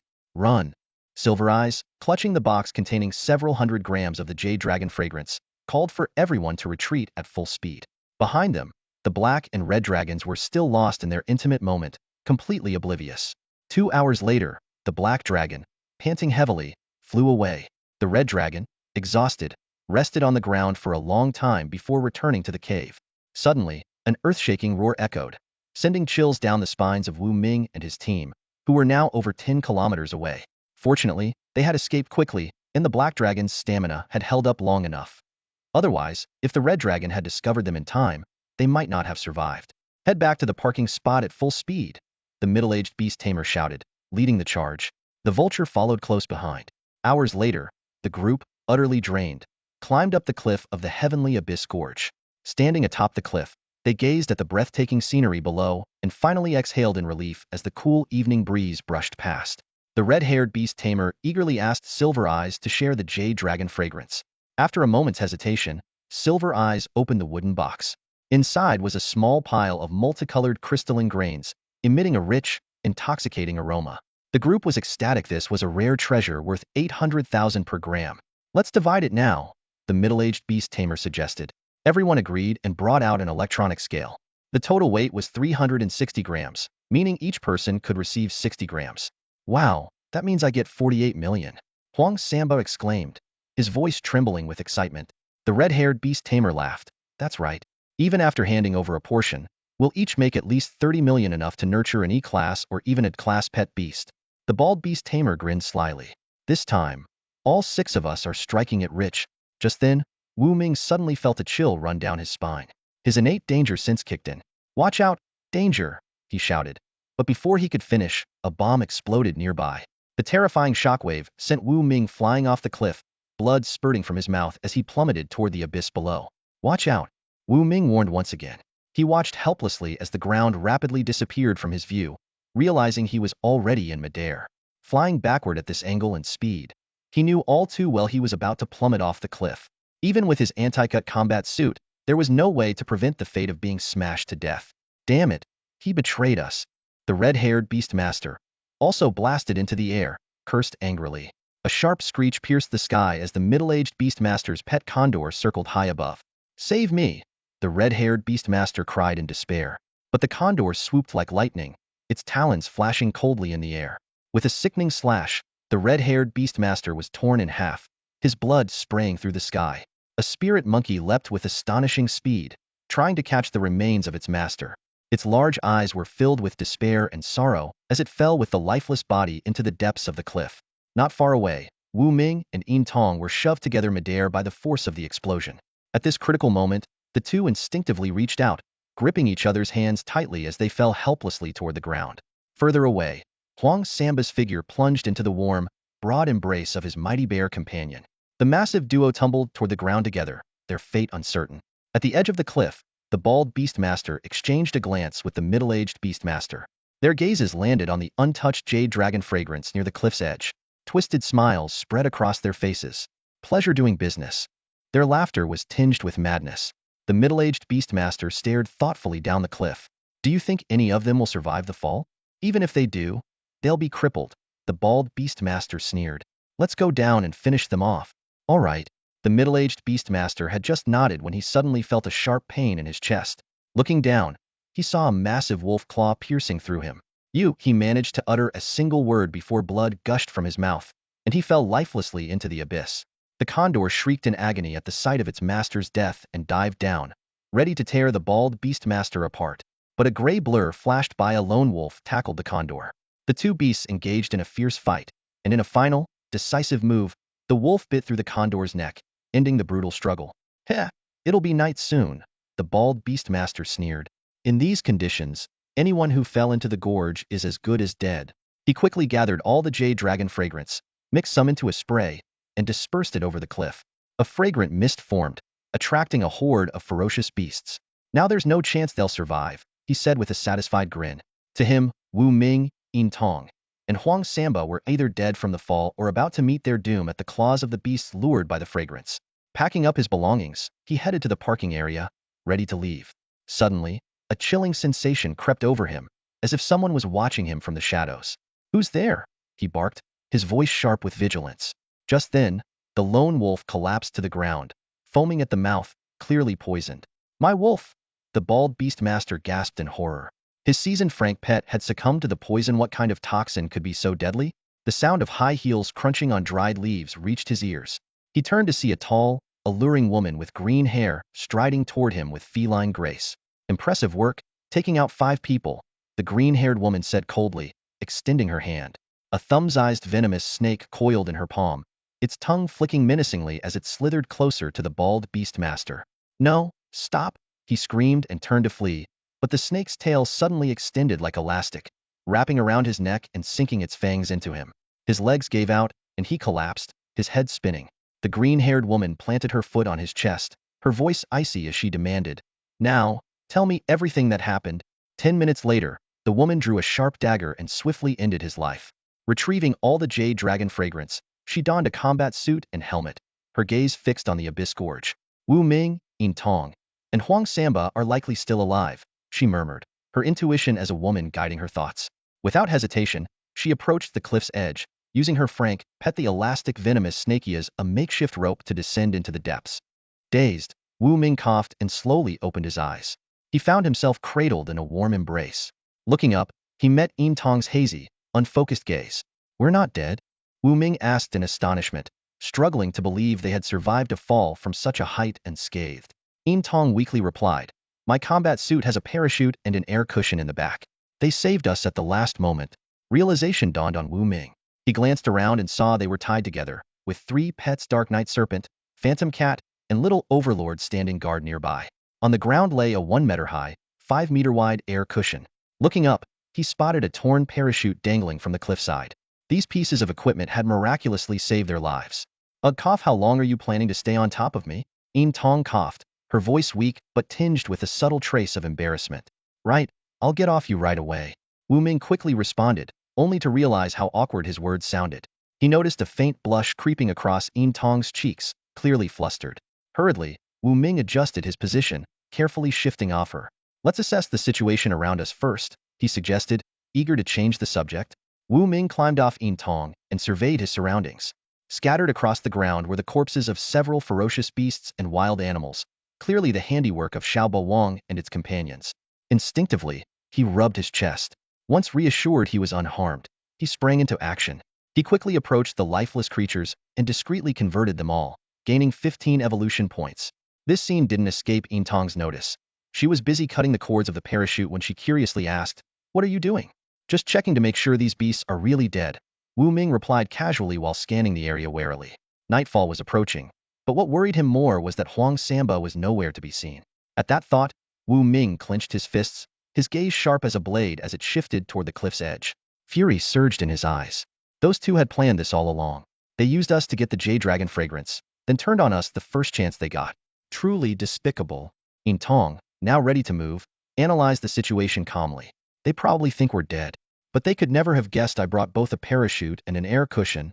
Thanks to this double protection, they had survived unscathed. Wu Ming frowned. I have no idea what happened to Huang Samba. It's a shame the radio was clipped to my combat gear when we were on the cliff. It got destroyed by the blast. He sighed in frustration. If the radio had survived, at least they could have tried to contact Huang Samba. Yin Tong's eyes lit up with an idea. Doesn't Xiaobo Wang have a sharp nose? Let's have it lead us to him.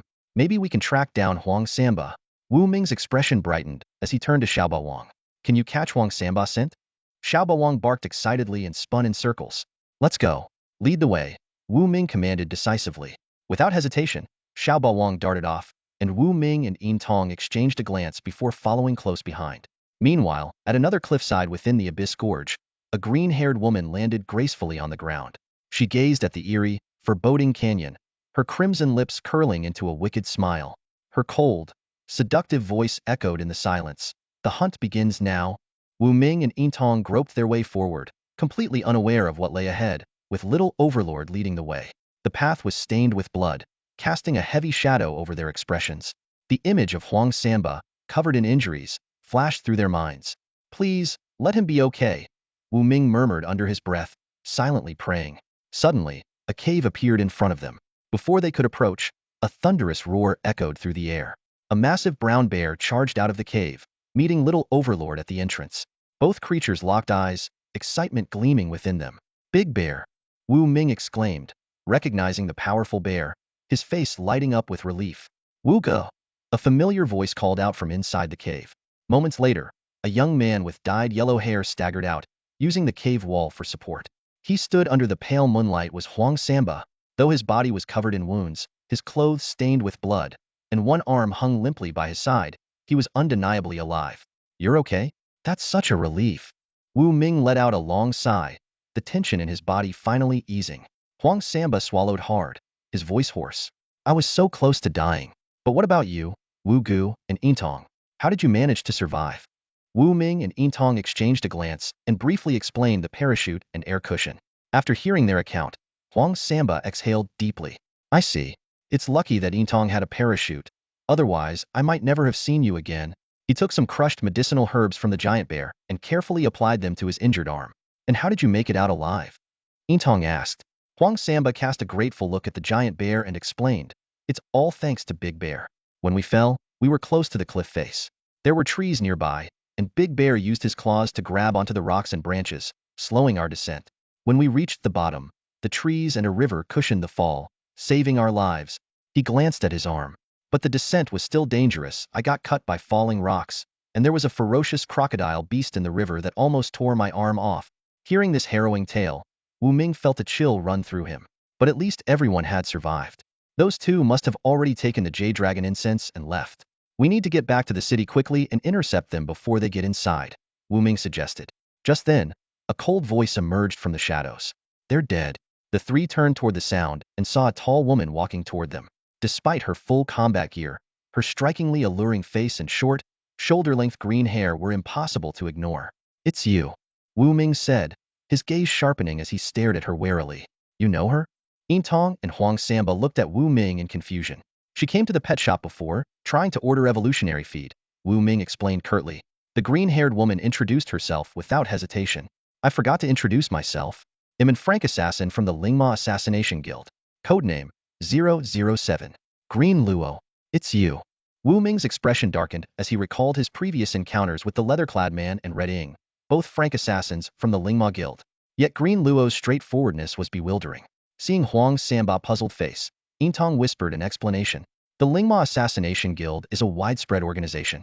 There's a branch just outside Jialan City. Rumor has it that the branch leader is an Irank beastmaster at the peak of his rank, known for assassinating wealthy tycoons and drank beastmasters. Green Luo removed her helmet, letting her shoulder-length hair sway gently in the breeze. Strangely, there was no scent emanating from her. Wu Ming became even more cautious. This was a highly skilled assassin, silent, flawless, and deadly. Your information network is impressive.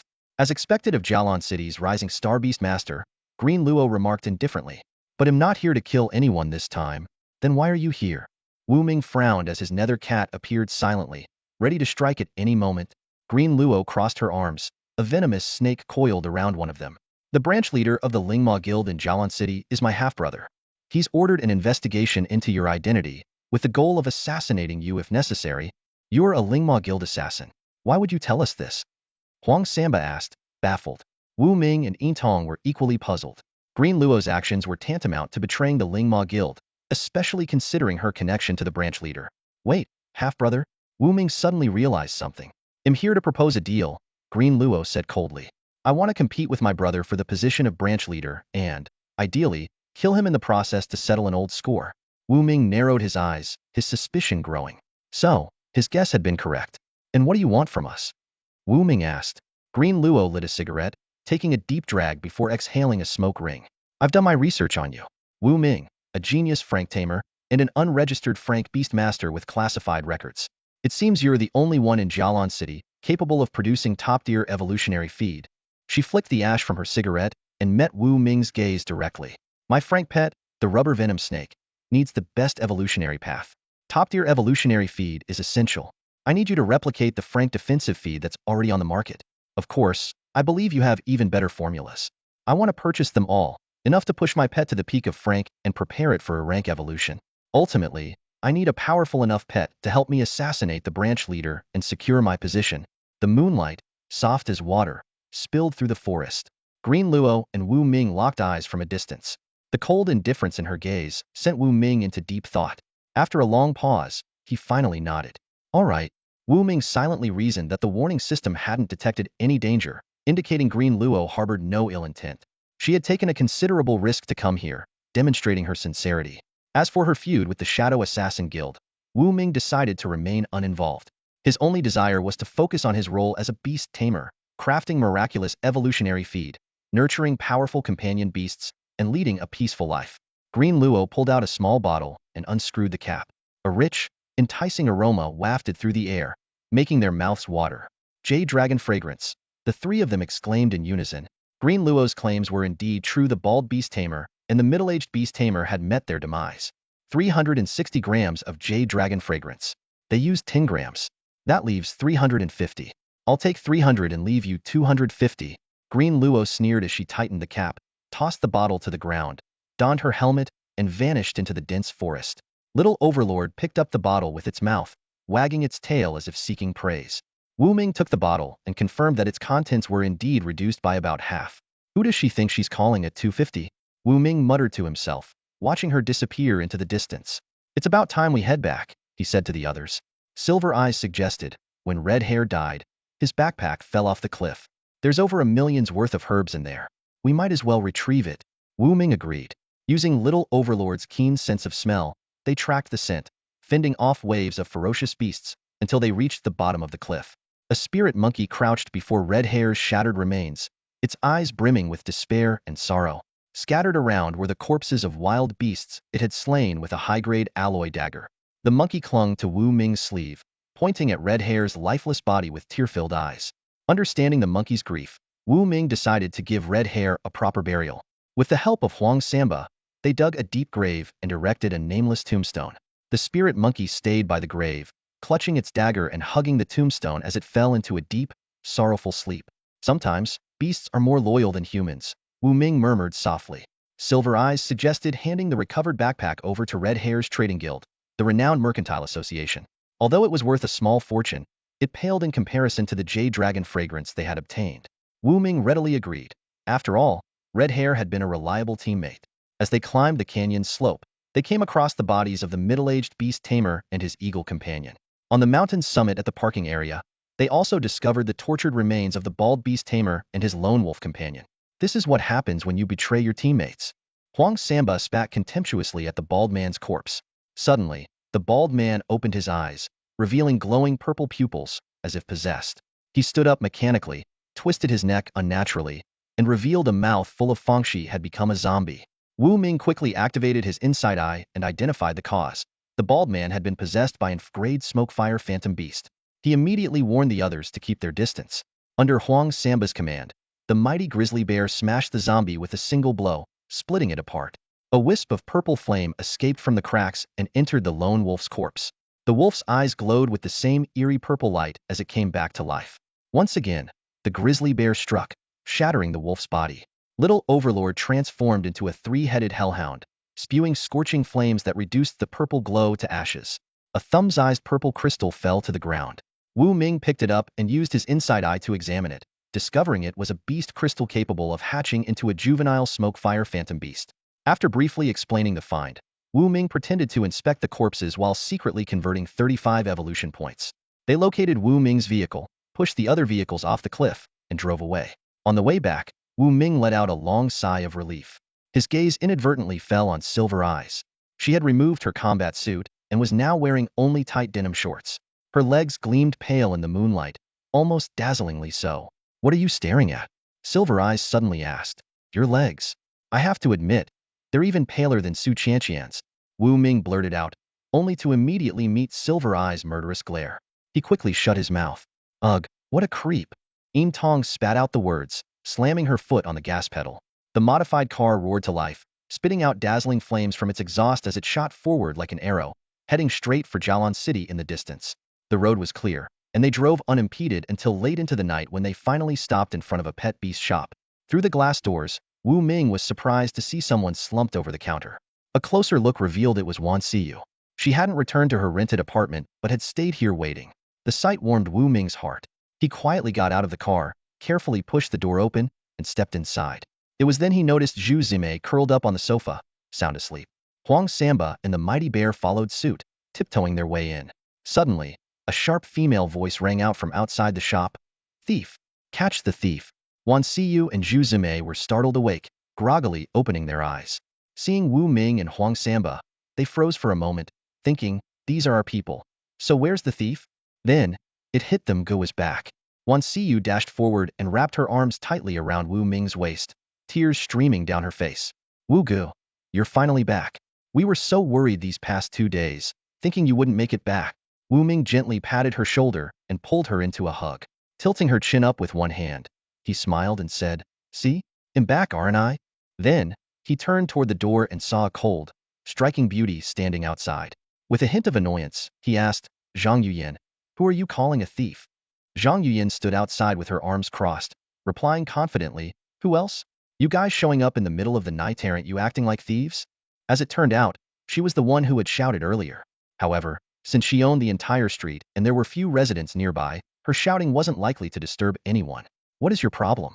Wu Ming was utterly speechless and felt an urge to toss Zhang Yuyan onto the sofa and give her a good spanking for her audacity. Where have you been these past few days, not taking me along? Zhang Yuyan planted her hands on her hips and stomped into the shop, plopping herself down on the sofa. Zhu Zimei, rubbing her sleepy eyes, groaned. Why are you all making such a racket in the middle of the night? Oh, honey, you're back. The moment she spotted Huang Samba, she lit up and leapt into his arms. We went to Tianyuan Gorge, Wu Ming said nonchalantly, brushing over the details of their mission. You went to such a dangerous place and didn't take me? Zhang Yuyan pouted in dissatisfaction.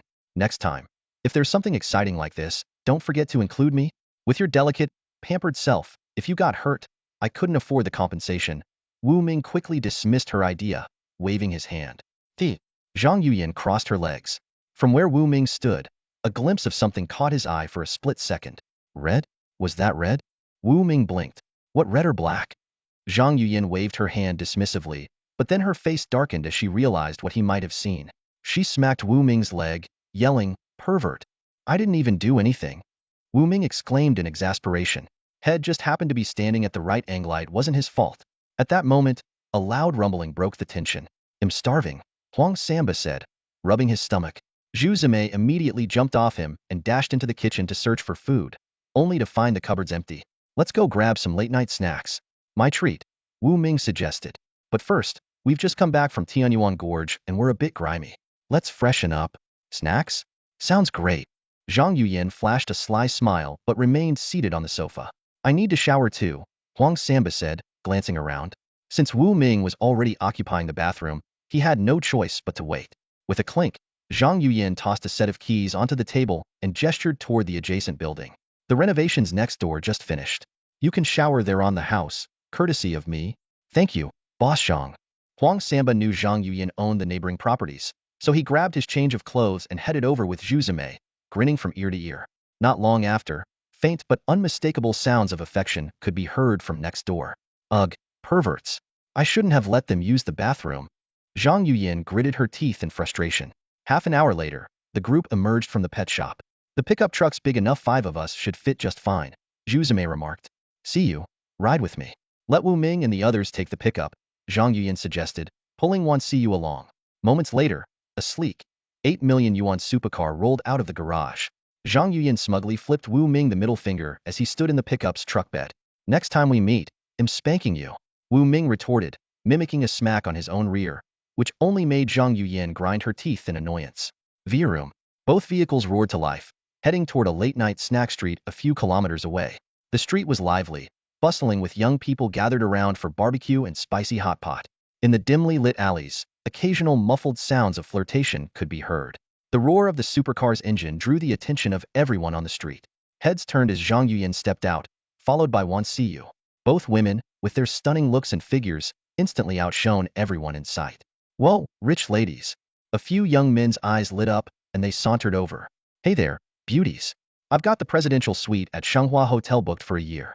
How about we head there after dinner and have some fun? One of them said suggestively. Get lost. Zhang Yuyan snapped.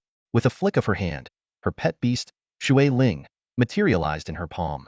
Shui Ling instantly transformed into a towering, semi-transparent giant over 2 meters tall. Without hesitation, it picked the young men up and tossed them into a nearby trash heap. Yikes. A beast tamer, don't mess with her. The surrounding crowd quickly backed away. Those who had been tempted to approach Zhang Yuyan immediately abandoned the idea after witnessing her ferocity. Wow, that was aggressive, Wu Ming remarked, leaning casually against the roof of the pickup truck alongside the mighty bear. He had watched the entire scene unfold. With Shui Ling's shape-shifting abilities, Zhang Yuyan had an almost impenetrable defense. Ordinary people wouldn't stand a chance against her unless 2 or 3 seasoned Frank or elite-level beast tamers teamed up. Boss, we've got 5 people, 1 bear, and 1 little dog. Get us a private room, and bring plenty of barbecue, can eat a lot, Wu Ming said, clapping the shop owner on the shoulder with a grin. The owner glanced nervously at Zhang Yuyan and the enormous bear before hastily nodding. Right away. In a private room, Wu Ming, Wan Xiyu, Zhang Yuyan, Huang Samba, and Zhu Zimei sat around a table, while Deli Zhuxiong and Xiaobo Wang crouched on the floor. The air was filled with the mouth-watering aroma of grilled meat as the restaurant owner swiftly brought over the first plate of skewers. Huang Samba eagerly grabbed a skewer, feeding Zhu Zimei a bite before taking one himself. Seeing this, Zhang Yuyan picked up a skewer, took a bite, and then passed it to Wan Xiyu. Sitting to the side, Wu Ming blinked, feeling left out. With a smirk, he grabbed 2 skewers, took a bite from one, and handed the rest to Xiaobo Wang and Deli Zhuxiong. The owner then brought over a plate of grilled kidneys. Laughing heartily, Huang Samba put his arm around Zhu Zimei and declared he didn't need to eat such a thing. Meanwhile, Zhang Yuyan and Wan Xiyu silently placed the kidneys into Wu Ming's bowl. Wu Ming frowned at the sight, but reluctantly ate, sharing the leftovers with the 2 pet beasts. Next, the owner brought over a case of beer. Wu Ming grabbed Xiaobo Wang's paw, intending to demonstrate an impressive bottle-opening trick, but he applied too much force and split the bottle in half. Everyone burst into laughter, the atmosphere light and cheerful. Listening to the familiar laughter, Wu Ming reminisced about late-night snacks with his old classmates, feeling grateful to have found friends to share such moments with in this other world. Huang Samba easily opened a beer bottle, and the group continued eating and drinking together, enjoying each other's company. An hour later, Wu Ming paid the bill, generously tipping an extra 300 pet beast coins. Watching them leave, the restaurant owner sighed, thinking that even beast tamers could have good hearts. As they prepared to leave, the owner kindly reminded them not to drink and drive. Huang Samba slapped his forehead in realization, then instructed Deli Zhuxiong to carry their 2 vehicles.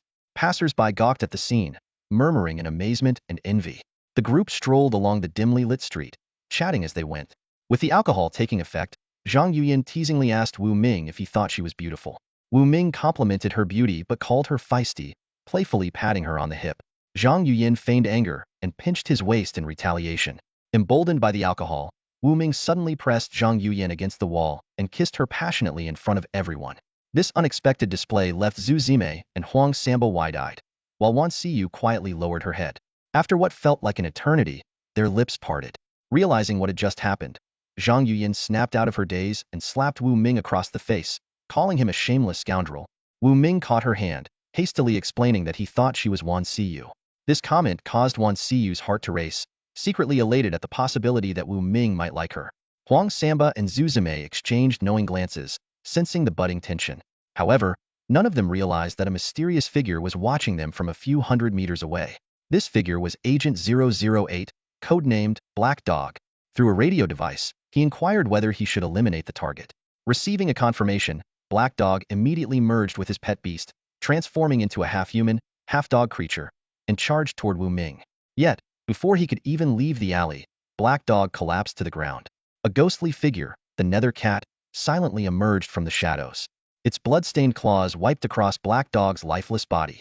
With an air of elegance, the feline licked its claws clean before vanishing back into the darkness. 3 minutes later, a woman dressed in a sleek black bodysuit appeared in the alley. She was a top assassin from the Shadow Demon Guild, codenamed 003, also known as the Night Witch. Shocked by Black Dog's silent demise, she realized the target was protected by a formidable guardian. Receiving orders from her superiors to seduce and extract information, the Night Witch reluctantly decided to follow through with the plan before finding a chance to eliminate the target. With a flicker of movement, she melded into the shadows and quietly tailed Wu Ming and his companions. In the pet beast shop, a group of people lay fast asleep on the couch. As the morning sunlight filtered through the curtains, Zhang Yuyan was the first to wake. The memory of being forcefully kissed by Wu Ming on the street came flooding back. She covered her face with both hands, her cheeks burning as if she had a fever. Shooting a resentful glance at Wu Ming, who was still sound asleep on the couch, she stormed out the door in a huff, jumped into the supercar parked outside, and sped off, leaving a trail of dust behind her. Shortly after, the others began to wake up one by one. Wan Xiyu nervously approached Wu Ming, carefully holding a glass of water, her heart pounding like a drum. Wu Gu, raise some water, she stammered, her gaze fixed on the floor, too shy to meet his eyes. Wu Ming reached out to take the glass, his hand brushing against Wan Xiyu's soft fingers. Ah, she yelped, startled, and the glass slipped from her hands, shattering on the floor. I'm so sorry. They'll clean it up right away, she said in a panic, grabbing a broom and quickly sweeping up the shards, her heart racing. As he watched her retreating figure, Wu Ming sighed inwardly. When night fell, Wan Xiyu was the first to leave work, darting away like a frightened rabbit. Her graceful silhouette became the most captivating sight on the street. Soon after, Zhu Zime and Huang Samba also drove off, leaving Wu Ming alone in the pet beast shop. As the night deepened, Wu Ming sat on the couch, watching television. Suddenly, there was a knock at the door.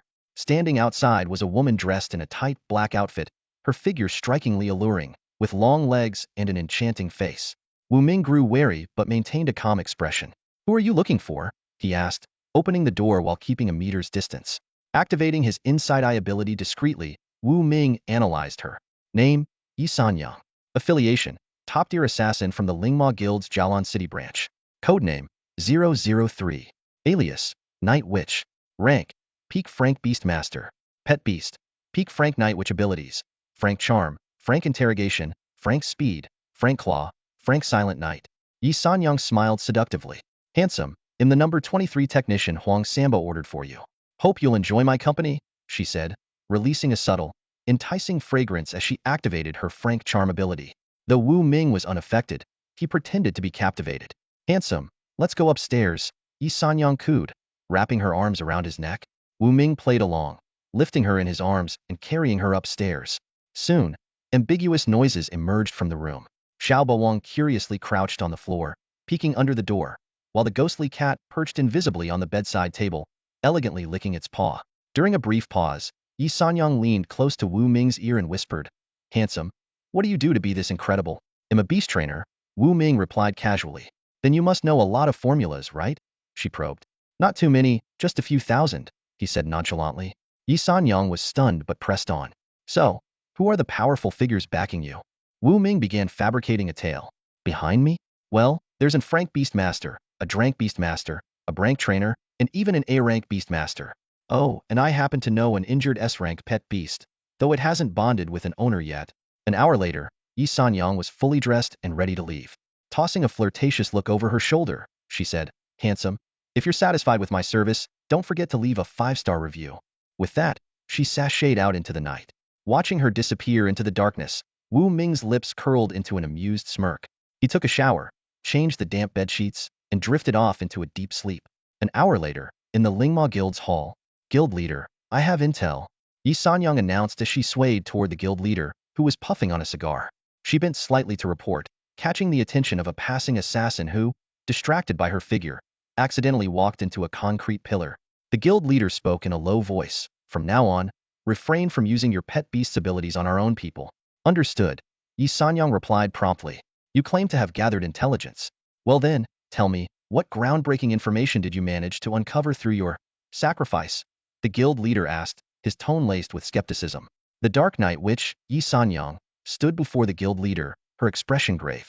She skipped over the details of her physical confrontation with Wu Ming, focusing instead on the crucial information she had extracted. Wu Ming was indeed a beast trainer, backed by a formidable team.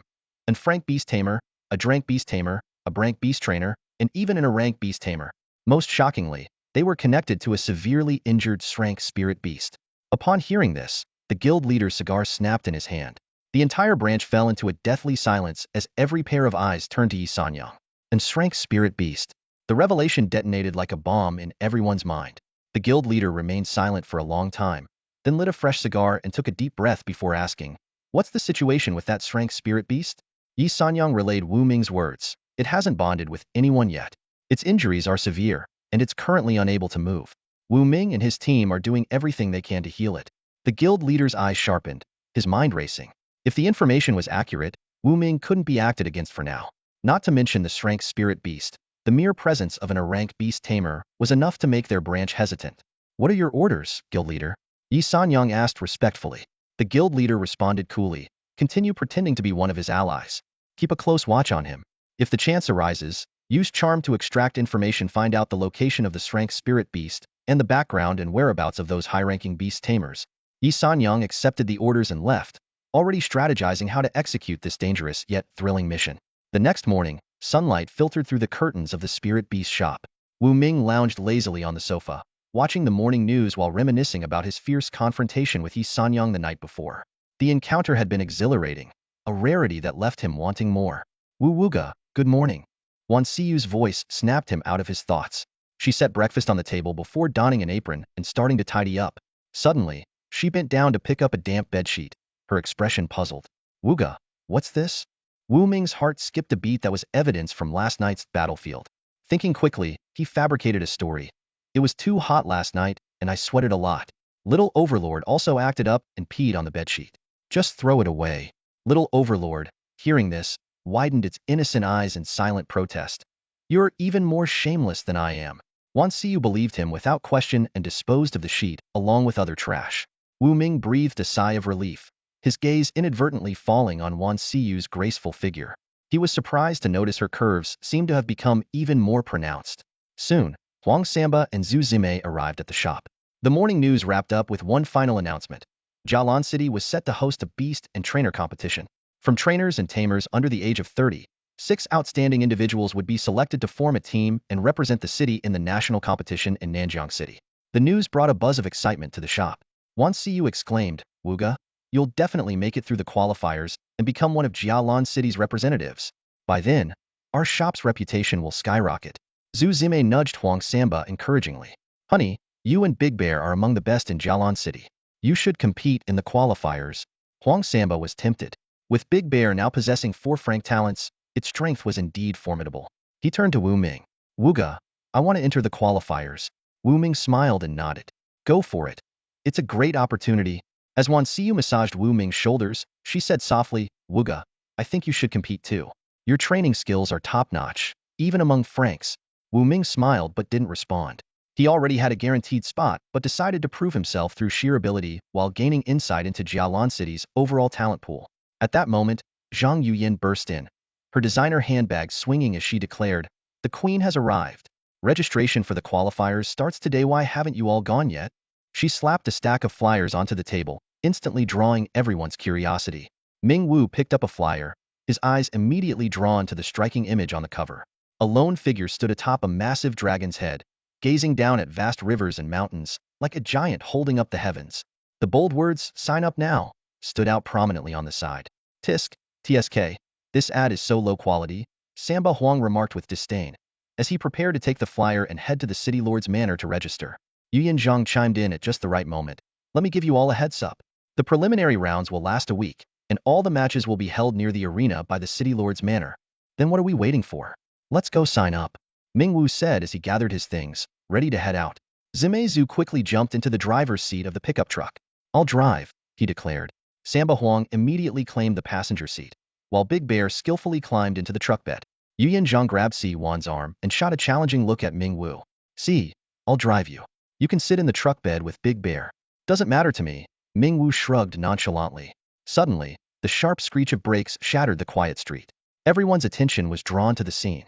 Behind Zime Zhu's pickup and Yuyan Zhang's sports car, a dazzling Lamborghini had come to a halt. The car door opened, and the first thing that came into view was a pair of flawless, snow-white legs. "Mr. Ming Wu, I've come to pick you up." The familiar voice belonged to Qian Su, the charismatic CEO of the Super Value Mall, who hadn't been seen in days. She looked even more alluring than the last time they met. Well, looks like I have a ride, Mingwu said, throwing a teasing glance at Yu Yanzhang before stepping into the passenger seat of Qianqiansu's car.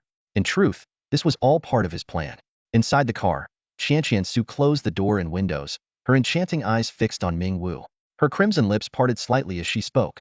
Mr. Mingwu, I can't thank you enough for what you did in Tianyuan Gorge. I haven't had the chance to properly repay you yet. Her hand rested on his firm chest. Mingwu glanced out the window, noticing that the others had already driven off. So, how do you plan to repay me? He asked, a sly smile playing on his lips. Naturally, by offering myself as a reward to Mr. Mingwu, Qianqiansu replied, leaning in closer. Half an hour later, Mingwu fastened his seatbelt and wiped the lipstick from his face and lips, taking a deep breath. He had to admit, Qianqiansu's skills were indeed impressive. Mr. Mingwu, are you satisfied with my gratitude? Qianqiansu asked, her face flushed, her voice even more seductive. Not bad. Tonight, we can continue, but let's go sign up. Wu Ming shouted to the group, stepping forward decisively. The beast arena was already teeming with life. A cacophony of voices filling the air as thousands gathered. Among them were true beast tamers, a few rare trainers, and a majority of curious spectators there just for the excitement. Although over 10,000 people in Jialan City owned pet beasts, only a few hundred were officially registered as Frank Beast Tamers. The rest were either aspiring tamers or casual pet enthusiasts, whose beasts were more like harmless companions than combat-ready partners. All participating beast tamers, please gather over here. A woman in a red form-fitting dress called out, her voice amplified by a microphone. She moved gracefully, her elegant figure drawing every gaze in the vicinity. Her striking appearance, paired with her confident stride, seemed to make the very fabric of her dress struggle to contain her. Wow, she's stunning. Huang Samba couldn't help but exclaim. Is she prettier than me? Zhu Zimei immediately tugged on his ear with mock indignation. Look at her, those curves, that figure, that breathtaking scenery. She's easily a top-tier beauty, scoring over 90 points, Huang Samba began, before quickly pivoting. But compared to my dear wife, she's just a little lacking in every aspect. His desperate attempt at flattery worked wonders, as Zhu Zimei burst into a radiant smile. Huang Samba, let's go, Wu Ming said, urging him forward. Watch me steal the show. Huang Samba declared confidently, climbing onto the shoulder of his powerful giant bear. He made his way toward the woman in red, while Wu Ming, Zhang Yuyin, Wan Xiyu, and Zhu Zimei stayed on the nearby steps, eager to witness the Beast Tamer selection process. Soon, over 100 Frank Beast Tamers had gathered before the raised platform. A burly man with broad shoulders and a thick waist leaned casually against his massive three-meter golden-furred ape.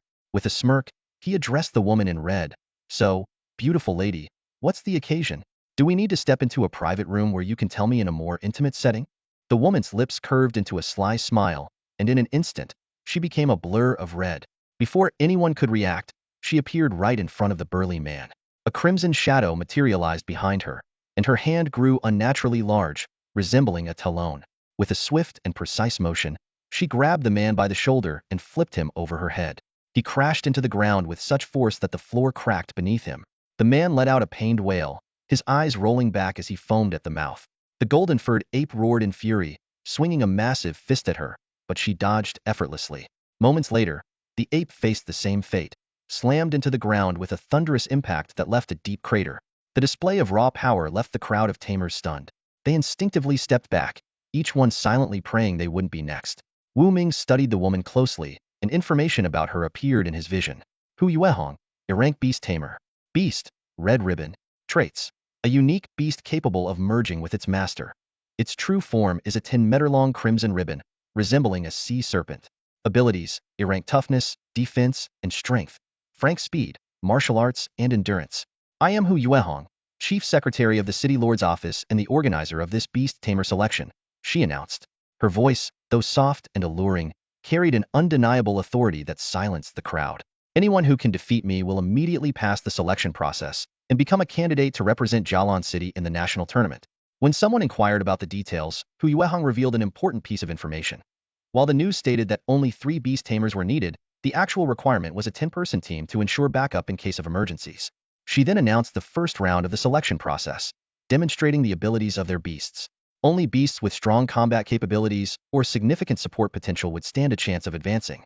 A green-haired beast tamer stepped up first, showcasing his Frank Sky soaring falcon.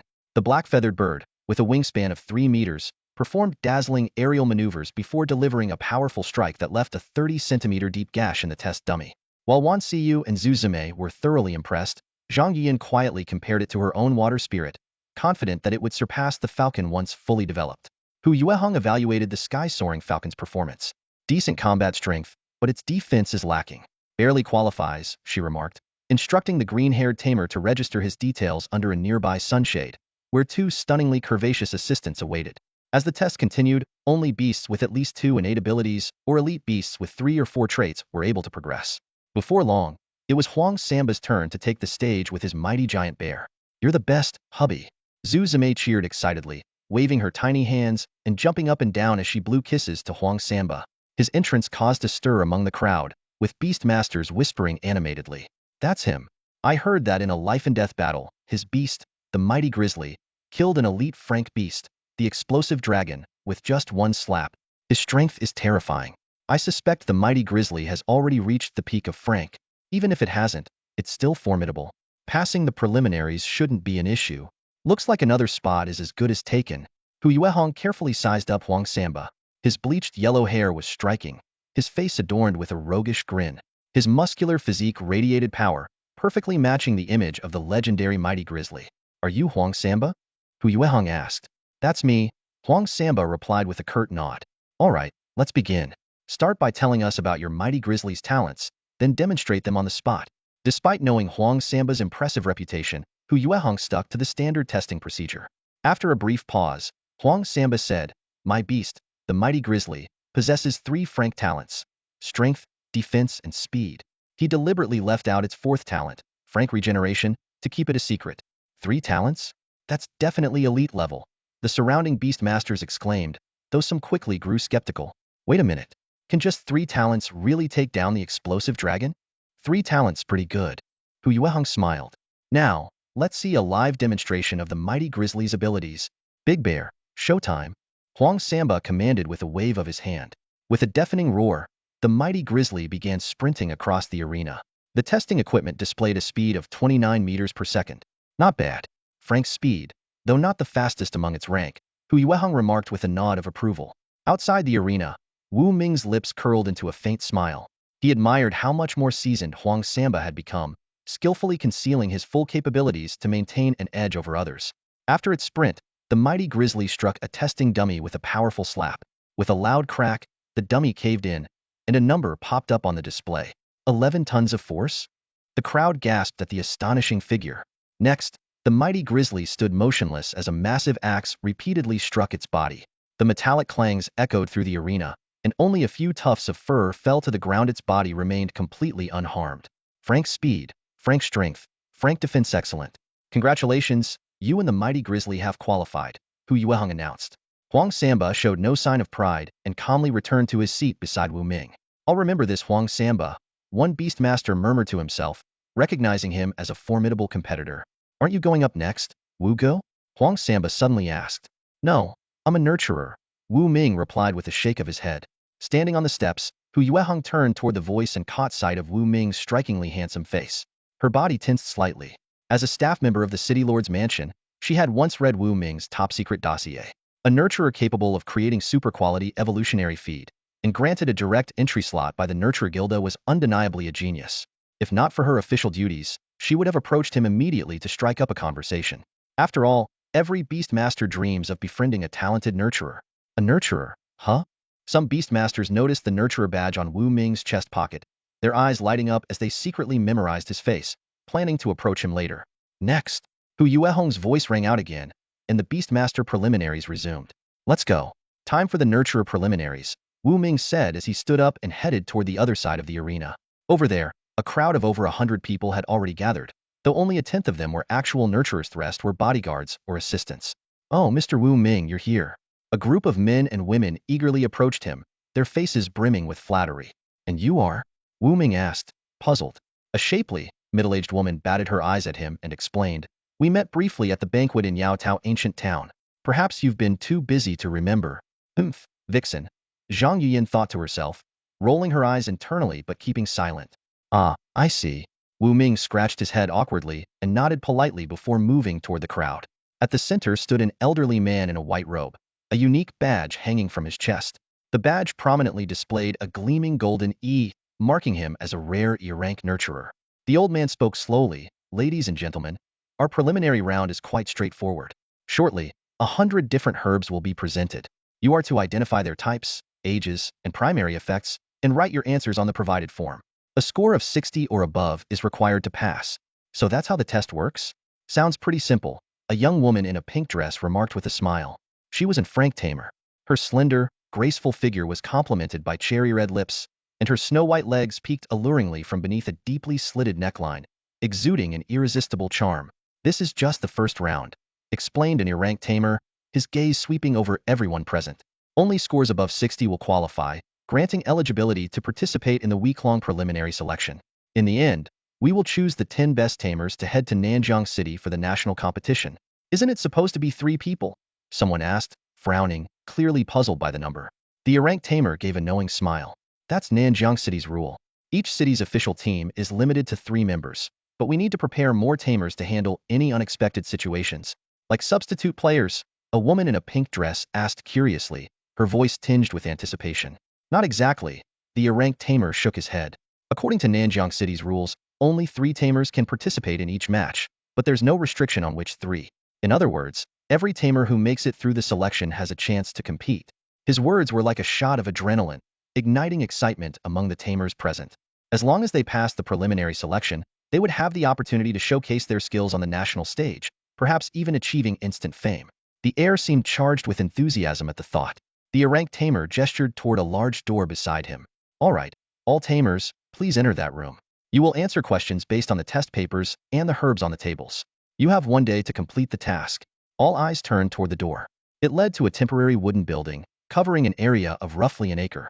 Wu Ming, the woman in the pink dress, and a dozen other tamers filed inside. Strange, are there really only a dozen tamers?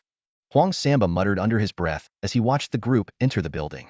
The E-rank Tamer turned to him and explained, the selection lasts for 7 days, and many people are still on their way. This is just the first group. Others will take the qualifying test when they arrive. Ah, I see. Huang Samba and the others waiting outside nodded in sudden realization.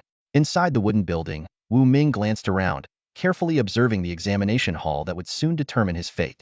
The interior of the wooden tower was simple yet functional.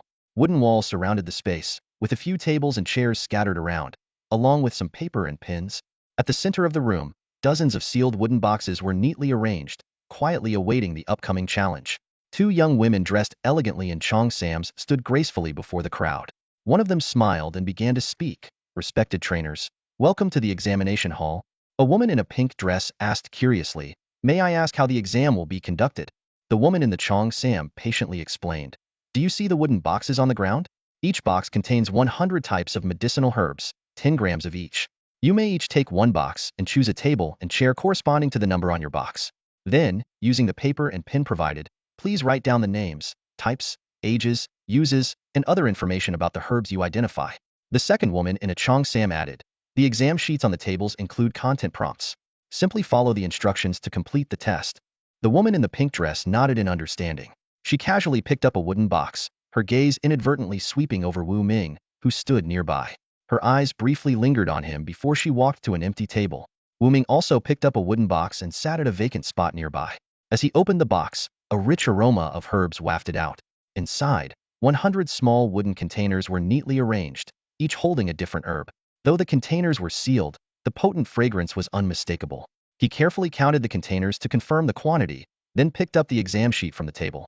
It turned out to be a colorful booklet, A4 in size, with each page displaying images of 5 herbs, complete with numbers and brief descriptions. Details such as names, ages, classifications, and uses were clearly listed. Wu Ming quickly grasped the task at hand and gently opened the small wooden container labeled 001. Inside was a slightly yellow root with a peculiar appearance, emitting a pungent medicinal scent and coated with a fine green powder. He discreetly activated his Eye of Insight, instantly obtaining detailed information about the herb. Name, Huang Jin. Age, 10 years. Classification, healing herb. Uses, can be used to make healing powder and ointments. Notes, equally effective when taken orally or applied externally. Without revealing his abilities, Wu Ming calmly picked up his pen and began writing. He deliberately slowed his pace, pretending to rely on conventional methods such as crushing, observing, and smelling the herbs to identify them. After each herb, he moved on to the next container and repeated the process. The other trainers in the examination hall were equally focused, immersed in their own tasks. The atmosphere was quiet and serious. Time passed quietly. An hour went by, and everyone remained engrossed in their work. Another hour later, someone finally stood up. "Examiner, I've finished," announced the woman in the pink dress as she handed in her sheet. Her gaze briefly flickered toward Wu Ming, who was still writing, before she handed her answers to an elderly level trainer who had just entered the hall. The old man took the exam sheet and said, "Come over here." Ill graded on the spot. He walked to an isolated table in the center of the hall, sat down, and gestured for her to sit across from him. The grading process was swift and focused. The old man's expression shifted repeatedly, sometimes nodding in approval, other times shaking his head in disappointment. Meanwhile, another trainer completed their sheet. The old man looked up and announced, "Once you've finished, please line up here for immediate grading. I can assess each sheet in under 3 minutes." Hearing this, the other trainers quickened their pace, forming a line to await their turn. The hall remained orderly, with no one whispering or attempting to cheat. Wu Ming, however, maintained his unhurried pace, showing no sign of rushing. "Your name is Su Ying, correct?" the old man asked, addressing the woman in the pink dress. "As expected of old Master Su's granddaughter, your talent is remarkable. You've scored 80% on this exam, earning 80 points. A wave of astonished murmurs rippled through the room. Many trainers knew they would likely score only 50 or 60 points at best, struggling just to pass. Su Ying's impressive result earned her widespread admiration. "Next," the old man said, waving for the next candidate. The second trainer nervously handed over their sheet. Su Ying stepped aside, her gaze once again falling on Wu Ming, who was still writing. Her brows furrowed slightly, a trace of doubt flickering in her eyes. 60 points barely passed, the old man announced after quickly grading the second sheet. 60 points. "I made it," exclaimed the young trainer with a sigh of relief. "Next," the old man called out again. At that moment, Wu Ming finally capped his pen, finishing his sheet at the same time as the trainer at the adjacent table. Su Ying continued to watch him, her doubts deepening. Why was he so slow? According to the information she had, Wu Ming's dossier was classified as top secret, even higher than her own. Yet his apparent pace seemed inconsistent with his reputed abilities. 59 points. The old man's voice suddenly broke Su Ying's train of thought. "What? No way. Come on, teacher, just give me one more point." The young trainer, who had scored 59, exclaimed in disbelief, his voice tinged with a hint of pleading. The elderly A-level trainer shook his head with a sigh, pointing to the large blank sections on the exam paper. "You left too many questions unanswered. Even if I wanted to give you extra points, I couldn't." The young trainer's face fell instantly. "Wow, I actually got eliminated," he muttered, his voice heavy with disappointment. The evaluation process continued. Among the dozen trainers, only Su Ying managed to score above 80. Shockingly, half of the participants failed to reach the passing mark. Suddenly, two trainers who had yet to be graded exchanged glances and began whispering to each other. "Wait, why does your test paper look different from mine?" one of them asked in surprise. The elderly A-level trainer overheard and explained. "There are hundreds of thousands of medicinal herbs on Sky Blue Star. To prevent cheating, every test paper is unique." The two trainers looked at each other, dumbfounded. One of them mumbled under his breath, "Ah, I see. Good thing I didn't copy yours earlier. You idiot, could you not announce your intelligence level to everyone?" the other one muttered in a lowered voice. Hearing this exchange, the elderly trainer's lips curled into a faintly mocking smile. Finally, it was the last candidate's turn. Wu Ming. Su Ying couldn't help but look intrigued. She was eager to see how well Wu Ming would perform. Given that his background was classified, she assumed his abilities must be impressive. At the very least, he should score 85, right? However, breaking the 90-point threshold seemed nearly impossible. After all, these test questions were meticulously selected from commonly used medicinal herbs, and even an A-level trainer couldn't master them all. What happened next, however, completely shattered everyone's expectations. The elderly trainer had just picked up Wu Ming's test paper when his reading glasses nearly slipped off in shock. His eyes scanned the paper rapidly, and he muttered under his breath, "The first 10 questions are correct. These 10 are correct too. The next 30 are also all correct." Everyone around him held their breath, their eyes widening in astonishment. Based on the elderly trainer's count, Wu Ming had already answered 70 questions correctly. "My goodness, he surpassed 80 points, someone exclaimed, watching as the trainer's pen repeatedly marked red checkmarks on the paper. 85, 90, 95. Gasps of amazement rippled through the room. When the elderly trainer reached the final question, the entire room fell silent, holding its collective breath. "My word, he left the last question blank? 99 points." One of the trainers observing the grading process blurted out in shock. On Wu Ming's test paper, Every question except the last was marked with a red checkmark. His accuracy rate was an astounding 100%. Incredible! Awestruck voices echoed throughout the room. Wu Ming's pen glided across the exam paper, answering questions with a fluidity that seemed effortless. For the final question, he intentionally left it blank yet still achieved an astonishing score of 99. The surrounding beast trainers were left in stunned silence, whispering among themselves. As expected of Trainer Wu Ming, exclaimed an elderly rank trainer, his reading glasses slipping onto the table in shock. I heard directly from the city lord and elder Su that you originally had a guaranteed spot, but still chose to compete in the open selection. A guaranteed spot? The other trainers were even more astounded. No wonder he was eligible for it, scoring 99 points in the qualifying exam, a full 19 points ahead of the second place. Suing bit her lip, her gaze lingering on Wu Ming. The words guaranteed spot stung her pride, but she couldn't deny his overwhelming skill. After the exam, many trainers eagerly approached Wu Ming to exchange contact information. Su Ying was the last to come forward, introducing herself. I'm Su Ying, the eldest daughter of the Su family from the northern district of Jialan City, and a frank beast trainer. I believe we'll become teammates in the future. Wu Ming responded politely before leaving to meet up with Huang Samba and the others who had been waiting for him. They were all curious about his results and began speculating. Wu Gu, you must have scored at least 90, right? Wan Si, you guessed. I'm thinking it's at least 95, Huang Samba said confidently. Pfft. At most, 60 points. If it's more, he'll treat you all to a meal, Zhang Yuyan declared smugly. Wu Ming playfully smacked Zhang Yuyan on the backside and grinned. I scored 99. Lunch is on you today. Zhang Yuyan was both flustered and shocked as Wu Ming played a video of the scoring process to prove it. The group was amazed, and Wan Siyu even expressed her desire to learn from him. They made their way to the city center to find a restaurant. Meanwhile, 2 announcements were posted on the Jialan City forum. The list of frank beast trainers who made the cut and the exam scores for the trainers. Wu Ming's 99-point score, a full 19 points ahead of second place, caused an uproar. The forum exploded with comments, with users exclaiming, "Whoa! Who is Wu Ming? This guy's incredible." The forum was ablaze with discussions, and Wu Ming's name had become the hottest topic in Jialan City. Some were amazed by his astonishing performance in the Beast Tamer preliminary competition. Others questioned his motives for deliberately leaving the last question unanswered, and heated debates erupted over his background and abilities. While the internet was in an uproar, Wu Ming remained blissfully unaware. At this moment, he was waiting for his meal in a private room of an upscale restaurant, accompanied by Wan Siyu, Zhang Yuyan, Zhu Zime, and Huang Samba. Suddenly, the door to the private room swung open, and a curvaceous woman in a form-fitting dress walked in. She was the restaurant's owner, Su Xian. Her gaze lingered on Zhang Yuyan for a moment, her smile carrying a subtle meaning. But when her eyes landed on Wu Ming, a flicker of surprise flashed across her face. Su Xian gracefully approached Wu Ming, leaned down slightly, and whispered, "So, you're the one who scored 99 points. Tell you what, today's meal is on the house." Her motion inadvertently brought Wu Ming face first into her ample chest, leaving him momentarily breathless. Wu Ming instinctively leaned back, finally realizing what had happened as Su Xian modestly covered her chest with her hand. Startled, he asked, "And you are?" Su Xian offered a charming smile and introduced herself. "I'm the owner of this restaurant. You're all my esteemed guests today, so this meal is on me." Zhang Yuyan, recognizing Su Xian, spoke with a hint of displeasure in her tone. "Su Xian, why are you here?" Su Xian responded with a laugh. "Well, when I saw Miss Zhang visiting, I had to personally attend to you. I didn't expect to find the prodigious beast tamer who scored 99 points. Wu Ming, here as well." As she spoke, Su Xian lightly traced her finger across Wu Ming's shoulder, leaving behind a slip of paper. She winked playfully and added, "Mr. Wu Ming, I'm Su Xian. Don't forget to add me." With a sway of her hips, Su Xian exited the room.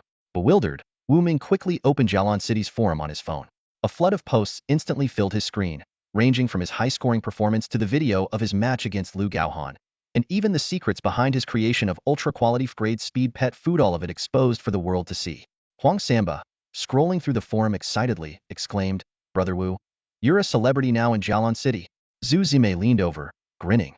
"Boss, you've got to take care of us old employees from now on." Wan Siyu, optimistic about the future, added, "I'm sure after this, our pet shop's reputation will skyrocket. We'll have customers lining up at the door in no time." Meanwhile, Zhang Yuyan continued refreshing the forum until something caught her eye. "There's a new update," she announced. Wu Ming glanced at the screen as well. The latest post read, "Shocking! Beast Tamer Wu Ming can create ultra-quality grade speed pet food.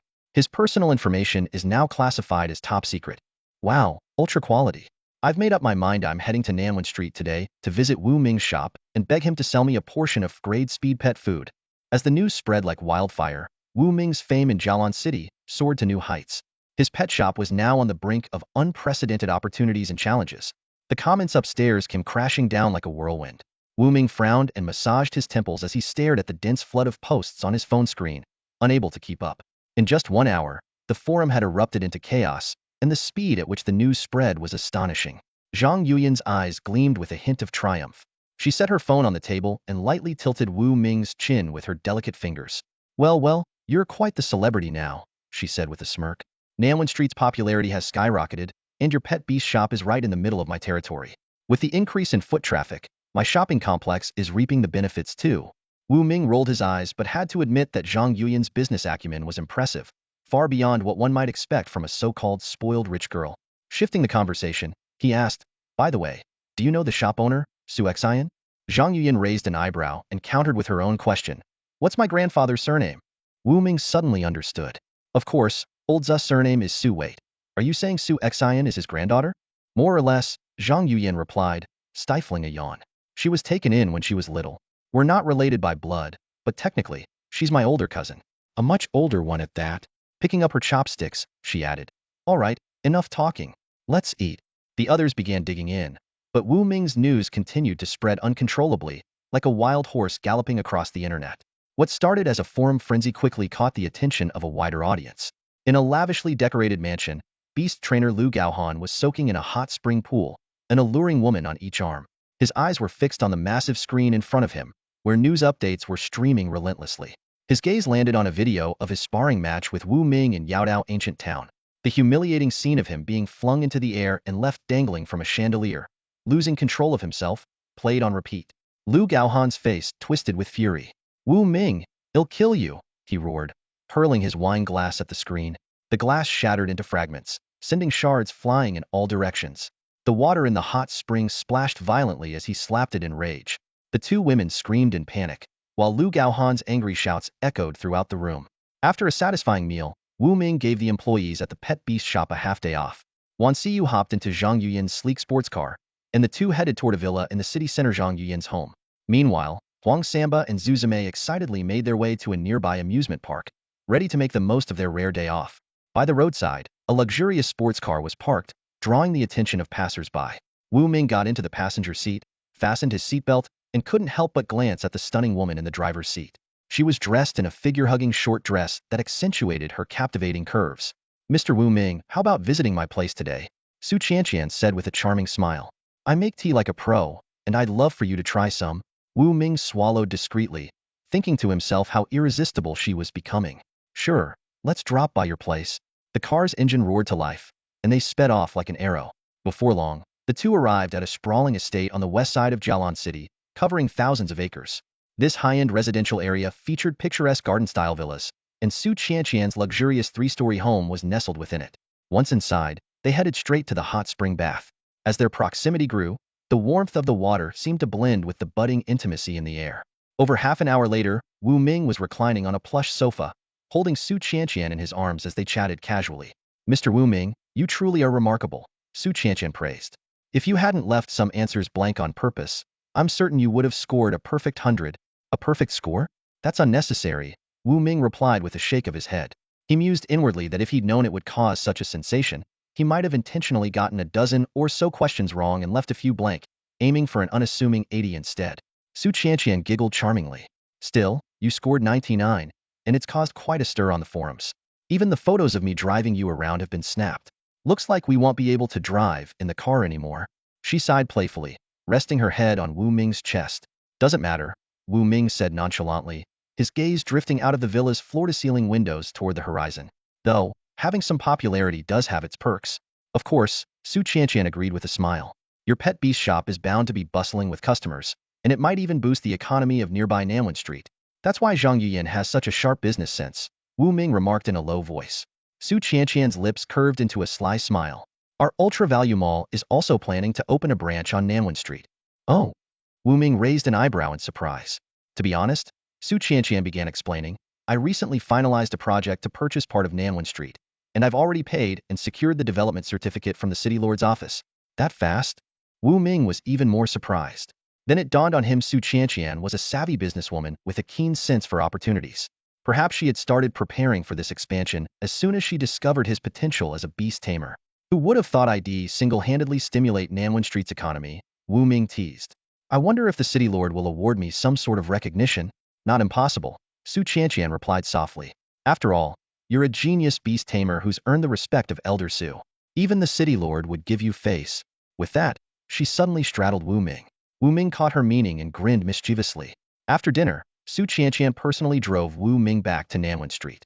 As they approached the pet beast shop, they noticed the area had become unusually lively.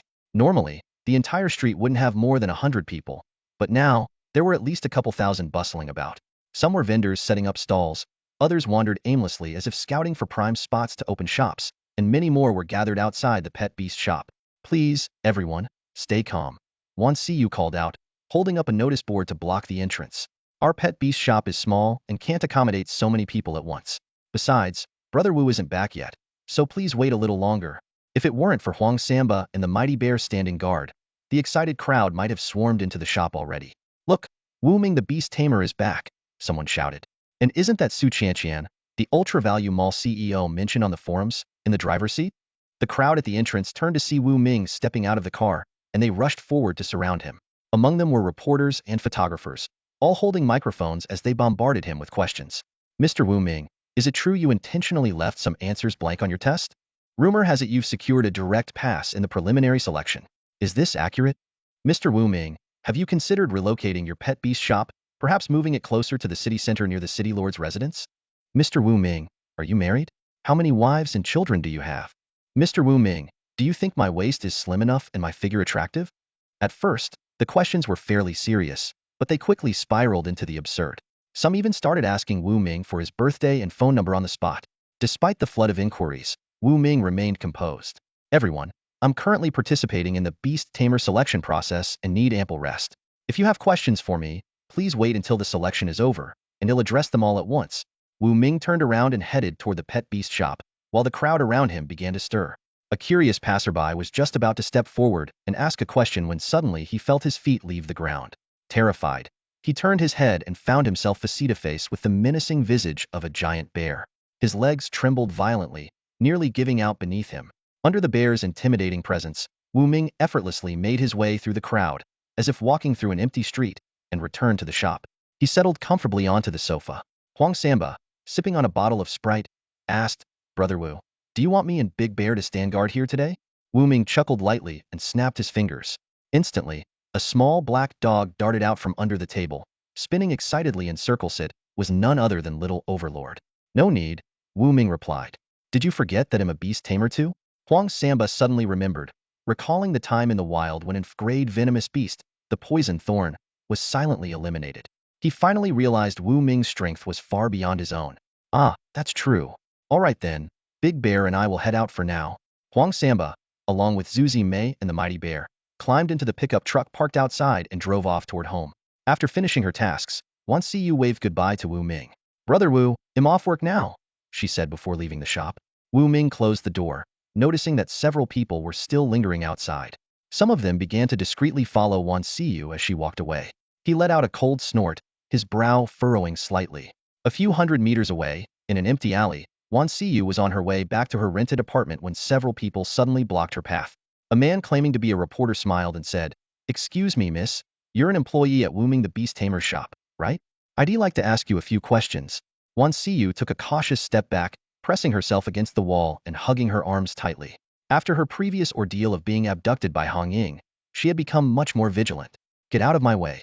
I refuse to be interviewed, she said firmly. A young man with a horse-like face smirked maliciously, slowly reaching out as if to touch her face. Come on, just a quick interview, he said. Wan Siyu's eyes blazed with anger, and she prepared to fight back with all her might. Just as the situation was reaching a critical point, a sudden burst of high-pitched but commanding barking echoed through the alley. Woof, woof, woof. The unexpected sound immediately drew everyone's attention. Huh, where did that little black dog come from?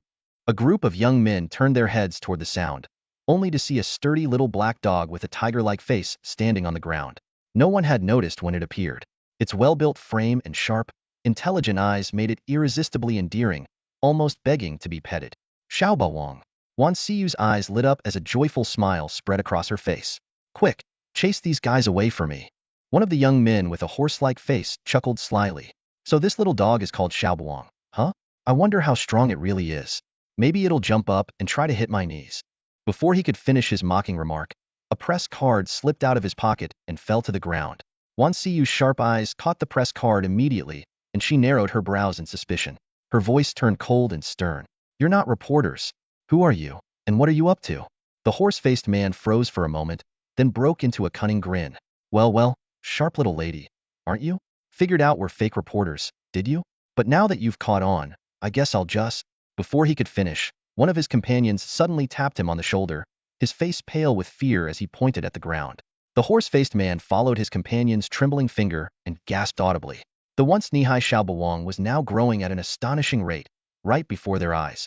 In mere moments, it had reached over a meter tall, its body as massive as a young bull. But the most terrifying transformation was yet to come. It now had 3 dog heads, each one snarling menacingly. To add to the horror, its entire body was engulfed in blazing flames, as if it had just emerged from the depths of hell. Dear God, that's an F-class beast. The horse-faced man stammered, his voice shaking. The group of young men turned pale and bolted without hesitation. Woof! Xiao Bawang let out a deep growl and leaped forward with incredible force, sending the men flying a dozen meters through the air. They crashed into a utility pole, their clothes scorched to ashes by the flames. Left with no dignity, they clutched their hands over their most private areas, wailing for help. The commotion caught the attention of the neighborhood residents, who peeked out their windows to see what was happening. Upon spotting the half-naked men hanging from the utility pole, the crowd erupted in a mix of shock and disapproval. Who are these shameless people? One elderly woman exclaimed, scandalized. Parading around in broad daylight without any clothes. Such disgraceful behavior. Meanwhile, a few hundred meters away, in a fifth-floor hotel room, a familiar figure was watching the scene unfold through a pair of binoculars. If Wu Ming were here, he would immediately recognize the man as Lu Gaohan. Damn it! Lu Gaohan muttered through gritted teeth. Wu Ming actually sent his pet beast to protect Wan Siyu. Now my men have failed. He frowned suddenly. Wait a second. Where's that dog? As he scanned the area anxiously, the door to the hotel room burst open with a loud crash. In an instant, Lu Gaohan's bodyguards were taken down, groaning in pain on the floor. Standing in the doorway was none other than Xiao Bawang, its 3 heads glaring menacingly. Holy crap, it followed me here. Lu Gaohan's face went pale as he trembled uncontrollably. In a panic, he grabbed a large drumstick from the table and waved it in front of Xiao Bawang. His voice quivered as he pleaded. Hey, little doggy. Look, a chicken leg. How about you take this and go play somewhere else, okay? He quickly tossed the drumstick out the window and urged, go on, jump out and fetch it. But Xiao Bawang ignored the offering entirely. Its 6 eyes remained locked on Lu Gaohan, forcing him to retreat step by step. Woof, woof, woof. All 3 heads barked in unison, and the flames on its body flared even brighter, heating the room to an unbearable degree. Lu Gaohan found himself backed into a corner by the window. His legs gave way beneath him, and he nearly fell out. Desperately, he grabbed a beer bottle from the table and waved it wildly, hoping to scare Xiao Bawang off. But it was futile. Please, mighty dog, have mercy. Lu Gaohan finally collapsed to his knees, sobbing. At that moment, the sound of hurried footsteps echoed from the hallway. Stand down, beast. A group of men in black trench coats stormed into the room, armed with crossbows, alloy blades, and high-voltage electric batons. They quickly surrounded Xiao Bawang. Lu Gaohan's despair turned into glee as he burst into laughter. Take it down. Chop it to pieces. Yes, sir. The men charged at Xiao Bawang with lightning speed. But they had underestimated their opponent. This was no ordinary beast, but a seasoned F-class hellhound. Xiao Bawang moved like a blur, its claws slicing through their weapons as if they were paper. Before the attackers could react, it lunged at them, using its steel-hard heads to knock them out one by one. Within moments, the room was littered with unconscious guards, all foaming at the mouth and paralyzed. Lu Gaohan wailed, tears streaming down his face. He had put his faith in the elite guards from the black trenchcoat security company, only to watch them fall like dominoes. Just then, a commanding voice rang out from the hallway. Stop, you vile beast. A burly man with a buzz cut strode into the room, his powerful frame exuding an intimidating presence. Beside him was a kangaroo standing an impressive 5 feet tall. Under the dim light, the kangaroo's fists gleamed with a cold metallic sheen. It was unmistakably an F-class battle pet, the Iron Fist kangaroo. Lu Gaohan sneered maliciously, his eyes glinting with venomous intent. Ha ha ha, perfect timing. Kill that filthy mutt for me. The buzzcut man nodded silently, turning to the Iron Fist kangaroo at his side. Take down that wild dog. They'll deal with the rest afterward. The Iron Fist kangaroo let out a low growl before vanishing in a blur of motion. Its heavy fist swung like a violent storm, raining down on Xiao Bawang. With a nimble sidestep, Xiao Bawang narrowly dodged the lethal strike. But the Iron Fist kangaroo didn't relent. Its speed was astonishing as its fists pummeled the air with relentless ferocity, leaving dozens of imprints in mere seconds. The room echoed with the sharp sound of fists tearing through the air. Then, using its tail for balance, the kangaroo launched a powerful double kick with its muscular hind legs. Forced back 3 meters, Xiao Bawang retaliated by unleashing fiery blasts from all 3 of its heads. The searing tongues of flame shot out with terrifying heat, and the Iron Fist kangaroo immediately sensed danger. It leaped to the side, barely avoiding the attack. Yet before it could land, Xiao Bawang lunged like an arrow released from a bow. Its razor-sharp fangs clamped down on the kangaroo's neck with unrelenting force. Crack! A chilling snap echoed through the room as the Iron Fist kangaroo's spine was shattered. It collapsed to the ground, its body convulsing uncontrollably. No! The buzzcut man's eyes widened in fury and despair. Overcome with grief for his fallen companion, he lost all sense of reason.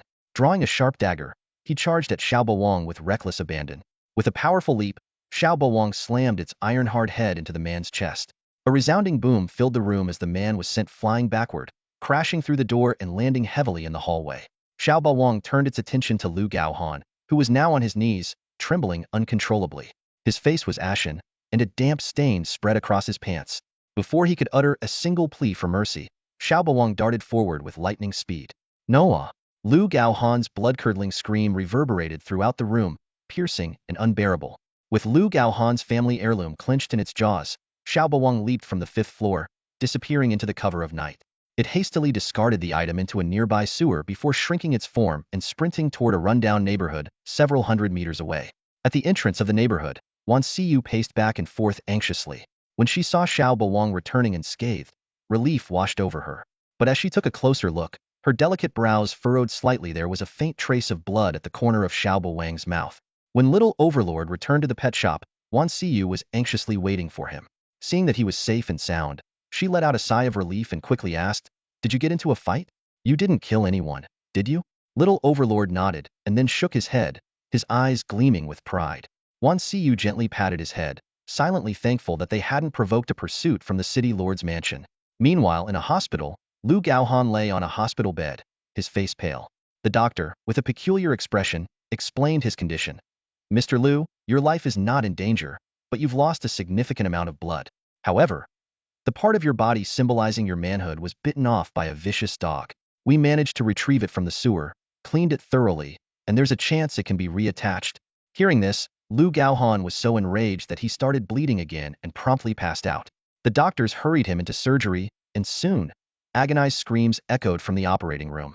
In the corridor, Li Mao, the owner of Black Trenchcoat Security Company, paced back and forth, punching the wall and leaving a dent. He muttered to his subordinates, "No matter what state Lu Gaohan is in, he must continue supplying us with the evolution feed. Especially the batch for the Spirit Demon Assassination Gilded must be delivered on time and in full." Afterward, Li Mao went alone to the hospital rooftop, gazing toward Nanwen Street in the distance, his eyes filled with murderous intent. "Wu Ming, you're good, but after the national tournament, it will be your end." At that moment, Wu Ming was lounging on the pet shop sofa, watching television.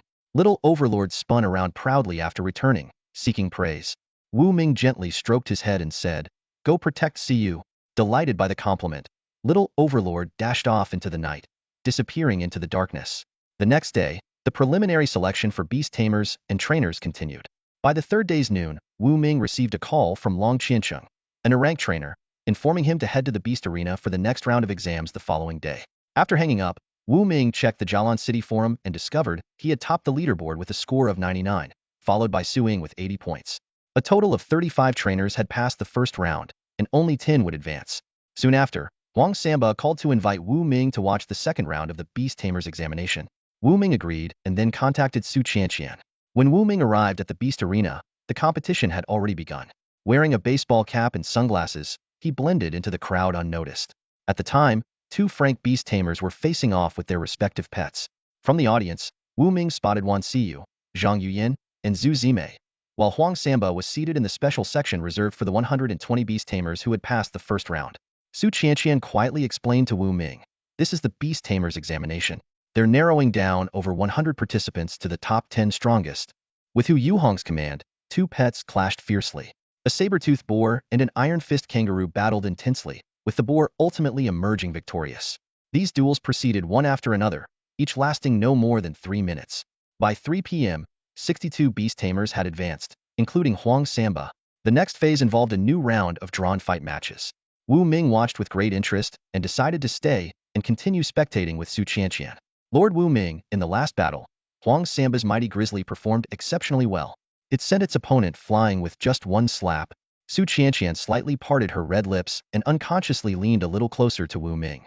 A faint, elusive fragrance wafted through the air, prompting Wu Ming to take a deep breath. The perfume's scent was unique, subtle yet rich, like a fine aged wine that grew more delightful the more you savored it. Turning his gaze to the arena, Wu Ming looked at the triumphant Huang Samba and commented, "The mighty grizzly possesses 4th-grade talents, 3 of which are top tier: defense, regeneration, and speed. With those alone, it's nearly invincible among 5th-grade beasts." Su Qianqian's eyes gleamed mischievously as she teasingly said, "Lord Wu Ming, you're so stingy, hoarding 5th-grade regenerative feed all to yourself." Wu Ming shook his head and explained, "Regenerative feed is crucial. For now, it's reserved for internal use only and isn't for sale." He shifted his focus to Su Qianqian and asked, "You must be worth tens of millions, right? Why not raise a few beasts yourself to enhance your ability to protect yourself?" Su Qianqian chuckled softly, her lips curving into an alluring smile. "Oh, is Lord Wu Ming concerned about me?" Wu Ming remained composed and replied calmly, "I'm just curious. Many people can't become 5th-grade or higher-ranked beast tamers because of financial constraints.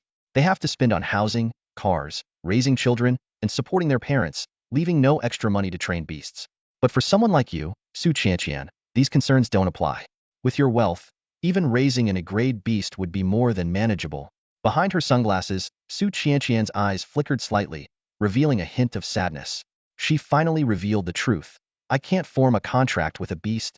Wu Ming frowned. She elaborated, "I've tried many times, but I just can't bond with beast eggs. It's like they instinctively reject me, though I have no idea why." "Is that so?" Wu Ming's eyes glinted as he activated his insight ability to carefully examine Su Qianqian. He discovered a strange energy within her that burned the souls of beasts, explaining why she couldn't form contracts. However, after their intimate encounters, this peculiar energy had weakened significantly. Placing a hand on her shoulder, Wu Ming said, "I think I can help you." He silently activated his conversion ability, transforming the strange energy in her body into 10 evolution points. "Really?" Su Qianqian's eyes sparkled with hope. Wu Ming nodded. Of course. Secretly, he thought to himself that the issue preventing her from forming contracts had already been resolved. "Wait here. I happen to have a beast egg that's perfect for you." Under the cover of his sunglasses, Wu Ming closed his eyes and accessed the system shop. Soon, he found a suitable beast egg. The system notification chimed. "Ding! Host has consumed 98 evolution points to purchase the A-grade potential beast, the blazing firefinch." Moments later, Wu Ming pulled a small, dark red beast egg the size of a chicken egg from his pocket and handed it to Su Qianqian. "What kind of beast is this?" Su Qianqian carefully took the egg, cradling it as if it were a treasure, but her concern about failing to form a contract lingered. "Try it and see," Wu Ming said, taking out a small knife and gently nicking her finger. "Ow, that hurts." Su Qianqian pouted playfully. As a drop of blood fell onto the egg's surface, cracks began to form. A fluffy, red-feathered finch emerged, quickly devouring its eggshell before growing to the size of a pigeon in the blink of an eye. "Amazing!" Su Qianqian exclaimed, feeling the newfound connection with the blazing firefinch. She realized she could now issue commands through her thoughts. Wu Ming explained, "This is the blazing firefinch, a flying-type beast with A-grade potential. It comes with an A-grade innate talent called Blazing Burn, which is quite impressive." Su Qianqian nodded. "I know." As its owner, she instinctively understood that while the blazing firefinch was small, it was incredibly fast, with claws and a beak as tough as steel. Even in its juvenile stage, it would be a formidable challenge for an ordinary adult. With it by her side, her ability to protect herself had greatly improved. The blazing firefinch chirped loudly, spreading its 30-centimeter wingspan. Its feathers shimmered with fiery patterns, resembling a small, flying flame. "Thank you, Lord Wu Ming." Su Qianqian held the firefinch in her hands and planted a light kiss on Wu Ming's cheek, leaving a bright lipstick mark. Take good care of the blazing firefinch from now on, Wu Ming reminded her. By the way, you haven't named it yet. I'll call it Xiaohong, Su Qianqian declared without hesitation. Wu Ming chuckled inwardly, thinking that while she had a sharp business mind, her naming skills left much to be desired. With Su Qianqian's beast issue resolved, Wu Ming returned his attention to the matches. After the brief interlude, several more battles had taken place in the arena. Now, it was finally Huang Sanba's turn to compete. It's Huang Sanba's turn, Su Qianqian reminded him. Yeah, Wu Ming nodded slightly. In the stands, Zhu Zimei cupped her hands around her mouth and shouted enthusiastically, "Go, darling! You can do it!" In the arena, Huang Sanba patted the mighty grizzly and instructed, "Big Bear, your grade defense is strong, but your eyes are your only weak spot. Protect them well, and you'll remain unbeatable." The mighty grizzly roared in response, pounding its massive chest to show its readiness. Its opponent was a bird with a 3-meter wingspan, its body covered in glass-like feathers that appeared indestructible. Its sharp claws gleamed with a chilling light as they moved. "Begin," Hu Yueheng announced. The glass-winged bird instantly took to the skies, climbing dozens of meters before releasing several icy spikes from its beak. The spikes shot toward the mighty grizzly's eyes like arrows. The mighty grizzly reacted quickly, shutting its eyes in time. The icy spikes struck its eyelids with a crack, but the grizzly's defense held firm, though the impact left it momentarily dazed. Seizing the opportunity, the glass-winged bird dove down, its razor-sharp claws aiming straight for the mighty grizzly's nose. What happened next shocked everyone. The mighty grizzly leaped into the air and swung a powerful punch. With a thunderous boom, the glass-winged bird let out a pained cry and crashed onto the stone tiles below. The ground shattered, sending dust flying. The glass-winged bird struggled to rise, but the mighty grizzly was already upon it. Another ferocious slap landed, knocking the bird unconscious on the spot. Such raw power. The audience collectively gasped, stunned by the mighty grizzly's overwhelming strength and ferocity. Number 45 wins. Hu Yuehong's voice announcing the result echoed throughout the arena. Huang Sanba and his mighty grizzly bear contestant number 45 stood triumphantly in the center of the ring, their faces radiating joy. A few dozen meters away, the owner of the glazed bird collapsed to his knees, his face contorted in disbelief. "Even its eyelids are so well defended. How could this happen?" he shrieked, his voice filled with frustration and anger. Glaring at Huang Sanba, his whole body trembling, he accused, "How could you be so heartless and cruel, letting your beast injure my treasure like this?" Huang Sanba, enraged by the baseless accusations, scoffed, "Ridiculous. Shouldn't that be directed at you? Who was it just now ordering their pet to attack my bear's eyes? If it weren't for my bear's strong defenses, it might have been blinded. Sparing your beast was already more than merciful." He spat on the ground and continued, "If I had known how vile you were, I should have told my bear to finish it off." Ugh. The surrounding spectators, overhearing the exchange, quickly sided with Huang Sanba. "Exactly. Targeting the eyes like that is despicable. This is just a sparring match, not a fight to the death. Using such underhanded tactics is disgraceful. Now that he's lost, he still has the audacity to blame others. How petty. Disgusting. Go home and cry to your mother." The owner of the glazed bird, his face turning ashen with fury, gritted his teeth and spat out a threat. "Just you wait." He hastily brought in a forklift to carry away his unconscious pet, muttering curses all the way, clearly unwilling to accept his defeat. Pathetic, losing and then trying to shift the blame. Disgusting. Zhu Zimei spat in disdain. Absolutely revolting. Wan Siyu chimed in. Meanwhile, Zhang Yuyin, munching on sunflower seeds, couldn't even be bothered to comment on such blatant hypocrisy. Wu Ming observed the scene quietly, but chose to remain silent. He thought to himself, with a population of hundreds of thousands in Jialan City, it's inevitable to encounter the occasional oddball. Huang Sanba returned to his seat with his mighty grizzly bear, waiting for the next round of matches. The other beastmasters continued their sparring. Battles between Frank beasts were typically brief since their abilities were limited to just 2 or 3 basic moves. Once a pattern was identified, the outcome was decided quickly. Suddenly, Wu Ming noticed a familiar figure stepping into the ring, a beautiful young woman in a school uniform, holding a small white fox. It was none other than Mu Wanyan, someone he had crossed paths with a few times before. "Do you know her?" Su Qianqian, seated next to him, whispered. "Yes, she's one of my clients." Wu Ming replied with a nod. Su Qianqian added, "I recognize her too. She's said to be the younger sister of Mu Wanru, a squad leader in the enforcement division. But the two sisters apparently don't live together. Seems like a complicated relationship." Oh. Wu Ming's curiosity was piqued. "They're close, but their parents are divorced, and there's a lot of tangled family drama involved. It's complicated," Su Qianqian explained further. Well, it's none of our business, Wu Ming shrugged, shifting his focus back to the match. Activating his inside eye, he began analyzing the small white fox's stats. White fox, Frank Beast. Elite talents, Frank Soul Aura Innate, Frank Speed, Frank Regeneration, Frank Defense. Aside from its innate Soul Aura talent, the other three abilities were awakened through evolution feed purchased from Wu Ming's pet shop, all of which were of exceptional quality. This made the white fox surprisingly formidable in combat. Wu Ming analyzed silently for talents, but unfortunately none are purely offensive, like Sharp Claws, Fire, or Ice Hammer. Winning won't be easy. Meanwhile, Zhang Yuyan, Wan Xiyu, and others in the stands also noticed Mu Wanyan's appearance, expressing varying reactions of surprise. TCH, with her level of skill, what's she trying to show off for? Zhang Yuyan sneered disdainfully.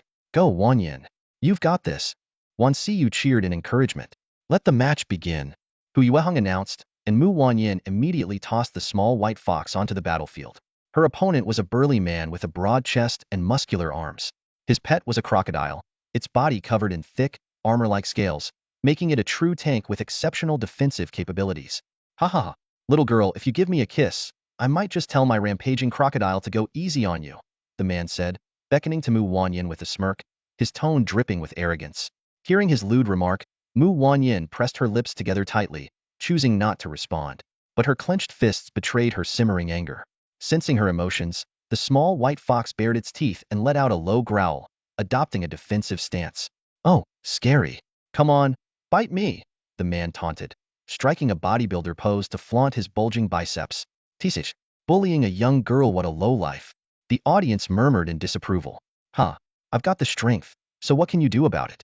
My rampaging crocodile doesn't even need to move, and that little white fox still wouldn't stand a chance, the man boasted shamelessly, completely ignoring the disdainful looks from the crowd.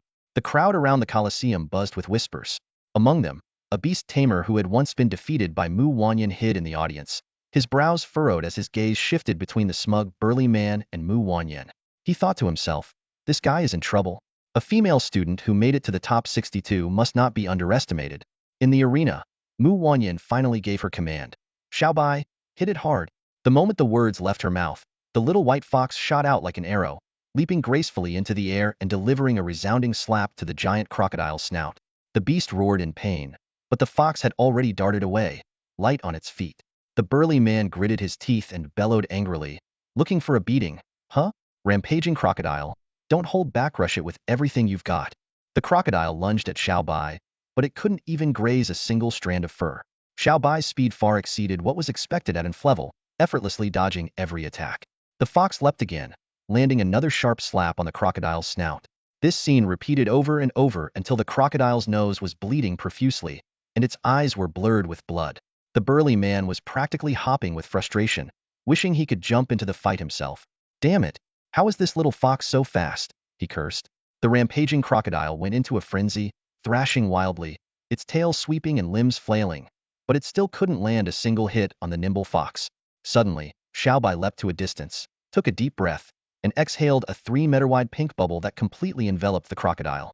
A strange scene unfolded. The crocodile's movements began to slow, and finally, it froze in place, utterly motionless. The audience exchanged puzzled looks, unsure of what they were witnessing. Hu Yueheng, who was observing the match, explained at just the right moment. This is the Flevel ability, Soul Ensnare. When a beast is trapped inside the pink bubble, if its willpower isn't strong enough, I'll temporarily fall asleep, leaving it defenseless. The burly man scoffed, unimpressed, and said confidently, good thing my rampaging crocodile has strong defense. Even if it just stands there and lets that little fox hit it, it won't go down. The other spectators suddenly understood. Indeed, despite Xiaobai landing dozens of slaps earlier, the damage it had inflicted was minor, far from enough to secure a victory. All eyes turned to Mu Wanyan, eagerly anticipating her and Xiaobai's next move. The situation on the battlefield seemed to have reached an impasse, and everyone was curious to see how this seemingly unassuming young woman would break the stalemate. Su Qianqian turned her head towards Wu Ming and asked earnestly, Mr. Wu Ming, who do you think will win this match? Wu Ming replied confidently, the little white fox will win. Ah, why? Su Qianqian's eyes widened with curiosity. Wu Ming explained, Flevel Soul Aura has two effects. The first is putting other beasts into a deep sleep, and the second is weakening their defense. I have the Eye of Insight, so I can clearly see this.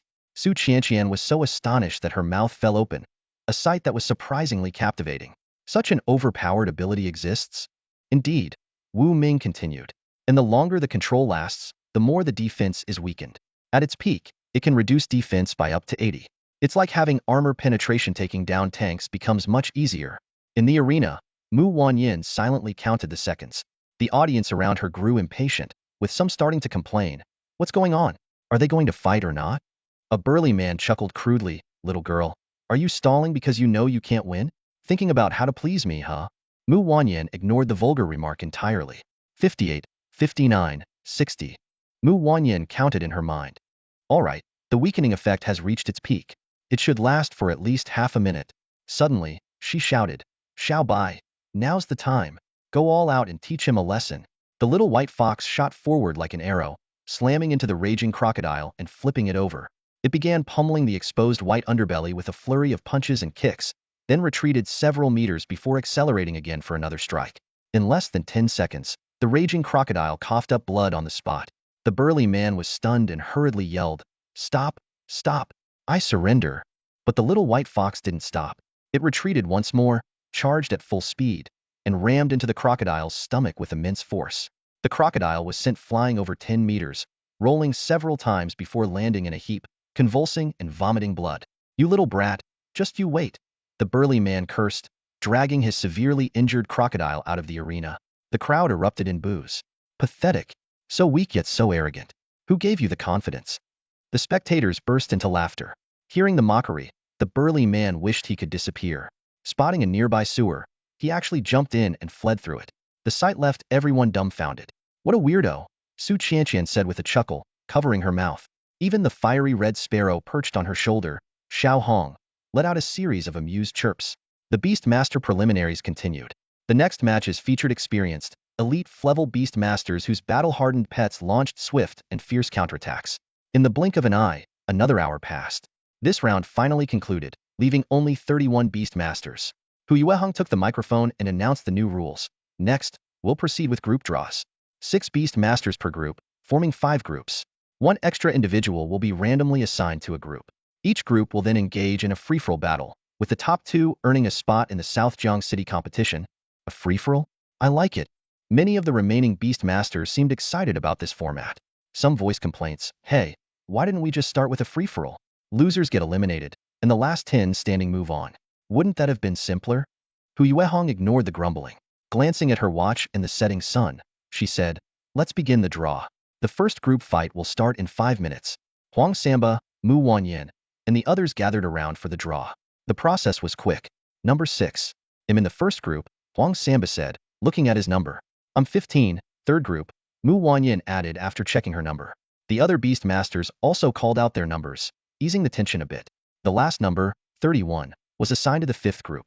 5 minutes later, the first group match began. Huang Samba stepped into the arena, with his mighty grizzly bear standing beside him, tongue lolling as it eyed the opponents. Wu Ming analyzed the situation. The first group is packed with strong competitors. Huang Samba has a good chance of winning, but it's definitely going to be a tough fight.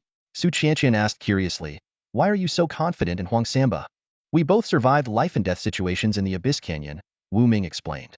He might lack extensive combat experience, but the trials of life and death have honed his resilience.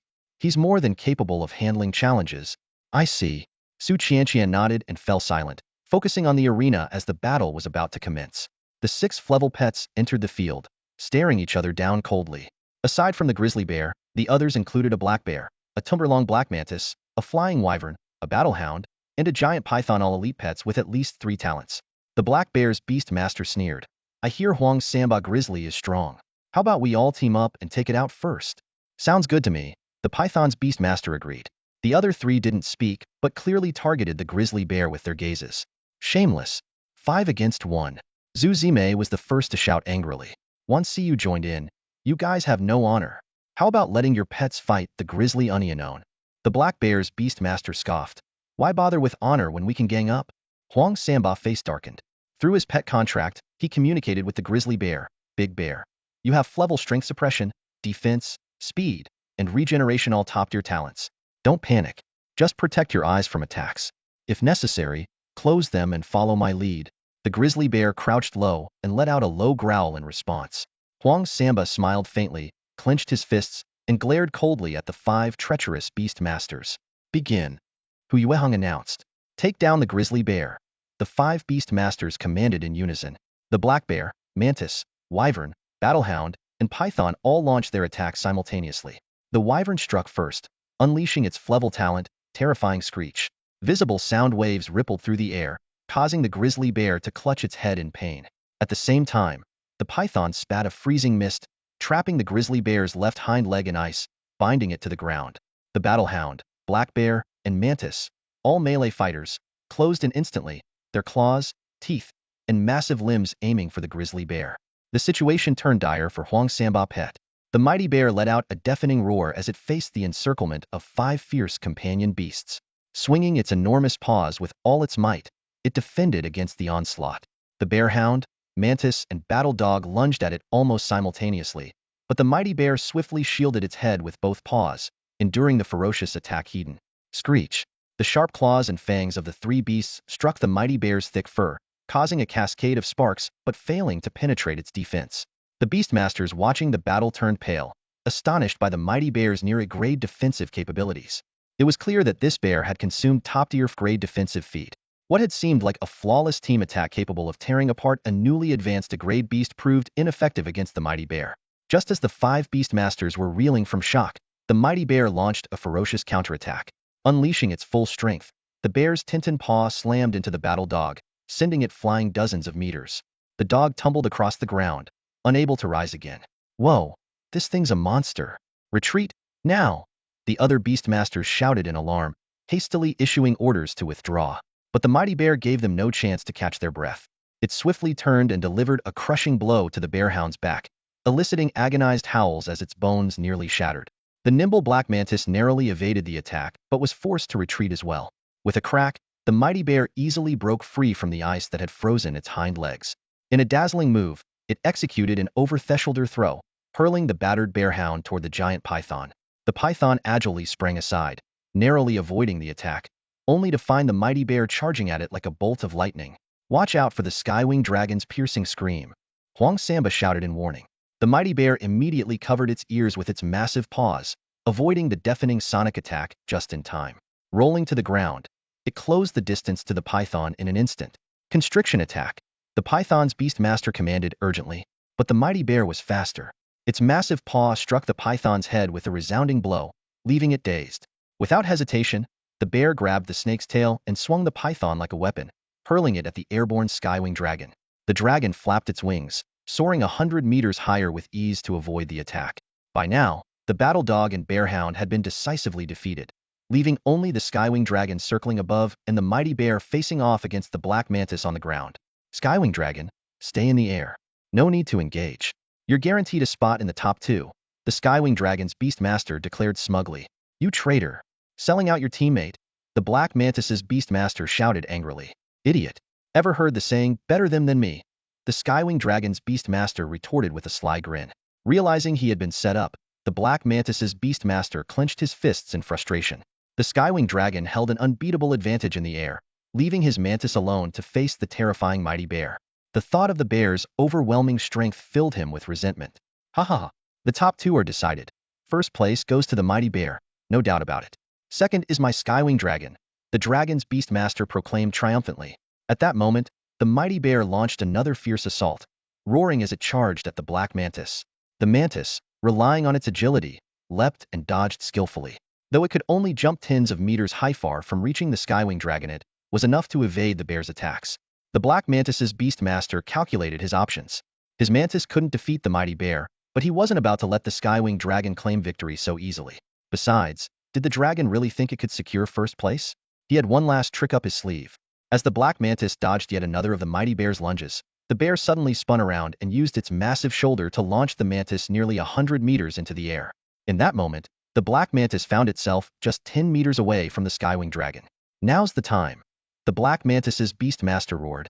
To everyone's astonishment, the black mantis suddenly unfurled its wings and shot toward the skywing dragon at lightning speed. Dodge! The dragon's beastmaster shouted in panic. The skywing dragon reacted quickly, ascending higher, but the black mantis's razor-sharp scythe-like arms shot out like arrows, trailing resilient, web-like threads. Squelch!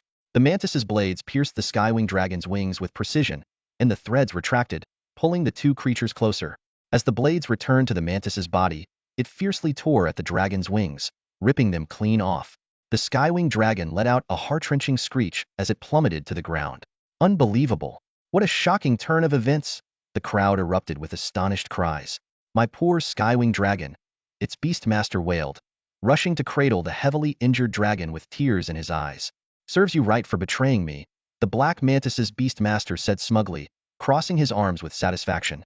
He turned to Huang Samba and called out, "It's just us left now. There's no need to continue." Huang Samba ignored him and beckoned the mighty bear back to his side. From the high platform, Hu Yueheng picked up the microphone and announced, "Excellent. The first group's match is concluded. The top two are the mighty bear and the black mantis. They will advance to represent us in the national tournament in Nanjiang City. Please rest nearby." Yes. Zhu Zimei leapt from her seat, ran down the stands, and jumped onto Huang Samba, wrapping her long legs tightly around him. "Hot pot tonight to celebrate. My treat." Zhang Yuyan clapped her hands with a bright smile. "Sounds great." Wan Siyu chimed in, grinning from ear to ear. On the higher steps, Su Qianqian was still in shock. She murmured, "So the black mantis's blades can actually detach and attack. It seems that within its range of several dozen meters, it's incredibly dangerous." Wu Ming nodded in agreement. "That's right. From the beginning, he had used his inside eye to discern that the black mantis possessed an F-grade talent called twin flying blades, allowing it to launch its scythes up to 100 meters with devastating power, capable of piercing even 1 centimeter thick steel plates. Now that Huang Samba has secured a spot, it's my turn tomorrow," Wu Ming muttered to himself. "Good luck tomorrow, Lord Wu Ming. To ensure you're in top form, I won't disturb you tonight," Su Qianqian said with a faint smile, winking playfully at him. Wu Ming fell silent for a moment before nodding slowly. A trace of weariness flashed in his eyes, but it was quickly replaced by determination. "Tonight, we really need to rest well," he said, his voice carrying a hint of anticipation. "Besides, we still have a hot pot celebration to get to later." Su Qianqian's eyes lit up as she asked curiously, "By the way, how do we train Xiaohong? For instance, what kind of evolutionary feed should we choose, and how much regular feed should it eat daily?" Wu Ming froze for a second, his expression turning incredulous. "You're the CEO of Super Value Mall, and you don't know this?"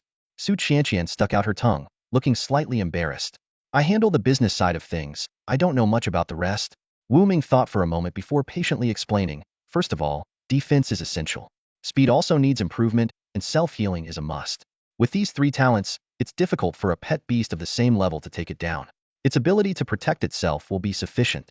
There's a saying, as long as you're alive, you can deal damage." He continued, "So, if you want your pet beast to perform at its best, talents like defense, speed, and self-healing are ideal. Of course, it also depends on the role you want your pet beast to play. If it's a support type, you could add a group enhancement talent, like the Flevel talent, Battle Cry. When activated, it can energize all allied pet beasts. If it's an offensive type, then go for an attack talent like Flame Thrust, Blazing Cage, or Deadly Claw." Su Qianqian rested her chin on her hand, a charming smile on her lips as she listened intently. Admiration sparkled in her eyes, and the more she looked at Wu Ming, the more she liked him. "I see," she nodded. "Wu Ming, you're truly a genius beast trainer. Your explanation is spot on." "You're too kind," Wu Ming responded with a modest smile. Both of them turned their attention to the arena, where the second match was about to begin. 6 pet beasts were already in position, eyeing each other warily. One of the beast trainers proposed, "Let's agree beforehand, no ganging up like in the first group. That's just shameless. Let's do a proper free-for-all this time." The other trainers nodded in agreement. Hu Yueheng picked up the microphone and asked the participants if they were ready. After receiving confirmation, she announced loudly, "The second match begins now." As her words fell, the 6 pet beasts immediately tensed.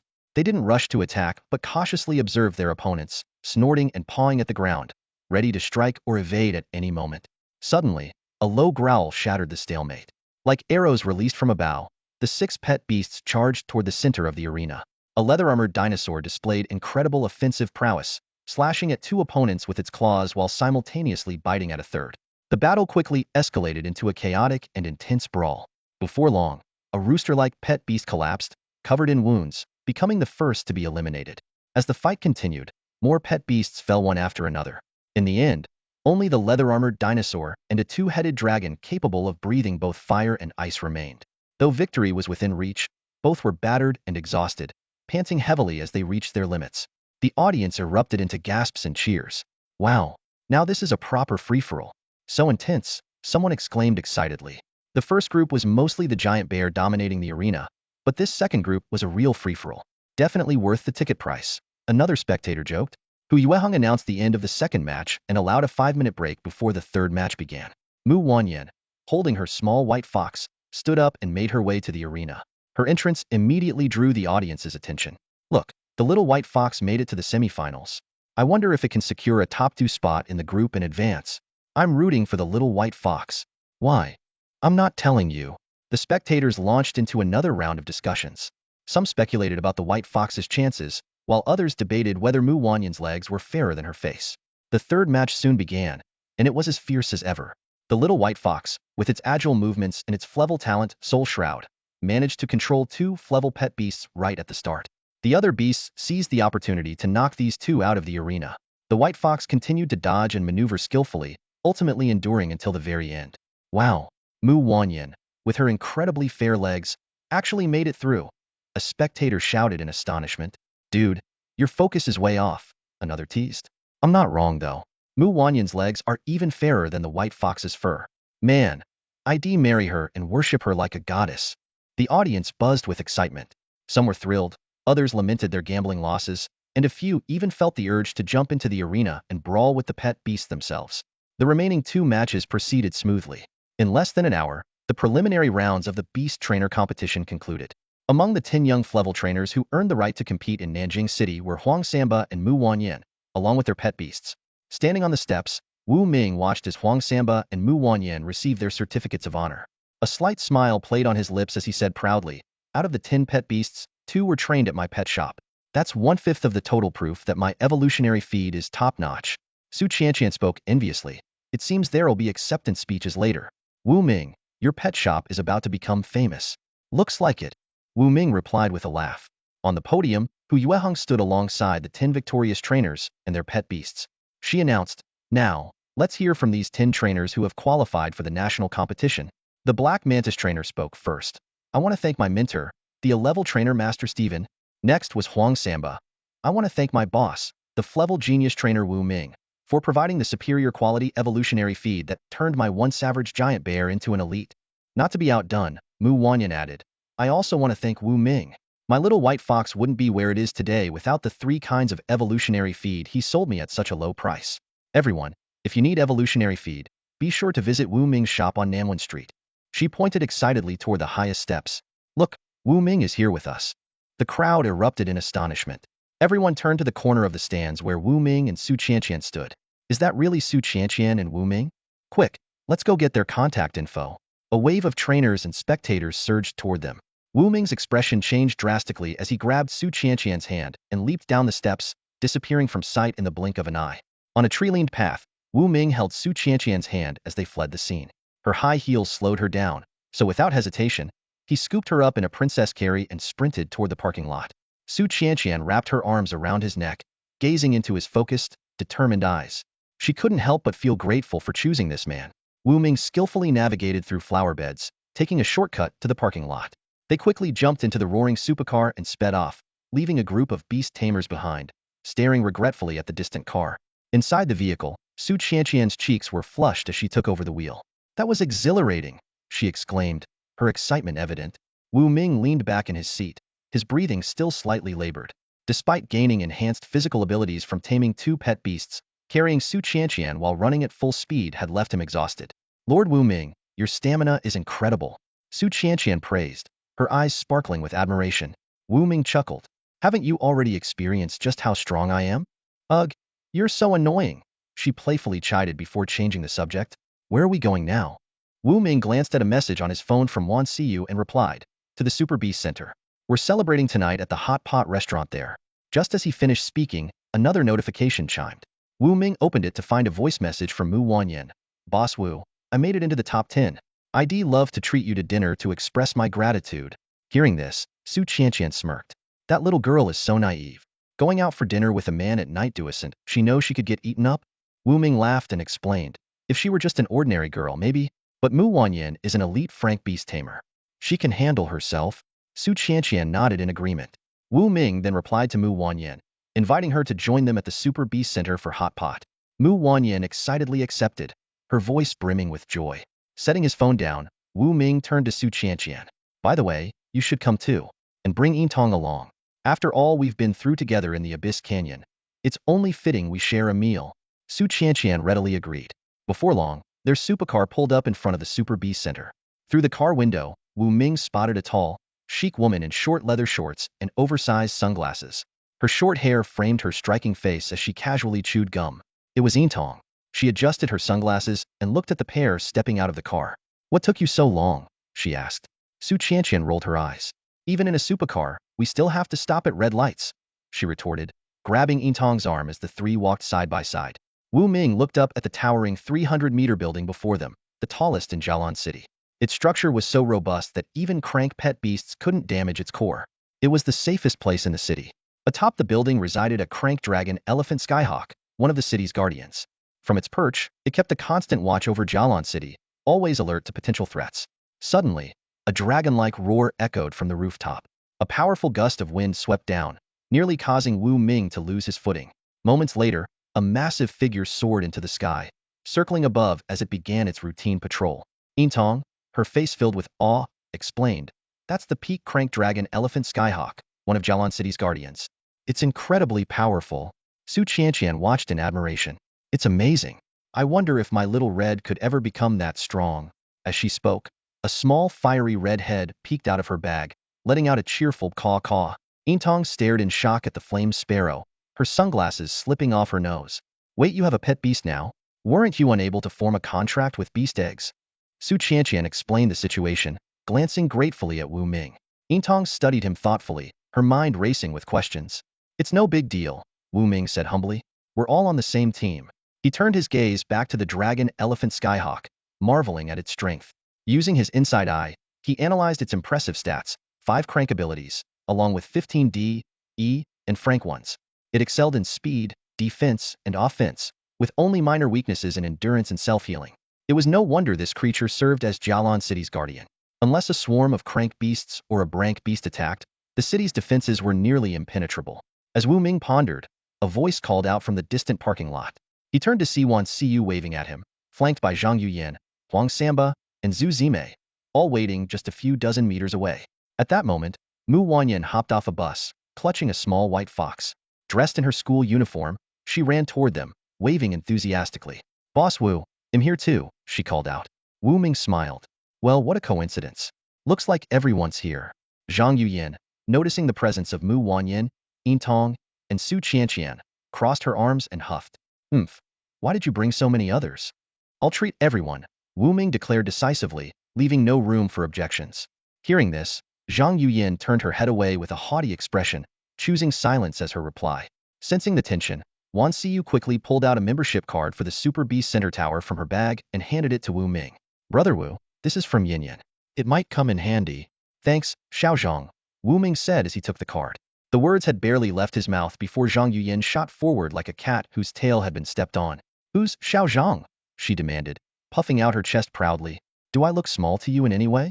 Wu Ming instinctively glanced downward and was immediately stunned. Hastily swallowing, he averted his gaze and stammered, "My mistake, you're De Zhang." Without missing a beat, he led the group toward the lobby on the first floor. The security guard at the Super Beast Center Tower immediately recognized Wu Ming and greeted him warmly. "Ah, Mr. Wu Ming. Oh, and Miss Su. Miss Zhang is here too." Nearby hostesses quickly approached upon hearing the commotion. "We're heading to the hot pot restaurant on the 70th floor," Wu Ming instructed concisely. "Understood. Please follow me," a hostess in a red qipao with a low neckline and high slit said, gracefully leading the way. The elevator ride was quiet, the atmosphere subdued.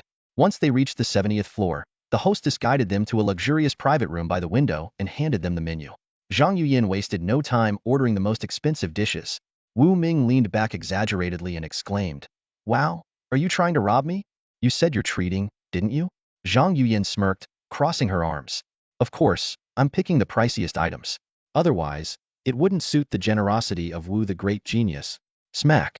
Wu Ming suddenly gave her a playful slap on her behind. Zhang Yuyan turned crimson and yelped. "You!" Mu Wanyan, startled by the scene, clutched her small white fox tightly and remained silent. At that moment, Su Qianqian interjected. "I'll treat? And why should you treat? I can treat just as well." Zhang Yuyan immediately argued with Su Qianqian. Seizing the opportunity, Wu Ming chimed in. All right, De Zhang is treating. Everyone heard that, right? Realizing she'd been tricked, Zhang Yuyan glared at him, muttering curses under her breath. Amid the laughter, the responsibility of footing the bill fell back on her. When it was Wu Ming's turn to order, he deliberately picked the 5 cheapest dishes. Zhang Yuyan scoffed. What's this? Do you think I can't afford it? Picking the cheapest dishes, how insulting. Unfazed, Wu Ming replied. Cancel everything I just ordered. I'll take one of everything else on the menu. Zhang Yuyan nearly spat out her drink, while Mu Wanyan couldn't help but chuckle. Wu Ming, you're messing with me. Zhang Yuyan huffed, blowing at her bangs in frustration. Messing with you? Are you saying you'd allow it? Wu Ming teased with mock surprise. Realizing the innuendo, Zhang Yuyan spat. You pervert. Shameless. Wu Ming burst into laughter, clearly pleased with himself. Soon, the dishes were served one by one. The private room was well insulated, allowing their conversations and laughter to flow freely. Raising his glass, Wu Ming proposed a toast. Hairace to everyone. Let's celebrate Huang Samba and Mu Wanyan breaking into the top 10 Beast Tamers of Jialan City. May they represent us well in the national competition and achieve great results.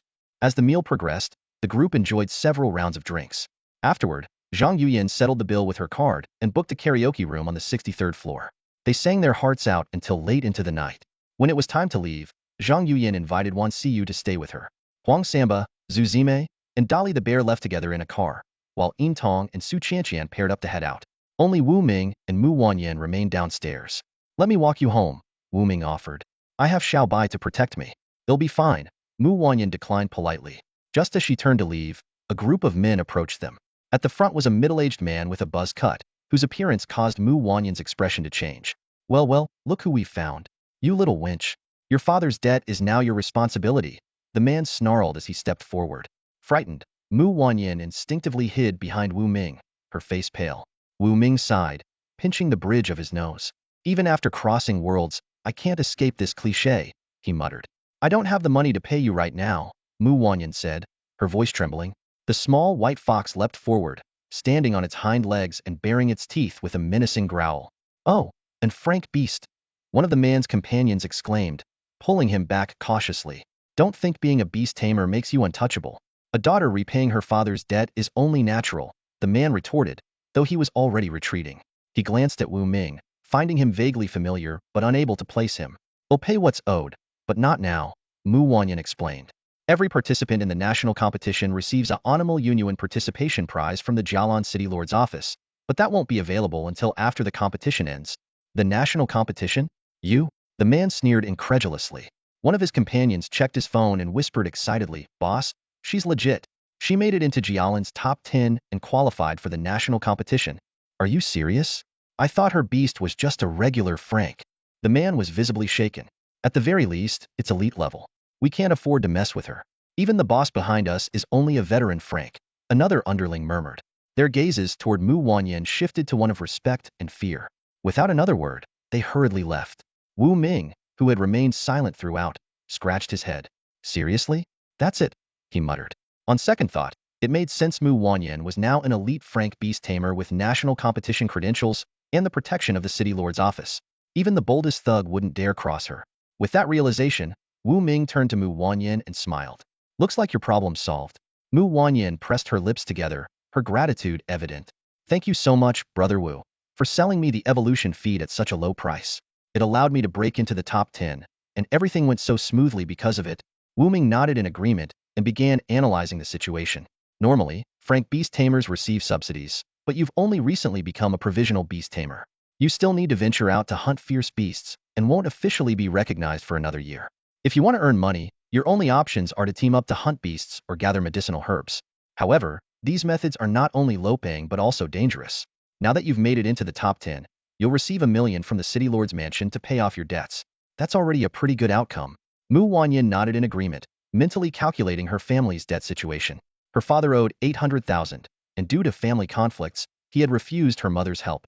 As a man, he would rather endure poverty than accept charity from a woman who had betrayed him. However, with Mu Wanyan now qualified to compete in the national tournament, the debt was no longer a pressing issue. Brother Wu, I want to go home and share this good news with my dad, Mu Wanyan said, her eyes gleaming with anticipation. I'll walk you home, Wu Ming offered. Mu Wanyan hesitated for a moment, but eventually nodded in agreement.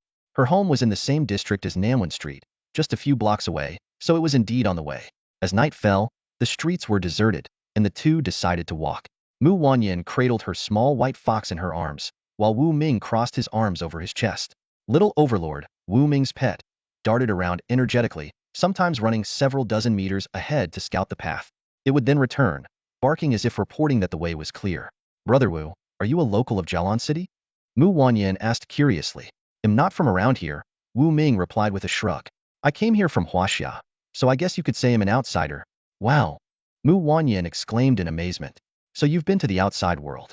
Is it fun out there? Wu Ming shook his head, his tone tinged with resignation. There's nothing fun about the outside world. Endless overtime, bosses making empty promises, the infamous 996 work schedule all made me realize the outside world isn't as great as it seems. Honestly, I prefer this world of beast taming. Here, I've earned in less than a month what would have taken a lifetime of struggle back there. Mu Wanyan's eyes sparkled with longing. I'd love to visit the outside world someday, but my current strength is too weak. Without reaching elite rank, it's too dangerous to leave the city. Fierce beasts could devour me at any moment. You'll get your chance, Wu Ming reassured her. As long as you stay steady in the early stages, accumulate resources, and grow step by step, becoming a Divine Beast Tamer is achievable. But breaking into crank is much harder. It requires a special beast evolution crystal, which is extremely rare and expensive, even if artificially synthesized. That's why there's such a huge gap between Drank and Crank beasts. And the disparity between a rank and Shrank beasts is even more immense. At this, Wu Ming asked, by the way, why do you want to see the outside world? Because I like it, Mu Wanyan replied, her lips curving into a smile. Her eyes shone with a light that suggested she was talking about her dream. Wu Ming glanced at her and thought to himself that this young girl was quite remarkable. Despite living in a world fraught with danger, she had managed to retain her innocence. Unfortunately, innocence wouldn't be of much use in the perilous world beyond the city, where fierce beasts roamed freely. The two continued chatting as they walked, eventually arriving at an old street about a kilometer away from Nanwan Street.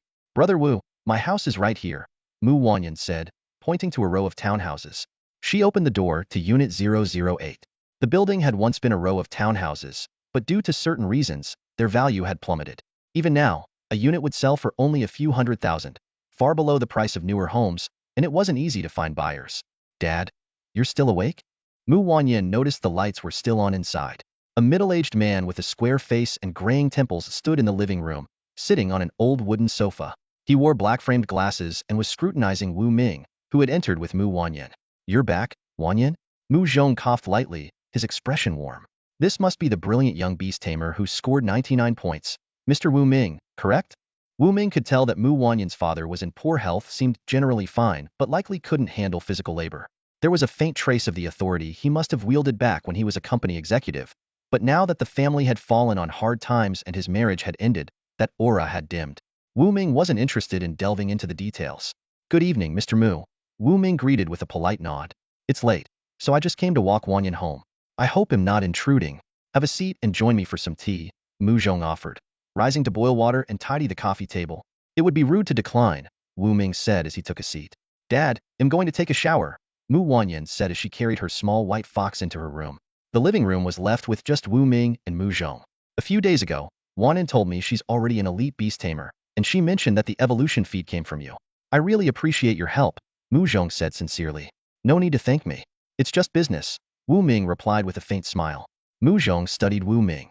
The young man before him was accomplished, handsome, and composed. He was undoubtedly outstanding. However, given his family's current situation, Mu Zhong feared they weren't worthy of someone like Wu Ming. The thought left him feeling a bit dejected. The two men sat in silence, quietly sipping their tea. It's getting late. I should head back. I have a beast tamer assessment tomorrow, Wu Ming said, glancing at the clock on the wall. It was already 1 a.m., and any later would mean sacrificing sleep entirely.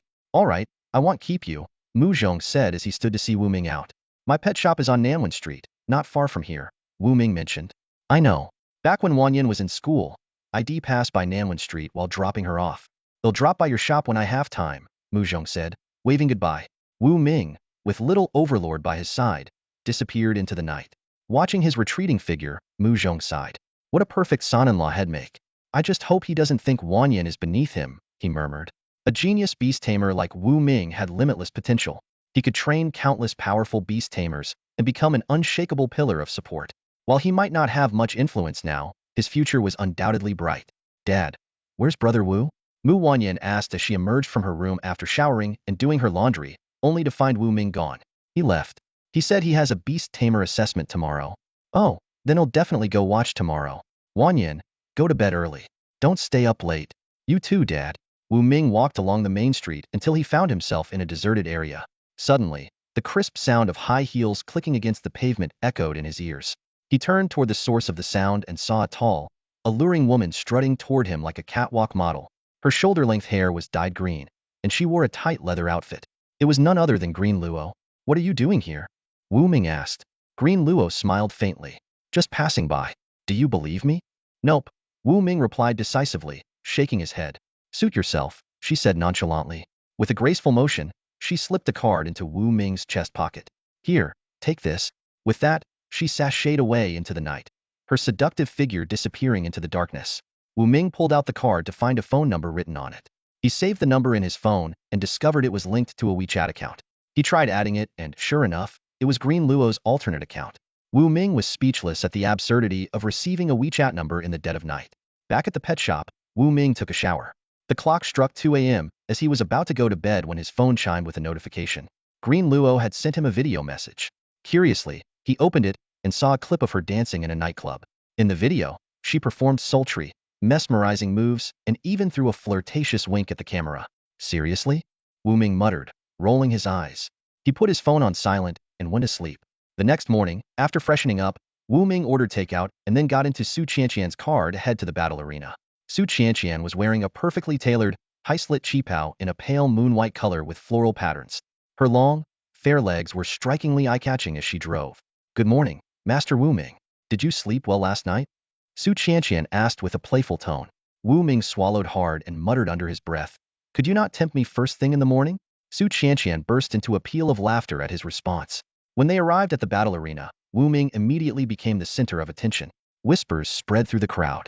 Look, it's the genius trainer Wu Ming. I heard he scored 99 points, even outshining Miss Suing. He's incredible. Top secret level records no joke. Spectators waved and called out to Wu Ming enthusiastically.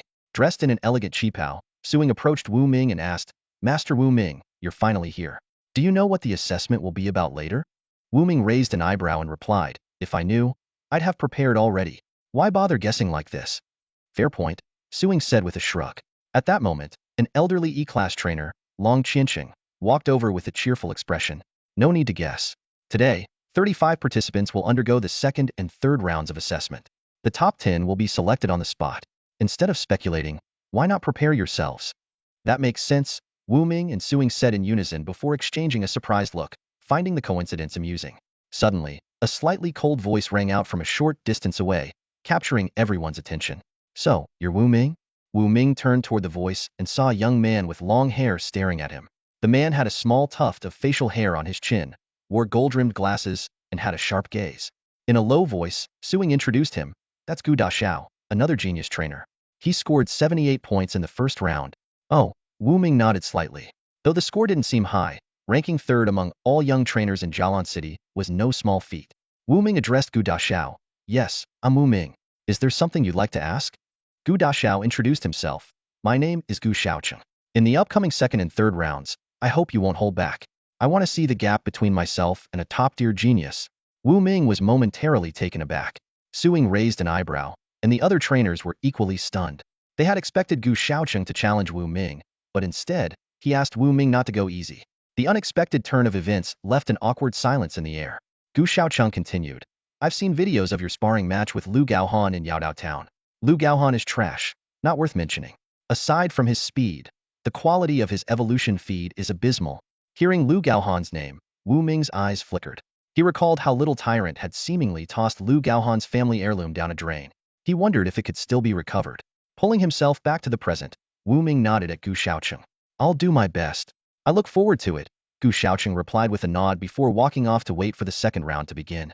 Standing nearby, Long Qianqing cleared his throat and chuckled. I thought Gu Xiaocheng was going to challenge Wu Ming. Turns out, that was unexpected. Long Qianqing then grabbed a microphone and announced, All right, the second round is about to begin. As trainers, The first thing we need to do is recognize a wide array of ingredients. The first round tested your memory of these ingredients. But remembering them is just the basics. The most important skill is applying your knowledge. So, for the second round, you'll be tested on your ability to use these ingredients. He gestured toward a large container that had just been opened. Inside was an astonishing array of valuable ingredients worth millions. There are 18,000 types of ingredients here, Long Chinching explained. The task for the second round is to select 10 ingredients and then create a basic potion on the spot. The participants, including Wu Ming, were momentarily stunned. Create a potion on the spot? What if it ended up harming the pet beasts? Sensing their concern, Long Chinching reassured them. Don't worry. You're not making evolution feat. You'll be crafting a potion, and your score will be based on its effectiveness. The better the result, the higher the score. One trainer asked hesitantly, what if we accidentally make poison and it harms the pet beasts? Would we get a negative score? Nonsense. How could you get a negative score? Long Chinching snapped. If you can make poison, that's still a useful potion. It could be used against feral beasts. Relieved, the participants relaxed and even chuckled. So, making poison is an option? That's a relief. All right, they'll whip up the best poison ever. The trainers laughed and eagerly approached the container to start selecting their ingredients. Wu Ming, Su Ying, and Gu Xiaocheng joined the others. Go, brother Wu. Wan Xiyu cheered, waving her pom-poms in her cheerleader outfit. Her enthusiastic display attracted the attention of several older men in the crowd. Standing before the container, Wu Ming activated his insightful eye and began meticulously searching for the most suitable ingredients. Su Ying stood beside Wu Ming, selecting medicinal herbs while lowering her voice to ask, Mr. Wu Ming, are you planning to concoct poison or a beneficial potion for the beasts? Wu Ming frowned and thought for a moment before replying, it's hard to say. Although these are just herbs, turning them into poison is possible. But the toxicity might not be strong enough to secure a high score. Su Ying nodded in agreement. I think so too. It seems creating a potion beneficial to the beasts offers a better chance of scoring high. All right, let's start picking the herbs, Wu Ming said as he began to search carefully. His eyes soon fell on a particular herb. Activating his inside eye, information appeared instantly. Species, Baiji fruit. Grade, common. Notes, has properties for stopping bleeding and healing wounds. Seeing this, Wu Ming couldn't help but cover his face with his hand. How on earth can I make poison with something like this? He muttered, shaking his head in exasperation. Noticing his reaction, Su Ying chuckled and asked, this is Baiji fruit, known for its healing and blood-staunching properties. Am I right, Mr. Wu Ming? Absolutely right, Wu Ming admitted. He had to acknowledge that without the system, his knowledge of pharmacology would pale in comparison to Su Ying's. Nevertheless, he was delighted to notice his memory improving rapidly. Every piece of information gleaned through the insight eye was etched clearly into his mind. With continuous learning, he believed he could one day hold his own in the field of beast taming even without relying on the system. As they continued searching for herbs, Wu Ming's attention was drawn to a thorny vine. He used the inside eye again. Species, thorn vine. Grade, common. Notes, contains anesthetic toxins. The essence can be extracted and used to create anesthetics. Wu Ming carefully put on gloves and picked up the thorn vine. He fell into deep thought. What kind of potion should I make? Should it be poison? Or something with beneficial effects? The second round of the beast taming assessment was no jokey. It demanded improvisation. Hesitation could lead to losing direction and wasting precious time. Forget it. I'll try making poison, Wu Ming finally decided. He placed the thorn vine into his herb box and continued searching for other ingredients. Before long, he came across a striking red herb. Species, bloodgrass. Grade, common. Notes, promotes blood circulation, speeding up blood flow. Wu Ming smiled in satisfaction and added the bloodgrass to his herb box. Next, he found another herb. Species, divine frenzy flower. Grade, intermediate. Notes, enhances mental state and induces excitement, but can cause fatigue and cellular damage if overused. This is perfect. It can serve as the main ingredient, Wu Ming said as he placed the divine frenzy flower into his herb box. Around him, other contestants were also deeply focused on selecting their herbs and contemplating their concoction strategies. Meanwhile, in the audience, spectators whispered among themselves. What do you think they're making? I bet it's something beneficial for the beasts. Surely not poison, right? I heard poison can score points too, but only if it's potent enough. Well, let's wait and see. The audience was well-mannered, speaking in hushed tones to avoid disturbing contestants like Wu Ming, Su Ying, and Gu Xiaocheng. Half an hour later, all the contestants had chosen their herbs. Each had made their selections after careful consideration, embarking on a new and challenging endeavor. Wu Ming approached a stone platform and set down his herb box. Let's begin. He put on a mask and began processing the materials using the tools provided on the platform: mortar and pestle, sieves, test tubes, alcohol lamps, scales, knives, and more. His movements were smooth and practiced. After all, he had already honed his skills while preparing evolution feat in the past. Suing glanced at Wu Ming, silently impressed. Such skillful hands, truly remarkable, she thought before refocusing on her own work. At the platform next to Suing, Gu Shaocheng was equally focused. Adjusting his gold-rimmed glasses, his gaze turned sharp and his movements precise. Suing noticed Gu Shaocheng's serious demeanor and smirked slightly. Well, looks like he's getting serious, she murmured before returning to her own concoction. Not far away, Hu Yueheng stood beside the elderly E-rank Beast Tamer, Long Qianqing, and asked, Master Long, who do you think will win? Shu. Long Qianqing gestured for silence, intently observing the contestants through his binoculars. 10 minutes later, Wu Ming had finished processing all his materials. Using filter paper and other tools, he carefully extracted the liquids from 3 herbs and prepared to mix them in a test tube. Suddenly, the system chimed in. Ding! Potion overdose detected. Wu Ming's eyes widened briefly before a smile spread across his face. So the system can provide corrections too. Excellent. He quickly adjusted the quantities, eventually achieving a perfect 3:2:1 ratio for the 3 liquids. As he began mixing them, the potion started to emit smoke, and Wu Ming's expression grew serious. With a sudden whoosh, the potion ignited, sending a plume of blue smoke spiraling upward and startling everyone nearby. What the heck? Are they making a bomb? A startled exclamation shattered the silence, sending a ripple of shock through the audience. The crowd held their breath, their eyes fixed intently on the scene unfolding in the arena. Most spectators clutched binoculars, while others held up their phones or cameras, zoomed in to the maximum, determined not to miss a single detail. Suddenly, a wisp of blue smoke began to rise from the test tube in Wu Ming's hand, causing a stir among the onlookers. Some even feared an explosion might be imminent. Wu Ming, however, remained unfazed, his expression calm as he focused intently on the bottom of the test tube. There, tiny purple-black granules were quietly forming the result of a reaction between 3 medicinal ingredients. This substance was highly toxic, as Wu Ming calculated in his mind. Just 1 granule could be lethal to a fully grown bull. Yet, for a powerful beast, this toxin would only cause dizziness at best, far from being fatal. Even for an F-grade beast or pet, ingesting the poison would merely result in discomfort, not death. Realizing the poison's potency was still insufficient, Wu Ming turned his attention to the remaining 7 vials of liquid. These were enhancement agents, and he knew that with clever application, he could amplify the toxicity to its absolute limit. The key, however, lay in determining the optimal sequence for their use. Deep in thought, Wu Ming began a series of experiments. With each combination, a system prompt echoed in his mind, guiding him toward the correct adjustments. This mysterious sensation filled him with both excitement and intense focus. After 10 minutes of relentless effort, Wu Ming's gaze settled on a single purpler granule at the bottom of the test tube, roughly the size of a soybean. The system immediately displayed detailed information. Name: Super Red Pill. Toxicity level: F-grade. Note: a highly potent poison enhanced 7-fold. Even an F-grade peak deer beast or pet would succumb within 1 second of exposure, with a 100 fatality rate. The result made Wu Ming inhale sharply. He realized that even an A-grade beast would face life-threatening consequences if it accidentally ingested the substance.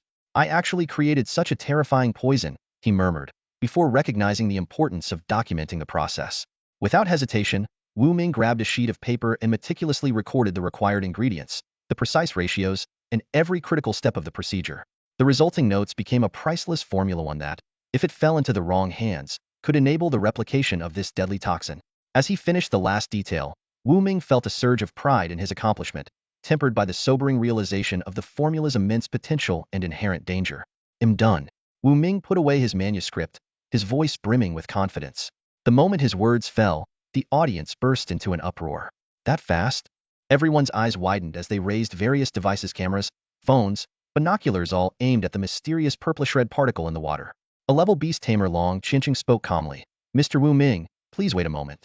Once everyone is finished, or when the time is up, we will begin the evaluation. Wu Ming nodded in agreement, carefully sealing the ultra-potent scarlet poison in a test tube.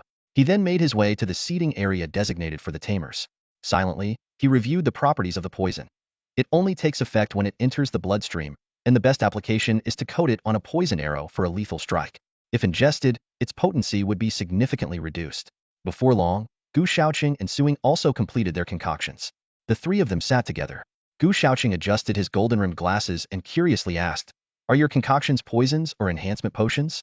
"Poison," Wu Ming and Suing answered in unison. Gu Shaoqing raised an eyebrow in surprise. What a coincidence, mine too. The three exchanged smiles before Gu Shaoqing suggested. Why don't we evaluate based on the toxicity levels then? Su Ying's gaze shifted between their creations. Her own liquid potion, Gu Shaoqing's wooden box, and Wu Ming's purplish-red particle suspended in water. She couldn't help but marvel at how the three poisons differed so much in form. As time passed, more and more tamers announced they were done. By the time Long Qianqing declared the time limit reached, it was already noon. The 3-hour session, which had begun at 9 a.m., had officially ended. Long Qianqing announced loudly, "All right, it's time for everyone to report the type and expected effects of your concoctions, one by one. Later, you'll have the chance to demonstrate them." His gaze fell on Wu Ming. "We'll go in reverse order of completion, starting with the last person." Wu Ming was momentarily taken aback and felt slightly helpless. Why did he have to be the last? The presentations began. The first tamer, a portly man with a rosy complexion, stepped forward holding a pouch of pink granules. He proudly introduced, "This is my creation, Pink Temptation. It enhances a pet beast's performance in that area, with effects lasting at least twice as long." The room erupted in laughter. Some audience members jokingly shouted out bids to purchase it, causing a brief uproar. Long Qianqing quickly gestured for silence and moved on to the next tamer. The second-to-last tamer presented a bottle of liquid potion, which he called Enhancement Elixir. He explained, when consumed, it boosts the speed of an level pet beast by 10 for several minutes. When it was Su Ying's turn, she rose gracefully and displayed her liquid poison. "My creation is a fast-acting poison. When consumed by an level pet beast, it induces dizziness, nausea, and vomiting almost immediately. Without prompt treatment, it can be fatal within 3 hours." The crowd erupted in murmurs. Some marveled at the stark contrast between Su Ying's elegant demeanor and her deadly creation, while others praised her remarkable skill. When Gu Shaoqing opened his wooden box to reveal a peculiar mushroom-like object, the room fell silent again. He introduced confidently, "This is a toxic mushroom containing various poisonous vapors. When it bursts, the mixed fumes temporarily weaken a pet beast's abilities and are highly lethal. If an level pet beast inhales the full dose, it will die within an hour." Finally, all eyes turned to Wu Ming. He calmly introduced his creation. "I've concocted a blood-based toxin called ultra-potent scarlet poison. Once it enters the bloodstream, it can kill an level pet beast in just 1 second." The crowd erupted into a frenzy. Spectators leapt to their feet in shock, while even Su Ying and Gu Shaoqing were left speechless. Long Qianqing was so astonished that his glasses nearly fell off. He quickly asked for confirmation. You're serious?" Wu Ming replied with composure, "I am. If there's an level feral beast available, I can demonstrate it on the spot." Long Qianqing immediately contacted the city lord. Soon, news arrived. The city lord's manor would deliver a batch of feral beasts captured from outside the city, including 3 healthy level beasts. This announcement sent the audience into a new wave of excitement. Many eagerly discussed the chance to witness a live demonstration of the poison's effects, pulling out their phones to record the moment. Half an hour later, the deafening roars of beasts echoed in the distance. Several large trucks covered in black cloth rolled into the arena, escorted by 10 level beast tamers and 2 level tamers. All eyes were fixed on the mysterious trucks as anticipation for the upcoming spectacle reached its peak. "Using an F-grade beast for drug testing? Now that's a luxury," Gu Shaoqing remarked, licking his lips as a flicker of excitement flashed in his eyes. "You're such a creep." Su Ying shot him a glare, her lips curving downward in disdain. Wu Ming, on the other hand, remained exceptionally calm. He had unwavering confidence in the potency of his concocted scarlet death pill. The system's approval had given him all the assurance he needed. The atmosphere at the scene grew tense in an instant. The black cloth covering several trucks was pulled away, revealing dozens of iron cages forged from superalloy steel. Inside the cages, scores of ferocious beasts were restless and agitated. Suddenly, a deafening roar erupted across the field. The beasts, seeing sunlight and the thousands of people surrounding them, let out thunderous growls, crashing violently against the cages in an attempt to escape. The 100 or so F-grade beast tamers on site weren't about to be outdone. Their own contracted beasts gathered around the cages, unleashing intimidating roars at the ferocious creatures within. The terrifying shockwaves and ear-splitting sound waves spread out instantly, causing the iron cages to tremble as if they might shatter at any moment.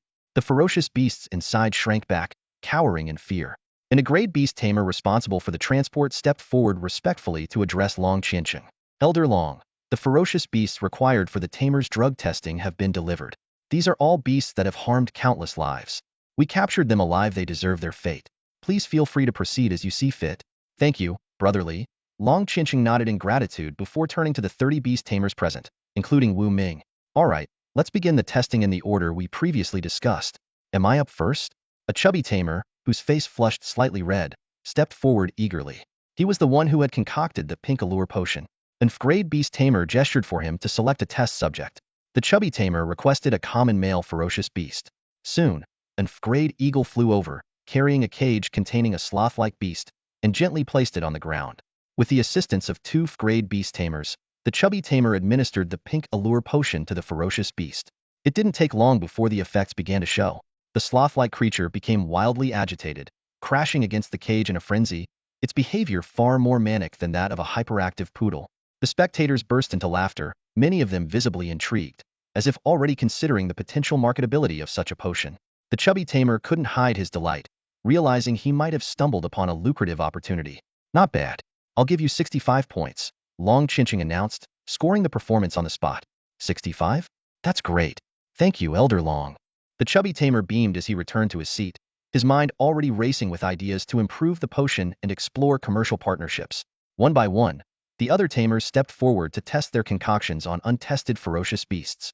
Long Chinching evaluated each performance, with most scores ranging between 60 and 70 points, the highest being 70.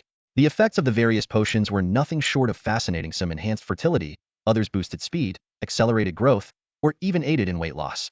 The diversity was astounding.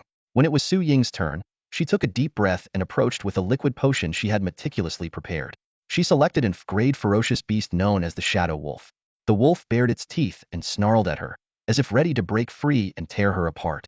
An A-grade beast tamer intervened, using sheer strength to subdue the Shadow Wolf.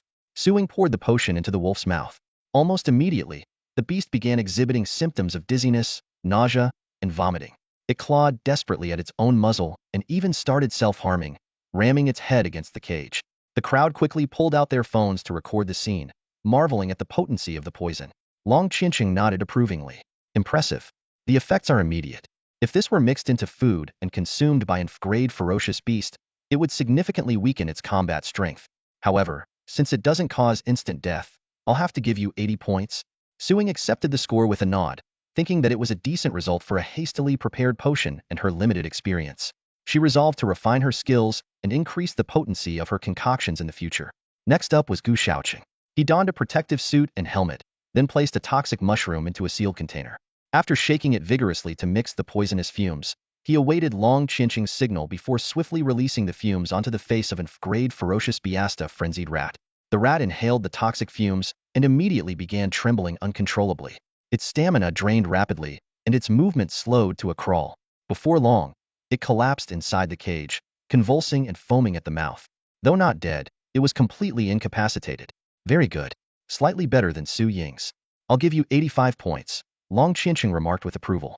Hearing this, Gu Shaoqing smirked and glanced at Su Ying. Looks like I beat you, Miss Su. Su Ying scoffed and turned her head away, clearly unimpressed. At this point, all eyes were on Wu Ming. Everyone was eager to see if his claim of killing an F-grade ferocious beast in 1 second would hold true. This should be interesting, Gu Shaoqing muttered under his breath. Another 99 points, perhaps? Su Ying bit her lip, a trace of worry flickering in her gaze. In the stands, Su Qianqian rested her chin in her hands, her wide eyes brimming with anticipation as she watched Wu Ming intently. Beside her, Im Tong couldn't help but tease, if you keep staring, your eyes might fall out. I'll stare as much as I want, Su Qianqian retorted with a playful huff, ignoring the amused looks around her. Down in the arena, Wu Ming carefully used tweezers to pick up a small, purplured pill. Slowly, he approached the iron cage containing an F-grade ferocious beast. He sighed softly. I'm sorry. You're a ferocious beast, and I'm a human. We were destined to be enemies. Forgive me for using you as my test subject. The beast inside the cage was covered in sharp spikes, its limbs thick and muscular, its fangs razor-sharp. It pressed against the cage, glaring at Wu Ming with a ferocious expression. Behave. 3 F-grade beast tamers worked together to subdue the beast, creating a small wound on its body that immediately began to bleed. Without hesitation, Wu Ming placed a granule of the scarlet death pill onto the wound. The pill dissolved instantly, seeping into the beast's bloodstream. Yelp! The beast let out a faint cry before its limbs stiffened, and it collapsed lifelessly in the cage dead on the spot. One-hit kill. My goodness, that's terrifying. The audience erupted, standing in unison as they collectively gasped in shock. Even Long Chinching, who had seen it all, widened his eyes in astonishment, momentarily speechless at the potency of Wu Ming's scarlet death pill. The beast tamers responsible for transporting the creatures were equally stunned, their expressions quickly shifting to admiration. They couldn't help but think that Wu Ming, this young tamer, was even more extraordinary than the rumors suggested. Your skills are truly impressive, Wu Ming. Su Qianqian licked her red lips, her eyes sparkling with a seductive charm. Her words made Yin Tong chuckle softly before teasingly asking, impressive at concocting poisons, or in some other area? Both, Su Qianqian replied with a playful smirk, hooking her finger under Yin Tong's chin. Her tone was teasing as she added, and it's something you, dear cousin, will never experience. Ugh, shameless.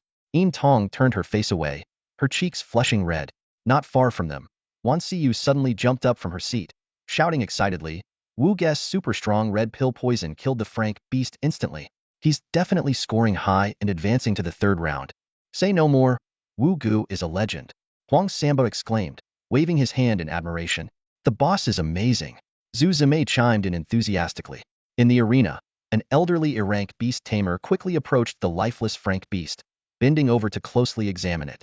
Then, he clapped Wu Ming on the shoulder, exclaiming, you're telling me you concocted this poison on the spot, and it wasn't pre-made? It was made on the spot, Wu Ming confirmed with a nod. If you don't believe me, Elder Long, you can inspect the materials I used. No need to check. I believe you, Long Chinching said, his breath quickening. I'm just utterly amazed.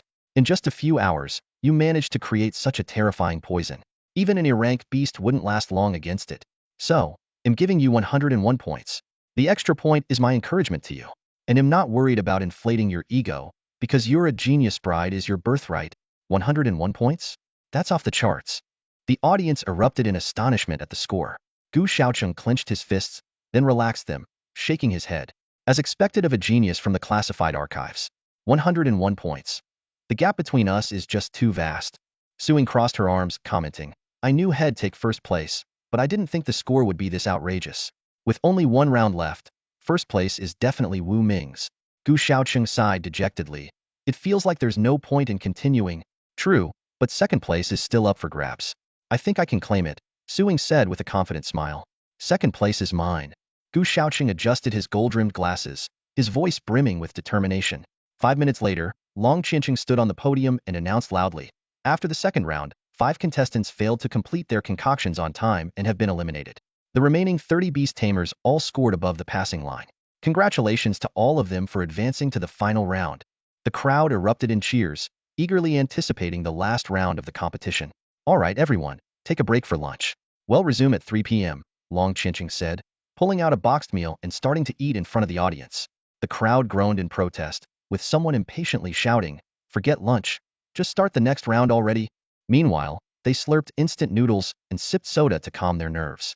Even though the arena provided lunch options, most attendees quickly ate at the cafeteria and returned to their seats within an hour. Wu Ming enjoyed a lovingly prepared meal from Wan Siyu before heading back to the tamer's seating area. There, he noticed Gu Xiaocheng polishing his gold-rimmed glasses while Suing lay sprawled across the table, her curvaceous figure pressed against it as she sipped her bubble tea in boredom. At exactly 3 p.m., Long Chinching picked up the microphone and turned the volume to its maximum setting. Thank you all for waiting. Next, we'll proceed with the third and final round of the Beast Tamer Selection Tournament. Let's get started. The 30 remaining tamers immediately stood up, their faces filled with anticipation. For the final round, no tricks or gimmicks. This time, you'll be judged on your ability to concoct evolution feed on site. The higher the grade and quality of the feed, the better your score. The top 10 tamers will earn the chance to represent our city, Jialan, at the national competition in Nanjiang City. This round will last 5 hours, from 3 p.m. to 8 p.m. The timer starts now. The contestants sprang into action, heading to the supply containers to select their raw materials. Go Wu Go!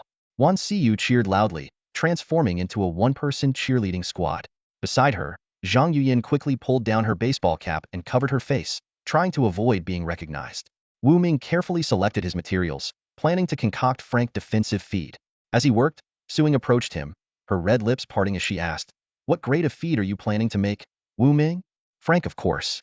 The materials provided here are too basic to create anything higher than a rank evolution feed, Wu Ming replied.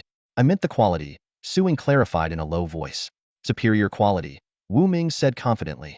Suing nearly dropped the box of materials she was holding. She coughed to compose herself and remarked, you're quite confident. But honestly, in Jialan City, you're probably the only one capable of making superior quality evolution feed. Miss Su, You seem to have plenty of time to chat with Wu Ming. Are you underestimating me, Gu Xiaoqing? Gu Xiaoqing interjected as he walked over, grabbing a material in front of Su Ying while throwing in a sarcastic remark. Mind your own business, Su Ying retorted, quickly refocusing on selecting her materials. 10 minutes later, all the tamers returned to their stone tables with their chosen ingredients. Unlike Wu Ming, the others set out their traditional tools for the boiling crystallization method. The audience buzzed with speculation about whether Wu Ming would use a technique similar to the ancient alchemy method demonstrated by a rank master Wu Tianxua in the video. However, Wu Ming didn't start right away. He stood at his table with his eyes closed, seemingly meditating but actually browsing the pet beast store. Soon, he spent 40 evolution points to purchase a recipe he found promising. Super Beam, Frank Recipe. Ingredients: 20G Frank Beast Core, 35G Scorching Heart, 28G Ruby, and 6 other materials. Effect: consuming this evolution feed modifies a pet's eyes, enabling them to emit high-temperature laser beams capable of melting ultraalloy steel under extreme conditions. With a faint smile, Wu Ming opened his eyes and, to everyone's surprise, walked back toward the supply containers. Wu Ming's actions were like a bolt of lightning streaking across the Colosseum, instantly drawing the attention of everyone present. The audience erupted into murmurs, speculating whether he was about to make a last-minute switch in his evolutionary feed formula. Gu Xiaoqing, Su Ying, Long Qiancheng, Hu Yuehong, and others stared intently at Wu Ming, trying to decipher his intentions. Meanwhile, in the VIP ward of the Central Hospital in Jialan City, Lu Gaohan lay on a hospital bed, gazing smugly at his recently recovered family heirloom. His eyes shifted to the television on the wall, which was broadcasting the Colosseum match live. With a cold sneer, he muttered to himself, "A last-minute switch in evolutionary feed? Wu Ming, who do you think you are? I bet you'll fail miserably and become the laughingstock of all Jialan City." He even picked up his phone, ready to capture the moment of Wu Ming's failure and post it to celebrate. Various factions were also closely following the final round of the selection match through the live broadcast.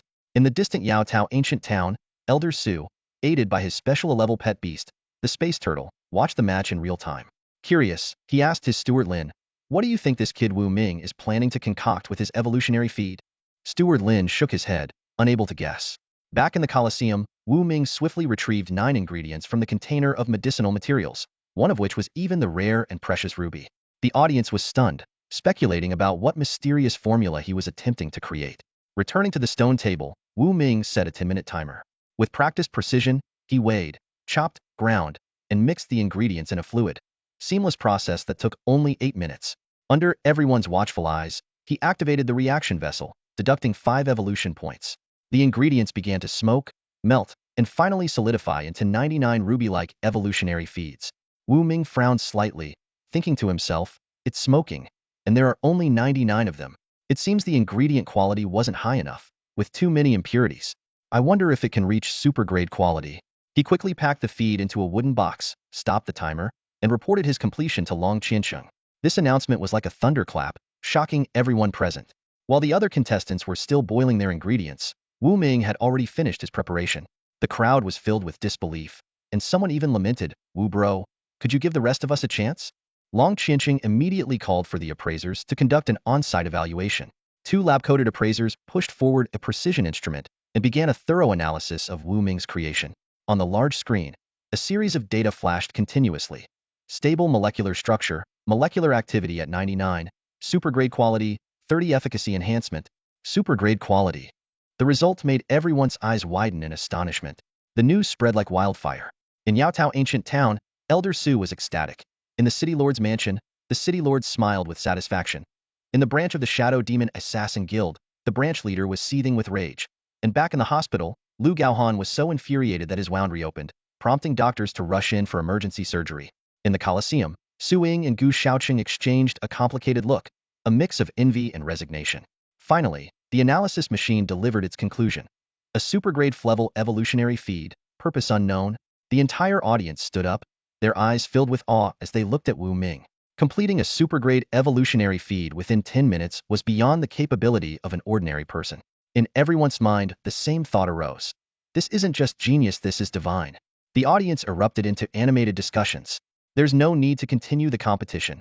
Wu Ming is definitely the champion, someone shouted confidently. Another immediately retorted, "What do you mean there's no need? We still need to determine 2nd to 10th place." The conversation quickly shifted to a broader topic.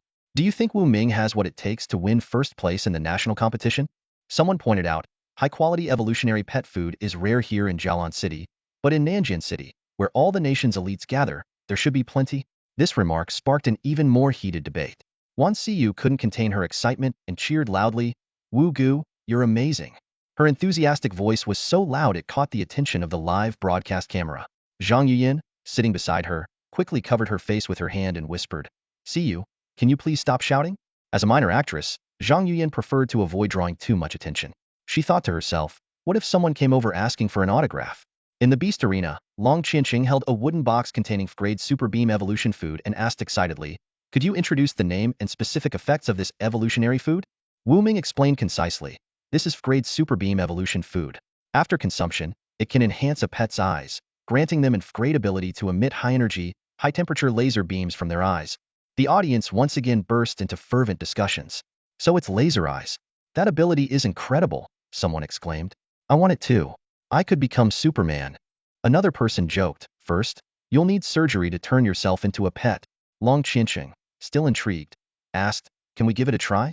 Wu Ming scanned the surroundings and his gaze landed on the flame sparrow perched on Su Qianqian's shoulder. He suggested, "Why not test it on that one?" All eyes immediately turned to Su Qianqian. "It's Su, the CEO of Super Value Mall." Someone recognized her, causing a stir. Su Qianqian gracefully stood up and asked, "Do you mean to test it on my little red?" Wu Ming nodded. "Yes, bring it over." Su Qianqian, wearing high heels, walked elegantly toward the arena, holding the flame sparrow in her hands. Her entrance left many male spectators audibly swallowing. Wu Ming handed the ruby-like grade Super Beam Evolution food to the flame sparrow. The little creature sniffed it curiously before devouring it ravenously. Everyone watched intently as the flame sparrow visibly grew larger. Its feathers became more vibrant, and its eyes transformed into a brilliant crimson-gold hue.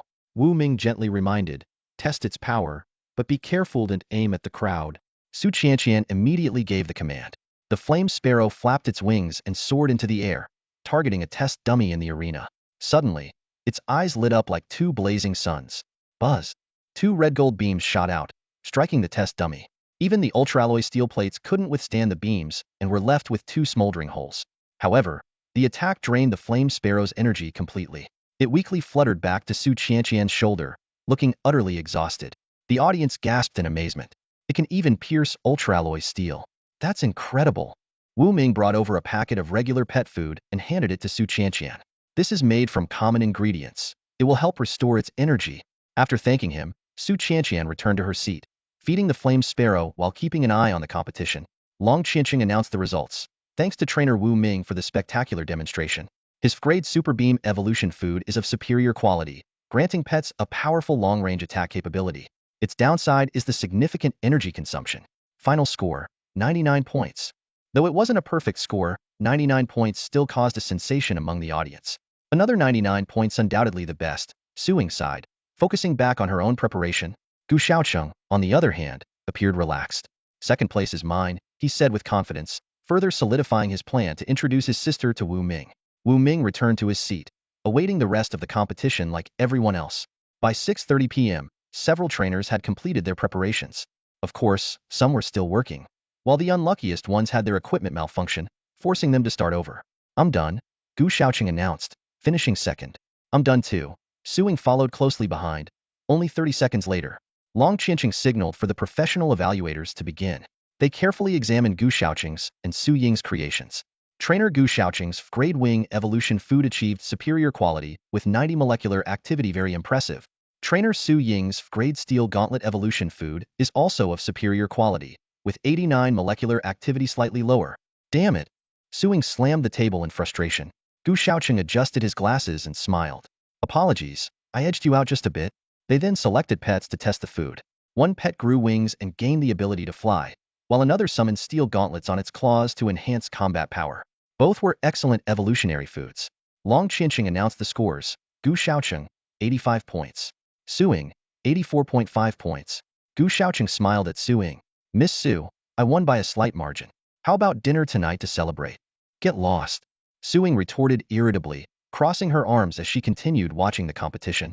One by one, the other trainers completed their entries. Wang Dazue scored 72 points, Su Shanshan earned 75, and most of the remaining contestants scored in the 70s, with a few in the 60s. By 8:30 p.m., the final results were announced. Wu Ming secured first place with an uncontested 99 points, Gu Xiaocheng took second with 85, ensuing place third with 84.5. Fourth to 10th places were filled by young trainers like Su Shanshan and Wang Dezue. Meanwhile, in a private hospital room, Lu Gaohan, who had just undergone surgery, was staring at the screen. Seeing Wu Ming claim first place, he was furious. Damn you, Wu Ming. His anger caused his stitches to tear, and blood began to flow. The doctors were at a loss. What do we do now? At that moment, Li Mao, the owner of Black Coat Security, entered the room with a cold expression. Don't bother stitching him up. Just remove everything and give him a gender reassignment surgery. What? Lu Gaohan was horrified, clutching himself protectively. But before he could resist, several burly men pinned him down. As anesthesia took hold, Lu Gaohan, filled with anger and despair, watched helplessly as he was wheeled into a grim operating room. A figure holding scissors approached him. No. Lu Gaohan fainted from sheer terror. Inside the Colosseum, 10 talented beast tamers stood on the podium, each with a different expression. Wu Ming, Gu Xiaocheng, Su Ying, and others stepped forward one by one to receive their awards from Long Qinqing and Hu Yuehong, along with a bank card. With a beaming smile, Long Qinqing explained, "This is an advance payment of 1 million from the City Lord's Mansion as compensation for your participation in the national competition in Nanjiang City." Hu Yuehong added, "There will be a celebratory banquet tonight at 9 p.m., hosted by the City Lord's Mansion, specially prepared for the Tamers. We hope you can all attend." Understood, Wu Ming and the others replied in unison, fully aware that the banquet was more than a simple gathering. They exchanged knowing glances, realizing it might involve future plans and serve as an opportunity for the 10 Tamers to get to know one another better, paving the way for future collaboration. Wu Ming carefully put away the certificate and bank card, then turned to join Wan Siyu and the others. "I have a banquet to attend tonight. You all head back first," he instructed. Wan Siyu nodded earnestly. "Don't worry, Brother Wu, we'll be fine." Shortly after, Wu Ming and Huang Samba left the bustling Colosseum. The banquet at the City Lord's Mansion was quite grand, with not only the 10 Beast Tamers, but also 10 Beast Masters in attendance, along with prominent figures like Long Qinqing and Hu Yuehong. It was clear that the City Lord himself would also be present. "Brother Wu, are we walking there?" Huang Samba asked as they watched Zhu Zime drive off. At that moment, a sleek Trident sports car slowly pulled up in front of them. The window rolled down, revealing Su Ying's elegant face behind a pair of sunglasses. "Master Wu Ming, you can ride with me," she said gracefully. Wu Ming glanced at the car, which was worth 2 million, and teased, Well, Miss Suing really knows how to live large." Suing smiled sweetly. "With your wealth, Master Wu Ming, buying a car like this wouldn't be an issue. You just prefer not to drive, am I right?" Wu Ming didn't respond directly, but he silently agreed with her observation. With his current financial resources, purchasing a luxury car was indeed within reach. However, instead of spending money on a car, he preferred to accumulate evolution points to eventually tame a flying beast. That would be far more impressive and practical. With a roar, the Trident sports car carried the three of them toward the City Lord's Mansion's rear courtyard. Meanwhile, a mighty bear charged down the road, keeping pace behind them. In the gilded banquet hall of the City Lord's Mansion, guests began to arrive. A young man with striking rainbow-colored spiral hair approached Wu Ming, followed by a humanoid battle-armored beast that resembled a knight from the medieval era.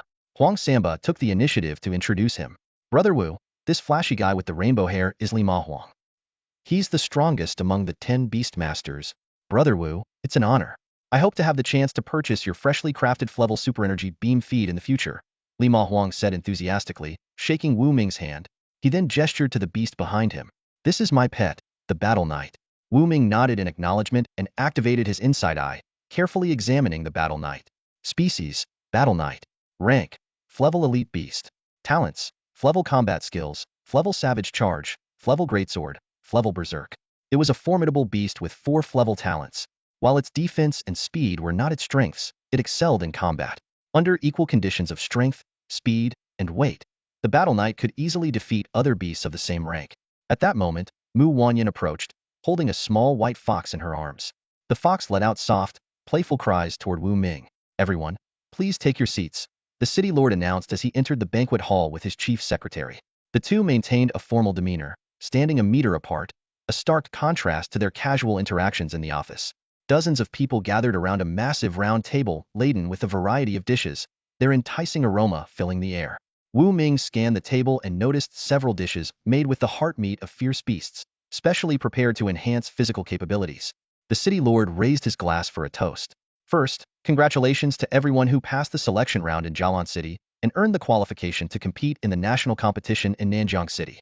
However, The competition's exact date has been postponed and is yet to be determined. It is estimated to take place in at least a month. Hu Yueheng added, that's correct. This national competition is of great importance. Everyone here, except Miss Mu Wanyan, is aware of its true purpose. If we fail to rank in the top 100, the entire city will have to relocate, which will be extremely perilous. Relocate? Mu Wanyan's eyes widened in shock, clearly unaware of this. Long Qinqing explained, Miss Mu, you might not know that the purpose of the national competition is to select the top 100 cities. Only those in the top 100 can avoid relocation. The remaining cities, nearly 1,000 of them, will have to merge into the top-ranked cities as planned. Mu Wanyan's hands trembled slightly. Why would they do that? Seated beside her, Wu Ming took the initiative to explain. It's for mutual survival. By merging 10 cities into one, the population and number of beasts will increase significantly.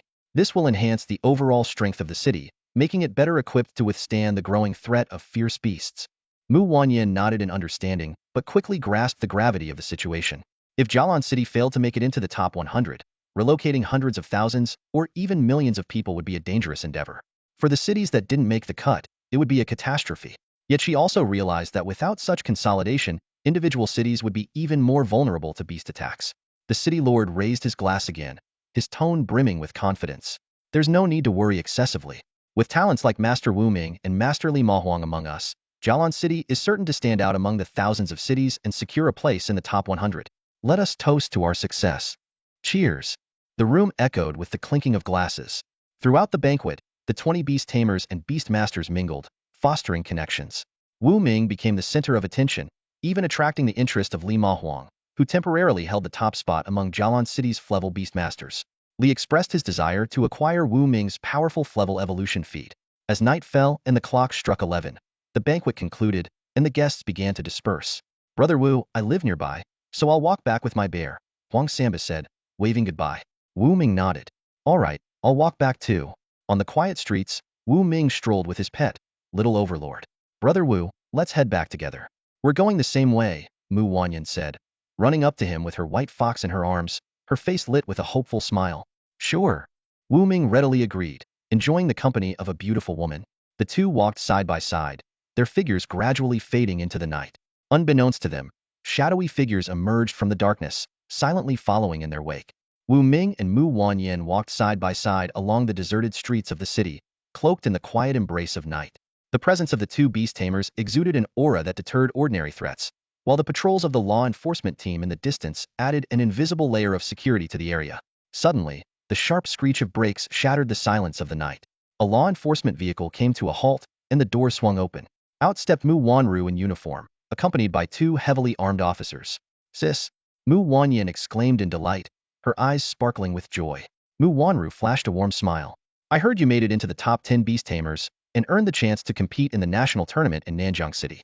I happened to be passing by, so I thought I'd stop to congratulate you. Her gaze shifted to Wu Ming, a glimmer of surprise flashing in her eyes.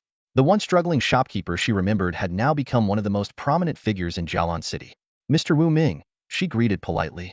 Wu Ming nodded in response. Good evening, Captain Mu. Mu Wanru was about to offer them a ride home when one of the officers whispered a reminder about an urgent mission. Reluctantly, she bid them farewell and drove off. As Wu Ming watched the vehicle disappear into the distance, he remarked softly, It seems you and your sister have a good relationship. Mu Wanyan nodded but soon brought up the discord between their parents, her tone tinged with sadness. Wu Ming comforted her, reminding her of her current achievements and encouraging her to strive for the higher ranks of beast tamers. The two continued down the road, crossing a bridge and entering a wooded area. Suddenly, all the streetlights went out, and a sense of danger enveloped the surroundings. Wu Ming's eyes scanned the area warily. The fact that even his orang pet, the nether cat, hadn't sensed the threat made his heart sink. Mu Wanyan, visibly uneasy, moved closer to Wu Ming, clutching her little white fox tightly. In an instant, the little tyrant transformed into a hellhound, its three heads wreathed in blazing flames, letting out a thunderous roar. Meanwhile, the nether cat, following Wu Ming's instructions, slipped into the shadows, waiting for the opportune moment to strike. Out of nowhere, a gust of pink wind swept through, carrying an unfamiliar fragrance. Before Wu Ming and Mu Wanyan could react, they collapsed unconscious. The little white fox and the little tyrant fell into slumber shortly after. Three shadowy figures emerged from the forest, swiftly stuffing them into sacks and loading them into a vehicle. The car sped toward a dilapidated estate in the northwest outskirts of Jialan City. The nether cat, unaffected by the drugged wind, watched the car intently, its cold eyes locked on the direction it was heading. With the silent grace of a reaper, it began to follow. Wu Ming was jolted awake by a bucket of icy water, finding himself and Mu Wanyan bound together. Not far away, the little tyrant and the little white fox lay weakly whimpering inside a cage made of reinforced steel. A cloaked figure emerged from the shadows, speaking through a voice modulator. Don't bother resisting. Your pets are already under our control. Beside him stood a pink, three-tailed fox. Wu Ming studied the creature carefully and identified it as a seasoned rank bewitching fox, known for its array of powerful abilities. He quickly realized that it was this beast that had caused their downfall. Who are you? What do you want with us? Wu Ming asked calmly. Several cloaked figures surrounded them, but Wu Ming's keen observation revealed that only their leader was a beast tamer. The rest were ordinary people. The Divine Beast Tamer chuckled. We're very interested in you, Wu Ming. We want you to become our slave. Wu Ming sneered. Keep dreaming. Meanwhile, the nether cat had silently infiltrated the estate, surveying the area with precision. The beast tamer continued, explaining that they intended to implant parasitic worms into Wu Ming and Mu Wanyan's brains to control them. He opened a jade box, revealing two vividly colored insects. Mu Wanyan clung to Wu Ming, trembling with fear. In the cage, the little tyrant and the little white fox thrashed against the bars in vain. Wu Ming studied the worms closely, a wave of disgust washing over him. These creatures, known as mind-eating worms, could burrow into a person's brain and detonate on command, obliterating the victim's mind. Noticing the terror in Mu Wanyan's eyes and the furrowed brows on Wu Ming's face, the Divine Beast Tamer smirked triumphantly. Scared, aren't you? Wu Ming furrowed his brow tightly, feigning terror, though a cold sneer played in his mind. The netherworld cat was already in position. All he needed to do was stall for time, waiting for the perfect moment to strike and eliminate the rank bewitching fox. At this moment, the rank beast tamer donned his gloves, holding a jade box as he approached, his chilling laughter echoing through the air. So, should we start with you, Lord Wu Ming, or this delicate young lady? The beast tamer asked with a sinister grin, his gaze flickering between the two. Wu Ming chuckled dryly and suggested, how about you go first? In that case, let's start with the young lady. The beast tamer turned to Mu Wanyan, preparing to release the venomous insect from the jade box. No, Mu Wanyan cried out in alarm, reaching out in an attempt to knock the jade box away. The rank bewitching fox appeared in an instant, its sharp claws pinning Mu Wanyan's wrist.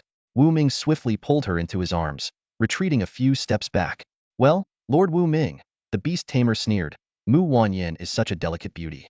Surely, you wouldn't want her life to end so tragically, would you? Wu Ming's brow furrowed deeper, his expression tense with worry. Silently, he communicated with the netherworld cat, ensuring it was within striking range, and decisively gave the order to attack. Meow!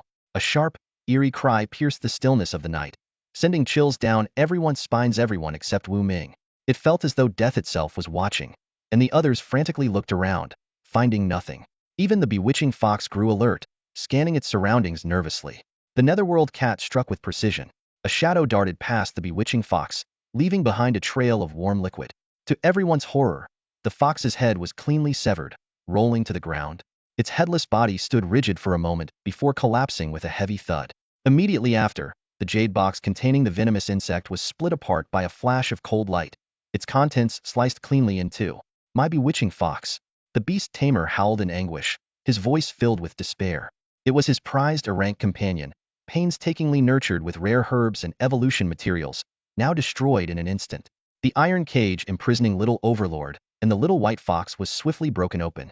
The two creatures rushed out, standing protectively by Wu Ming and Mu Wanyan's side. In a blur of shadows, the beast tamer's accomplices were eliminated one by one, their lives extinguished in an instant. Wu Ming had no intention of showing mercy, nor did he see any reason to. With a burst of speed, Wu Ming lunged forward, driving his knee into the beast tamer's stomach. Ugh! The man doubled over, clutching his abdomen as he collapsed to the ground, writhing in pain and groaning miserably. Mu Wanyan, witnessing the brutal demise of the others, turned pale and began to retch uncontrollably. It took her a while to compose herself enough to speak. Brother Wu, is this really okay? Her eyes drifted to the lifeless bodies on the ground. They were planning to put venomous insects in our brains. In a world this ruthless, do you really think I'd let them go?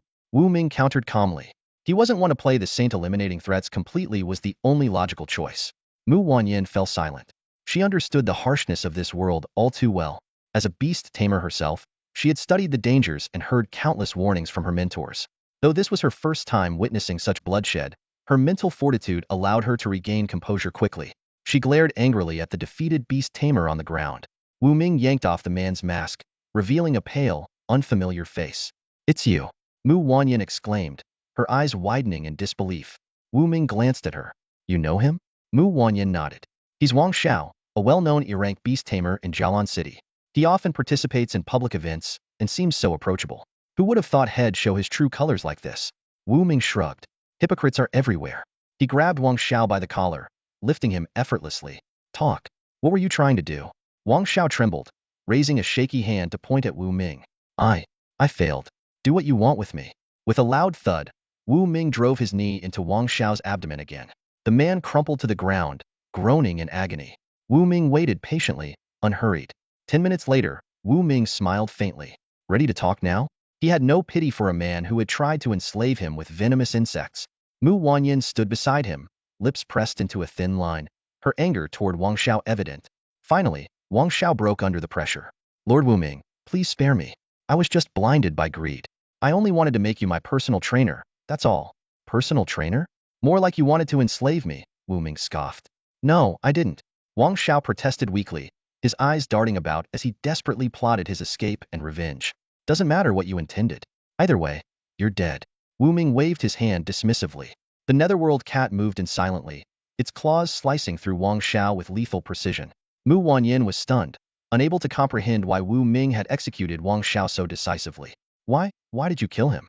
she asked, her voice trembling. "Brother Wu, why not hand him over to the law enforcement team?"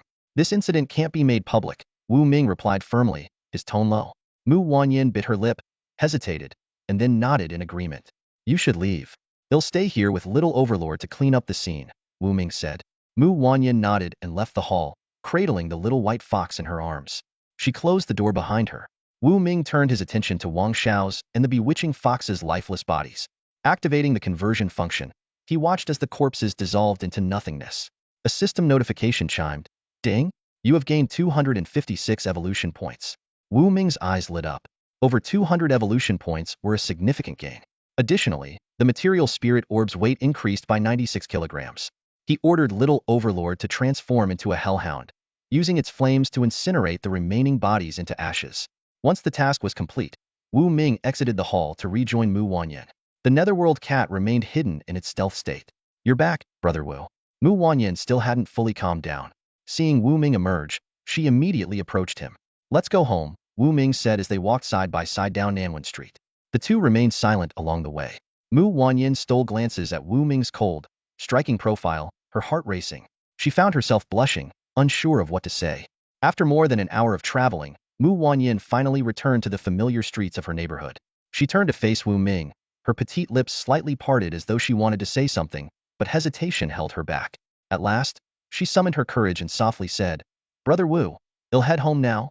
Before her words fully settled, Mu Wanyan suddenly leaned forward and gently brushed her cherry-like lips against Wu Ming's cheek. Without giving him a chance to react, she turned and dashed toward her doorstep, leaving behind a faint, lingering fragrance in the air. Her heart raced, and her cheeks flushed with warmth. Though she wasn't entirely sure what kind of pet beast had intervened earlier, she was convinced it was Wu Ming's hidden ace that had saved her. Gratitude and admiration for this dashing man who had helped her multiple times began to bloom in her heart, even sparking a small hint of affection. On the street, Wu Ming stood frozen in place. Slowly, he raised a hand to touch his cheek, where the warmth of her lips still lingered. Turning, he began walking toward Nanwen Street, his mind replaying the tender kiss over and over. Suddenly, the sharp click of high heels against the pavement interrupted his thoughts. Alert, Wu Ming turned toward the sound, only to see, under the dim glow of a street lamp, a striking woman with green hair standing there, a playful smile tugging at her lips. "What are you doing here again?" Wu Ming asked with a frown. The woman, Lu Luo, sauntered toward him with feline grace, her voice teasing. "I heard the great Wu Ming won first place in the Jialan City Beast Tamer qualifiers. Impressive. I was wondering if you could mix up some grade Super Beam ration for me too?" Wu Ming raised an eyebrow. "You want it?" Lu Luo lit a cigarette, exhaling a delicate smoke ring as she grinned. "Of course I do. Who wouldn't want such an incredible evolutionary ration?" Wu Ming hesitated for a moment before replying. "Grade Super Beam ration is too recognizable. If your pet beast uses it, ITL basically announced to everyone that you're connected to me. Lu Luo dismissed his concern with a wave of her hand. I'm not that reckless. When my pet uses the super beam ability, I'll make sure no one alive gets to see it. Wu Ming shook his head. I don't have enough materials on hand right now. Lu Luo gestured toward a dirt bike parked nearby, with a medical kit strapped to it. I do. Wu Ming was taken aback. You know the formula? Lu Luo smirked and explained. I watched the entire Beast Tamer competition today. Plus, some clever folks on the forums pieced together a list based on the materials you used. She walked up to Wu Ming, placing her hands on his shoulders as her breath brushed against his ear. So, can you make it for me? Wu Ming remained motionless, suppressing the stirrings within him. He had to admit, Lu Luo's figure was stunning tall, seductive, and undeniably alluring. Yet he had no intention of getting too close to someone from the Shadow Demon Assassins Guild, especially in a way that might lead to complications. Moments later, Lu Luo was riding her bike with Wu Ming on the back, reaching the quieter part of Nanwan Street in just 3 minutes. Wu Ming led her into his pet shop and asked curiously, Aren't you afraid your guild will find out you came to see me? Lu Luo revealed an important piece of information. To be honest, our guild stopped monitoring you a couple of days ago. Your performance in the Beast Tamer competition has made you a rising star, and you're already on the City Lord's radar. Chances are, someone's protecting you in secret. Our guild wouldn't dare continue surveillance under these circumstances. Understanding dawned on Wu Ming as he opened the medical kit. Inside, he found all 9 ingredients needed for the grade Super Beam ration. How much did this cost you? This is enough for at least 3 batches, definitely not cheap. Lu Luo shrugged nonchalantly. An old bald guy with a Mediterranean hairstyle was trying to hit on me. I told him to get me 3 sets of these materials, and he did. Wu Ming was stunned. So, you just let him off easy like that? Lu Luo chuckled mischievously. Of course not. I drugged him. Right about now, he's probably cuddling a doll and doing well, you know. Wu Ming couldn't help but burst into laughter, impressed by her cunning. Lu Luo gracefully settled onto the sofa, crossing her legs as she began trimming her nails. She looked up with a playful glint in her eye. Like what you see? Wu Ming replied honestly. To be fair, your looks are flawless. She leaned forward slightly, her smile tantalizing. Interested? I'm still a first-timer, you know. Wu Ming remained composed. Sorry, you'll pass. Lu Luo shrugged. Suit yourself. Wu Ming focused on preparing the evolutionary ration, deliberately taking his time. 20 minutes later, he poured a batch of the grade Super Beam ration into a wooden box and handed it to Lu Luo. Here you go. The rest of the materials will count as my payment.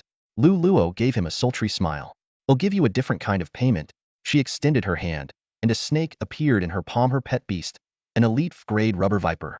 This creature possessed a unique rubber-like ability, allowing its originally small frame to stretch to astonishing lengths, far tougher than steel cables. Xiaopai, enjoy your meal. Lu Luo placed the rubber viper on the ground, and it immediately devoured the ration with gusto. Afterward, the snake's size didn't increase, as it was already fully grown. Without a specific growth-enhancing ration, its size was unlikely to change. Sipping on hot water, Wu Ming asked, How's it doing? Lu Luo smiled. Xiaopai says your ration is amazing high purity, excellent quality. It feels much stronger now. Thanks. Then, she added with a sly grin. So, what about the payment I mentioned? She slowly approached Wu Ming, her alluring scent causing his pulse to quicken. Before he could react, she leaned in and kissed his forehead, then tilted his chin up with a finger. That's my payment, she said with a wink.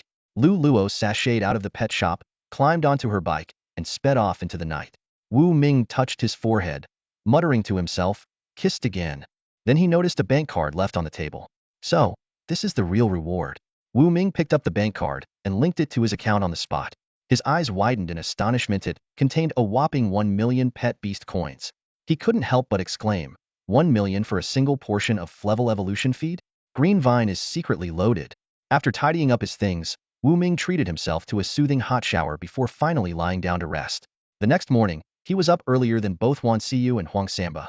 With some time to spare, he headed to a nearby snack shop alone to grab breakfast.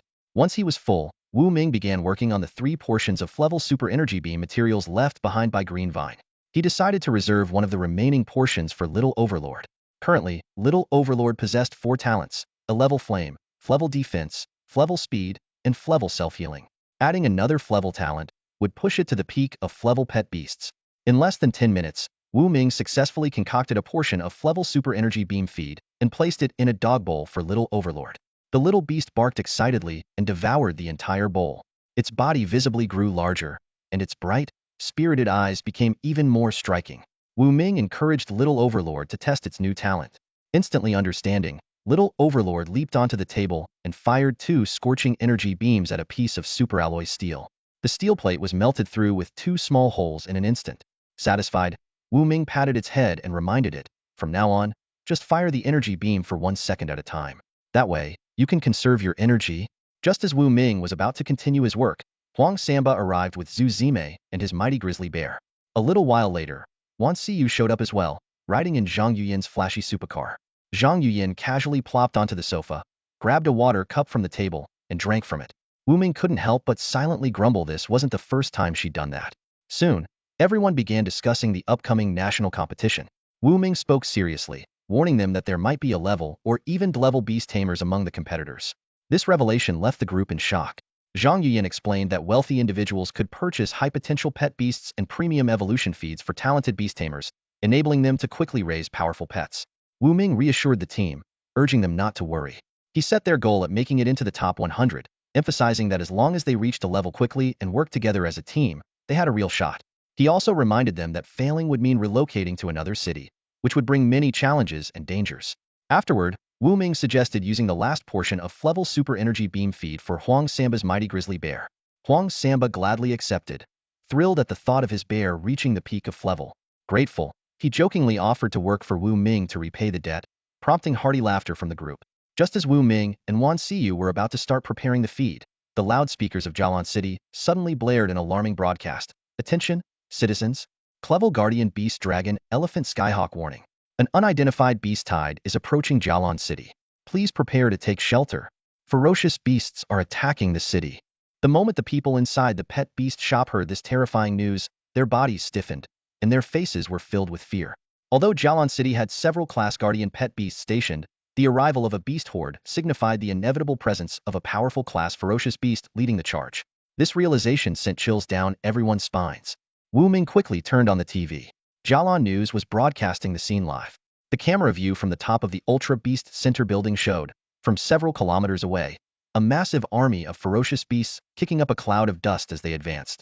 At the forefront was a herd of one-horned rhinos, followed closely by mammoth giant bears. These massive, immensely strong E-class beasts were enough to strike terror into anyone's heart. Behind them surged tens of thousands of class and unranked ferocious beasts, forming an army that was truly fearsome. Although no class or class beasts had been spotted yet, their boldness to attack suggested the presence of a formidable leader backing them. Quick, give the mighty grizzly the class super energy beam feed to push it to peak class. Wu Ming urgently handed the evolution feed to Huang Samba. Realizing the gravity of the situation, Huang immediately complied. As the mighty grizzly devoured the feed, its appearance did not change significantly, but its eyes began to glow red, as if they had turned into laser beams. With an earth-shaking roar that nearly shattered the glass, the mighty grizzly now possessed 5 class talents, 4 of which were of superior quality, placing it firmly at the pinnacle of class pet beasts. So powerful! Zhang Yuyan exclaimed enviously. Wu Ming, next time you have the materials, I want to use the class super energy beam feed on Shui Ling to boost its combat power too. Let's survive this beast attack first, Wu Ming replied, frowning as he focused on the TV screen. The ferocious beast army continued their relentless charge and would soon reach Jialan City's walls. Though the city walls had been specially reinforced, such a fierce assault might still breach the defenses, allowing the beasts to storm into the city. Don't worry, the city lord's office will definitely take action. We also have defensive weapons, Zhang Yuyan said, her expression serious, as though she knew something others didn't. Sure enough, the footage showed dozens of black metal cannons emerging from the city walls. With a deafening roar, countless shells were fired. While this world lacked nuclear weapons, these conventional shells packed enough power to annihilate anything below class. Explosions erupted one after another, sending dirt flying and waves of heat rippling through the air. Many beasts fell, but even more surged forward. At a distance of 3 kilometers from the city walls, the horde split into 2 groups, encircling Jialan City completely. We're surrounded. The citizens who witnessed this scene were struck with panic. We can't leave the city. We're going to be trapped. At that moment, the city lord's steady and commanding voice came through the broadcast, reassuring everyone. Citizens, Jialan City has undergone multiple expansions of its water and food reserves.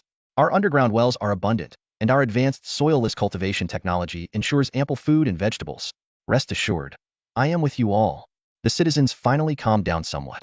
As long as there was enough food and water, being trapped in the city wouldn't be the end of the world. After all, in this world, Most people spent their entire lives within city walls. The city lord really knows how to handle things. Calming everyone down so quickly, Huang Samba muttered in admiration. The city lord is indeed very capable, Zhang Yuyan agreed. Suddenly, the sky was filled with the roars of dozens of flying pet beasts, ranging from F-class to E-class, circling several hundred meters above the city gates and vigilantly watching the ferocious beasts below. The broadcast resumed with the city lord issuing another command. All beast tamers, listen up. Form teams of 3 and patrol the city with your pet beasts.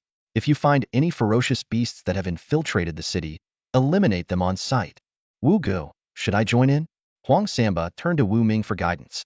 Wu Ming glanced around and pointed at himself, Zhang Yuyan, and Huang Samba. The 3 of us are beast tamers. We can form a team. What do we do next? Huang Samba asked. Wu Ming turned back to the TV screen. More and more ferocious beasts were surrounding Jialan City, some already scaling the walls, shattering cannons, and even breaking into the city. Fortunately, many beast tamers were engaging them in fierce battles with their pet beasts. Everyone else is fighting. We can't just sit back and do nothing. Let's head out and take down as many beasts as we can, Wu Ming said decisively, stepping out of the pet beast shop.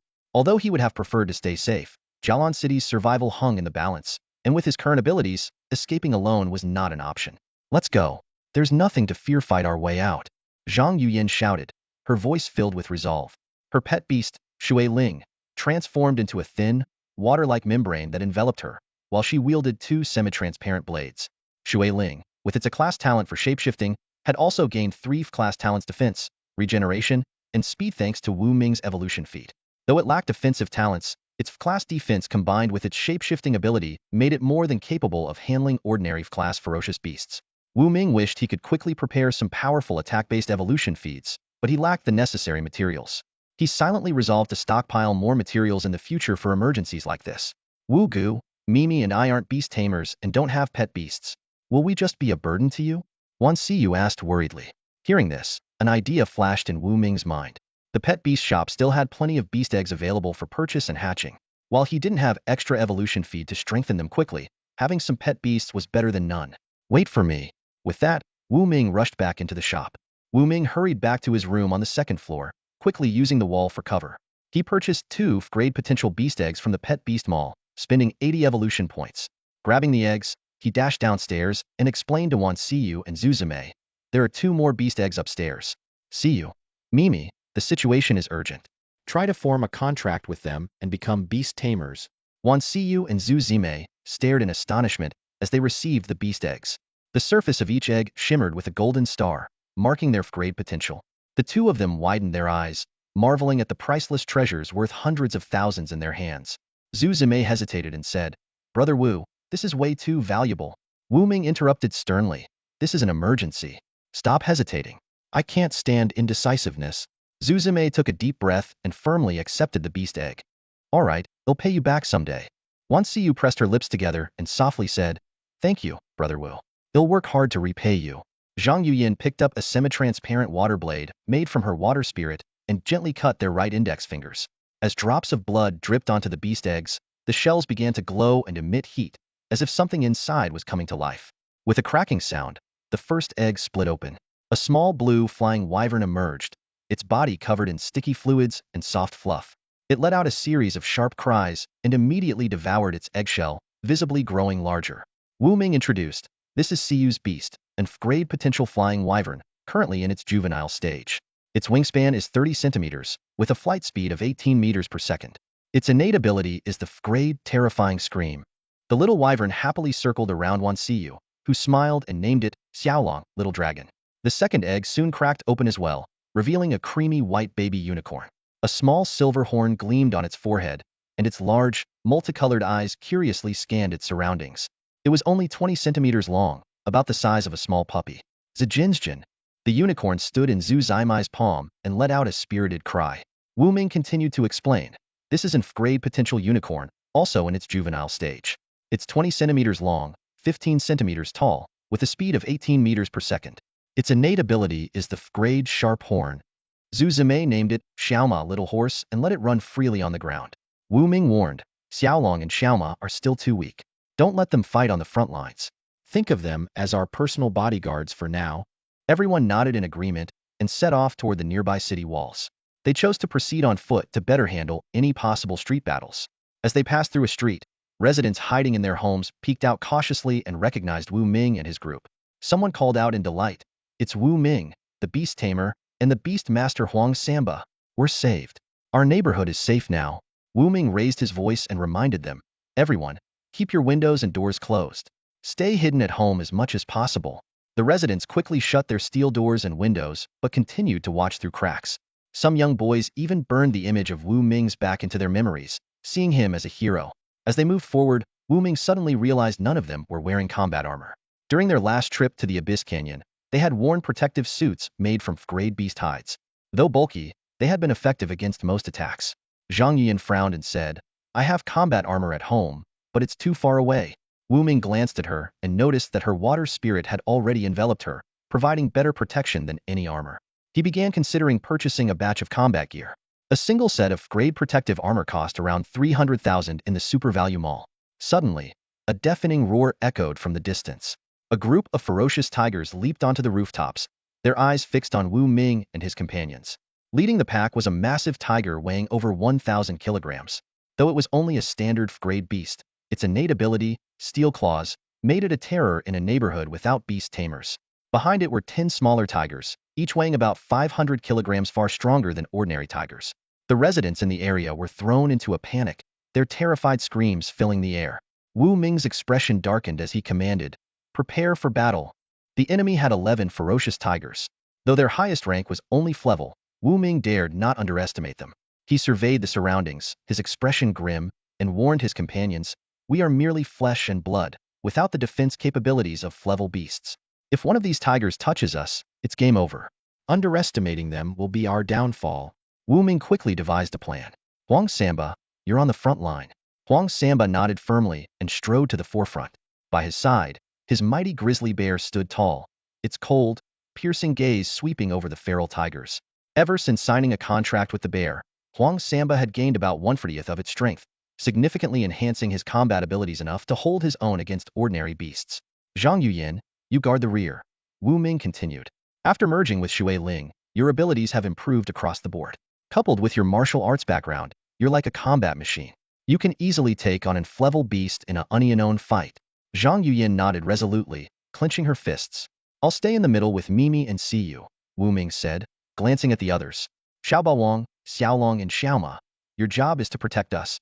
As soon as Wu Ming finished speaking, Xiaobaowang let out a low growl and transformed into its hellhound form. Flames erupted across its body, its 3 pairs of eyes glowing with vigilance as it stood guard over Wu Ming and the others. Suddenly, a deafening roar echoed from a rooftop above. An level tiger beast loomed over the group, glaring down at them. Despite sensing the threat posed by the mighty grizzly bear, Xiaobaowang, and Shui Ling, the tiger showed no fear. Backed by its pack of feral tigers, it saw these level contracted beasts as prime energy sources for its evolution. The other tigers leapt onto nearby rooftops, surrounding Wu Ming and his team. The level tiger let out another thunderous growl, signaling the attack. Residents in the area watched in terror. They had no idea how these savage beasts had breached the city walls, but they understood the danger. If Wu Ming and his team failed, the entire district would become a slaughterhouse. The 10 feral tigers split into 5 groups and launched a coordinated assault on the 5 beastmasters.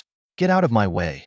Huang Samba roared, deftly dodging a tiger's pounce before landing a powerful punch on its head, sending it howling in pain. Meanwhile, the mighty grizzly bear crushed another tiger's skull with a single swipe of its massive paw, killing it instantly. Zhang Yuyan, wielding a blade formed by Shui Ling, slashed at a tiger's neck with all her strength. Though the blade cut into flesh, it became lodged in the beast's muscle and bone. While not a fatal blow, it left the tiger severely injured. The other beast hesitated to approach Xiaobaowang, whose fiery aura was too intimidating. Its flames, with a level potential, could incinerate these unranked beasts in an instant. Furious at the losses, the level tiger turned its attention to Huang Samba, lunging at him. The mighty grizzly bear stepped forward to intercept, slamming its paw into the ground with enough force to shatter the pavement. However, the tiger's agility allowed it to evade the attack and circle behind the bear, targeting Huang Samba. It knew that killing the Beastmaster would cripple the contracted pet, providing a perfect opportunity. "Huang Samba, use the material spirit orb," Wu Ming shouted, throwing a small black sphere the size of an egg toward him. Huang Samba caught the orb and hurled it with all his might. In an instant, The orb's weight surged from 0.45 kilograms to 450 kilograms, amplifying its destructive power. With a sickening crunch, the orb struck the Flevel tiger's skull, shattering its iron-like bone. The mighty grizzly bear wasted no time, delivering a final, devastating blow with its paw, obliterating the tiger's head. Seeing their leader slain, the remaining tigers panicked and fled. Don't let them escape, Wu Ming commanded decisively. We can't afford to let them regroup. The mighty grizzly bear and Xiaoba Wang, with their Flevel speed, chased down the fleeing beasts like lightning. Against their overwhelming strength, the unranked tigers stood no chance. In less than 3 minutes, the entire pack was annihilated. Residents in the area recorded the intense battle with their phones and cameras, uploading the footage online, where it quickly went viral. Brother Wu, what do we do next? Huang Samba asked as he retrieved the material spirit orb and the Flevel tiger's core. Wu Ming took the core and the orb, surveying the battlefield littered with tiger corpses. We don't have time to deal with these bodies now. We need to move on and provide reinforcements elsewhere. We'll handle this when we return. Understood, Huang Samba replied with a nod. Wu Ming drew the ultra-alloy steel dagger from his belt, the one he had spent 50,000 beast coins to purchase. Gripping it firmly in his hand, he regarded it not only as a weapon for self-defense, but also as the symbol of hope for their team. He took a deep breath, scanning the surroundings and glancing at the 5 teammates beside him. With a resolute tone, he said, "Let's keep moving forward, closer to the city walls." As the 6-person team stepped away, the street behind them erupted in applause and cheers. The cries of encouragement rang out in waves, as though the townsfolk were sending off a brave expeditionary force. On the way, Wan Xiyu and Zhu Zimei exchanged a brief glance, an unintentional moment that betrayed a flicker of unease on their faces. It was clear they were dissatisfied with their own performance. Wu Ming, ever perceptive, noticed their concerns and spoke in a low voice to reassure them. Don't worry. You've only just become beast tamers. Xiao Ma and Xiao Long's combat abilities are still limited to dealing with low-tier feral beasts. Take your time, progress will come. Wan Xiyu nodded lightly, a spark of hope rekindling in her eyes. Just then, a familiar soft voice called out from the distance, "Brother Wu, I'm here." The 6 of them turned their heads in unison to see Mu Wanyan hurrying toward them, holding her little white fox in her arms. Wu Ming looked surprised and asked, "What are you doing here? What about the residents of the Garden District? And does Uncle Mu know you've left?" Breathing a little heavily, Mu Wanyan explained, "The Garden District may be old, but it has a wartime air raid shelter. All the nearby residents have taken refuge there, so they're safe for now. I was planning to head to Nanwan Street to find you, but I didn't expect to run into you here. What a coincidence." As she spoke, her face lit up with a radiant smile, her eyes curving into crescent moons. Zhang Yuyan, standing nearby, rolled her eyes and muttered under her breath, "Humph, vixen." Mu Wanyan's smile faded instantly upon hearing the remark. She pressed her lips together and lowered her head, clearly unwilling to argue with Zhang Yuyan. Noticing the tension, Wu Ming quickly intervened. "Ahem, Miss Zhang must be talking about the little white fox, right? After all, it's just an franked beast. Calling it a vixen isn't entirely wrong." He gave Zhang Yuyan a light pat on the shoulder, a subtle warning. Zhang Yuyan glared at him indignantly and snapped, "Wu Ming, you scoundrel." Sensing the rising tension, Zhu Zimei stepped forward and said in a serious tone, "Enough. We still have feral beasts to deal with. Now's the time to stick together." Wu Ming nodded in agreement. Exactly. A lack of unity at a time like this is a recipe for disaster. He tightened his grip on the ultra-alloy steel dagger and swept his determined gaze over each of them. "All right, let's keep moving and hunt down the beasts that have infiltrated the city." As the heart and soul of the team, Wu Ming's words quickly restored calm among the group. Soon, the 6-person combat team gathered themselves and once again set out, pressing deeper into the heart of the city. Halfway along the journey, Mu Wanyan's eyes lit up with curiosity as she stared in amazement at the white unicorn and the blue-winged dragon gliding above. "Are these your spirit beasts?" she asked, her voice tinged with excitement. "Yes," Wan Xiyu and Zhang Yuyan replied in unison, their faces glowing with pride. "They're so beautiful," Mu Wanyan exclaimed sincerely, her gaze lingering on the 2 majestic creatures. "Haha, right back at you." The group exchanged smiles, and the tense atmosphere eased significantly. However, the cheerful mood was soon interrupted by the sound of explosions coming from outside the city. Boom! The deafening blasts echoed, shaking the glass windows of nearby buildings as though they might shatter at any moment. Zhang Yuyan's expression grew increasingly grim as she realized the danger outside the city was far greater than she had imagined. "At this stage, no one should leave the city," Wu Ming said sternly. "The feral beasts out there are far too many. Venturing out is a death sentence." He scanned the surroundings and elaborated. "Even with crank spirit beasts, if they're isolated outside, they could be drained of their strength. If surrounded by a pack of crank beasts, even the strongest ones wouldn't stand a chance. Mu Wanyan suddenly stopped in her tracks and turned to Wu Ming. Wait, do we have a battle plan? She asked. Wu Ming replied curtly, kill anything we encounter. That was his entire plan. Zhang Yuyin rolled her eyes and couldn't help but complain. Seriously? What a reckless plan. If we run into rank spirit beasts, we're doomed. Plus, we don't even have combat suits, which makes survival even less likely. She explained further, wearing a combat suit can prevent many injuries. But even with an rank combat suit, while it might stop an rank beast from breaking through, the sheer force of impact could still crush us to death. Wu Ming glanced at the distant city walls and the sky above, offering some reassurance. No need to panic. Rank beasts shouldn't be able to get in. Well, except for flying ones. His gaze landed on the massive crank dragon elephant eagle perched atop the Ultra Beast Center's tower. Feeling slightly reassured, he added, with it there, flying beasts shouldn't be able to breach the city. Even if they try, I'll tear them apart. Suddenly, a feral beast's roar echoed from afar. The group turned to see an frenzied lion charging toward them with immense ferocity. The beast stood nearly 2 meters tall and weighed over a ton, exuding an intimidating aura. Surrounding it was a pride of adult male lions. Huang Samba frowned and muttered, lions aren't good at jumping. How did they get into the city? A sense of unease crept into his voice. Could it be that the city walls are breached? Ignoring Huang Samba's concerns, Wu Ming gave a firm command. Forget how they got in. Take them down before they cause more harm. His sharp eyes scanned the pride, noticing the dirt and blood staining their claws and jaws, evidence of the destruction they had already wrought. The battle began instantly. The mighty grizzly charged straight at the frenzied lion, and the two massive creatures collided in a ferocious struggle. The frenzied lion clawed and bit with all its might, but its attacks were futile against the mighty grizzly's frank defense. Crack! With a few heavy swipes of its massive paws, the grizzly crushed the frenzied lion's skull. The remaining lions scattered in fear. Mu Wanyan quickly released her little white fox, which joined Little Tyrant in pursuit.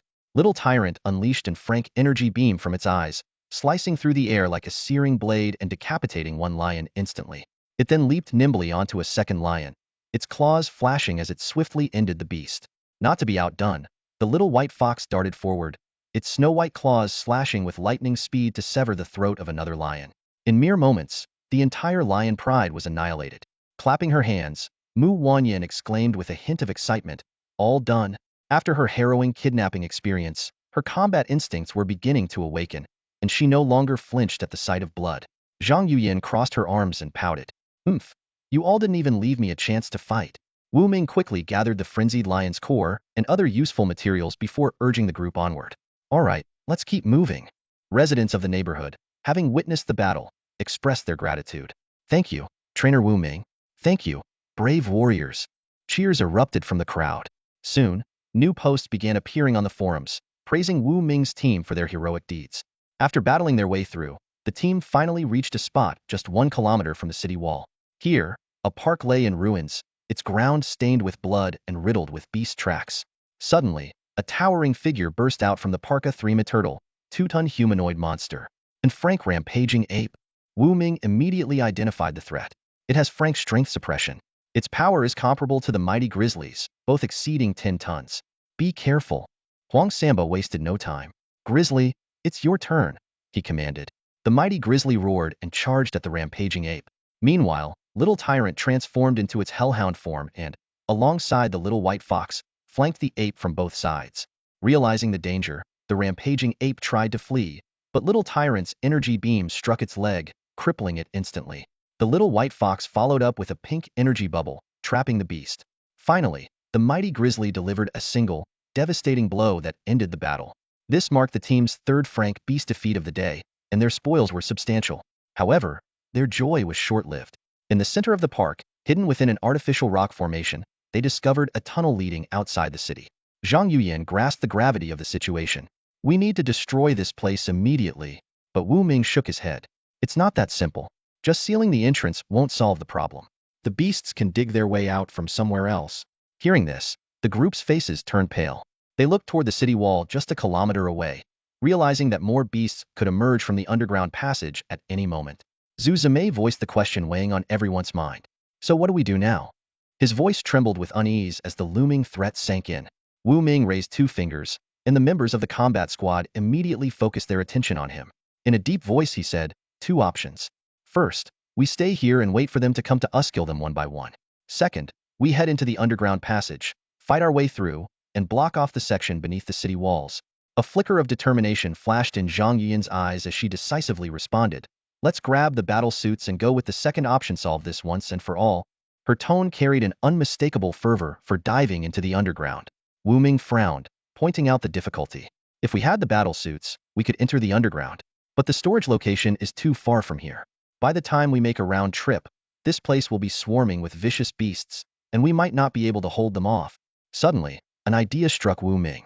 His eyes lit up as he stretched out his palm, and a black sphere appeared out of thin air. It was the mass-compressed material spirit sphere, weighing an astonishing 450 kilograms.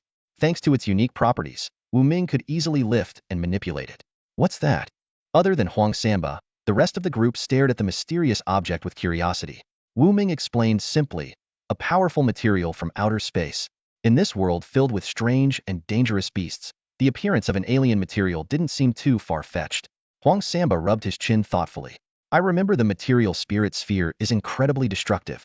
When thrown, it can increase in weight. Exactly, Wu Ming confirmed.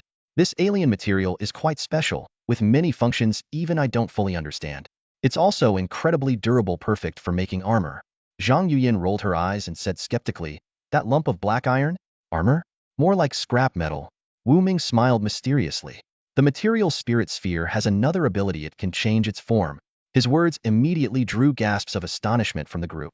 Zhang Yuyan's eyes lit up as she speculated. Could it be some kind of sentient material? More or less, Wu Ming nodded. He silently recalled the system's description.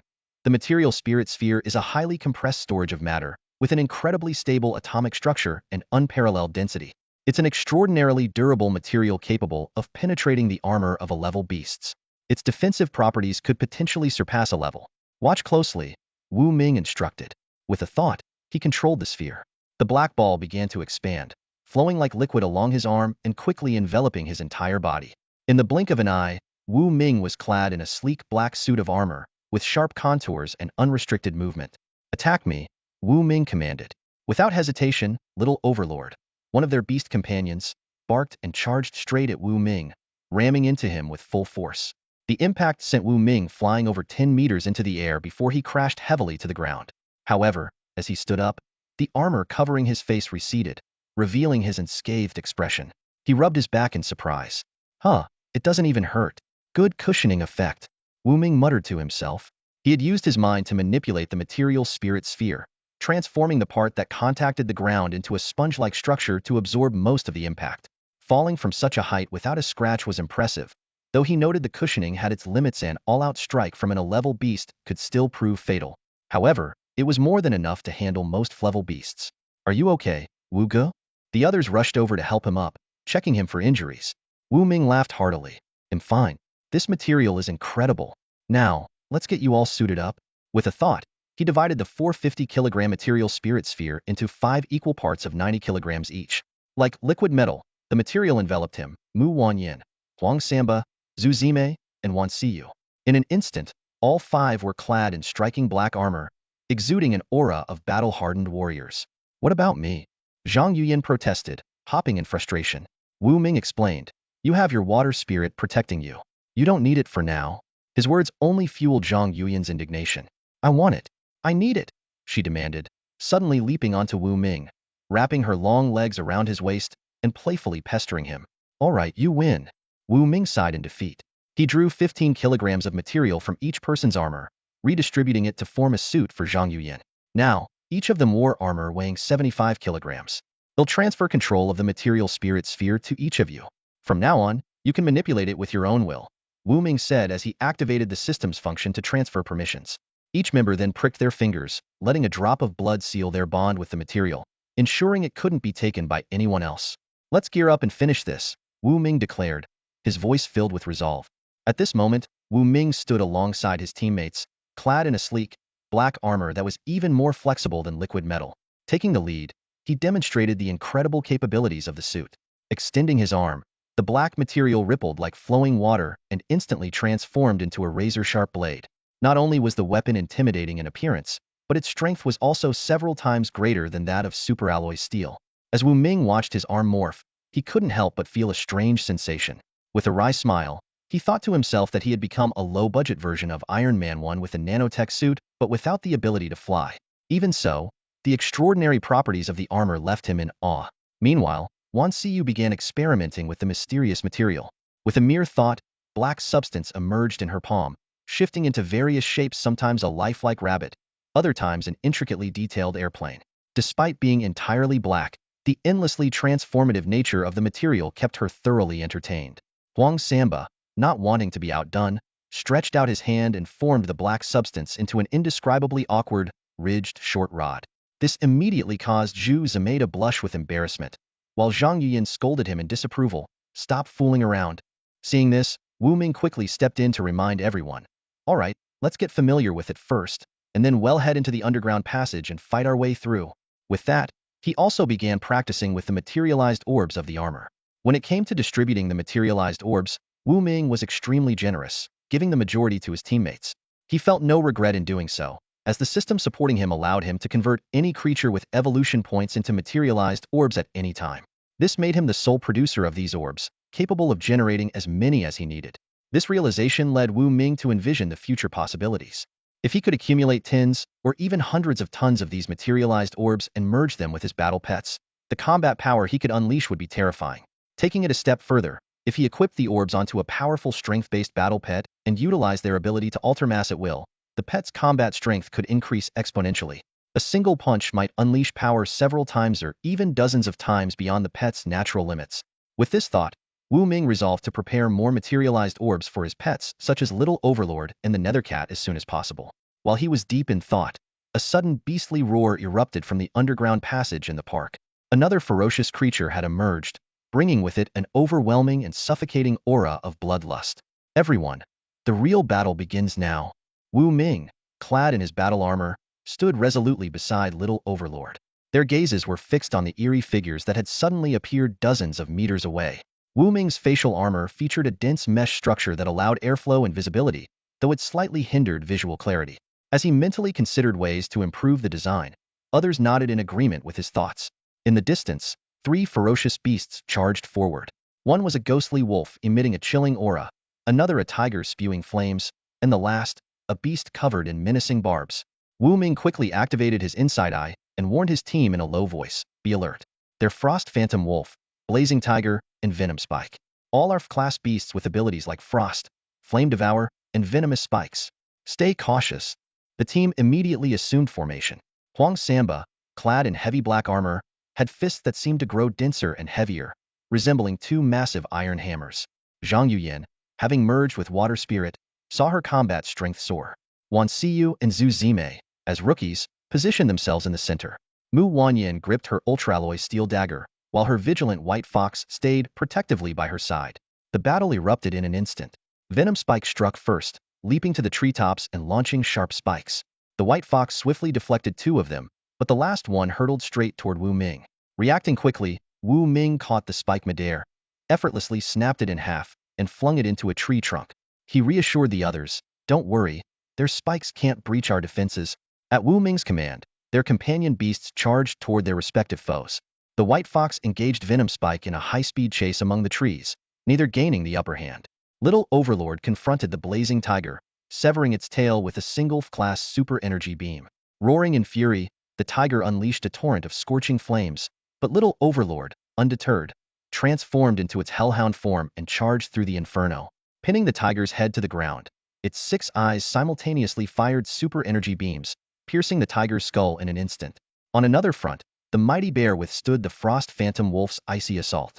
Seizing its tail, the bear swung it with tremendous force, slamming its head against a boulder. As the wolf lay dazed, the bear delivered a fatal blow, ending its life.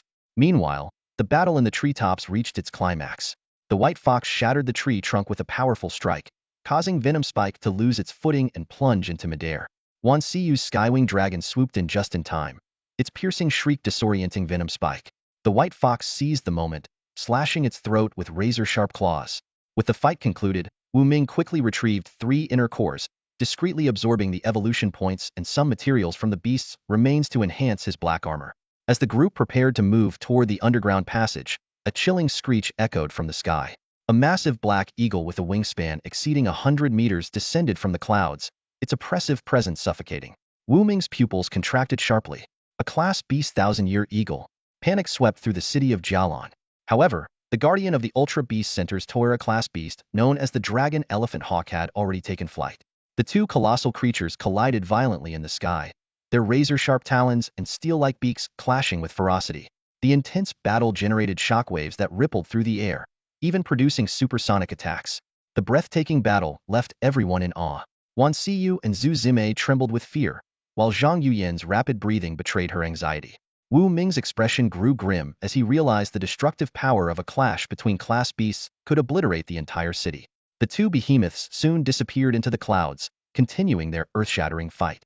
Wu Ming made a swift decision. Forget about them. We need to get into the underground passage and seal it off immediately. Just as the group was about to act, 3 blood-soaked beast tamers and their companion beasts hurried over, shouting sharply, "Who are you?" Wu Ming and his team turned around, eyeing the unexpected arrivals warily. "Who are you?" The 3 beast tamers asked warily, their eyes scanning Wu Ming and his group. They had never seen such peculiar black armor before and momentarily mistook them for some kind of ferocious beasts. However, upon recognizing the familiar forms of the mighty bear, the little white fox, and the small black dog-shaped little overlord, their suspicions slightly eased. Wu Ming decisively opened his helmet visor, revealing his face. "It's us," he announced, as Zhang Yuyan, Wan Xiyu, and the others followed suit, revealing their identities. "Lord Wu Ming," the 3 beast tamers exclaimed, their attention quickly shifting to the gleaming black armor. "Is this a new type of combat suit? It looks so innovative." Wu Ming nodded in affirmation. Yes, it's a new combat suit. He silently considered how the material of the energy spheres could later be passed off as extraterrestrial in origin, which would conveniently explain its unusual properties. The beast tamers grew even more curious and pressed further. "Really? A new combat suit? How much does it cost? How effective is its defense?" "It's decent," Wu Ming replied curtly. Just then, a middle-aged beast tamer in a tan combat suit and a metallic helmet stepped forward and asked, "Lord Wu Ming, what brings you here?" Wu Ming answered directly, "There's an underground passage here leading out of the city. We need to seal it." He was inwardly relieved to have reinforcements arrive. Every additional ally increased their chances of success. An underground passage. The 3 beast tamers' expressions turned grim. The one in the tan suit immediately pulled out his phone. "I need to call for backup." Moments later, Wu Ming took the phone and explained the situation to the chief secretary of the city lord's office. In less than 3 minutes, the city lord himself sent a voice message. "Lord Wu Ming, do not take any unnecessary risks by entering the underground passage. I've dispatched a combat team. Please hold the line until they arrive." "No problem," Wu Ming replied, handing back the phone. The beast tamer in the tan suit introduced himself. "Lord Wu Ming, my name is Lu Dali, and these are Zhou Gua and Wang Zi." Zhou Gua wore a black combat suit, while Wang Zi, a short-haired woman with a prominent scar on her face, was dressed in a blue combat suit that was noticeably tight due to her powerful build. Suddenly, a ferocious roar echoed from the underground passage. The 3 beast tamers quickly donned their helmets and masks, gripping their alloy steel daggers as they prepared for battle. Their respective beasts, Lightning Rabbit, Swift Tortoise, and Great White Crane, each possessing unique advantages in speed, defense, and ranged attacks, stood ready. The ground trembled violently as a massive beast charged out of the passage. It was a giant mutated python with the head of a tiger and the body of a snake. Its hideous face and dark green triangular scales gave it a menacing appearance.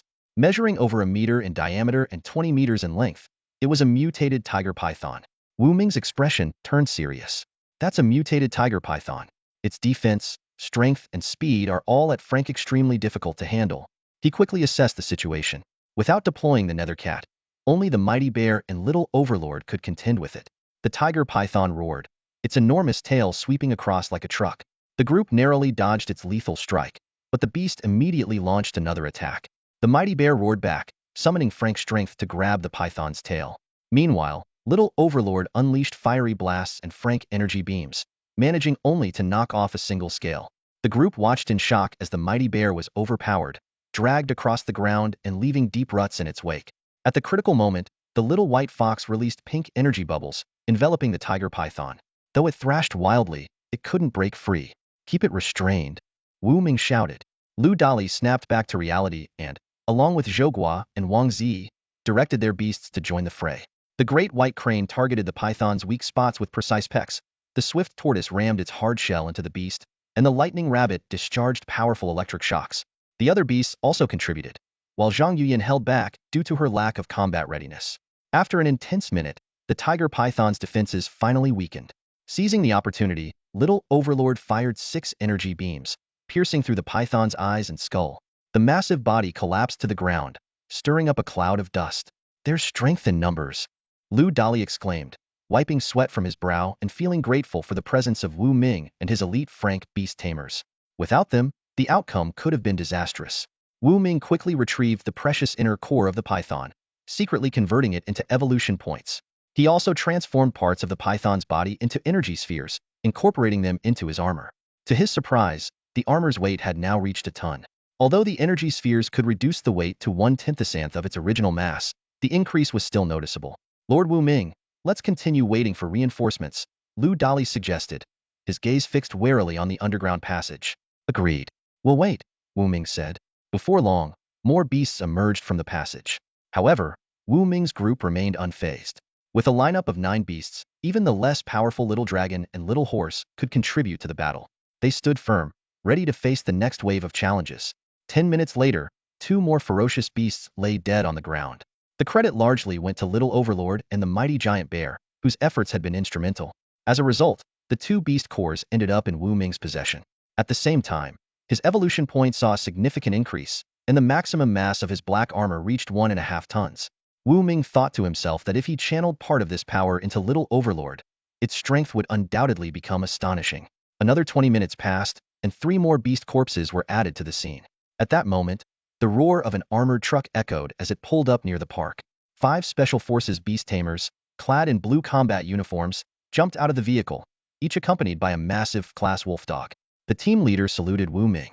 "Mr. Wu Ming, we are the Blue Helmet Special Operations Unit from the City Lord's office, sent here to provide support." Wu Ming suddenly recalled seeing this man at the City Lord's office before. Back then, he had been dressed in a black trench coat, seated in the hall, seemingly waiting for someone but actually guarding in secret. Wu Ming exclaimed in surprise, "Your companion beasts are quintuplet wolf dogs." He carefully observed the enormous creatures, each standing 1.5 meters tall and weighing roughly 300 pounds. Their sharp eyes, razor-like claws, and agile movements indicated their prowess in group combat. Together, the 5 could easily tear apart the tiger python from earlier and even hold their own against a weaker E-class beast. The team leader smiled. "That's right. Our companion beasts are quintuplets. Though the team members aren't blood-related, we're as close as brothers." He then asked, "Mr. Wu Ming, where is the underground passage?" Wu Ming pointed toward the center of the park. The leader immediately began planning. "Well, take the lead, carrying explosives and expansion materials to seal off the passage." "Expansion materials?" Wu Ming asked, puzzled. Once Siyu explained, "This material expands rapidly when heated and solidifies to become harder than rock. It's ideal for construction or sealing purposes." Wu Ming nodded in realization. "Then let's move out immediately." The group of 14, along with their explosives and several large barrels, headed toward the underground passage. Suddenly, a swarm of black iron-toothed rats, each the size of a piglet, screeched as they charged toward them. With a sharp command from Wu Ming, Little Overlord unleashed a wave of scorching flames, instantly incinerating the steel-eating beasts into charred remains. The team pressed on into the dark but dry underground passage. Strange excavation marks lined the walls, as if created by some kind of beast.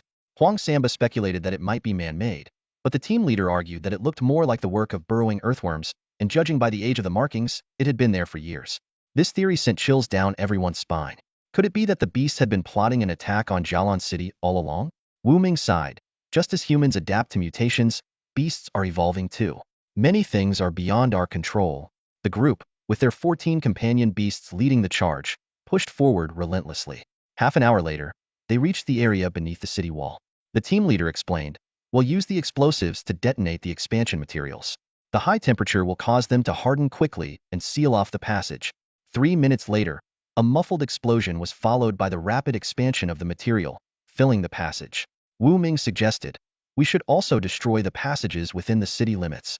The team leader agreed, installing explosives at intervals of 100 meters. With a series of thunderous booms, the underground passage collapsed completely. The group returned to the surface, relieved and breathing heavily. Huang Samba laughed. "Well, the city should be safe now." However, Wu Ming suddenly stood up, his expression grave as he gazed into the distance. Dust clouds rose from multiple spots within the city, as if something was breaking through the ground. His face darkened. This isn't good. The underground passages might not be limited to just one. Before anyone could react, the city-wide broadcast system crackled to life. The city lord's heavy voice rang out, "Attention, citizens. 8 underground passages created by F-class burrowing earthworms have been discovered within the city. Residents in the following districts are urged to evacuate immediately. Qingyun District, Park District. 7 more passages?" The team leader slammed his fist against a tree in frustration. The group exchanged uneasy glances. One passage had required all of their manpower. How could they possibly handle 7 more? Just then, the team leader's phone rang. After listening to the instructions, he turned to Wu Ming. "The city lord has ordered us to head to the nearest underground passage immediately." Wu Ming suggested, "Let's go together. It's safer with more people, and we've already proven we work well as a team. Together, we can handle this more efficiently." The team leader readily agreed. Everyone quickly boarded the armored truck, taking the opportunity to rest briefly. Wu Ming pulled out a pack of simple food, resembling dog kibble, and fed it to Little Overlord to replenish its energy. After eating a few bites and drinking some water, Little Overlord lay down in front of Wu Ming, occasionally sneaking glances at him with its big, mischievous eyes, looking both silly and endearing. Suddenly, the truck came to a screeching halt, nearly throwing everyone off balance. Wu Ming urgently asked what had happened. The driver, the team leader, replied with a grim expression, "The road ahead is blocked. There are 5 class beasts roaming, and 1 E-class beast as well." This news left everyone in stunned silence. 5 class beasts and 1 E-class beast. This was a truly terrifying lineup. Inside the truck, the Beastmasters turned pale as if plunged into an icy abyss. Without an E-class pet beast to hold the line, confronting an E-class beast Hedon was no different from walking into certain death. One wrong move, and total annihilation would be inevitable. "Let's take a detour," someone suggested in a trembling voice, fear evident in their tone. "Don't be ridiculous," another team member snapped in a harsh voice. "Our mission is to eliminate these beasts. If we run, who will protect the thousands of innocent citizens in the nearby city?" The members of the Special Operations Unit exchanged resolute glances, silently reaching a consensus. They would fight to the death. Wu Ming quietly observed these brave warriors, his heart filled with admiration. He thought to himself, "I won't let you die. You deserve my full effort." Just then, a sharp whistling sound came from outside. Through the bulletproof glass, everyone witnessed a shocking scene. The E-class beast, the iron-boned 3-tailed beast, which had been poised to attack the truck, suddenly stumbled as if struck by an invisible force. It toppled from a rock formation, and its head was severed from its body in an instant, rolling to the side. The remaining 5 class beasts immediately panicked and tried to flee, but they didn't get far before a mysterious force sliced them into pieces, killing them on the spot. Inside the truck, silence fell. Everyone was dumbstruck by the sudden turn of events. 6 powerful beasts, destroyed as if by an invisible assassin, vanished in the blink of an eye. The scene was utterly horrifying. Huang Samba suddenly came to his senses and looked at Wu Ming with a questioning gaze.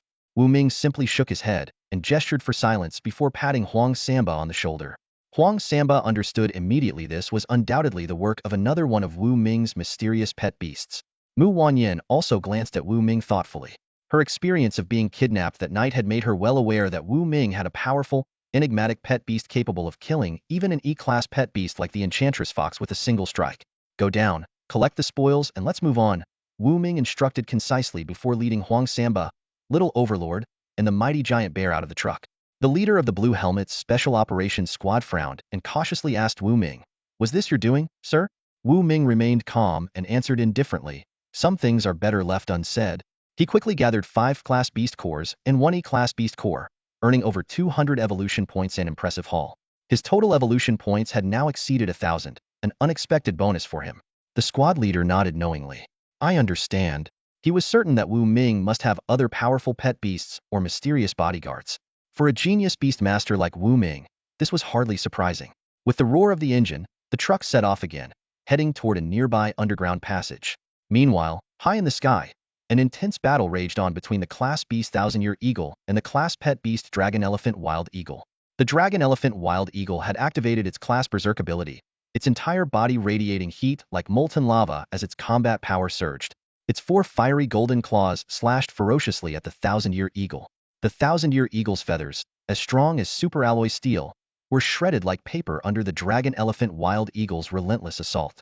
Large sections of feathers fell like blades, piercing rooftops below. One particularly long black feather, nearly a meter in length, severed the cab of the truck Wu Ming and his group were riding in. Everyone quickly jumped out of the truck and raised their binoculars to observe the battle above. Gale force winds howled, scattering clouds in every direction. Across the city, both humans and beasts alike paused their battles, all gazing up at the sky. The dragon elephant wild eagle fought with increasing ferocity, completely overpowering the thousand-year eagle. Even though the thousand-year eagle's feather defense had reached the pinnacle of class, it was no match for the berserk dragon elephant wild eagle. With a sharp, desperate cry, the thousand-year eagle attempted to flee. The dragon elephant wild eagle roared in fury, unleashing a class super energy beam that struck the fleeing eagle. Though the attack didn't inflict serious damage, it significantly slowed the thousand-year eagle's escape. The dragon elephant wild eagle accelerated to supersonic speed, its 4 flaming claws piercing through the thousand-year eagle's body in an instant. With a thunderous tearing sound, the thousand-year eagle's body was ripped apart, plummeting from the sky. The dragon elephant wild eagle followed closely, delivering another devastating blow to the dying thousand-year eagle and slamming it into a mountain outside the city. The impact sent a cloud of debris into the air. The wild eagle let out a triumphant roar, unleashing a barrage of super energy beams that lit up the sky like a thunderstorm, shaking the earth. The thousand-year eagle twitched a few times before finally taking its last breath. The battle, which had raged for hours, ended with a decisive victory for the dragon elephant wild eagle, the guardian of Jialan City. Victory! The citizens erupted into cheers, their excitement palpable. Outside the city, the beast horde howled in despair and began to retreat in disarray. Fire the cannons! Wipe them out! The soldiers on the city walls quickly reloaded and launched a barrage of artillery at the fleeing beasts, taking advantage of the moment to annihilate a significant portion of the horde. The dragon elephant wild eagle let out a deafening roar, mocking the fleeing beasts. However, it did not pursue them. Instead, it clung to the thousand-year eagle's corpse and soared back to the super beast center skyscraper. Under everyone's watchful gaze, it began feasting on the thousand-year eagle. Blood rained down like a storm, staining the super beast center crimson. It's over, Wu Ming said with a deep breath, his gaze fixed on the dragon elephant wild eagle atop the skyscraper. In battles between beasts, the outcome often hinged on the top-tier fighters. With the dragon elephant wild eagle's victory, Jialan City was safe for now. Whether the city would face another beast siege in the future depended on whether the beast horde could produce a challenger strong enough to rival the dragon elephant wild eagle. Do we still need to repair the underground passage? Huang Samba asked, snapping out of his thoughts. The beasts have retreated. We'll take over the task of sealing the passage from here, the Blue Helmet squad leader said with a smile. Thank you for your hard work, Wu Ming replied with a grin. It's time for us to leave. I have to say, today was incredibly dangerous. It was an honor to fight alongside you, Wu Ming, Lu Dali, and the other 2 Beastmasters said with relief as they prepared to depart. Take care, everyone. Wu Ming waved goodbye before leading Huang Samba and the others away. The Blue Helmets continued their work on the underground passage. Elsewhere, life gradually returned to normal. However, the loss of citizens and Beastmasters in this battle left a lingering sense of sorrow. As night fell, the pet beast shop on Nanwen Street was brightly lit. Wu Ming and his group gathered inside, their expressions focused as they surrounded a table filled with intricate equipment. Zhang Yuyin pointed at a mask on the table, her tone carrying a hint of pride. This is our company's latest development, a breathing mask. Not only can it filter most toxic gases, but in critical moments, it can activate a built-in high-pressure oxygen tank, providing up to 24 hours of breathable air. Recalling the earlier flaw of the black armor being unable to resist toxins, Wu Ming nodded in approval. Zhang Yuyin quickly reached out to Su Minmin and secured 10 of these custom-designed breathing masks for the team. Each mask was worth at least 10,000 pet beast coins on the market, underscoring their value. Thanks. Wu Ming expressed his heartfelt gratitude as he casually picked up a mask and put it on. Taking a deep breath, he was amazed at how effortless it felt to breathe and how comfortable it was against his face. The air filtration system is clearly top-notch, he thought to himself. What impressed Wu Ming the most was the ultra-high-pressure oxygen tank integrated into the mask. He couldn't help but marvel, truly, the limits of technology are determined by materials. These oxygen tanks were made from ultralloy steel, with a pressure resistance 100 times greater than ordinary steel. Despite their compact size, they could hold the equivalent of 100 conventional oxygen tanks. Of course, such advanced technology came with potential risks. If it explodes, the impact would rival that of a bomb, Wu Ming thought cautiously. Next, Wu Ming began experimenting with integrating the armor. He extended his hand, and the black bracelet on his wrist instantly turned into a flow of sand, rapidly covering his entire body. However, the process was still not fast enough. 1 second could be a fatal delay in life-or-death situations. Determined to improve, Wu Ming initiated another round of optimization. At the same time, He discussed storage solutions for material spirit spheres with Huang Samba and Wan Siyu. 10 minutes later, Wu Ming stood before a large full-length mirror, carefully examining his new look. He wore black-framed glasses, a bold black pendant around his neck, black bracelets on both wrists, a sleek, mechanical-style hollow belt at his waist, and pitch-black, light-absorbing shoes. Standing beside Wu Ming, Wan Siyu, who was dressed almost identically, remarked with satisfaction, "Brother Wu, I think these upgrades are pretty impressive." Wu Ming nodded in agreement, and then turned to Huang Samba. "All right, let's test how long it takes me to fully equip the armor." Huang Samba immediately pulled out a stopwatch, while Zhang Yuyin enthusiastically volunteered to give the starting signal. Sitting on the couch, Mu Wanyin quietly observed the scene, holding a small white fox in her arms. "Go!" Zhang Yuyin suddenly shouted. In an instant, Wu Ming's black-framed glasses, pendant, belt, and shoes transformed into streams of sand, swiftly covering his entire body and locking into place. "Done!" Huang Samba stopped the timer just in time and excitedly announced, "Brother Wu, it only took 0.3 seconds. Considering this was a reaction speed under sudden circumstances, proactive activation could potentially reduce the time to 0.2 seconds. Wu Ming was quite satisfied with the result after all. In emergencies, the pet beast could also provide some protection. Afterward, Wu Ming put on the breathing mask. Through multiple adjustments, he used material spirit spheres to shield most of the mask, leaving only the breathing vents exposed. In critical situations, even the vents could be sealed, relying entirely on the built-in high-pressure oxygen tank. For added safety, Wu Ming used additional material spirit spheres to double protect the oxygen tank. "You guys should give it a try too," Wu Ming suggested to the others. The group quickly put on their masks and followed Wu Ming's method of covering themselves with material spirit spheres. This way, they no longer needed to worry about toxic gases. Huang Samba, however, let out a sigh. "It's a shame the material spirit spheres don't seem to have great insulation properties." Wu Ming shared his frustration. He sat on the couch, enjoying a brief moment of peace after their intense efforts, before initiating a conversation with the system. "System, can the material spirit spheres resist extreme temperatures?"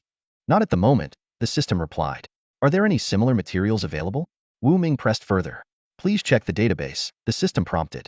Soon, Wu Ming closed his eyes and entered the system's marketplace interface. A peculiar plant appeared before him resembling aloe vera. The mature version stood about 30 centimeters tall. When Wu Ming's consciousness touched the plant, a flood of information entered his mind. Name: 7-star aloe. Category: insulating and temperature-resistant plant. Function: its sap can be used to produce insulation and temperature-resistant materials. The plant itself can absorb heat to block extreme temperatures or absorb electrical energy to block currents. However, it has a limit. Once the threshold is reached, it must release the energy or risk self-destruction. Gazing at the plant, with its leaves shimmering like starlight, Wu Ming couldn't hide his excitement. With the 7-star aloe, the armor's insulation and temperature resistance issues could finally be resolved. However, his excitement dimmed slightly when he saw the price. A single seed of the 7-star aloe cost 188 evolution points, a hefty price. But for the sake of safety, he decided it was worth it. 188 evolution points consumed. One 7-star aloe seed acquired. You can accelerate its growth by consuming additional evolution points, the system informed him. Pretending to rummage through his pocket, Wu Ming pulled out a small, pale blue seed, no larger than a soybean. He found a glass cup, poured in half a cup of water, and placed the seed inside. With a faint pop, the 7-star aloe seed began to grow upon contact with water. It absorbed the half cup of water in an instant, transforming into a vibrant, 15-centimeter plant. It indeed resembled aloe vera, but looked more dazzling, with its leaves radiating a star-like glow. What the? Where did that just come from? The sudden transformation left everyone around him stunned. "What is this, Brother Wu?" Huang Samba, who had never seen such rapid growth before, nearly fell backward in shock. Wu Ming explained, "This is called the 7-star aloe, an alien species. Its sap is an excellent material for creating insulation and temperature-resistant gear." Hearing this, Zhang Yuyin, Mu Wanyin, and the others stared wide-eyed at the extraordinary plant, struggling to believe what they were seeing. The extraordinary properties of the thermal insulation material left everyone in awe.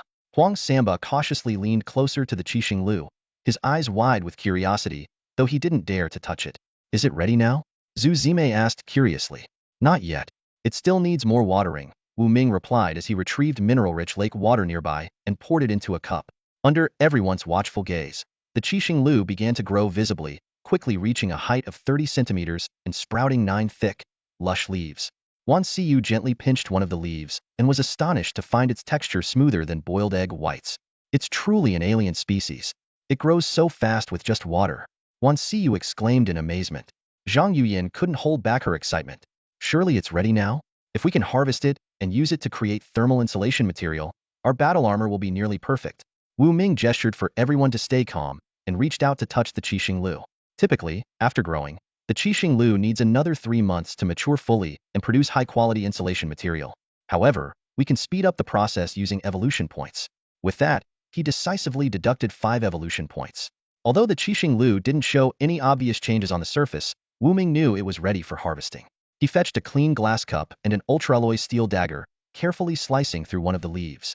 Blue gold liquid immediately began dripping into the cup. After 10 minutes of collection, he had half a cup of the liquid thermal insulation material. The Qixing Lu temporarily wilted but soon absorbed water and regained its fullness. Wu Ming explained, under normal circumstances, it would take another 3 months before it can be harvested again. Huang Samba stared at the blue gold liquid in the glass cup, his face filled with wonder, almost pressing his eyes against the glass. So this is the material produced by an alien species? It looks incredible, but how do we use it? Zhang Yuyin tapped the glass cup, her eyes brimming with curiosity. Wu Ming demonstrated. He removed his material spirit orb from his body, forming it into a solid lump of metal, and placed it into the glass cup. The blue gold liquid was quickly absorbed by the orb, transforming it into a dark gold hue, exuding an air of luxury and sophistication. Wu Ming picked up the material spirit orb and reformed it into armor covering his entire body. The armor now gleamed with a dark gold sheen. To test its effectiveness, he lit a lighter and held the flame against his index finger, but he felt no heat at all. Xiaobo Wang, try using your flames, Wu Ming suggested boldly. Mu Wanyan, concerned, said, Wu Gu, Xiaobo Wang's flames are strong enough to kill class beasts. Isn't this too risky? It'll be fine. This material can handle it, Wu Ming replied confidently. Xiaobo Wang unleashed a stream of scorching flames, causing the temperature in the pet store to spike as if they were standing next to a steel furnace. Wu Ming placed his hand in the fire, yet still felt no burning sensation, his face lighting up with satisfaction. Zhang Yuyin and the others, seeing this, were overjoyed and nearly burst into cheers. Zhu Zime asked curiously, Wu Ge, do you really not feel anything at all? For now, no wait, look. Something's happening. Wu Ming pointed to his hand, which was being scorched by the flames. Everyone noticed his hand turning red as intense energy coursed through the patterns on his arm, gradually spreading across his entire body. When the armor turned completely red, Wu Ming finally felt a hint of warmth, though it was only mildly hot. That's enough. Stop the flames. Wu Ming signaled Xiaobo Wang to stop, then walked to the open street. Stay back, everyone. I need to release the energy stored in the armor. The group quickly retreated into the pet store, eagerly watching Wu Ming's next move. Suddenly, Wu Ming leapt into the air, flames erupting from beneath his feet and propelling him over 10 meters high. As he landed, his feet struck the ground with force, and a wave of searing heat spread out, creating a sea of fire that dissipated after a few seconds. Amazing! Everyone marveled. So this is how the energy is released. Wu Ge, if you use this in a swarm of beasts, you could take out a lot of ordinary ones. The group gathered around Wu Ming, examining the dark gold armor that had returned to its original color. The armor exuded a sense of antiquity, majesty, and elegance. All right, let me upgrade your armor too, Wu Ming said, leading them back to the pet store. He spent 25 evolution points in total, producing 5 cups of blue gold Qixing Lu liquid to upgrade everyone's armor. However, the upgraded armors varied in appearance. While Wu Ming's armor maintained its dark gold color, the others' armors retained a bluish tint, making them easily distinguishable from his. Zhang Yuyan, a bit dissatisfied, asked, why is your armor a different color from ours? Wu Ming laughed it off. Haha, maybe it's just luck. In truth, the difference was due to the large number of material spirit orbs on him, with a total mass exceeding a ton, resulting in the deeper color. To ensure everyone's safety, Wu Ming transferred 100 kilograms of material spirit orbs to each of them, making their armor's color closer to dark gold. Wan Siyu suggested, Wu Gu, since our armor has been upgraded, it's basically the 2nd generation now. Should we give it a name? Sure. Wu Ming nodded in agreement. Zhang Yuyin proposed, our armor is all dark-colored. How about calling it Abyss Armor? Wu Ming rolled his eyes. Why not just call it Deep Blue Armor? Zhang Yuyin crossed her arms stubbornly. My armor is called Abyss Armor, and that's final. Wan Siyu pointed to the dark gold hue of the armor and suggested, I think we should call it Dark Gold Armor. Mu Wanyan agreed. I like Dark Gold Armor too. Zhu Zime and Huang Samba nodded in approval. Yeah, dark gold sounds good. However, Zhang Yuyin remained adamant, pouting as she said, I don't care. My armor is Abyss Armor. All right, from now on, we'll call it Dark Gold Armor. Wu Ming declared decisively, his gaze sweeping across everyone present. As for Miss Zhang's armor, she can name it whatever she likes. The upgraded second-generation armor was officially designated as dark gold. Of course, someone still insisted on calling it abyss. As night fell, the crowd at the pet beast shop gradually dispersed. In the spacious room, only Wu Ming, Little Overlord, and the invisible Nether Cat remained. System, can Little Overlord and Nether Cat use the Matter Spirit Orb? Wu Ming asked softly in the quiet night. The system explained in detail. The Matter Spirit Orb requires mental energy to control. Mental energy, in essence, is a form of wave that all intelligent beings possess, differing only in strength and quality. Therefore, both Little Overlord and Nether Cat can use the Matter Spirit Orb. A satisfied smile appeared on Wu Ming's face. That makes things much easier. He extended his hand, transferring a 10-kilogram Matter Spirit Orb to Little Overlord and granting it access, followed by a blood recognition process. Then, using the same method, he transferred another 10 kilograms to Nether Cat. Woof woof woof. Little Overlord barked excitedly. With intelligence comparable to that of a human child, it quickly mastered the use of the Matter Spirit Orb. To Wu Ming's surprise, Little Overlord used its mental energy to transform the orb into a dark gold bone the size of a forearm. Classic dog behavior. Wu Ming chuckled helplessly. On the sofa, Nether Cat remained invisible. Its stealth ability was extraordinarily powerful, even capable of rendering its dark gold armor invisible. What was even more impressive was that despite wearing the armor, Nether Cat retained its agility and moved with ease. Late into the night, Wu Ming found himself unable to sleep. Rubbing his temples, he opened the Pet Beast Network and delved into research on shock-absorbing and sound-absorbing materials, studying their structures in detail. The Matter Spirit Orb, a miraculous material, could be shaped into any form desired by its owner, limited only by their imagination and knowledge. Before long, Wu Ming donned the dark gold armor once again. Closing his eyes, he focused his mental energy. While the armor's exterior appeared unchanged, its internal structure subtly transformed, forming a porous design that enhanced its ability to absorb sound and vibrations. Blades, spears, swords, halberds. Wu Ming called out, extending his palm. The Matter Spirit Orb within his hand flowed and swiftly transformed into various cold weapons. A saber, a spear, a sword, and a halberd. I feel like I'm turning into a real armored warrior. Wu Ming murmured, admiring the weapons materialized by the dark gold armor. He couldn't help but think about how, with the armor's original mass of 1 ton, his combat capabilities had reached a level where he could easily handle numerous low-tier ferocious beasts without relying on his pet beasts. Wu Ming continued to explore the potential of the dark gold armor. Before parting ways with Zhang Yuyan, Wan Xiyu, and the others, he had specifically reminded them to thoroughly study the armor and maximize its capabilities. The next day arrived in the blink of an eye. Sipping his coffee, Wu Ming turned on the TV to catch the morning news. After a night of research, experts have confirmed that the ferocious beast involved in yesterday's battle with the class pet beast, Dragon Elephant Frenzy Hawk, was a class ferocious beast known as the Millennium Hawk, a 1,000-year-old eagle. Reportedly, the Millennium Hawk is the aerial king of this region, and its attack on Jialan City was an attempt to devour other pet beasts to strengthen itself, the news anchor reported solemnly. This battle caused significant damage to Jialan City, with several districts severely affected. However, the spoils of the battle were immense, including a large quantity of beast materials and inner cores, which will support the city's development for a long time. Now, we honor Frank Trainer Wu Ming. The anchor's tone became more upbeat, who led a 6-person combat team in assisting the Blue Helmet Special Forces to successfully seal off an underground passage yesterday. Hearing his name mentioned on the news, Wu Ming shrugged, thinking to himself that he was starting to gain a bit of fame. Suddenly, his phone on the coffee table rang. Glancing at the screen, he saw it was Su Qianqian calling. Her mature and alluring figure immediately came to mind. After a brief hesitation, Wu Ming answered the call. Mr. Wu Ming, you're on the news again. Su Qianqian's voice carried a hint of nervousness. Wu Ming chuckled lightly. What's the matter? Were you attacked yesterday? Not exactly, Su Qianqian replied. You know, I live in a villa community with a well-equipped air raid shelter. When danger struck, we simply moved in there. The signal was poor at the time, so I couldn't call you. So, you're calling now to let me know you're safe? Wu Ming asked with a smile. Something like that, Su Qianqian admitted. The two chatted for a while longer before ending the call. Su Qianqian, eager to strengthen her flame sparrow, had spent a fortune gathering materials and was on her way to the pet beast shop. Her goal was clear.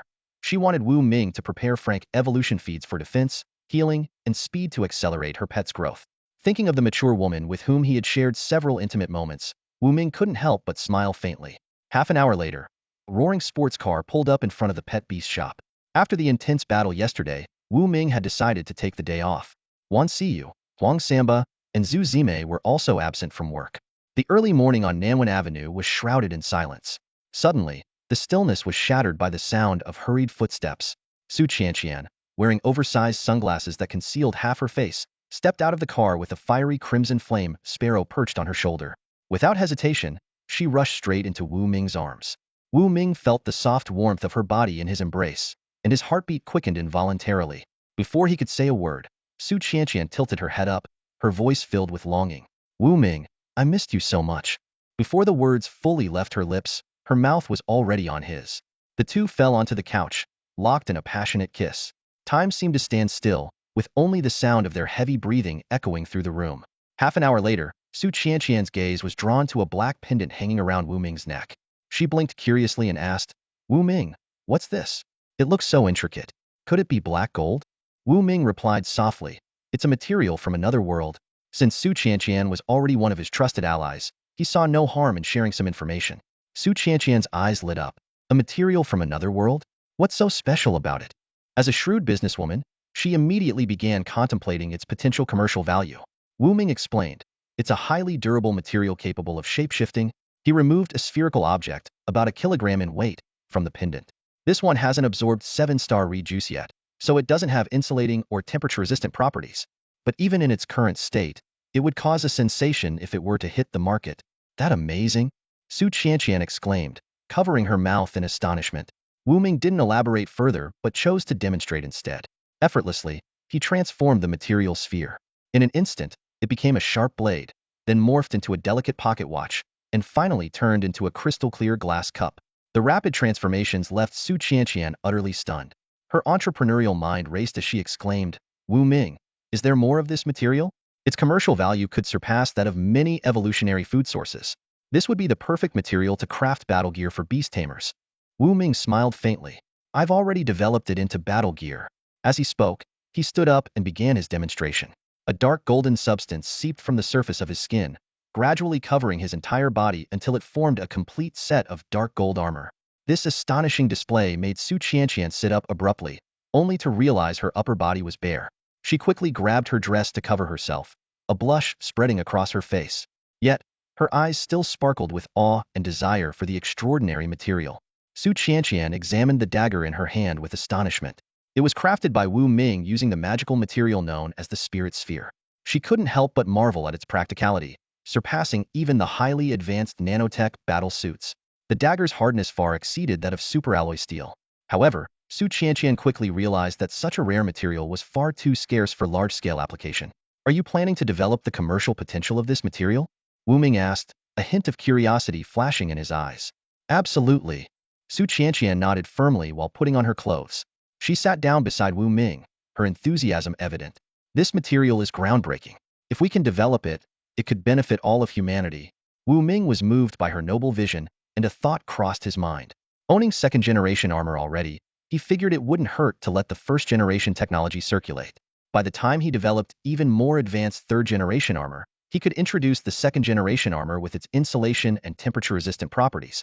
This way, even if enemies obtained the commercially available armor, he would still maintain a technological edge. In that case, Wu Ming said slowly, I'll gather more of this material and let you use it for commercial development. Su Qianqian was overjoyed at his words. Her soft arms immediately wrapped around Wu Ming's neck as she leaned in close, her breath warm against him. All right, we'll split the profits 70-30. You take 70. I take 30. Deal. Wu Ming agreed, giving her a light pinch on her shapely backside. Taking the opportunity, Su Qianqian made another request. By the way, I also came here to ask for your help in creating some evolutionary feed. She placed a large medicine chest on the table. All the ingredients are here. Wu Ming sat on the sofa and carefully inspected the materials inside the chest. He quickly determined that there was enough to prepare 3 portions of grade defense feed and 3 portions of grade speed feed. Given their history of collaboration, it wasn't surprising that Su Qianqian knew the recipes for these feeds. After some thought, Wu Ming decided to give her a surprise. He wrote down the recipe for grade self-healing feed on a piece of paper and handed it to Su Qianqian. You're willing to prepare this kind of evolutionary feed for me? Su Qianqian asked in delight, her eyes sparkling with anticipation. Wu Ming explained, given the current circumstances, it's crucial to enhance the strength of pet beasts. Grade self-healing feed can also begin to circulate on the market now. He added, oh, and you can ask Su Minmin to help you gather the necessary ingredients. Su Qianqian immediately pulled out her phone to contact Su Minmin. Half an hour later, Su Minmin arrived at the pet beast shop in a pink sports car, bringing the required materials. In the meantime, Wu Ming had already prepared one portion of grade defense feed and one portion of grade speed feed. He placed the two feeds in separate wooden boxes and handed them to Su Qianqian. Feed these to the blazing skylark. Su Qianqian gratefully accepted the feeds and placed the blazing skylark, perched on her shoulder, onto the table. Xiaohong, go ahead and eat. The skylark, enticed by the aroma, began devouring the feed voraciously. As the evolutionary feed took effect, the blazing skylark's body rapidly grew stronger. Its wingspan extended to a full meter, and its form became even more elegant, resembling a priceless work of art. It soared gracefully around the shop, showcasing its newfound speed and agility. Amazing! Su Minmin exclaimed, her gaze fixed on the blazing skylark as it landed back on the table. While organizing the newly arrived ingredients, Wu Ming explained, the blazing skylark is now a seasoned grade pet beast. Though it lacks combat experience, with grade defense, it's nearly unkillable unless faced with a beast of a grade or higher. 15 minutes later, Wu Ming finished preparing a portion of grade self-healing feed and fed it to the blazing skylark. This time, its physical appearance showed no significant changes, but its eyes became noticeably sharper. When it prepared to unleash flames, its abdomen glowed red and emanated heat, indicating that its grade talent, flame burn, had grown stronger. Alright, the 3 types of grade evolutionary feed you requested are all done, Wu Ming said as he picked up a spirit sphere that hadn't yet absorbed the 7-star dew juice. Under Su Minmin's astonished gaze, he transformed it into a sleek, precision-crafted combat helmet. Take this helmet back for research and promotion. Is this memory material? Su Minmin asked curiously. Memory material? No, this is a high-end material, Wu Ming explained. With the right processing, it can be fixed into any desired shape. Even if it's subjected to impact or heat deformation, it can return to its original form after some time. This isn't just memory material. It's a special extraterrestrial material, Wu Ming said as he handed the seemingly ordinary yet extraordinarily advanced helmet to Su Qianqian. Taking the helmet, Su Qianqian's eyes sparkled with excitement. Alright, I'll take this revolutionary combat helmet back for research, she said confidently. I'm sure once others see its incredible capabilities, it will absolutely dominate the market. Unexpectedly, as she took the helmet, Su Qianqian suddenly leaned forward. Under the astonished gaze of Su Minmin, her lips lightly brushed against Wu Ming's cheek before she turned and left the pet beast shop. Su Minmin's eyes widened, and a bold thought flashed through her mind. Did Sister Su just kiss Lord Wu Ming? Could it be that they have that kind of relationship? However, before she could sort out her thoughts, Su Qianqian grabbed her and pulled her out of the store. Watching the two women leave, Wu Ming yawned and casually tossed the leftover materials on the table into his system space. He then opened the system marketplace, searching for suitable pet beast eggs and methods to further enhance the dark gold armor's performance. The scene shifted to the underground research lab of the Ultra Value Mall. Proceeding with the hydraulic test, announced Old Lu, who was wearing protective goggles. He pressed the button on the hydraulic machine as dozens of researchers around him held their breath, their eyes fixed on the machine as it slowly descended onto the mysterious helmet Su Qianqian had brought back. Crack, crack. The hydraulic machine creaked under the increasing pressure. However, the helmet remained completely unscathed, without even the slightest deformation. Suddenly, with a loud bang, the hydraulic machine collapsed. Even more astonishing, the test platform made of superalloy steel was dented by the helmet. Holy crap, this material is insane, Old Lu exclaimed, hurriedly tossing aside his protective goggles. He scrambled to open the reinforced glass safety barrier and carefully picked up the helmet, examining it intently.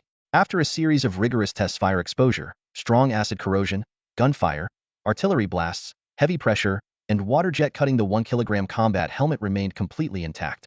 Not a scratch. Old Lu was dumbfounded, and the surrounding researchers were equally amazed. Old Lu suddenly turned around, his eyes burning with intensity as he stared at Su Qianqian. Su, where did this helmet come from? The others also turned their eager gazes toward her, making Su Qianqian feel a bit uneasy. If this helmet can be mass-produced, Ultra Value Mall's business will skyrocket, Old Lu said enthusiastically, his eyes gleaming with visions of the future. Su Qianqian shook her head, deciding to keep the secret for now. She didn't want to reveal the information prematurely before receiving the new supply from Wu Ming as promised. Old Lu, with a serious expression, said, Xiao Su, if this can be mass-produced, it will be a blessing for all beast tamers. This is a matter that could benefit humanity as a whole. You can't keep this from me. Beast tamers are the bridge between humans and their companion beasts, playing a critical role in our survival and progress. Their safety is of utmost importance. And now, this new combat helmet, with its protective capabilities, far surpasses the traditional combat gear available on the market. If it can be produced on a large scale, it will be groundbreaking. Su Qianqian quickly waved her hands and explained, I have no intention of keeping this from anyone. If there's enough stock, I'll inform everyone right away. Good. A hopeful glimmer appeared in old Liu's eyes as he gazed at the combat helmet, nearly obsessed with the special material it was made from. After leaving the underground lab, Su Qianqian immediately took out her phone and called Wu Ming. Hello, Mr. Wu Ming? This combat helmet is incredible. Even a hydraulic press couldn't break it, and it remained completely intact. When can you send me the new batch? Her tone was filled with urgency. Very soon, Wu Ming replied succinctly. At that moment, Wu Ming was no longer at the beast shop.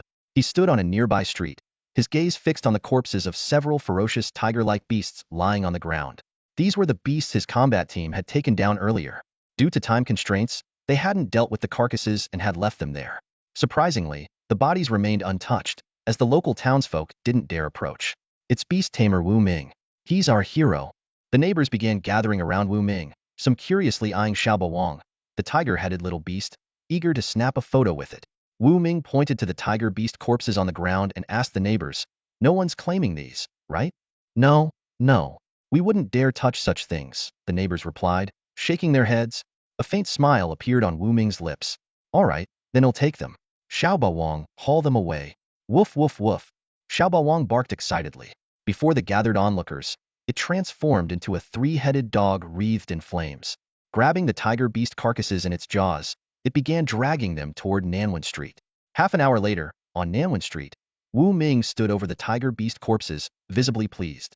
He found a spot out of the surveillance camera's view and began converting them into their original form material essence spheres. The total weight of these spheres came to 800 kilograms. That's plenty enough to craft dozens of first-generation armors, Wu Ming calculated internally. He planned to use all the material essence spheres to produce first-generation armors, with each set requiring just 16 kilograms, enabling him to create 50 sets. These first-generation armors were a step behind the current second-generation versions. They were made purely from material essence spheres and lacked the insulating properties provided by 7-star reed sap. Wu Ming also intentionally avoided making these armors overly advanced. He was wary of his enemies potentially acquiring them, so he designed the market versions to be low-spec, ensuring he could maintain the upper hand if needed. With this in mind, Wu Ming used his mental power to divide the 800 kilograms of material essence spheres into 50 portions. The spheres transformed on the street outside the beast shop, resembling flowing sand that rose into the air and took the shape of sleek, black armors standing 1.8 meters tall. These were the standard first-generation armors. The internal structure of the armor was honeycomb-like, capable of absorbing most vibrations. Wearing one of these armors, a person could fall from a height of 10 meters and feel only mild discomfort, avoiding any serious injuries. Wu Ming removed the helmets from each armor and adjusted their permissions. Each armor could only bond to a single owner via a drop of blood placed on the forehead area inside the helmet. Once bonded, the owner could access limited features, such as adjusting the armor's height and width for comfort.